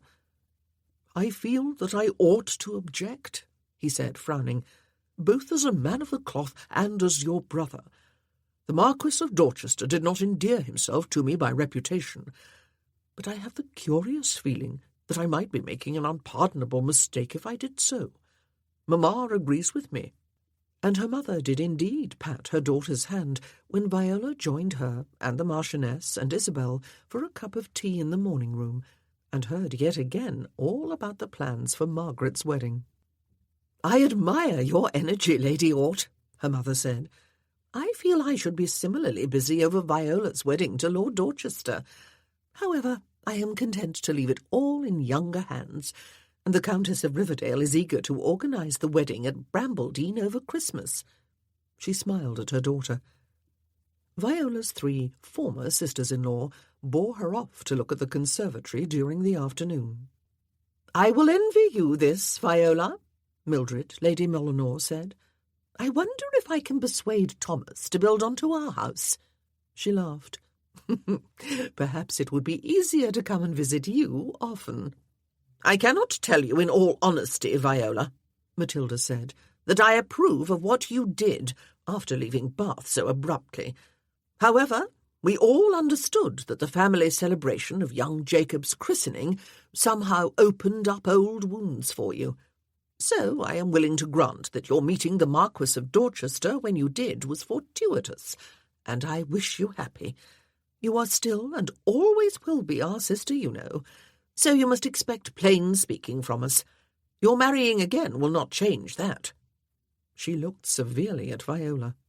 "And since it was Humphrey, our brother, who caused you all your distress," Louise, Dowager Duchess of Netherby, added, "then we can only be happy that you are having your revenge, Viola.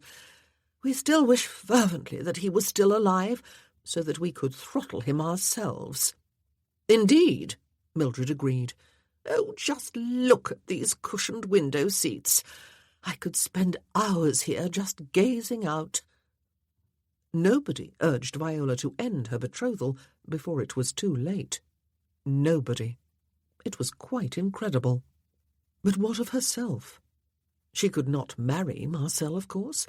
No one but the two of them knew the whole story of why they had run away together and what their intentions had been.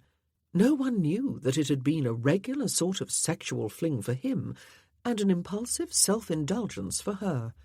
No one knew that there was not, and never had been, any declaration of love between them, or any intention of prolonging their liaison beyond its natural end. It had reached that end. She had yearned to return to her life, and he would surely have tired of her very soon if she had not spoken up when she had. Indeed, his words on the beach had been a clear indication that he was close to that point. He had already begun speaking of her as just one of his women. That still stung. Everyone was mistaken. Her relatives, who loved her and wanted her to be happy, were seeing in Marcel what they wanted to see, and he, as a gallant gentleman, was playing up to their expectations. After all, if she did not put an end to their betrothal, he would be compelled to marry her. But he could not possibly be happy about being so trapped by his own outrageous announcement, it might be added. He did not love her. He could not possibly settle down with her in a marriage that would bring her, or himself, any lasting contentment. She was not even young or youthfully pretty. She was older than he, and even if he did settle down to a certain degree, how could she settle for less than love? And she did not need to marry. She had been essentially alone all her adult life. She could continue alone. The only one that might induce her to marry was love. She could not even define it. But she did not need to. She knew love, even if she could not describe it. She loved Marcel. But he did not love her. He had never said anything to lead her to believe that he did. Everyone was mistaken. Oh, they were all wrong. At least she did not see much of him during the day. He was being interviewed by her well-meaning family members during the morning, and she believed he was with his children during the afternoon. She felt sick as the day wore on. Time was running out. The official announcement of their betrothal was to be made tonight, yet she had still said nothing of the truth to anyone but Marcel himself. What would she say? And when? Time was running out. She could not allow that announcement to be made. She was going to have to speak up at dinner, just before the party. She felt sick. And when she thought of Estelle, who had been flushed and bright-eyed at breakfast, she felt even sicker. Why, oh, why had she not simply spoken up when Marcel made that outrageous announcement to her family outside the cottage? It had seemed impossible at the time, but compared with now, well. After luncheon, Marcel decided that it was time he initiated an interview of his own. He found Bertrand in the billiard room with Oliver Morrow, the Duke of Netherby, André, and William Cornish. They found Estelle in the housekeeper's room, going over one of her endless lists for tonight's party, and doubtless delaying that lady from getting on with business. She threw the two men an almost openly grateful look when they took Estelle away. They went to the ballroom, the three of them, to see how preparations were proceeding there. It was clean from top to bottom. The wooden floor gleamed from a new coating of polish, though parts of it were overlaid with sheets upon which the two grand crystal chandeliers rested. The crystal shone, and the silver was its rightful colour again rather than the black it had been the last time Marcel had looked. Each candle holder had been fitted with a new candle. "They will be raised later," Estelle explained. "and flowers will be brought in and arranged. They are to be left as long as possible, so that they will look fresh tonight." Tables in the adjoining anteroom had been spread with crisply starched white cloths, upon which refreshments and punch bowls and other beverages would be placed later. "I expected that we would make do with the pianoforte," Estelle said, looking toward the orchestra dais at the other end of the room. "But Bert told me about a trio that plays for the assemblies in the village, and we have hired them." "There will be a violin and a cello and flute to add to the pianoforte," Bertrand said. "At first I suggested this room rather than the drawing-room, merely because there will be so many of us. But then it occurred to us that there could be dancing." "And Aunt Jane thought it would be acceptable, even though Bert and I are not yet quite 18, Estelle said. "I have never danced at an assembly." "Then you will dance with me tonight," Marcel said. "You have done well, both of you." He clasped his hands at his back and abruptly changed the subject. "Tell me, does your apparent approval of my marriage plans stem mainly from your desire to have me live permanently here at Redcliffe with you?" He wheeled about to look at them. They were standing side by side, very much alike, apart from height and gender, and very, very youthful. "Or perhaps I ought to ask first if you do approve, and if you do want me living here." They reacted differently, though neither spoke immediately. Bertrand's posture stiffened, and something behind his face closed. Estelle flushed, and her lips parted, and her eyes grew luminous. Bertrand spoke first. "Miss Kingsley is a gracious lady, sir," he said. "I like her, and if you believe you will be happy with her, then I am happy for you. As for your living here, I will be going up to Oxford within the year, and the question of where you make your home is immaterial to me." "But," Estelle said reproachfully, but Marcel held up a hand. "It is all right," he said. "I did ask. And you, Estelle?" He saw her swallow, and then frown. "Why did you leave?" she asked. "Why did you never come back except on brief visits?" Ah. He had hoped to avoid this, at least for now. It was not to be, it seemed. "I left you in the care of your uncle and aunt," he said. "They were prepared to remain with you and raise you, and I thought they would do a good job of it. I still think it. They have done a very good job. You are fine young people. Have you not been happy with them?" "Why did you leave?" she asked again. "Aunt Jane has always said it was because you were grieving. She said it when we were 5, and when we were 10, and when we were 15, and every time in between that we asked. Does everyone grieve for so long when they lose someone? Did you not think that we would grieve too? For our mother? For you? We cannot remember missing you, of course, because we were not even a year old when it all happened. We do not even remember our mother. But I think we must have missed you both. We used to play a game when we were children. We set up the empty attic room at Elm Court as a lookout point, with blankets and biscuits and an old telescope that did not really work. We took turns keeping watch. We watched for your return and told stories of all the adventures you were having and all the dangers you had to overcome before you could come back to us. Remember, Bert? You had been told the story of the Odyssey and how it took Odysseus many years to return to Ithaca and his wife and son. We used to hope and hope and hope it would not take you so long." "It did not take us that long to understand that you were not coming back at all," Bertrand said, "except for brief visits, which always turned out to be even shorter than you promised. You always had an excuse for leaving, except when you did not. Sometimes you just left." "Why, Father?" Estelle asked. Marcel was asking himself a different question.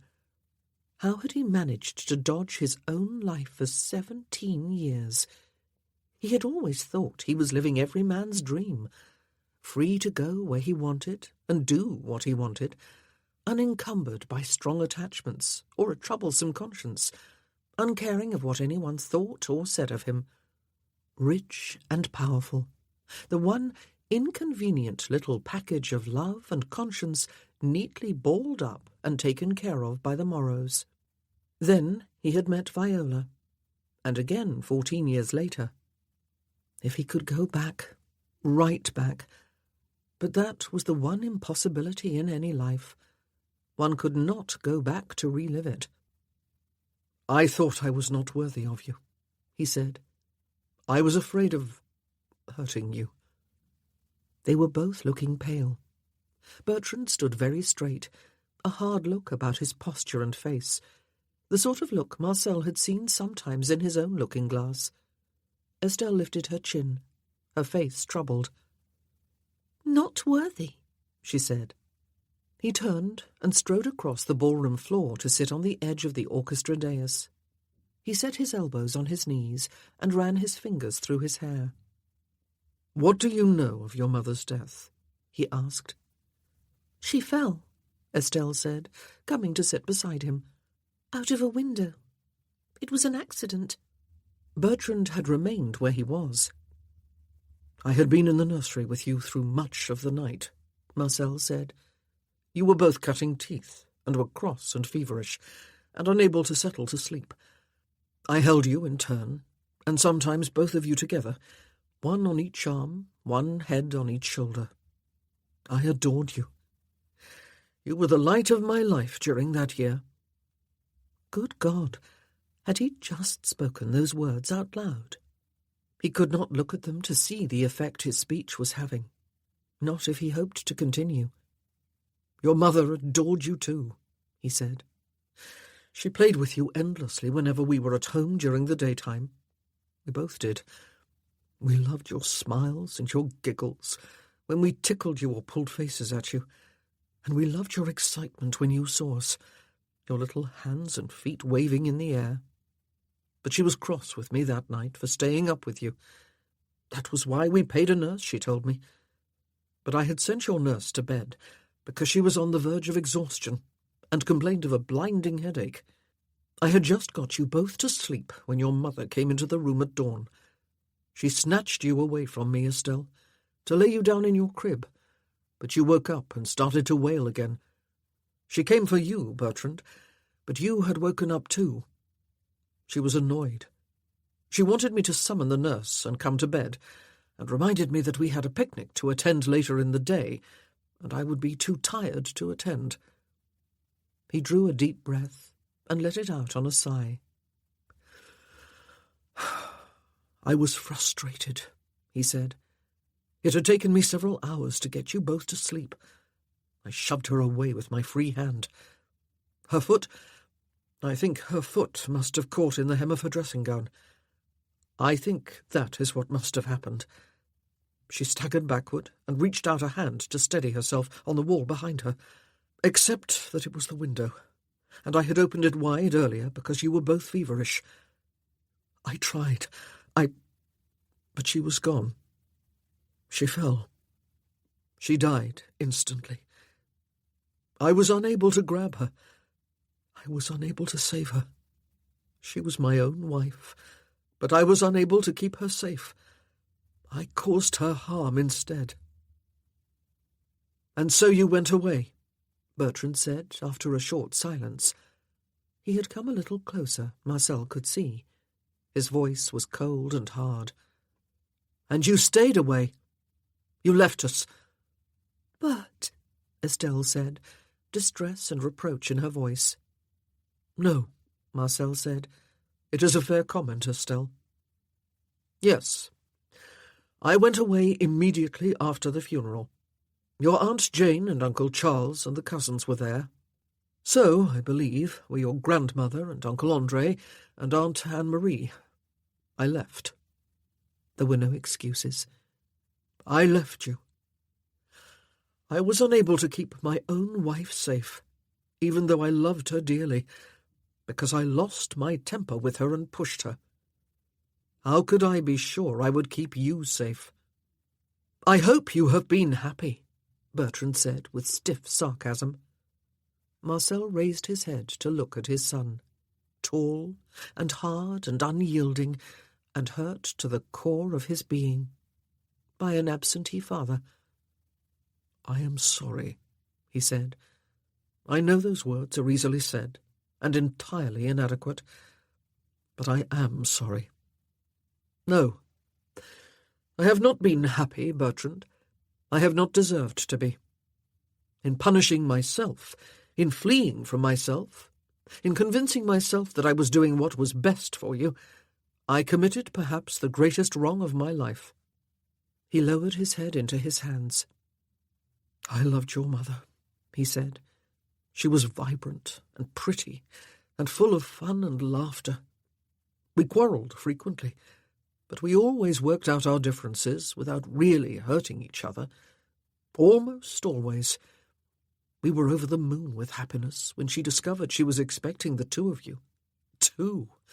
Oh, the joy of your arrival, Bertrand, after we thought the labour safely over with the birth of Estelle. I already thought I could well burst with pride. And then out you came, cross and squalling." He swallowed once, and then again. "And then she died in an accident I caused, and I fled and left you to the care of people who would raise you to be better than I was." There was a lengthy silence. Estelle slid her hand through his arm and hid her face against his shoulder. He could hear her breathing raggedly. Bertrand had not moved. "Papa," Estelle said, her voice trembling with emotion. "It was an accident. I shove Bert all the time, and he shoves me. We do not mean anything by it, even when it is done in real annoyance. We never mean to hurt each other, and we never do. It was an accident, Papa. You were not a violent man based on that one incident. You are not violent. I am sure you are not." He closed his eyes. Was she offering him forgiveness for depriving her of her mother? Could anyone do that? She had called him Papa. "And now you have fallen in love again," Estelle said after another silence. "Your life will change again, and you will come home to stay. And next year, or the year after, I am in no real hurry, my stepmother will sponsor my come-out in London. In the meanwhile, Bert will come home from Oxford between terms, and we will be a family." And live happily ever after. "I will indeed be coming home to live," he said. He had decided that during a largely sleepless night. He did not know if it was going to be possible to turn his life around at the age of 40, but he did know something with absolute certainty. He could not go on as he was, or as he had been 2 months or so ago. It was strange that he could know that with such certainty, but he did. That life had come to an abrupt end. "And when I do go somewhere else, to London or Brighton or wherever, I will take you with me, Estelle, until you marry and set up your own home, that is. You too, Bertrand." His son had still not moved. By neither word nor gesture nor facial expression had he indicated how he felt about all this. Not since his sarcasm of a few minutes ago, anyway. He was not so ready to forgive, it seemed. Justifiably so. Estelle squeezed his arm. "Or to Bath," she said. "Mrs. Kingsley lives there, as well as Camille and Joel and the children. They will be my nieces and nephew. The baby, Jacob, is such a—" "Estelle," Marcel said, cutting her off. "I will not be marrying Miss Kingsley." The final hammer blow. Estelle leaned away from him to look into his face, though she did not relinquish her hold on his arm. Bertrand did not move a muscle. "I forced the betrothal on her," Marcel explained. "She had just informed me that she was going home, that she wished to return to her family, when Riverdale arrived at the cottage with his sister and Viola's daughter and son-in-law, and you two were not far behind. I acted upon impulse and announced our betrothal. without any consultation with her. She protested as soon as we were alone together, and again before we all left Devonshire, but I remained adamant. She has not changed her mind since then. But, Estelle began, he held up a staying hand. And to be quite frank, he said, I do not really wish to marry her either. He was not at all sure he was being frank, but he was not sure he was not either. His mind and his emotions were a jumble of confusion. "I thought you loved her," Estelle cried. "I thought she loved you." He drew his arm free of hers in order to set it about her shoulders. "Love is not a simple thing, Estelle," he said. "Just as it was not in our case," Bertrand said, his voice quiet and flat. "You adored us, but you left us. You love Miss Kingsley, but you will repudiate her. Or she will repudiate you. Which is it to be?" That was the thorny question, and the main cause of his sleeplessness last night. If a betrothal was to be broken, it must be done by the woman. Honour dictated that, on the assumption that no true gentleman would break his word, and in the process humiliate a lady, and quite possibly make her appear as damaged goods in the eyes of the ton and other prospective suitors. But was it always fair? His family and hers were assembled here at his home to celebrate an event that was not, after all, going to happen, and he must force her to explain, merely because it would be ungentlemanly for him to do it himself. Estelle had just realized the implications of what he had told them. She cried, jumping to her feet. "I brought her whole family here, as well as Aunt Anne-Marie and Uncle William, and I have invited everyone from miles around. But there is to be no betrothal after all. Oh, whatever am I going to do?" Bertrand stepped forward at last to wrap an arm about her shoulders and draw her against his side. "You did not know, Stell," he said. "No one told you. You did not know." "But what am I going to do?" she wailed. "Did you announce the celebration to our neighbours as a betrothal party?" Marcel asked. "No," she said. "Bert is to make the announcement at the sit-down supper later tonight.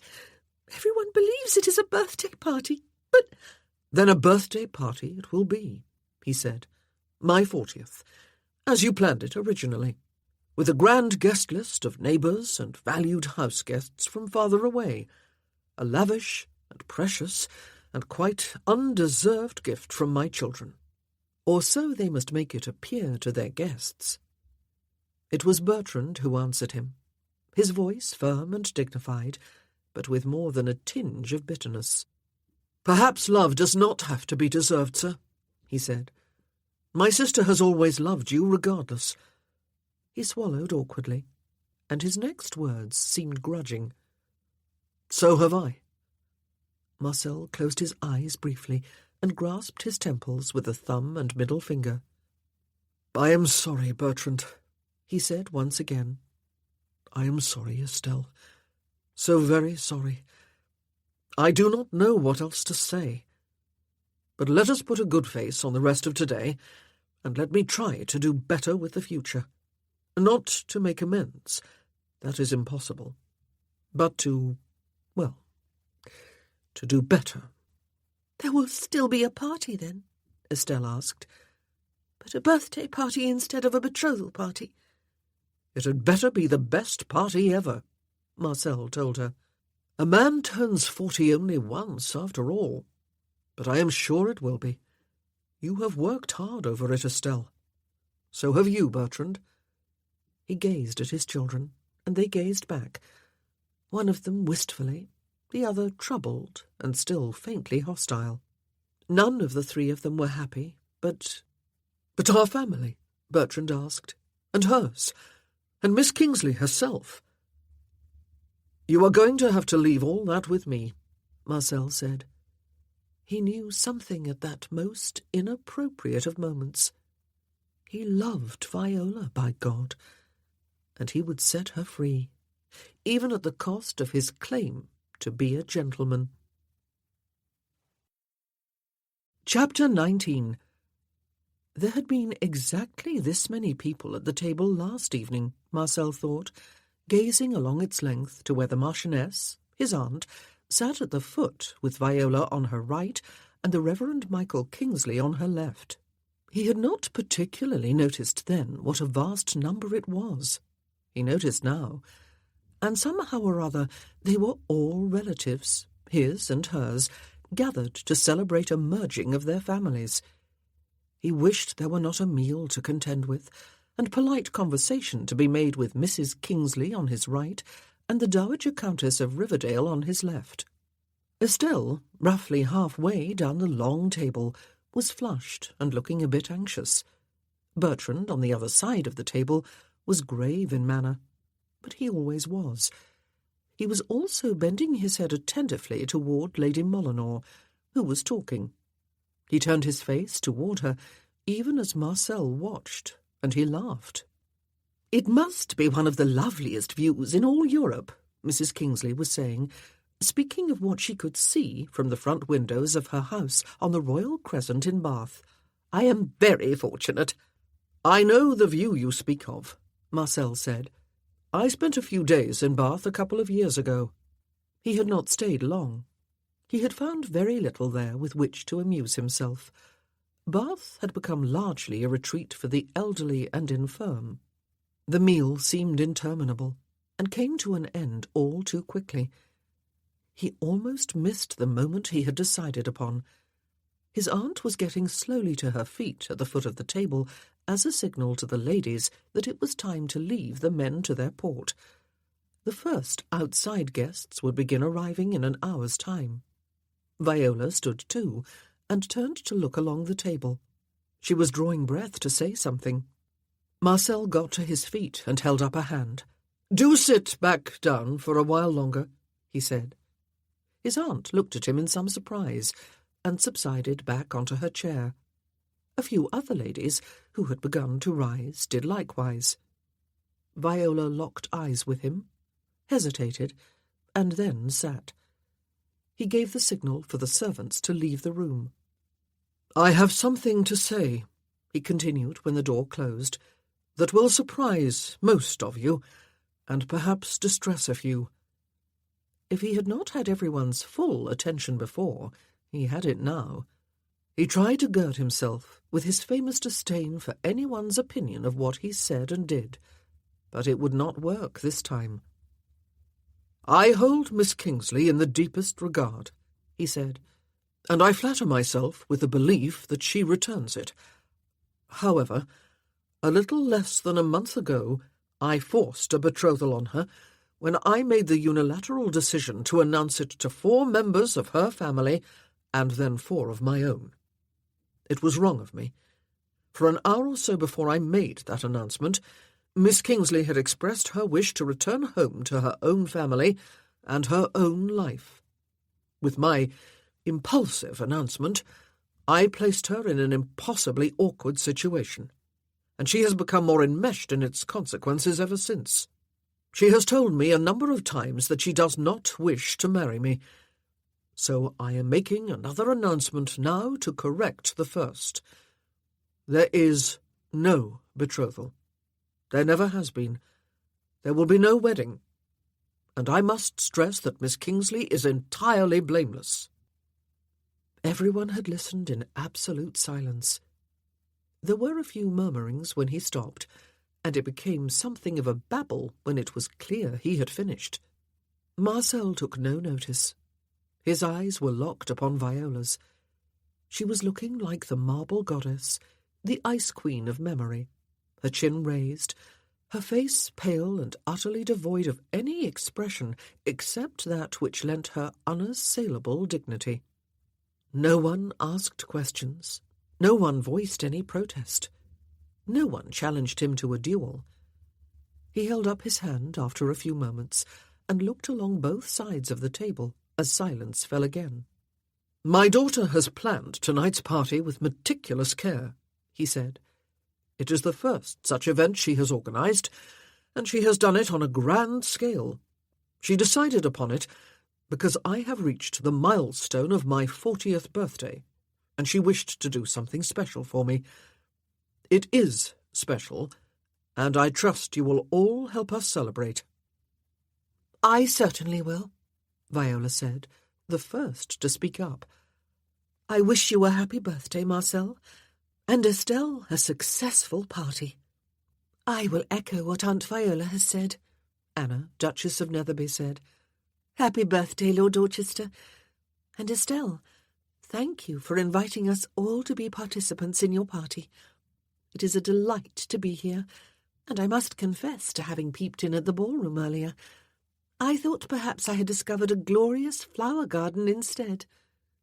The Duke, across the table, and a little way down from his wife, was cocking an eyebrow at her and looking faintly amused. Bertrand was on his feet, a glass of water in his hand.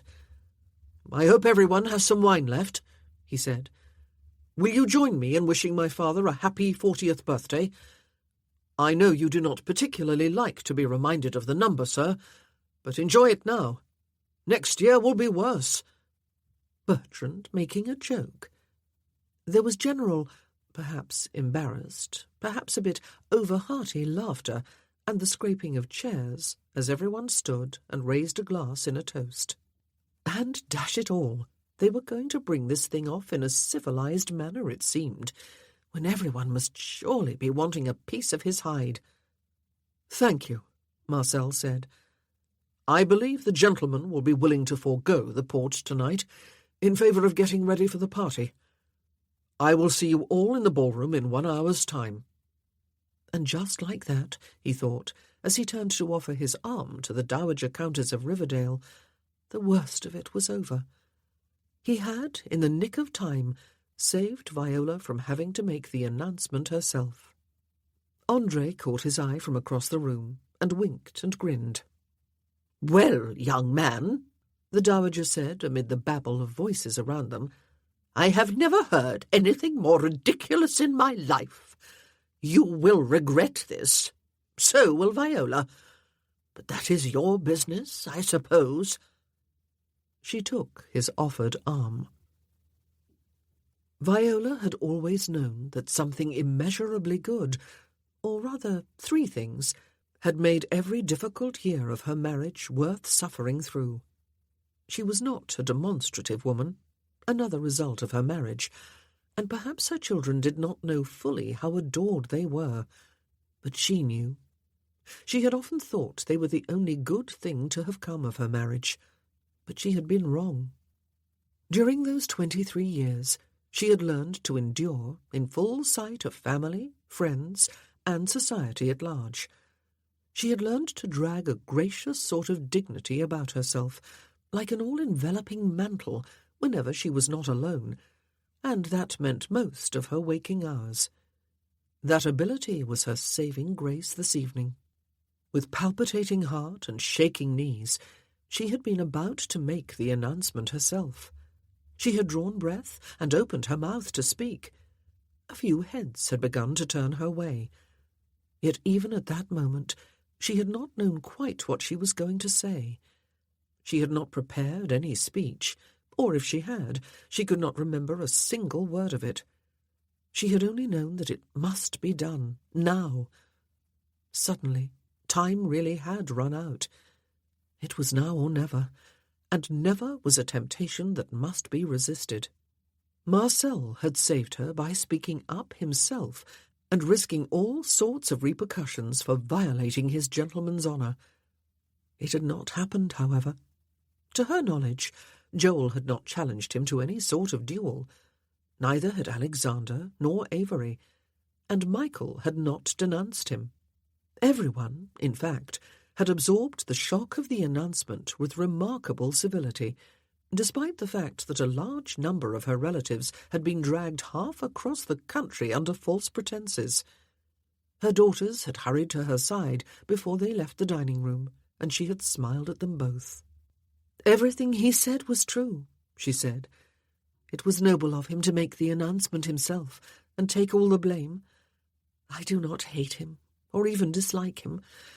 Neither does he hate nor dislike me. We just do not wish to be married to each other."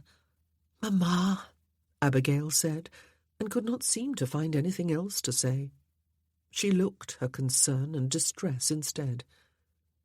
"We so wanted you to be happy," Camille said, looking equally forlorn. "We have a party to attend and enjoy," Viola reminded them. "For Estelle's sake, and Bertrand's."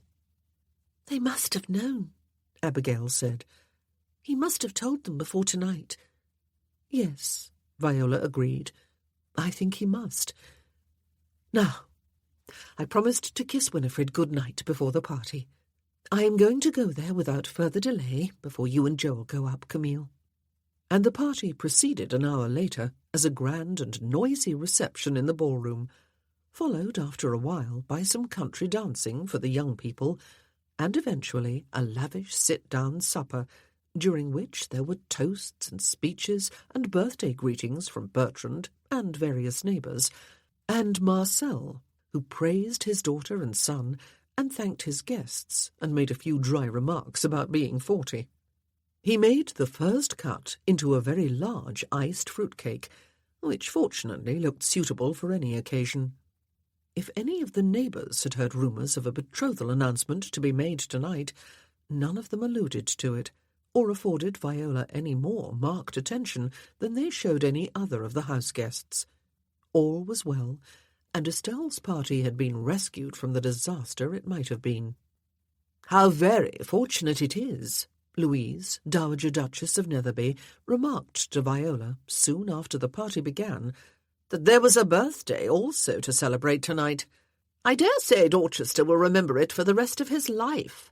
Mildred, her sister, agreed. "So will you, Viola." "I must confess to some disappointment, though I came here quite prepared to line up with my sisters and subject the Marquis to an interrogation that would reduce him to a quivering jelly. However, I dare say you know your own mind as he knows his." "I am so sorry," Viola said, "that you were all dragged here for nothing."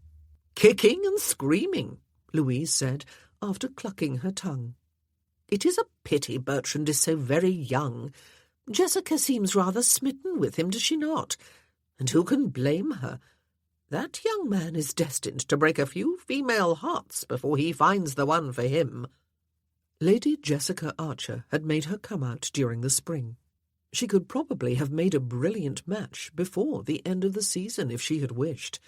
She was both pretty and vivacious, and the wealthy daughter and sister of a Duke of Netherby. Instead, she had insisted upon returning to the country, even before the end of the season, upset that Abigail, her very best friend, could not make her come out with her. She had been unable to accept the fact that Abigail's illegitimacy disqualified her from entering society on a level with her own. "He looks exactly like his father," Mildred said. Viola seemed to spend half the evening apologizing for what had not been her fault. "I would rather have the two of you admit your incompatibility now, Viola," her brother told her, "than in the middle of next January." "But I am so glad we all came," Elizabeth assured her a little later, and Cousin Althea, her mother, nodded agreement. "I think this evening would have been dreadful for you if you had only had Abigail for moral support." "Aunt Viola," Avery, Duke of Netherby, said with a languid sigh, after she had expressed her regret at his having come all this way with Anna and the baby for a non-event. He had wandered her way to rescue her from a gentleman farmer who had settled into a lengthy description of all his livestock and the bounty of his recent harvest, which somehow surpassed that of all his neighbours. "People who are forever begging one's pardon are almost invariably crashing bores. I shudder at the unlikely possibility that you might become one of them. Do come and dance with me. I believe I may remember the steps of this one well enough not to disgrace you." "You must not apologize, Viola," Alexander told her not long before supper. "It is not your fault that we were invited as a surprise for you and ended up being a bit of an embarrassment instead. And we are glad to be here to lend you some support."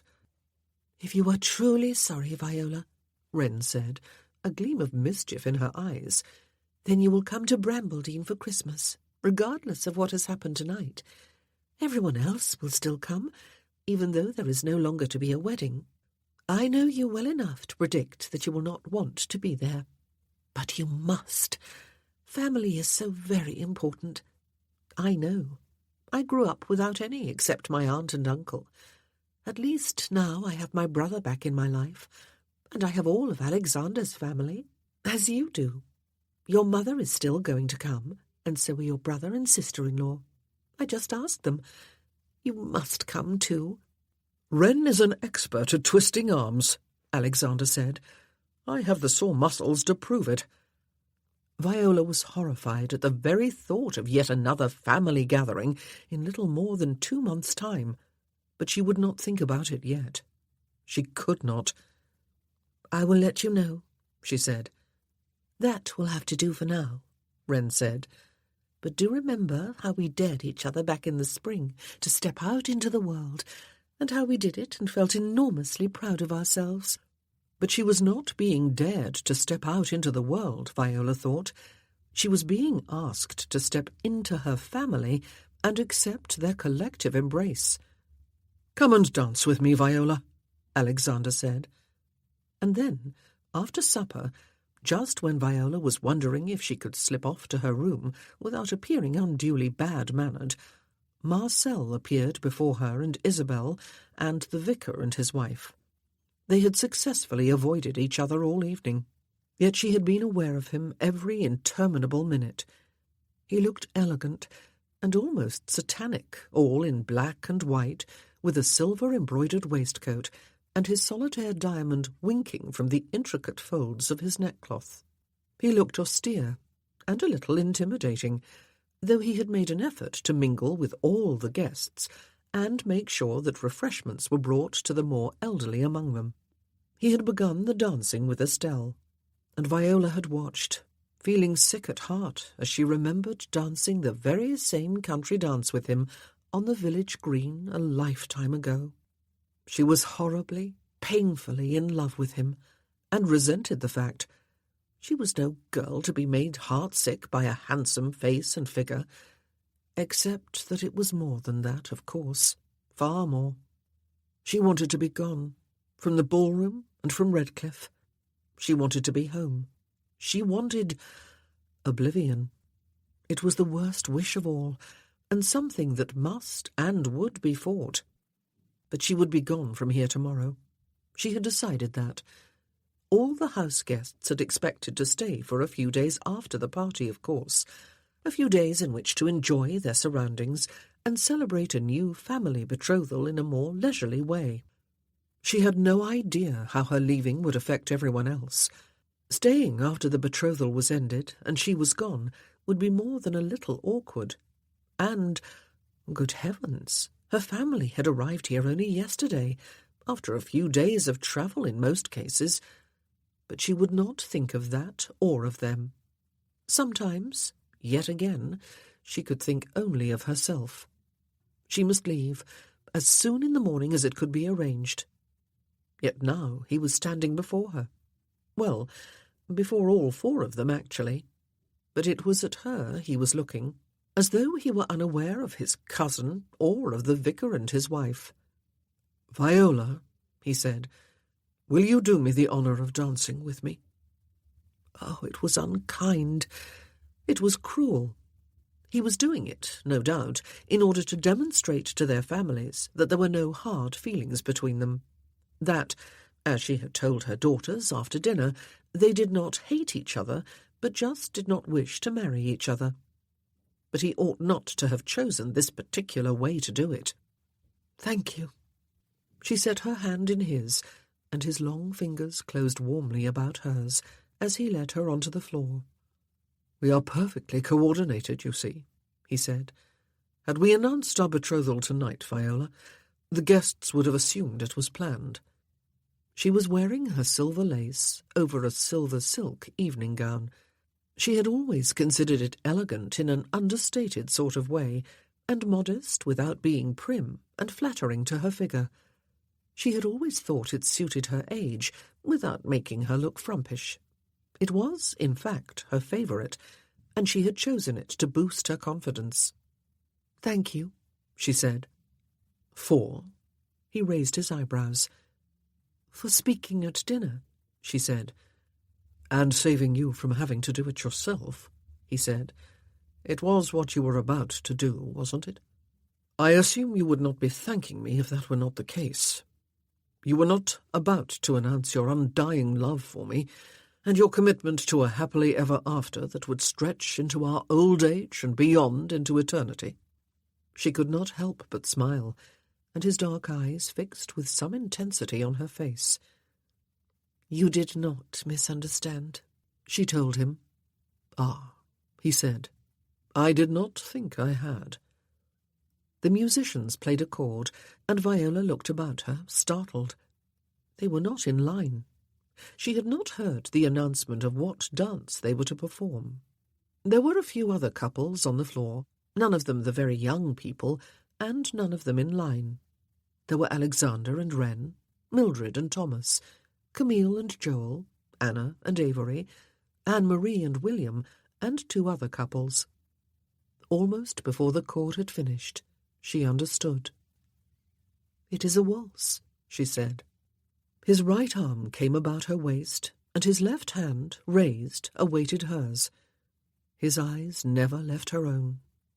She set her hand in his and raised the other to his shoulder, and they waltzed again, as they had on the village green, in that other lifetime when all had been carefree adventure. They had danced on uneven ground there, and in semi-darkness. Here they danced on a polished floor, among banks of flowers, with the light of dozens of candles flickering down upon them from the chandeliers, and with other couples twirling about the floor with them. But she saw only Marcel, felt only his body heat and the touch of his hands, smelled only his cologne. His eyes never left her face. He had always had that way of making his dancing partner the full focus of his attention. It was part of his masculine appeal. She smiled, though there was a totally unreasonable sort of bitterness inside her. She had nothing of which to complain, except perhaps his announcement of their betrothal outside the cottage, surely one of his rare forays into gallantry. Music engulfed them. "I did love you, you know," he said, when the dance was almost at an end. 14 years ago, she said. He did not reply. "You did not even know me," she said. "Love cannot exist without knowledge." She did not know if that was true or not. "Can it not?" he said. "Then I did not love you, Viola. I was mistaken. It is just as well, is it not?" There was a curious twist to his mouth, and a thought struck her. Was he talking about 14 years ago? But it did not matter. The music ended, and he led her from the floor in the direction of her mother, who was seated on a love-seat with the Marchioness, his aunt. But Viola did not stop beside them. She hurried away, trying to slow her footsteps, trying to smile, and make some eye contact with people she passed on her way to the door. Once she reached the door, however, she broke into a near run, and did not stop until she was inside her room, her back to the closed door, her eyes tightly shut, her heart breaking. Chapter 20. A party involving dancing and unlimited refreshments and a lavish supper would have gone on until dawn in London. Fortunately, this was not London. Guests began to trickle away soon after midnight, and then the trickle became a steady stream. House guests began to slip away quietly in the direction of their bedchambers, after thanking Marcel for his hospitality and Estelle for the splendid party. It really had been splendid, even though Marcel had hated every moment of it. Though that was not entirely true.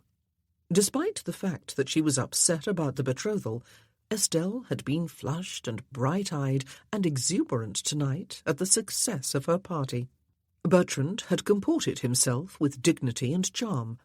Marcel had been filled with pride over both of them, though he had done nothing to earn the feeling. And then there had been that waltz. He went down onto the terrace to see the last of the guests on their way.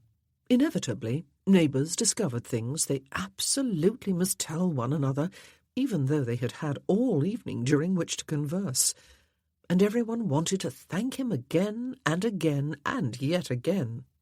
It took a while longer to see the stragglers inside the house off to bed, and then to hug Estelle and shake hands with Bertrand and thank them for that most precious of birthday gifts, the party.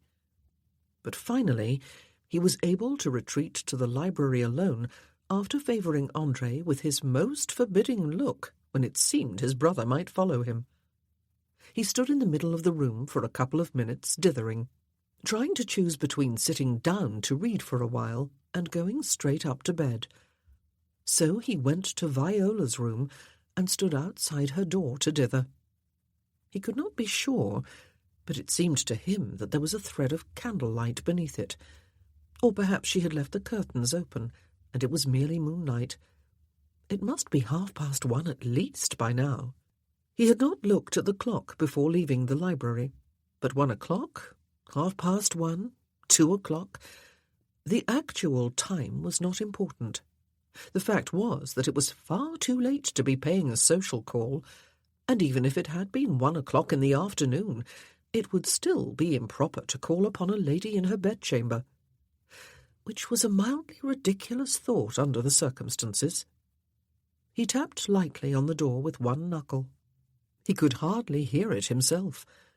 If she did not come before he counted at medium speed to 10, he would go away. 1, 2...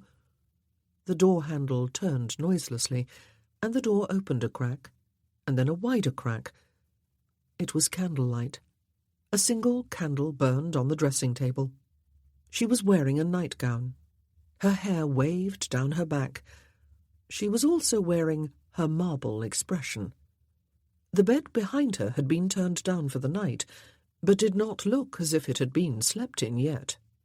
The candlelight winked off something at the foot of the bed. Some things, rather.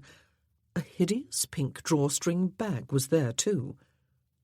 Someone had better say something soon, and he supposed it ought to be him. "You had better invite me in," he said softly. "Why?" Her voice was just as soft. He tipped his head slightly to one side, but said nothing more. She had choices. Open the door wider and step to one side, shut it in his face, or stand there for what remained of the night. He left it to her to decide. She turned and walked away, leaving the door ajar. So she had chosen the fourth option.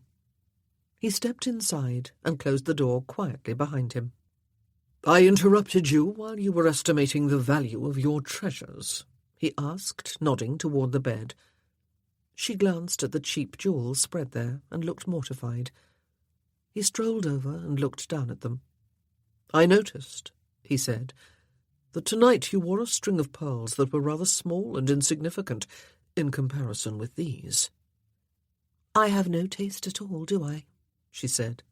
"And you had no diamonds or emeralds or rubies to add some colour and sparkle either," he said. "You looked almost genteel," she suggested. "That is it," he said, turning to look at her in her nightgown and slippers, "the very word for which my mind was searching. Ever and always genteel." "Not always," she said softly, and stepped up beside him, gathered the jewellery as though it was precious indeed, put it away inside the bag, and tightened the drawstrings. He had the hideous handkerchief. He always thought of it as though the two words began with capital letters, in an inside pocket of his evening coat. He had put it there to lend himself the courage to speak up at dinner. "You will stay for a few days?" he asked her. "No," she said. "My things are packed. So are Abigail's. We will leave tomorrow. Or today, I suppose I mean. Our leaving will make life very awkward for my family. But I cannot cope with everything." "They will be made welcome here," he said. "Thank you." She set down the pink bag. "You will be able to leave here soon and resume your life where you left it off a couple of months ago. That will make you happy." He felt a spurt of anger and hurt. "That will be pleasant for me," he said. "And you will return home and be respectable and genteel." Yes. It was the very thing she had been fleeing when she left Bath in that sad apology for a hired carriage. She had come full circle after an aborted adventure, courtesy of himself, and a lot of embarrassment courtesy of himself and his daughter. Now she was content to crawl back to safety. But why be angry? He had just had a very fortunate escape from an entanglement that would have adversely affected the whole of the rest of his life, and that was courtesy of her. She had made her feelings quite clear on that windswept beach. She wanted to go home. The affair had served its function, but she had tired of it, and of him. She had never told him anything different in all the times they had talked since then. He took a step closer to her. He could still smell the subtle perfume she had been wearing earlier, the perfume she always wore. He could feel her body heat, the pull of her femininity. "The answer to the question you asked earlier is yes," he said. "I loved you 14 years ago, Viola. If I had not, I would not have left when you told me to go." A strange paradox, that, but true. He had not thought of it before. She did not raise her eyes to his as she lifted a hand and set it against his chest. She looked at her hand instead. He could feel its warmth through his waistcoat and shirt. "I loved you, too," she said. "If I had not, perhaps I would not have told you to go away." Ah, a matching paradox. "And I loved you again this year," he said, while her eyes came to his for a moment. "It was very good while it lasted, was it not? That absurd village fair, and the night that followed it, in the saddest apology for an inn it has ever been my misfortune to encounter. Though in this case it proved to be good fortune. And the unhurried, meandering journey, which would have driven me mad under any other circumstances. And the cottage, and the valley, and all that ghastly fresh air and exercise, and nature appreciation. And what happened inside the cottage at night, and occasionally by day. It was very good, Viola, was it not?" "Yes," she agreed. "It was very pleasurable, while it lasted."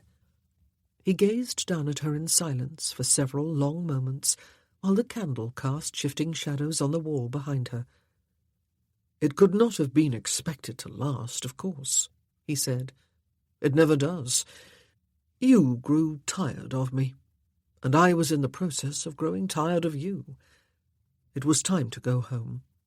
We would have done so, and parted on the most amicable of terms, if our families had not come in pursuit of us. I am still not sure how they found us, or why they went to all that trouble. However it was unfortunate, and I am sorry I made matters worse. It could not last. It never does. I was in the process of growing tired of you." What he said was surely true.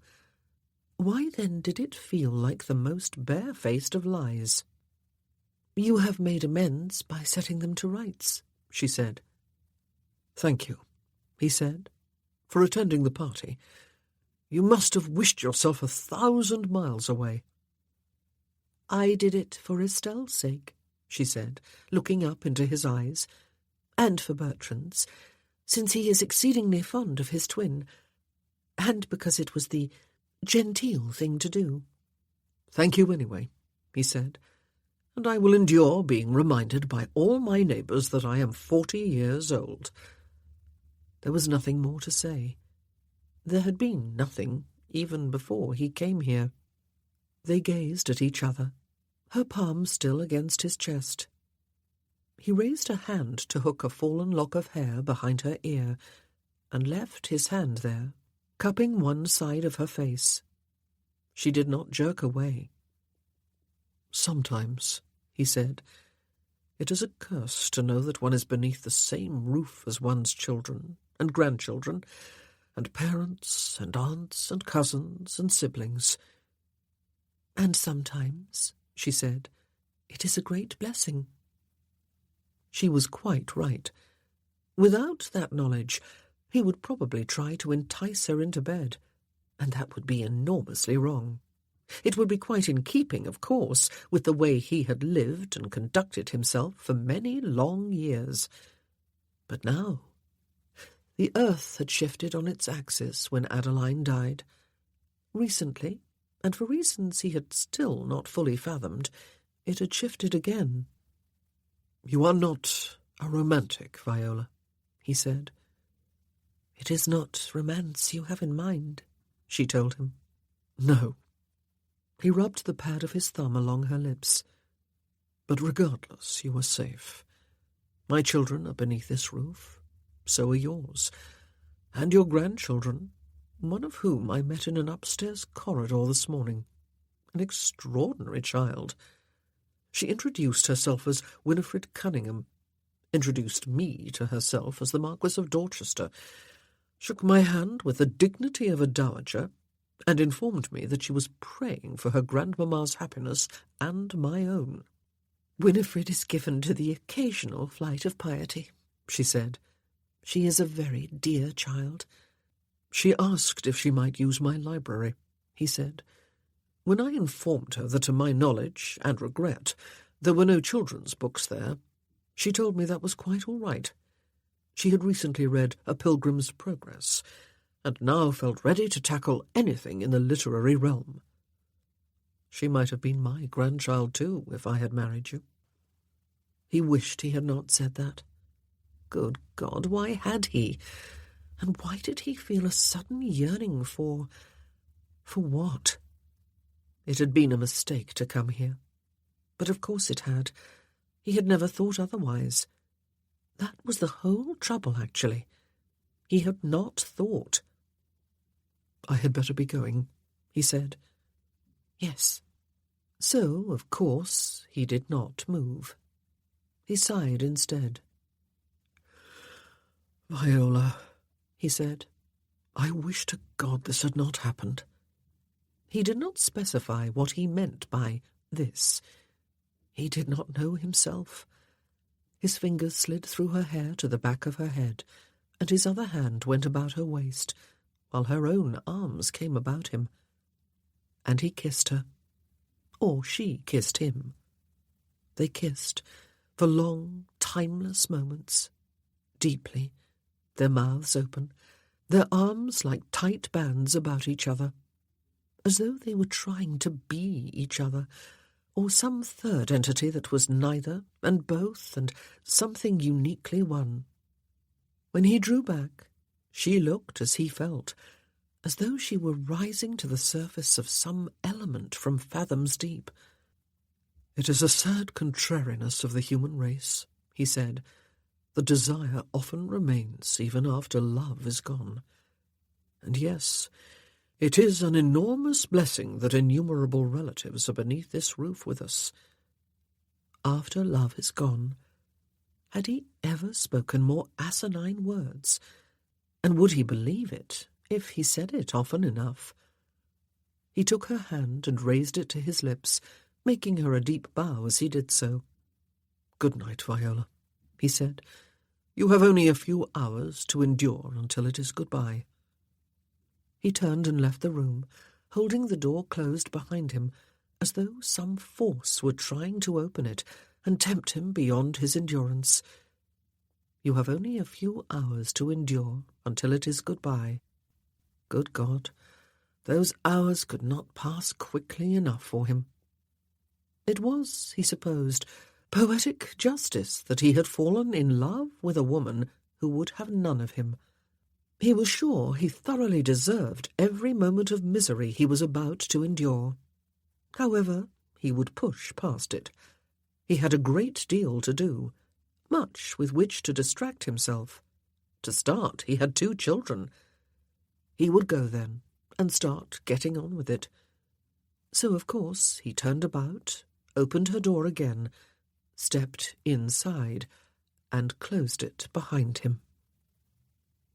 Viola was holding the pink bag of cheap jewellery against her mouth, her eyes tightly closed, fighting a bleakness so powerful it felt actually like a physical pain. And then she opened her eyes abruptly and turned her head. She felt a welling of fury. Oh no, he could not do this to her. Surely. We were hideously, horribly, dangerously young, he said. We were in love, and swinging from stars half the time and squabbling the other half like a couple of— He sawed the air with one hand. Like a couple of what? Help me out here. Marcel, she said, what are you talking about? She knew, though. But why now? He strode across the room, thrust back the curtains, and stood gazing out the window into total darkness. You wanted to know, he said. I came to tell you. She was 18 when we married. I was 20. There ought to be a law. We were no more ready for marriage than— I am having trouble with analogies tonight. We were children, wild, undisciplined children.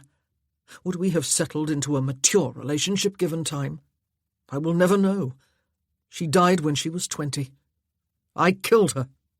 Adeline. She set down the bag on the edge of the bed and sat beside it. She folded her hands in her lap. He was right. She had wanted to know. Now it seemed she was going to. I adored my children from the moment of their conception, he said. Or from the moment she told me she was expecting them, I suppose would be more accurate. Not that we knew at the time there would be two. We did not suspect that until almost half an hour after Estelle was born. I had a daughter and a son all within 1 hour, and they were red and wrinkled and ugly and bawling, and I thought I was in heaven. We both adored them. We cuddled them and played with them and taught them to squeal with laughter. We even changed a few soggy garments. But we were restless, irresponsible children. We were soon back to our busy social life, dancing, drinking, attending parties until late into the night. It did not matter, of course.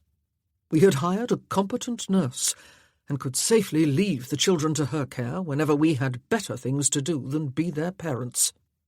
He braced his hands on the windowsill and rested his forehead against the glass. Viola's hands tightened in her lap. They had been teething for some time, he said, but usually one or the other of them would be crying from it, but not both together. But this particular time, it was both of them, and their nurse had been up most of several nights in a row with them. When we got back late from an assembly, Adeline went to bed while I looked in at the nursery. I was supposed to follow her immediately. We were feeling amorous. But the poor little things were in distress, and the nurse was pale and heavy-eyed and admitted, when I pressed her, that she had a splitting headache. I dare say it had been brought on by exhaustion. I sent her to bed. When Adeline came to find me, I sent her away too. She was furious with me, and with the nurse for going. She returned at dawn when I was still in the nursery. I had just got the two of them to sleep, one on each shoulder, and was wondering if I dared try putting them down. Viola spread her fingers in her lap and looked down at them when he stopped. He did not resume his story for some time. She was still furious, he said. She told me she had not had a wink of sleep and was going to dismiss the nurse as soon as morning came. I told her in a whisper not to be ridiculous and to hush, and she came rushing at me, all outrage, snatched Estelle from my arms and set her down in her crib. To be fair, I had not spoken nicely to her, even though I had whispered. Estelle woke up, of course, and started crying again, and then Bertrand woke up and started crying too. And when Adeline tried to snatch him away from me, He stopped a moment and drew an audible breath. I shoved her with my free hand, and she stumbled back, and I think she tripped on the hem of her dressing gown and reached behind her to steady herself against the wall. except that the window was there, and it was wide open. I had opened it earlier because the children were feverish, even though both the nurse and Adeline strongly disapproved of fresh air under such circumstances. He stopped again to draw a ragged breath. I tried to reach her. I tried to grab her, but she was gone. I do not know what I did with Bertrand. I do not know how I got downstairs and out on the terrace. I did not know who was screaming. I suppose I thought it was her, until I realized she could not scream because she was dead. Marcel. Viola was on her feet, though she did not approach him. His head jerked away from the window, as though he had only just realized he had an audience. I cannot remember much of the following hours, or even days, he said. I do not recall who pulled me away from her. I do remember her sister coming, and her brother-in-law, Jane and Charles. I cannot remember what they said to me, though they said a great deal. I can remember the funeral. My mother was there. She was still alive then, and my brother and sister, though they were still very young. I cannot remember their leaving, or if indeed they left before I did. I can remember not daring to go near the babies lest I lose my temper with them and harm them too. I cannot remember leaving. I can remember only being gone and remaining gone. Viola had closed the distance between them and laid a hand against his back. He did not turn. Marcel, she said, it was an accident. I caused her death, he said. I opened the window. I shoved her away from me. If I had not taken either of those actions, she would not have died. She would still be alive. My children would have grown up with parents. All this would not have happened. I would not have caused you unutterable embarrassment. He turned and looked at her, his face hard and bleak in the candlelight. He had been blaming himself all these years for what had been essentially an accident. Yes, he had pushed his wife, and there was never any real excuse for that. But his punishment had been vast and all-consuming. He had judged himself solely responsible for his wife's death and for depriving his children of their mother, and so he had deprived them of their father too, the foolish man. He had cut out his heart and become the man that Ton knew and she had known. I want you to promise me something, she said. He raised one eyebrow. No, she frowned. I do not want a promise, only an assurance that you will give serious thought to something. Had nothing happened that morning, the quarrel between you would have been long forgotten by now, replaced by layer upon layer of other memories. You were not to blame, Marcel, except for pushing your wife out of the way. The catastrophic consequences were unforeseeable and quite accidental. You did not intend that she would die, or even be hurt. I want you to forgive yourself. And live happily ever after, I suppose. One corner of his mouth lifted in a parody of a smile. Forgive yourself, she said, for the sake of your children. They gazed at each other for a few moments, and she wondered why on earth this was happening. Why had he set her free tonight if this was to follow? What did it mean? She supposed it meant nothing beyond a certain need in him to unburden himself. But why her? And I want you to promise me something, he said. Or not to promise, merely to give it serious thought. You learned when you were very young, and married a scoundrel, to suppress love.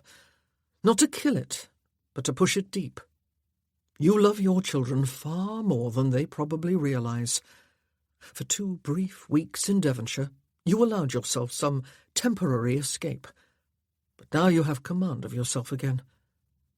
I want you to think about loving, Viola. About allowing yourself to love a man who will love you in return. There is such a man for you. You will find him if you will allow yourself to. She gazed at him in amazement. "This," she said, "from you?" It is as suspect as all the wisdom Polonius poured out to his children, I must admit, he said. Wisdom from a foolish man. But it was wisdom, nevertheless. Shakespeare was perhaps a perceptive man, and I am hardly the first person ever to have noticed that. He was referring to Hamlet, and he was mocking himself, and surely her too. There is such a man for you. You will find him if you will allow yourself to. I want you to think about loving. A man who will love you in return. He took her right hand in his, raised it briefly to his lips, released it, and walked past her and out of her room without another word. He closed the door quietly behind him. Viola turned blindly back to the bed and snatched up the pink bag to hold against her mouth again. If it was possible to feel more wretched, she did not want to know it. Chapter 21. For the first half hour, Viola could do nothing but draw air into her lungs and expel it over and over again. If she did not concentrate upon breathing, she felt she would simply forget to do it. Or perhaps she would be too tempted to let herself forget. If she watched her breathing, counted her breaths, kept her eyes on the scenery passing by the carriage window, perhaps she would be able to put enough distance between herself and what? But she would not let her mind search for the appropriate word. There was only the feeling that if she could allow enough distance to pass by, all would be well again. Abigail, gazing from the window on her side, was mercifully silent. It had been awkward. No one in her family had seemed to know if they would stay a day or two longer, as originally planned, or follow immediately after her. Her leaving before any of them must have appeared incredibly bad-mannered, since she was their reason for being there. But she could not worry about that. She seemed to have established the habit in the last while of leaving when she ought to stay, of making an utter pain of herself to those whose worst sin was that they loved her. She had shaken hands with all of Marcel's family and thanked them for the welcome they had extended. Bertrand had surprised her by kissing her on the cheek. Estelle had hugged her tightly and clung wordlessly for several moments before doing the same with Abigail. Viola had hugged her own family amid bustle and overly cheerful farewells. Sarah had kissed her on the lips, her own little ones puckered. Winifred had hugged hard and raised a plain, shining face. "I wanted to tell you about the start of Robinson Crusoe, Grandmamma," she said. "But maybe by Christmas I will be able to tell you about the whole book. We are all going to Cousin Wren's for Christmas." "Or you could write to me after each chapter," Viola had suggested. "Mamma says I have better penmanship than she does," Winifred had replied. "But I do not think that is correct, for hers is perfect." Jacob had frowned and released some wind. Marcel had not appeared at the breakfast table or during all the bustle of leave-taking that followed it. Viola had willed him to stay out of sight until after she left, and she had fought panic at the possibility that he would do just that. She and Abigail had been inside the carriage, the door closed, her coachman climbing up to the box, when he had finally appeared at the top of the steps under the portico, remote, austere, immaculately elegant.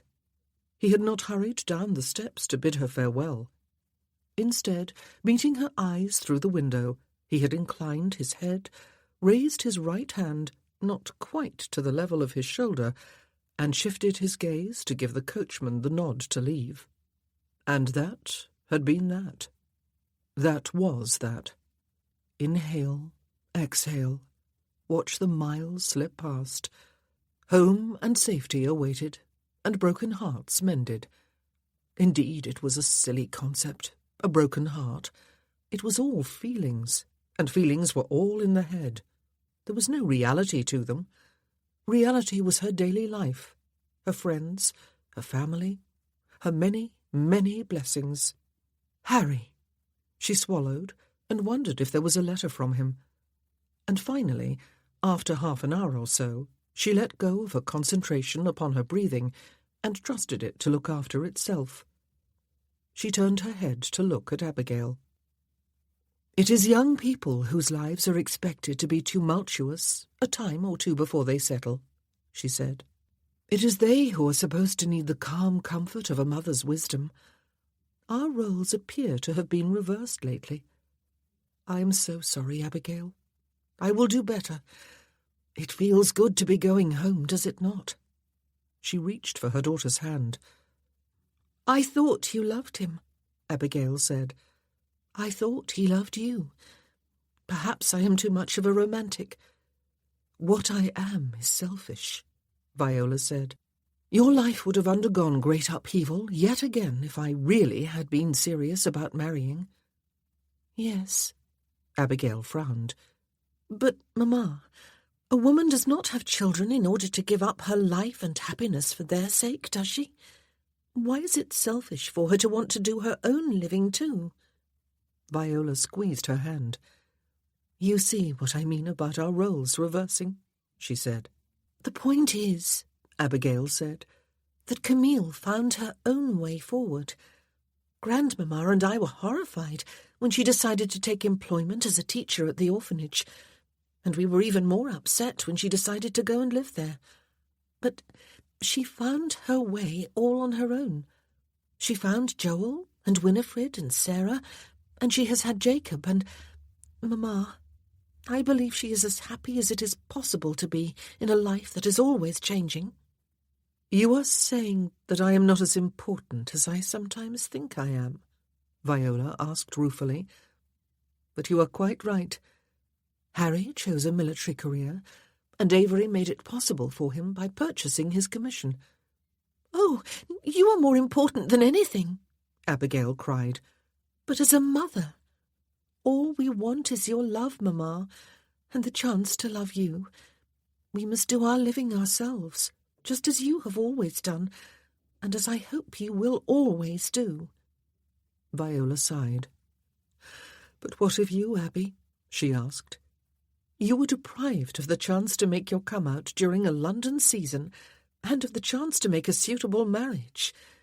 You were—" "Mamma," Abigail said, "I do not know what my life will be, but I am the one who must and will live it. I do not expect you to organize it for me, or make decisions and plans for me, or anything. It is my life, and you must not worry." "You might more easily get me to stop breathing," Viola said, and smiled. Abigail smiled back, and for some strange reason they found her words uproariously funny, and laughed until tears rolled down their cheeks. "Mamma," Abigail asked, drying her eyes with her handkerchief, "do you love him?" Viola curbed the easy answer she had been about to give. She sighed as she put her own handkerchief away in her reticule. "Yes, I do," she said. "But it is not enough, Abby. He does not love me, or at least not in any way that would allow for a lifelong relationship. He is not the sort of man who can settle to anything or with anyone. He was, once upon a time, perhaps, but he changed after his wife's untimely death, and too much time has passed to enable him to change back, or to change at all in essential ways. We never expected permanence, you know, when we decided to go away together for a week or two. I needed to escape for a while, and he is always ready for an adventure that will bring him some pleasure. As he said last evening, I had already decided to return home, and would have done so without fuss or bother if you had not turned up at the cottage with Joel and Elizabeth and Alexander." "I am sad," Abigail said. "Life is sometimes sad, is it not?" And for some absurd reason they found that observation funny too, and began to laugh again, but somewhat ruefully this time.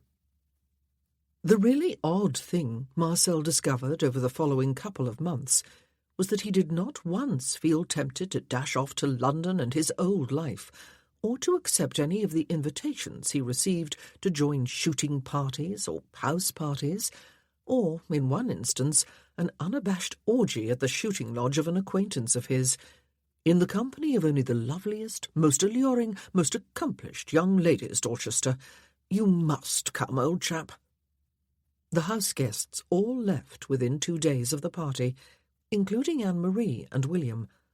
"I must confess to you, Mars," Anne-Marie told him privately, "that I am not over-fond of Isabel, and I find Margaret insipid, for all she is to be a bride in December, and if I have to make excuses much longer for avoiding morning prayers with Jane, I shall forget my manners and give her a truthful answer. Though she has done splendidly with the twins, I must confess. Bertrand is positively dream material for all the young ladies who will be coming on the market in 5 or 6 years' time. And Estelle is going to be a beauty after all. I did not think so for a long time. She was all eyes and hair and teeth too large for her face. She did a magnificent job with the party, thanks to Jane's training. She is going to have suitors queued up outside your door as soon as she is let loose upon society. Next spring, will that be?" "She says she is in no hurry," Marcel told her. "I will allow her to decide. I am in no hurry to be rid of her." "You will allow?" she said with a lift of her eyebrows. "Not Jane?" "I am going to remain here," he told her. "Oh, for how many weeks?" She laughed. "Or days? I am going to start counting." André left a few days after everyone else. "I do not see why you will not come with me, Mars," he said. "If I had to stay here one more day, I would be climbing trees to alleviate my boredom." "But no one is forcing you to stay one more day," Marcel replied, "or even half a day." "Oh, I say," his brother said. "You were serious about staying. I will give you another week, Mars, and then expect to see you in London. Have you heard about the new brothel on—" "No," Marcel said. "I have not." "Well," André grinned, "you never did have any need for brothels." No, he never had, and never would. He doubted that he would ever need another woman, but that was a rather rash thought, brought on, no doubt, by the damnably flat, heavy feeling with which his latest affair had left him. Damn Viola Kingsley, which was grossly unfair of him, but in the privacy of his own mind he damned her anyway. He spent the 2 months sorting out the unsorted threads of his life. He gave his aunt and his cousin and her daughter free rein to plan the upcoming wedding, upon one condition. Under no circumstances whatsoever was he to be bothered by any of the details. In addition, he told them, after the wedding, by the beginning of January at the latest, they were to remove to the dower house. Again, they might have a free hand about preparing it, and the carriage house and stables for their comfort, but the move must be made. None of them argued. He had a word with Jane and Charles, and suggested that they might wish to resume their own lives at last, now that the twins were more or less grown up, and he was living at home with them. Jane looked sceptical. "But how long will it be, Marcel?" she asked, "before you take yourself off again?" "I have no such plans," he told her. "But if and when I do, then Estelle and Bertrand will go with me." The tenants who had leased their own home for the past 15 years had recently moved out. The truth was, Jane confessed, they had been longing to return home, and had only remained because they had felt their first duty was to Adeline's children. The whole situation resolved itself easily and amicably within a couple of weeks. Ellen went with them. Marcel suspected that she would choose to remain at home as the prop and stay of her parents in their old age, though that was some way in the future yet. Oliver did not go. Marcel gave notice to his steward, who was to be allowed to remain in his cottage on the edge of the estate with a generous pension. And, Before he sent to his man of business in London to find a replacement, Marcel offered the job to his nephew. Oliver, who was eminently suited to the job, and who, Marcel had observed during the birthday party, appeared to be sweet on the daughter of a neighbouring gentleman, accepted. Bertrand was happy about it. He obviously looked up to his older cousin as some sort of role model. Marcel tried to take up the role of father. It was not easy. He had had very little to do with the upbringing of his children, and did not want to be too intrusive now. On the other hand, he did not want to appear to be aloof or indifferent. He did not know if they loved him or even liked him, and was well aware that he had not earned either. But thanks to Jane and Charles, they were neither openly hostile nor rebellious. They had been brought up to be a lady and a gentleman, and that was exactly what they were. They were invariably courteous and deferential to the man who was their parent, even if he had no real claim to the name of father. It would take time, and he would give it time. Sometimes it puzzled him that he was willing to remain and try. How could his whole outlook upon life have changed so radically and so completely in such a short while?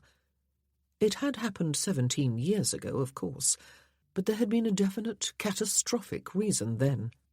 But this time, just because he had fallen in love and had not been given the chance to fall out again before she tired of him, such a notion was ridiculous. But his heart ached a little bit. Well, a whole lot if he was going to be honest with himself. On the whole, it was easier not to be honest.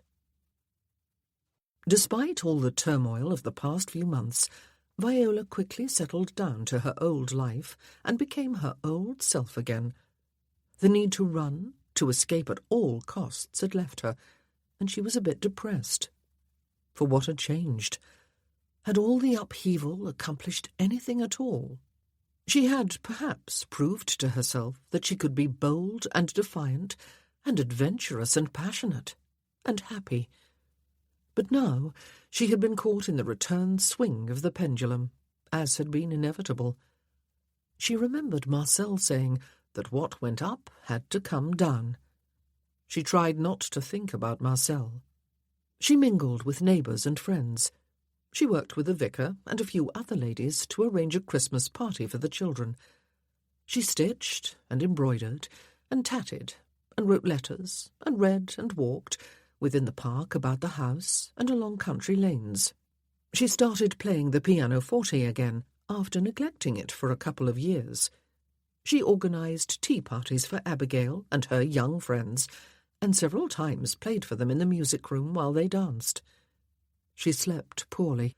She could discipline her mind during the daytime and scarcely think of him more than once or twice an hour, and then only fleetingly, until she realised where her thoughts were wandering. At night, when her mind relaxed, it was harder to keep the memories from flooding in. And it was not just her mind the memories attacked then, but her body too, and her emotions. She ached and yearned for what she had found during those weeks, but not just for what she had found. She yearned for whom she had found. It had been hard to recover 14 years ago, when she had been a young, unhappily married woman. But at least then she had only been in love with him. She had not loved him. She had not known him in any of the meanings of the word. It had taken her a long time to forget anyway. It would take longer now. She understood that, and set out to be patient with herself. Her clothes began to hang a bit more loosely about her. But that at least was a positive effect of heartache.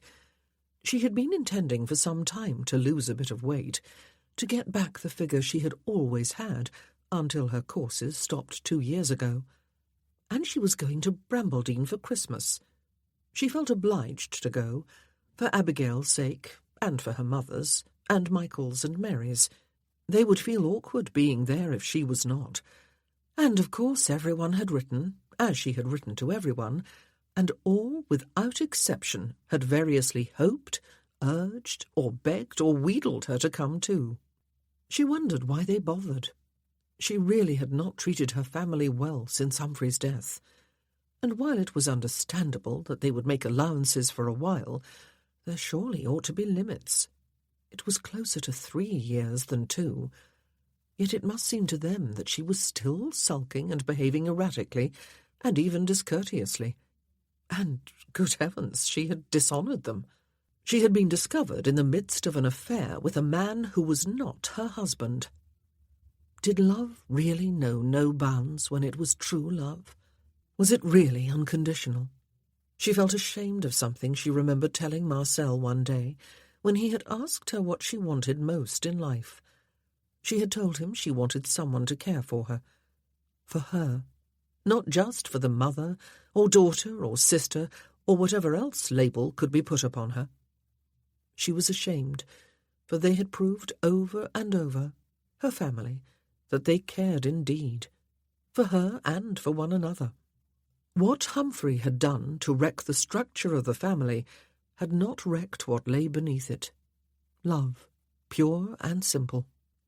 She would go to Brambledene out of gratitude and a returning love, and because she missed the children, Winifred and Sarah and Jacob, and even Anna and Avery's Josephine.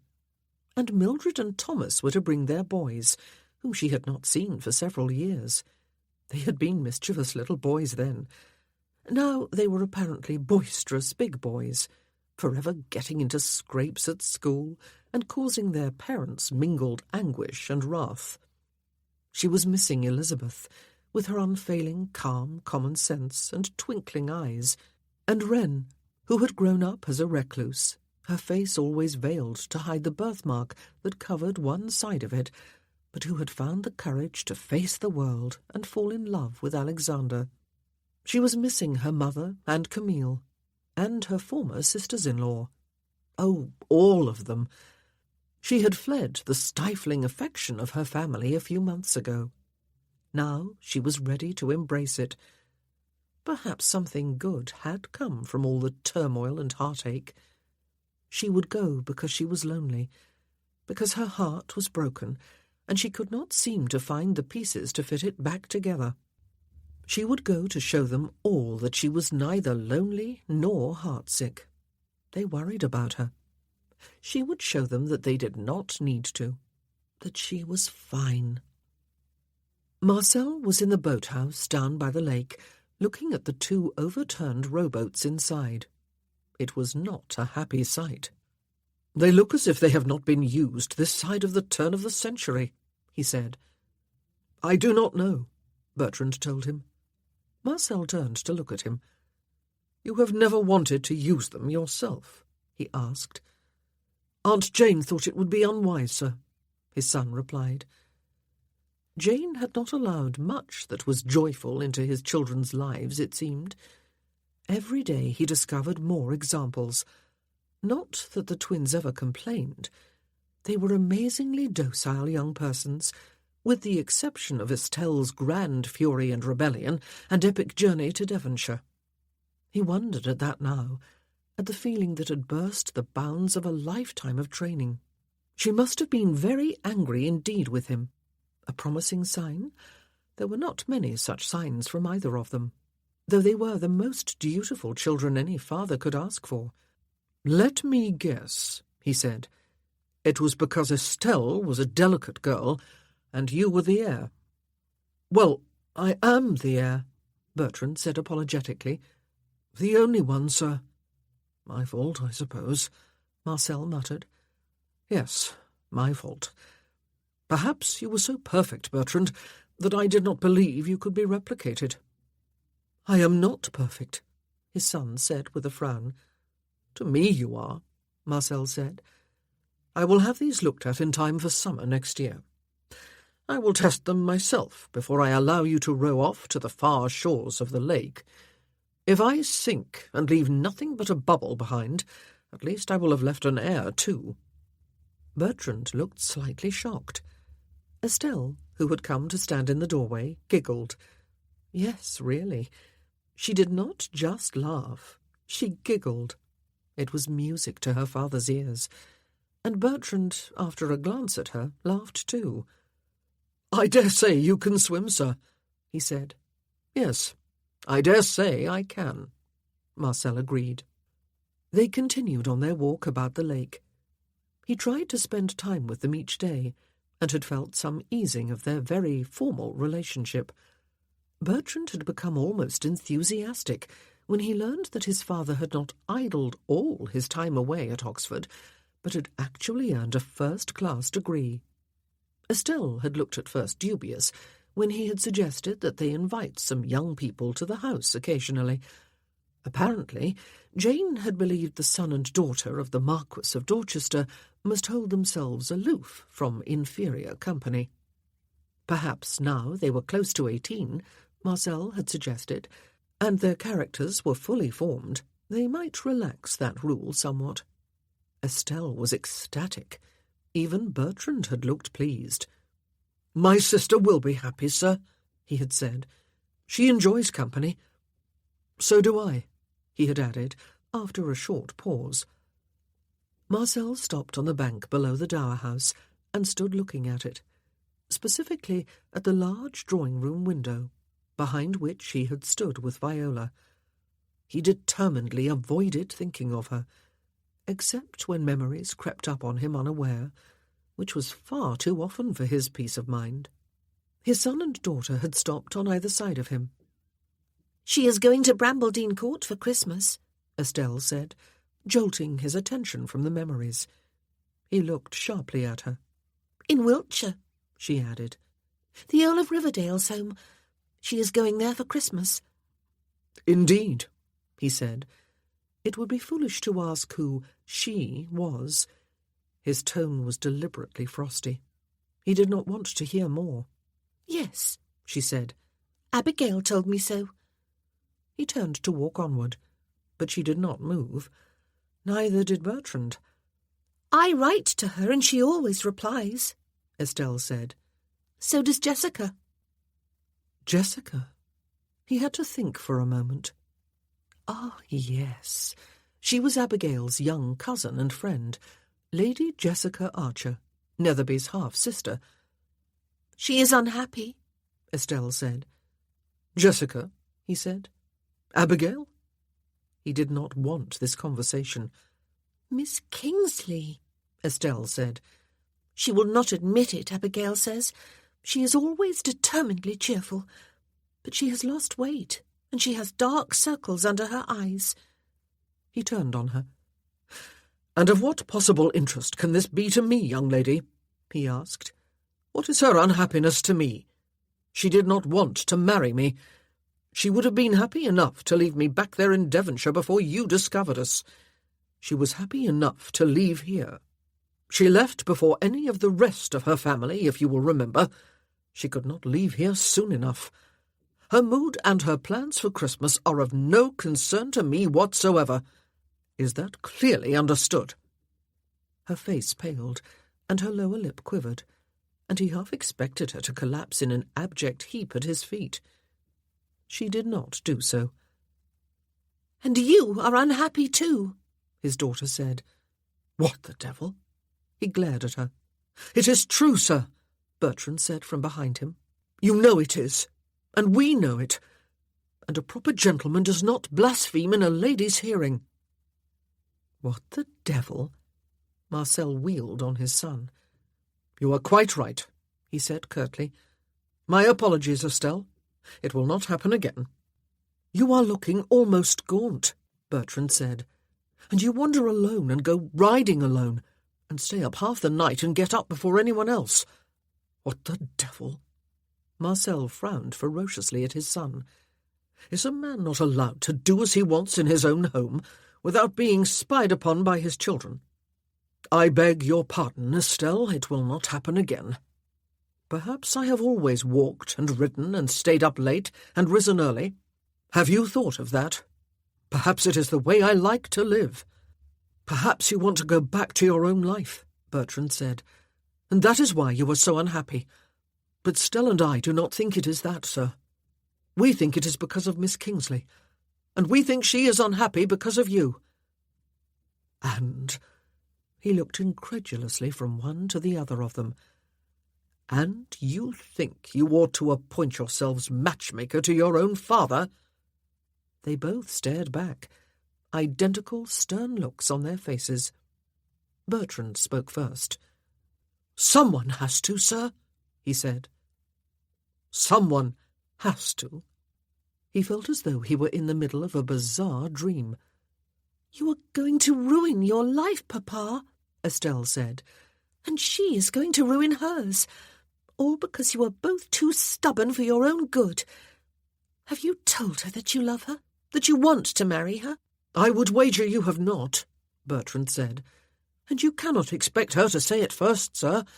No well-bred lady would." It was either explode with wrath or... Marcel threw back his head and laughed. Estelle's lips twitched. Bertrand frowned. "And why would my love life be of such concern to my children?" Marcel asked when he had sobered. Bertrand was still frowning. "We are still children to you, are we not?" he said. "I am not concerned about you, or even much interested. You may return to London for all I care, or wherever else it is you go when you are not here. You may waste the rest of your life as far as I am concerned. You seem to be very good at that. I wish you would go away. We have grown up very well without you, Estelle and I. We can do the rest of our living very well without you too. Why did we ever think you cared for Miss Kingsley or anyone else? You do not care about anyone except yourself, sir." "Bert!" Estelle wailed and tried to catch his arm, but he jerked it free of her grasp and turned to stride off back the way they had come. For a moment, Marcel thought she would go running after him, but he set a hand on her arm. "Let him go," he said. "I will have a talk with him later." She gazed at him, her eyes troubled. "We have no memory at all of our first year," she said, "though we have strained to put a face on Mamma from Aunt Jane's descriptions. We have tried remembering you too, as you were then. It is hopeless, of course. We were just babies.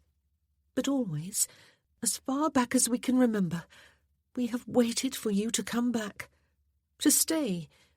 We have waited to love you, and for you to love us. We have been puzzled too, and angry, and we have told ourselves with each passing year that we no longer need you or want you to return to upset our lives. But it is what we have always wanted, Papa. Perhaps Bertrand more than me. He needed a father to look up to admire, to emulate, a father to praise him and encourage him and do things with him and look at him with pride. He has always known he looks like you. He used to stand in front of a looking-glass whenever you were here, trying to imitate your posture, your facial expressions and your mannerisms. I just wanted a papa, a sort of rock of strength and dependability.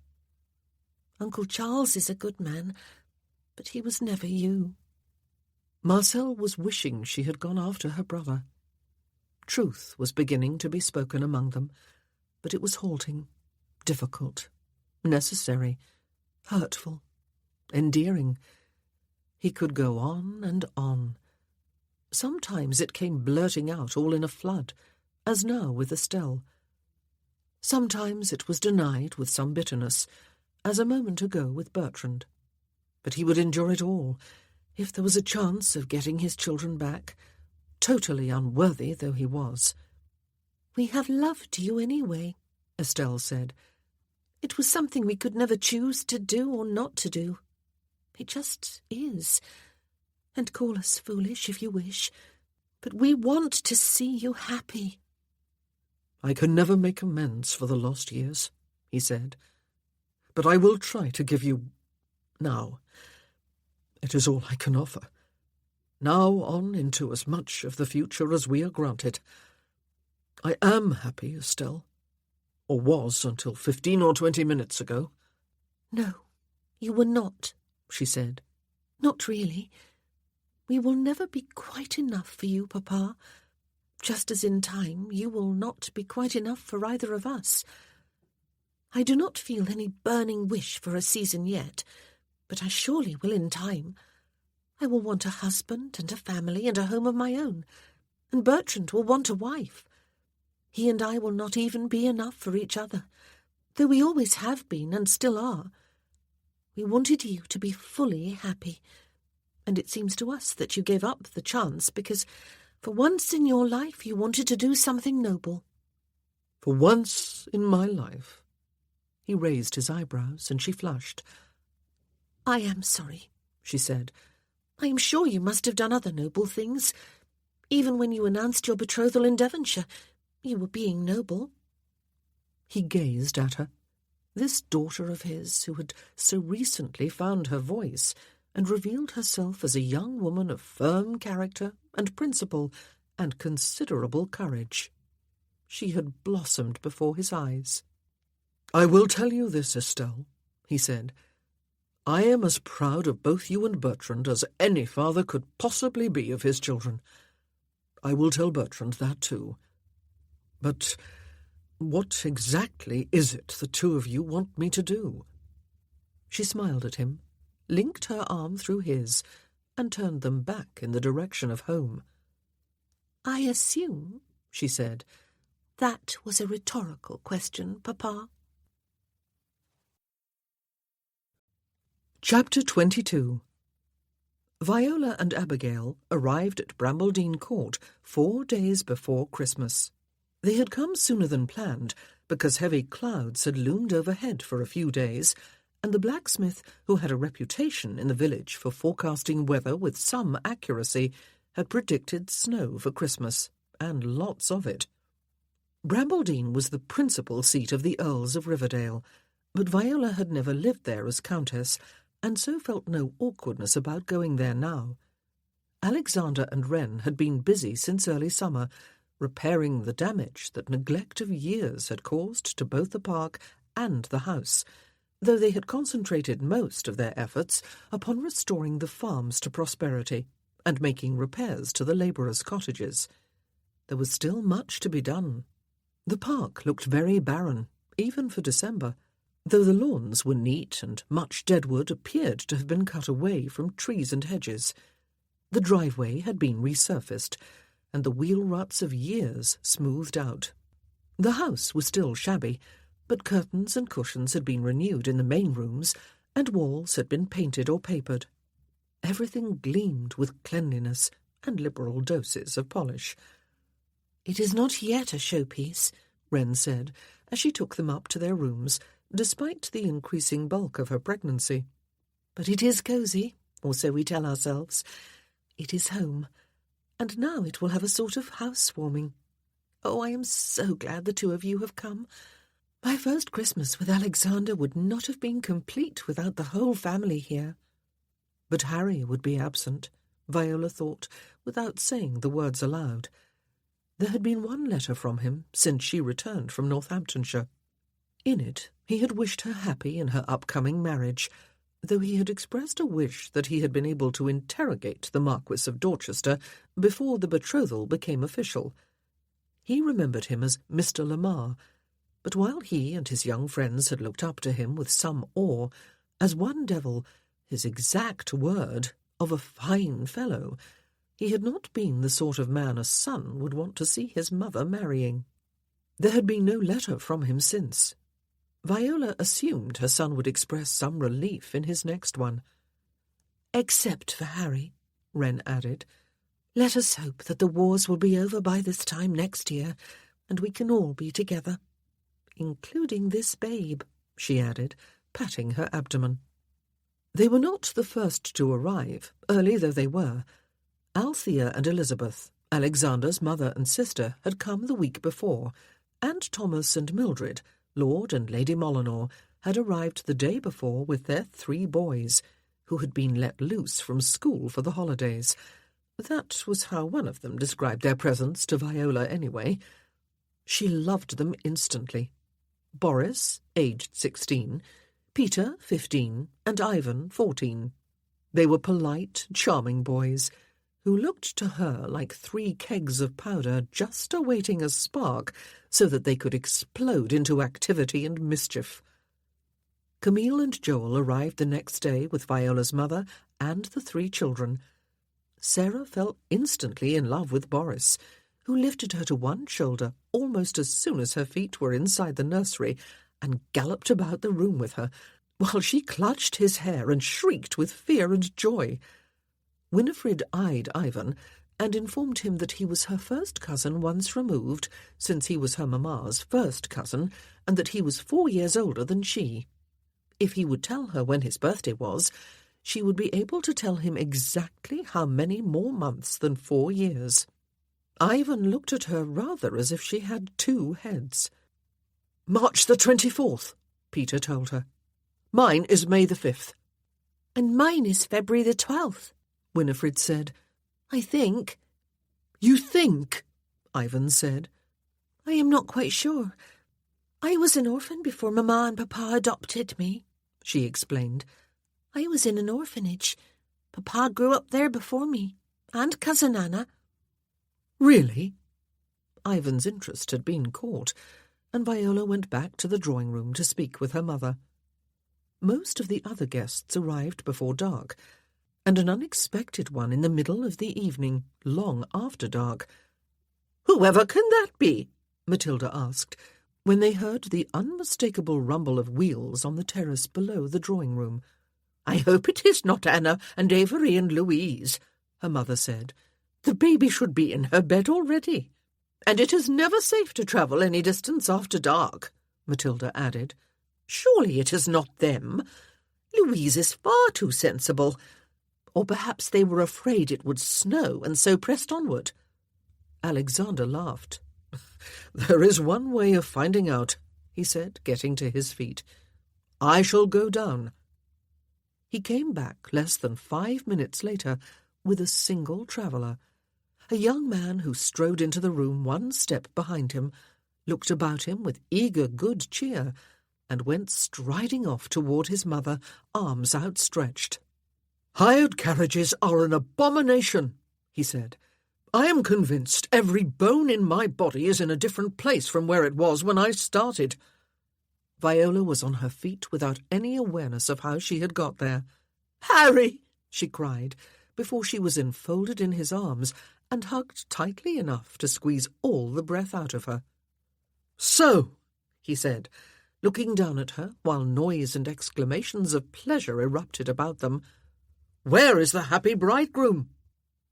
Viola felt as if at last she had come to the end of a tumultuous journey of close on 3 years. She was in the drawing-room of Brambledene in the early evening, 2 days before Christmas, surrounded by her family, all her family, except for the very young children, who were upstairs in the nursery, and she was thoroughly contented.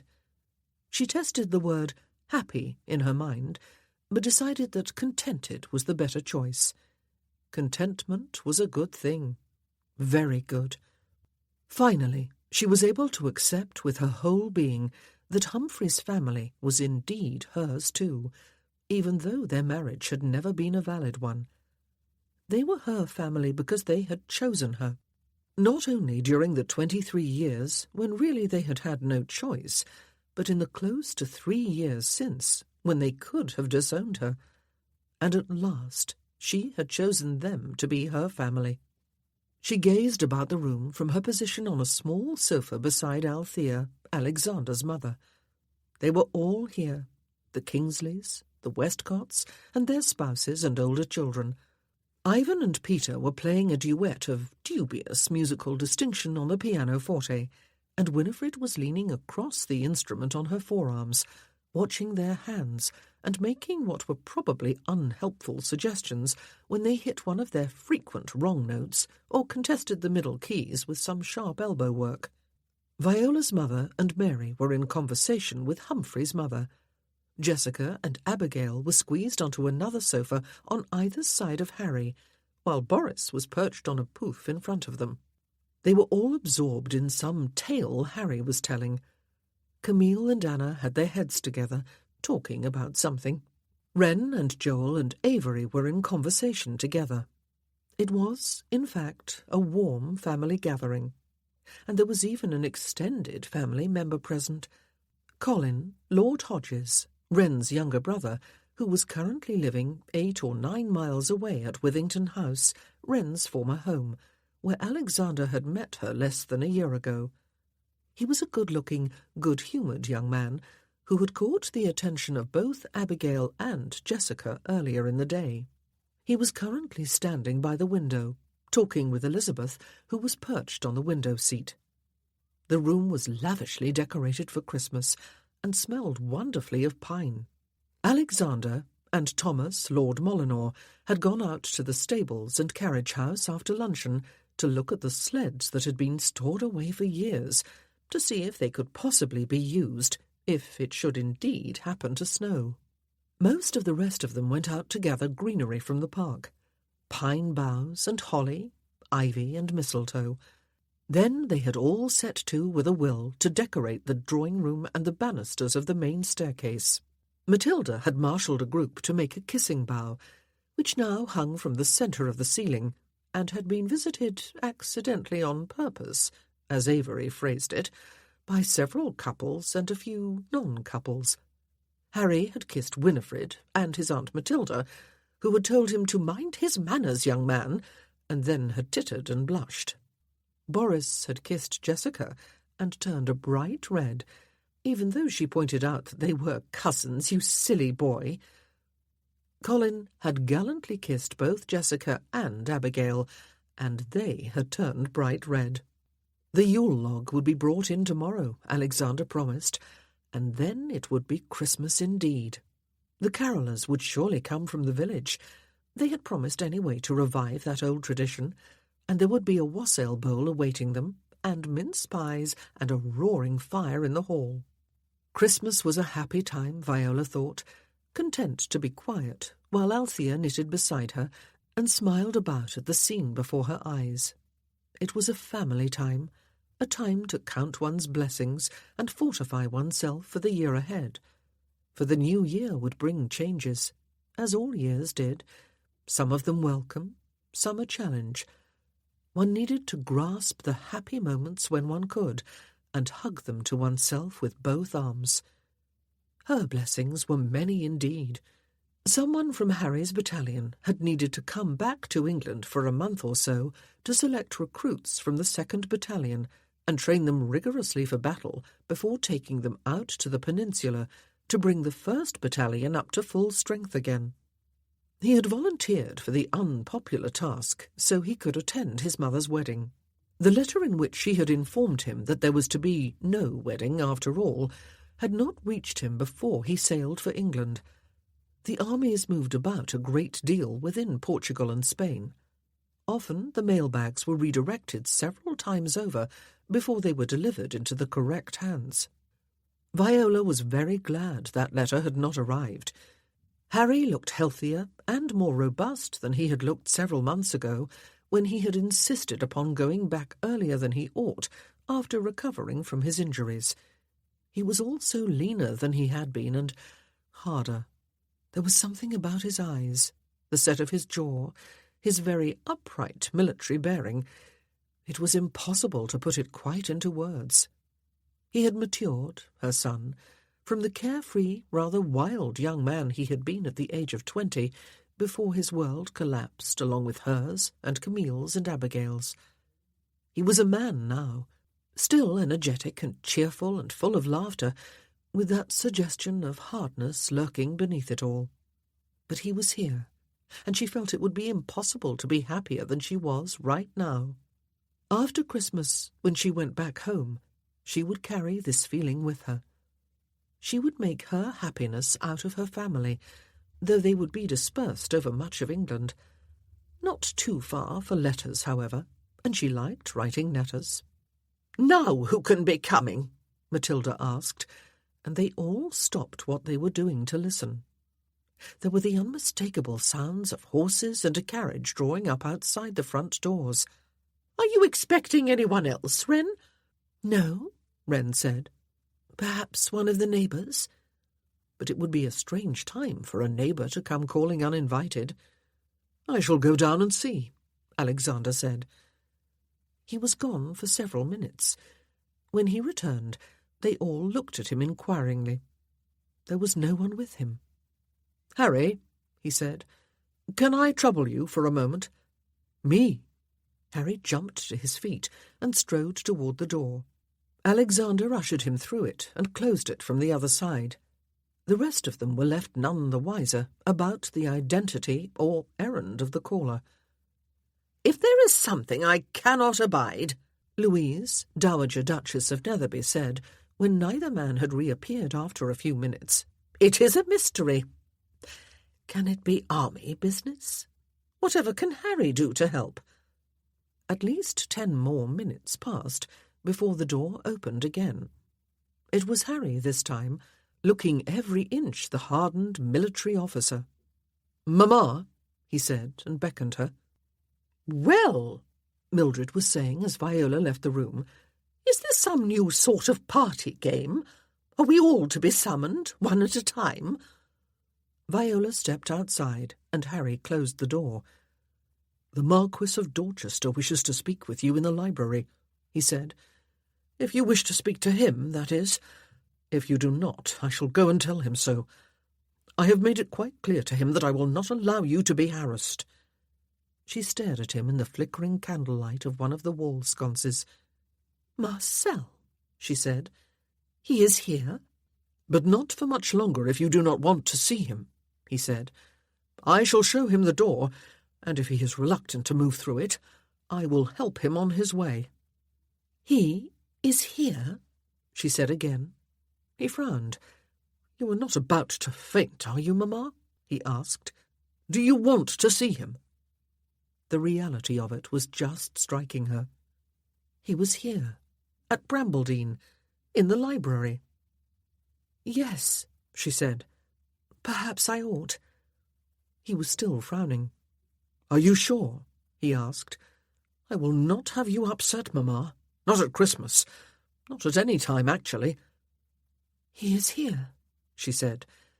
She did not phrase it as a question this time. "Good God," he said. "Do you care for him, Mamma? He looks like the very devil." "I want to see him, Harry," she said. He was here. He had come. But why? She went downstairs on her son's arm and waited while a footman opened the library door. She slipped her arm from Harry's and stepped inside. And, oh, she could see what Harry had meant when he told her he looked like the very devil. His face was surely thinner than it had been, and harsher. He was wearing his many-caped greatcoat. She never had counted the capes, and looked large and menacing, with the light of the fire behind him, his hands at his back. His eyes, dark and hooded, met hers. "Marcel," she said. "Viola." He made her a stiff half bow. Marcel had been feeling savage, a not unfamiliar feeling whenever Viola was concerned. This was not something he ought to be doing. It was not something he wanted to be doing. He had never enjoyed making an ass of himself, and to do it deliberately, as he was doing now, was insanity. Good God!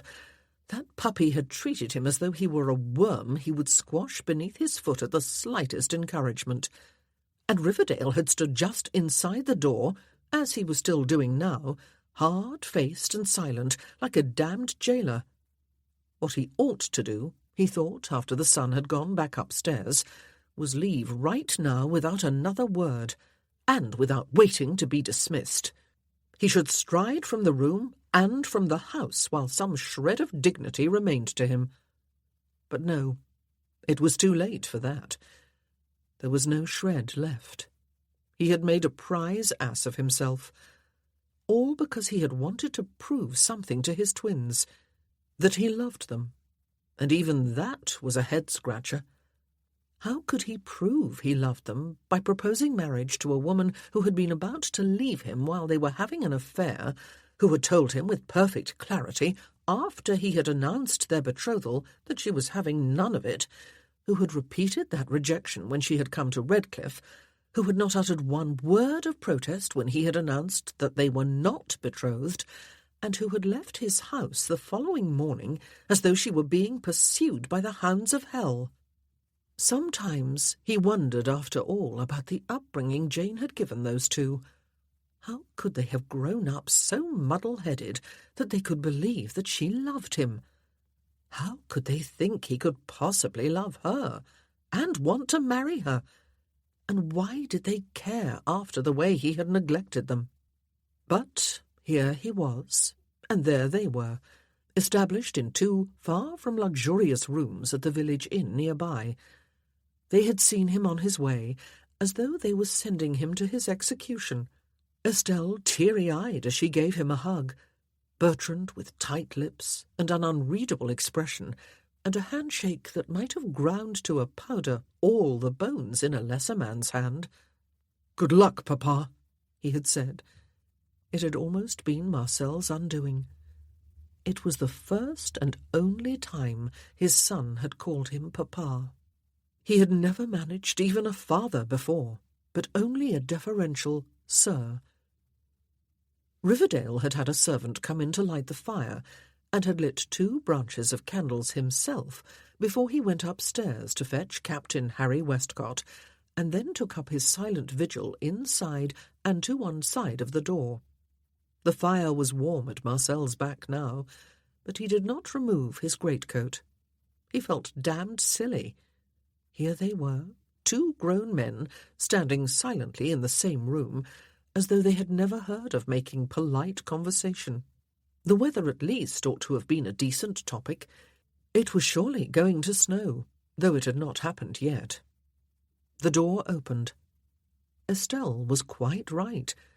Viola had lost weight, though not enough to detract from her beauty, and she did have dark shadows below her eyes, though they were not as pronounced as he had imagined.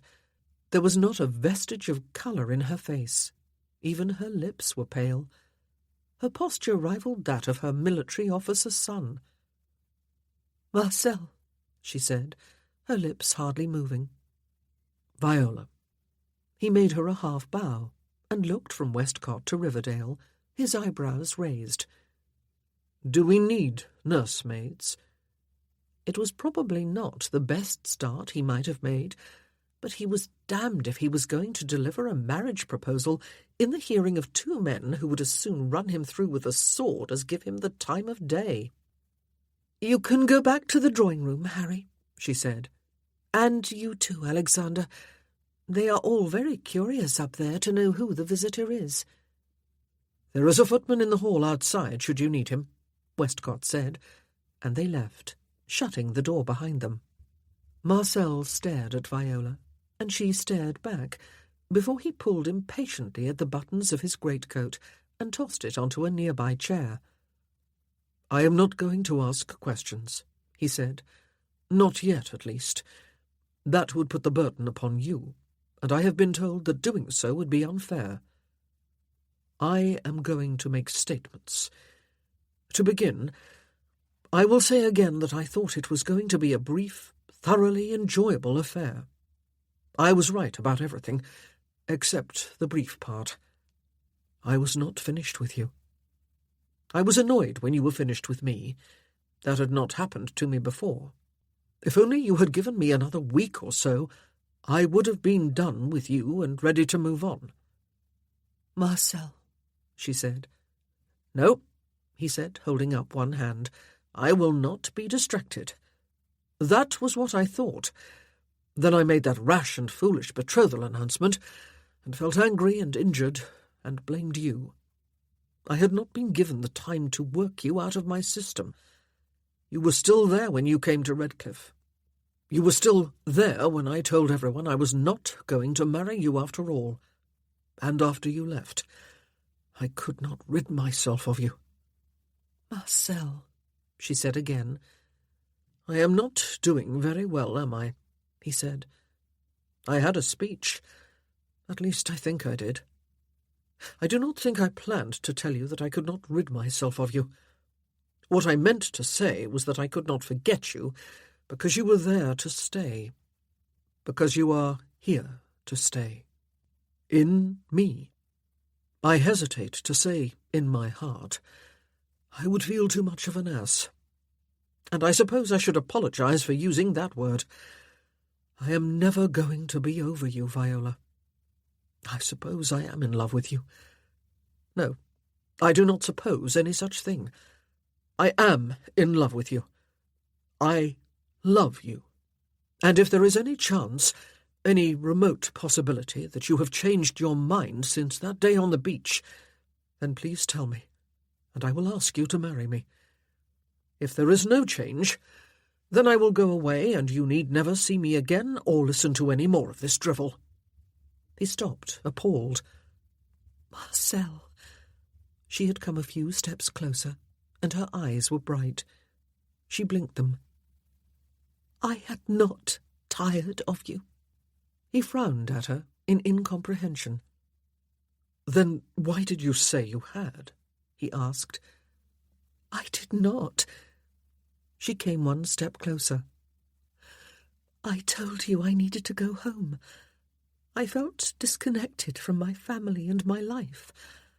I was afraid because my life had become so vivid and so happy, and I was so in love with you.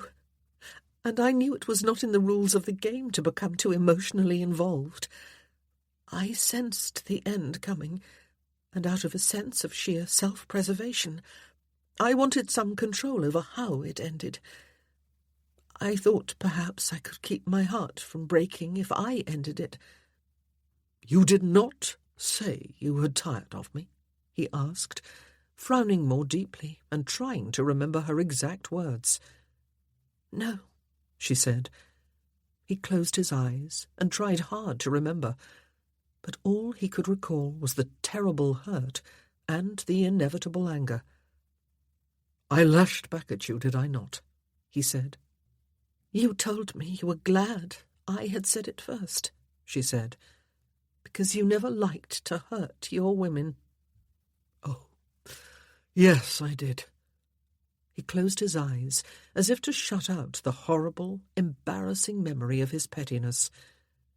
Why did you not shoot me between the eyes at that very moment? I had no pistol with me, she told him. You must hate me by now, he said. Why must I? She asked. What have you been doing for the past 2 months, Marcel? Punishing yourself with riotous living in London? Not at all, he said. I have been lashing out at Redcliffe, setting everyone and everything to rights, sending Jane and Charles and Ellen home, attending Margaret's wedding and seeing her on her way, sending my aunt and Isabel and Aught to live at the Dower House, sending my steward into retirement and putting Oliver in his place, getting to know my children, being tyrannized by them. You stayed home, she frowned. But now you have left your children alone for Christmas. They are here, at the village inn, he said. We went to London first. It occurred to me that I would need to bring a special license with me, if we are to be married over Christmas as originally planned. And then we came here, hoping we would beat the snow, which we did. I spoke with the vicar here, and tomorrow will be fine with him. I had a talk with your son, who gave his blessing to the extent that he threatened to throw me out if I tried to bully you, and to do dire and painful things to my person if I should ever cause you pain. Marcel, she said, I am a tainted woman. Good God, he said. I suppose you are referring to what that scoundrel did to you and your children. The taint is not yours, and I will be interested in having a word with anyone who says it is. Don't be ridiculous, Viola. The only thing that matters to me is you. Do you recall telling me that what you wanted most in life was to have someone who cared for you? You, not a tainted woman or a former countess or a mother or grandmother or a woman 2 years older than myself. Well, you have what you wanted if you choose it. You have me. I do not only love you, I care for you." He watched her swallow and sighed. "I almost forgot to explain that," he said. "I believe it was to have had a prominent role in my speech. In my imagination this was going to be a fearful but wondrous scene, Viola. It was to be romantic. It was to be touching. It was to proceed in an orderly fashion. It was to culminate in a proposal upon bended knee, and then the affecting revelation that I had brought my children and a special license with me.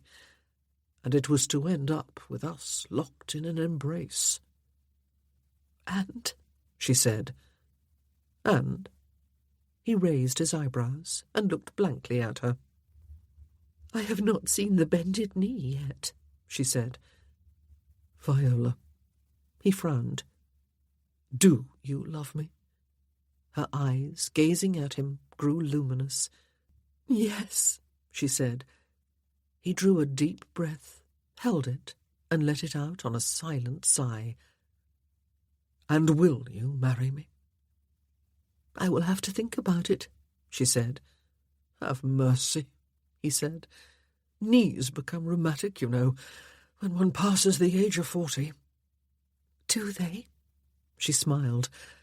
And, God help him, he was a slave to that smile. It got him every time. And so he did it, and did not even feel too much of an idiot. He went down upon one knee and took her hand in his. "Viola," he said, looking up into her face, "will you marry me, and make me the happiest of men? And that is not even a cliché in this case, or if it is, then it is a true one."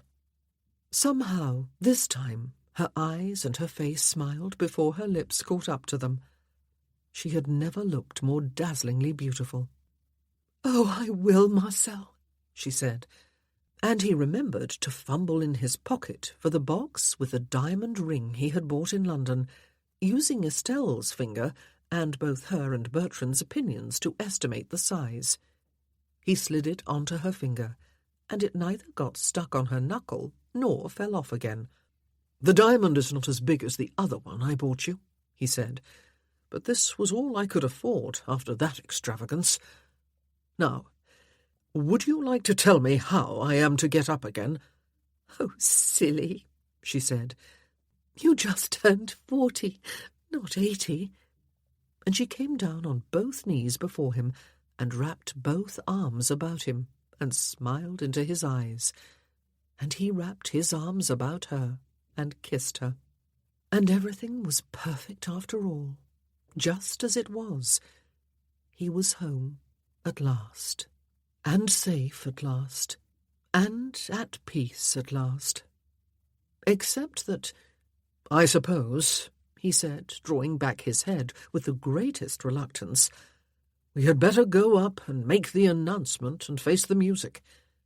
"You should not find it difficult," she said, as he got to his feet and helped her to hers. "After all, Marcel, you had some practice in Devonshire." Chapter 23. "You are quite sure, Mamma?" Harry asked.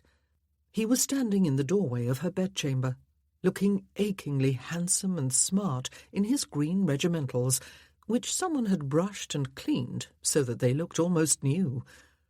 "I know almost everyone was delighted to see Dorchester last night, and greeted him and his announcement as though Christmas had come. It was extraordinary. Even Cam and Abby were delighted. Even Uncle Michael shook his hand with great heartiness.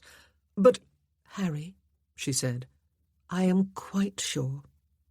He relaxed visibly. "Well, then, I am happy too," he said. "We had better be on our way. You do not want to be late for your own wedding, I am sure." "I think," she said, smiling at him, "it may be the fashionable thing for a bride to do, but you are right. I do not want to be late." They were the last two members of the family to be still at the house. Her mother had left with Michael and Mary a few minutes ago, and Alexander and Wren had gone with them. Harry was to give her away.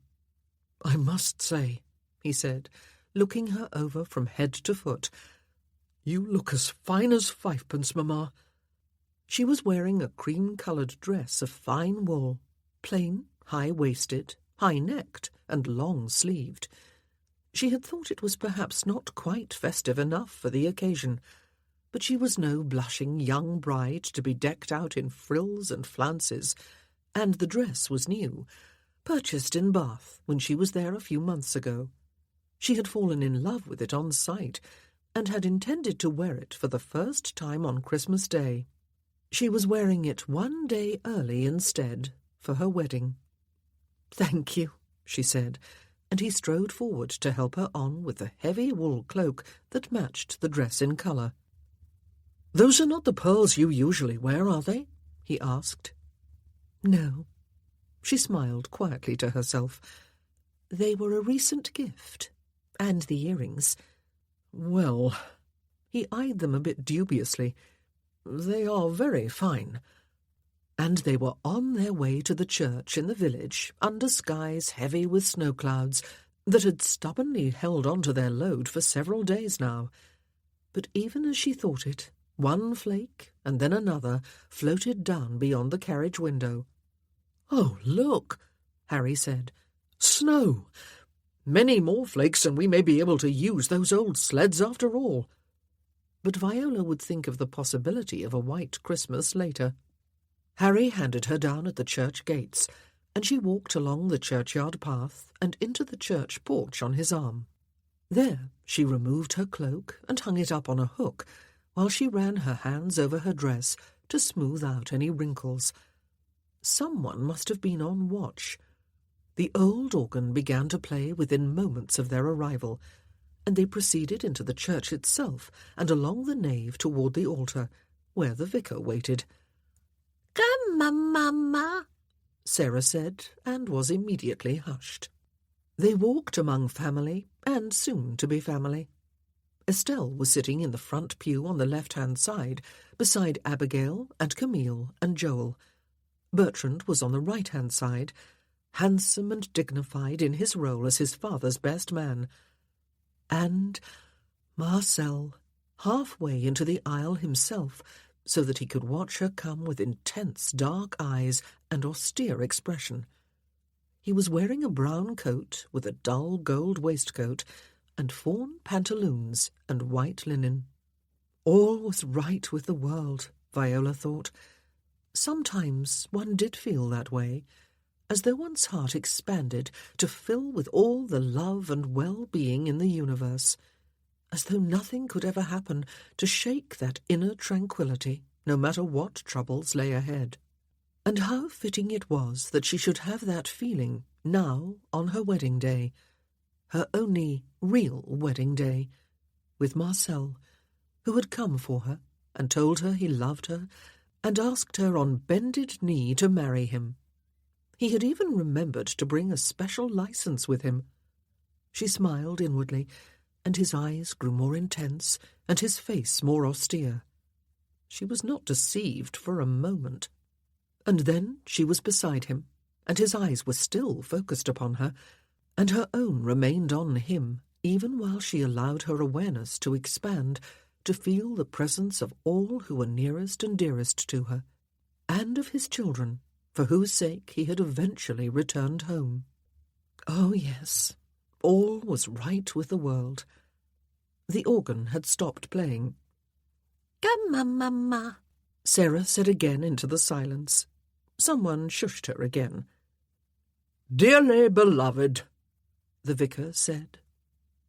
Marcel had not stayed long in the drawing-room at Brambledene the evening before, just long enough to make his announcement and endure numerous congratulatory handshakes, and more than enough hugs and several backslaps, and to wish there were a big black hole into which he could step. What had startled him most, however, was the ecstatic pronouncement by young Winifred, who had apparently been allowed to spend the evening in the drawing-room with the adults, that he was going to be her new grandpapa. As soon as he decently could, he had slunk off back to the village inn, after a quickly exchanged kiss with Viola in the hall, in full view of an impassive footman. At the inn, He had been met by a visibly anxious Estelle and a determinedly unanxious Bertrand, and hugs and kisses from the former after he had announced the success of his mission, and another bone-crunching handshake from his son. "You see, Papa," Bertrand had said, "we were right." And indeed they had been. And then it was morning, his wedding day, and he would have bolted for the farthest horizon if he could have taken Viola with him again, as he had done on another memorable occasion a few months ago. Oh, and the twins, too. And, to be fair, her daughters and son-in-law, and the 3 children, including the one who clearly had every intention of calling him grandpapa. Good God, he was only 40. He did not even have rheumatic knees yet. Oh, and her son could come too, if he wanted to desert from his regiment. On the whole, it had seemed wiser to stay and endure all the tedious pomp of a wedding and a wedding breakfast, and more hugs and kisses and what-not, despite the fact that he had brought a special licence and so avoided the horror of a meticulously planned wedding of the ilk of Margaret's at Redcliffe recently. Isabel had even wanted him to repaint the dining room to match the colour of the flowers she and her daughter had planned. He had suggested they change the colour of the flowers instead, an idea that had been greeted with faint shrieks and up-flung hands and an exclamation of "Men!"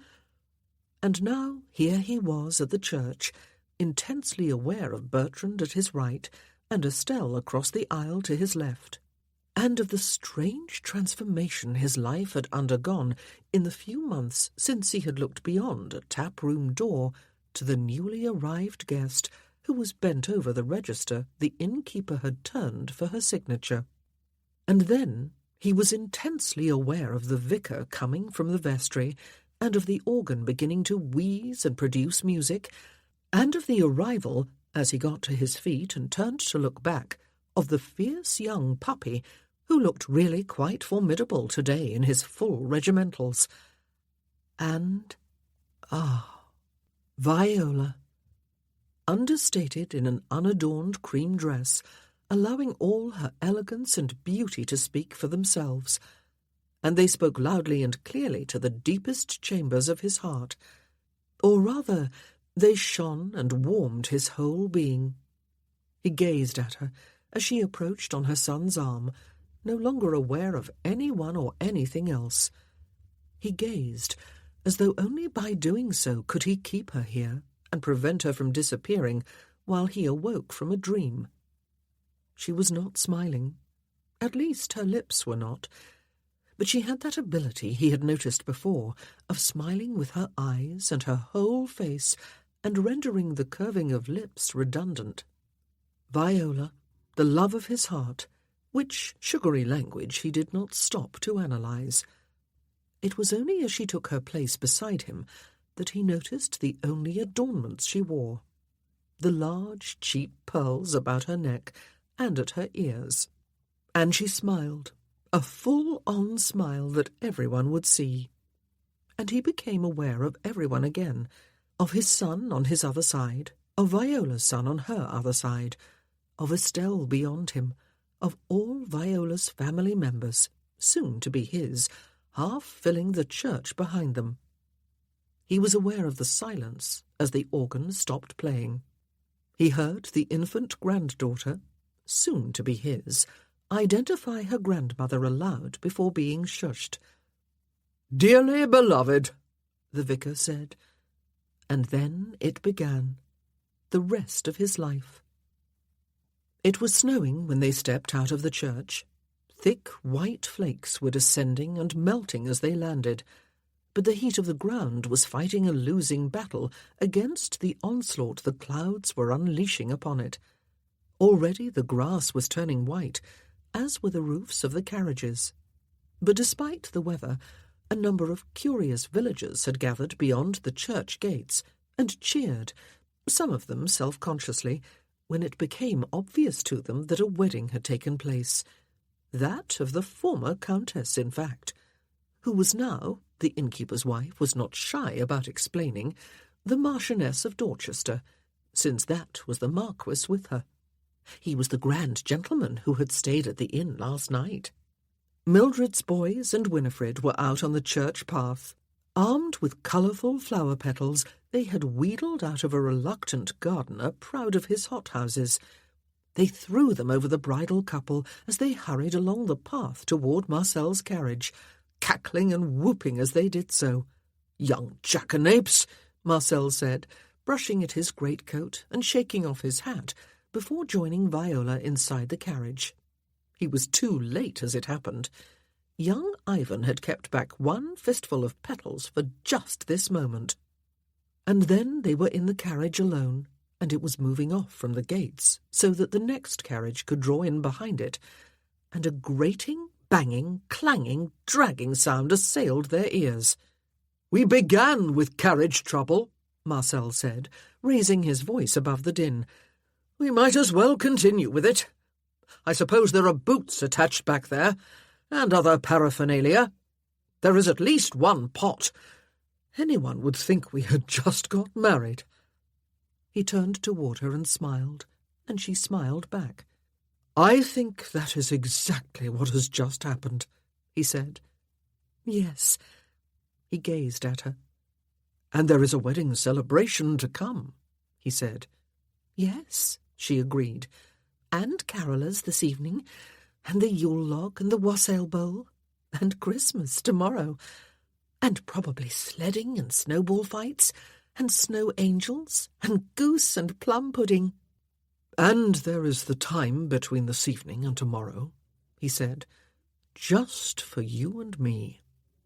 "Yes," she said. "Could we practice just a little bit now?" he suggested. She laughed, and so did he. "Just a little bit," she said, but he gazed at her for a few moments longer. "I will spend the rest of my life proving to you that you have not made a mistake, Viola," he said. "I know," she said, "and I will spend the rest of my life proving to you that you do not have to prove anything at all." He blinked. "I will have to think about that one," he said. "But in the meanwhile—" "Yes," she agreed. "In the meanwhile—" He slid an arm about her shoulders, and she turned into his arms. "Lovely pearls, by the way," he murmured against her lips. "Yes," she said, "my favourites." The End. This is Rosalind Landor. We hope you have enjoyed this production of Someone to Care by Mary Balogh. Recorded books are available wherever audiobooks are sold, including audible.com, audiobooks.com, Google Play, Apple iTunes, and in public libraries through RB Digital. Thank you for being a Recorded Books reader.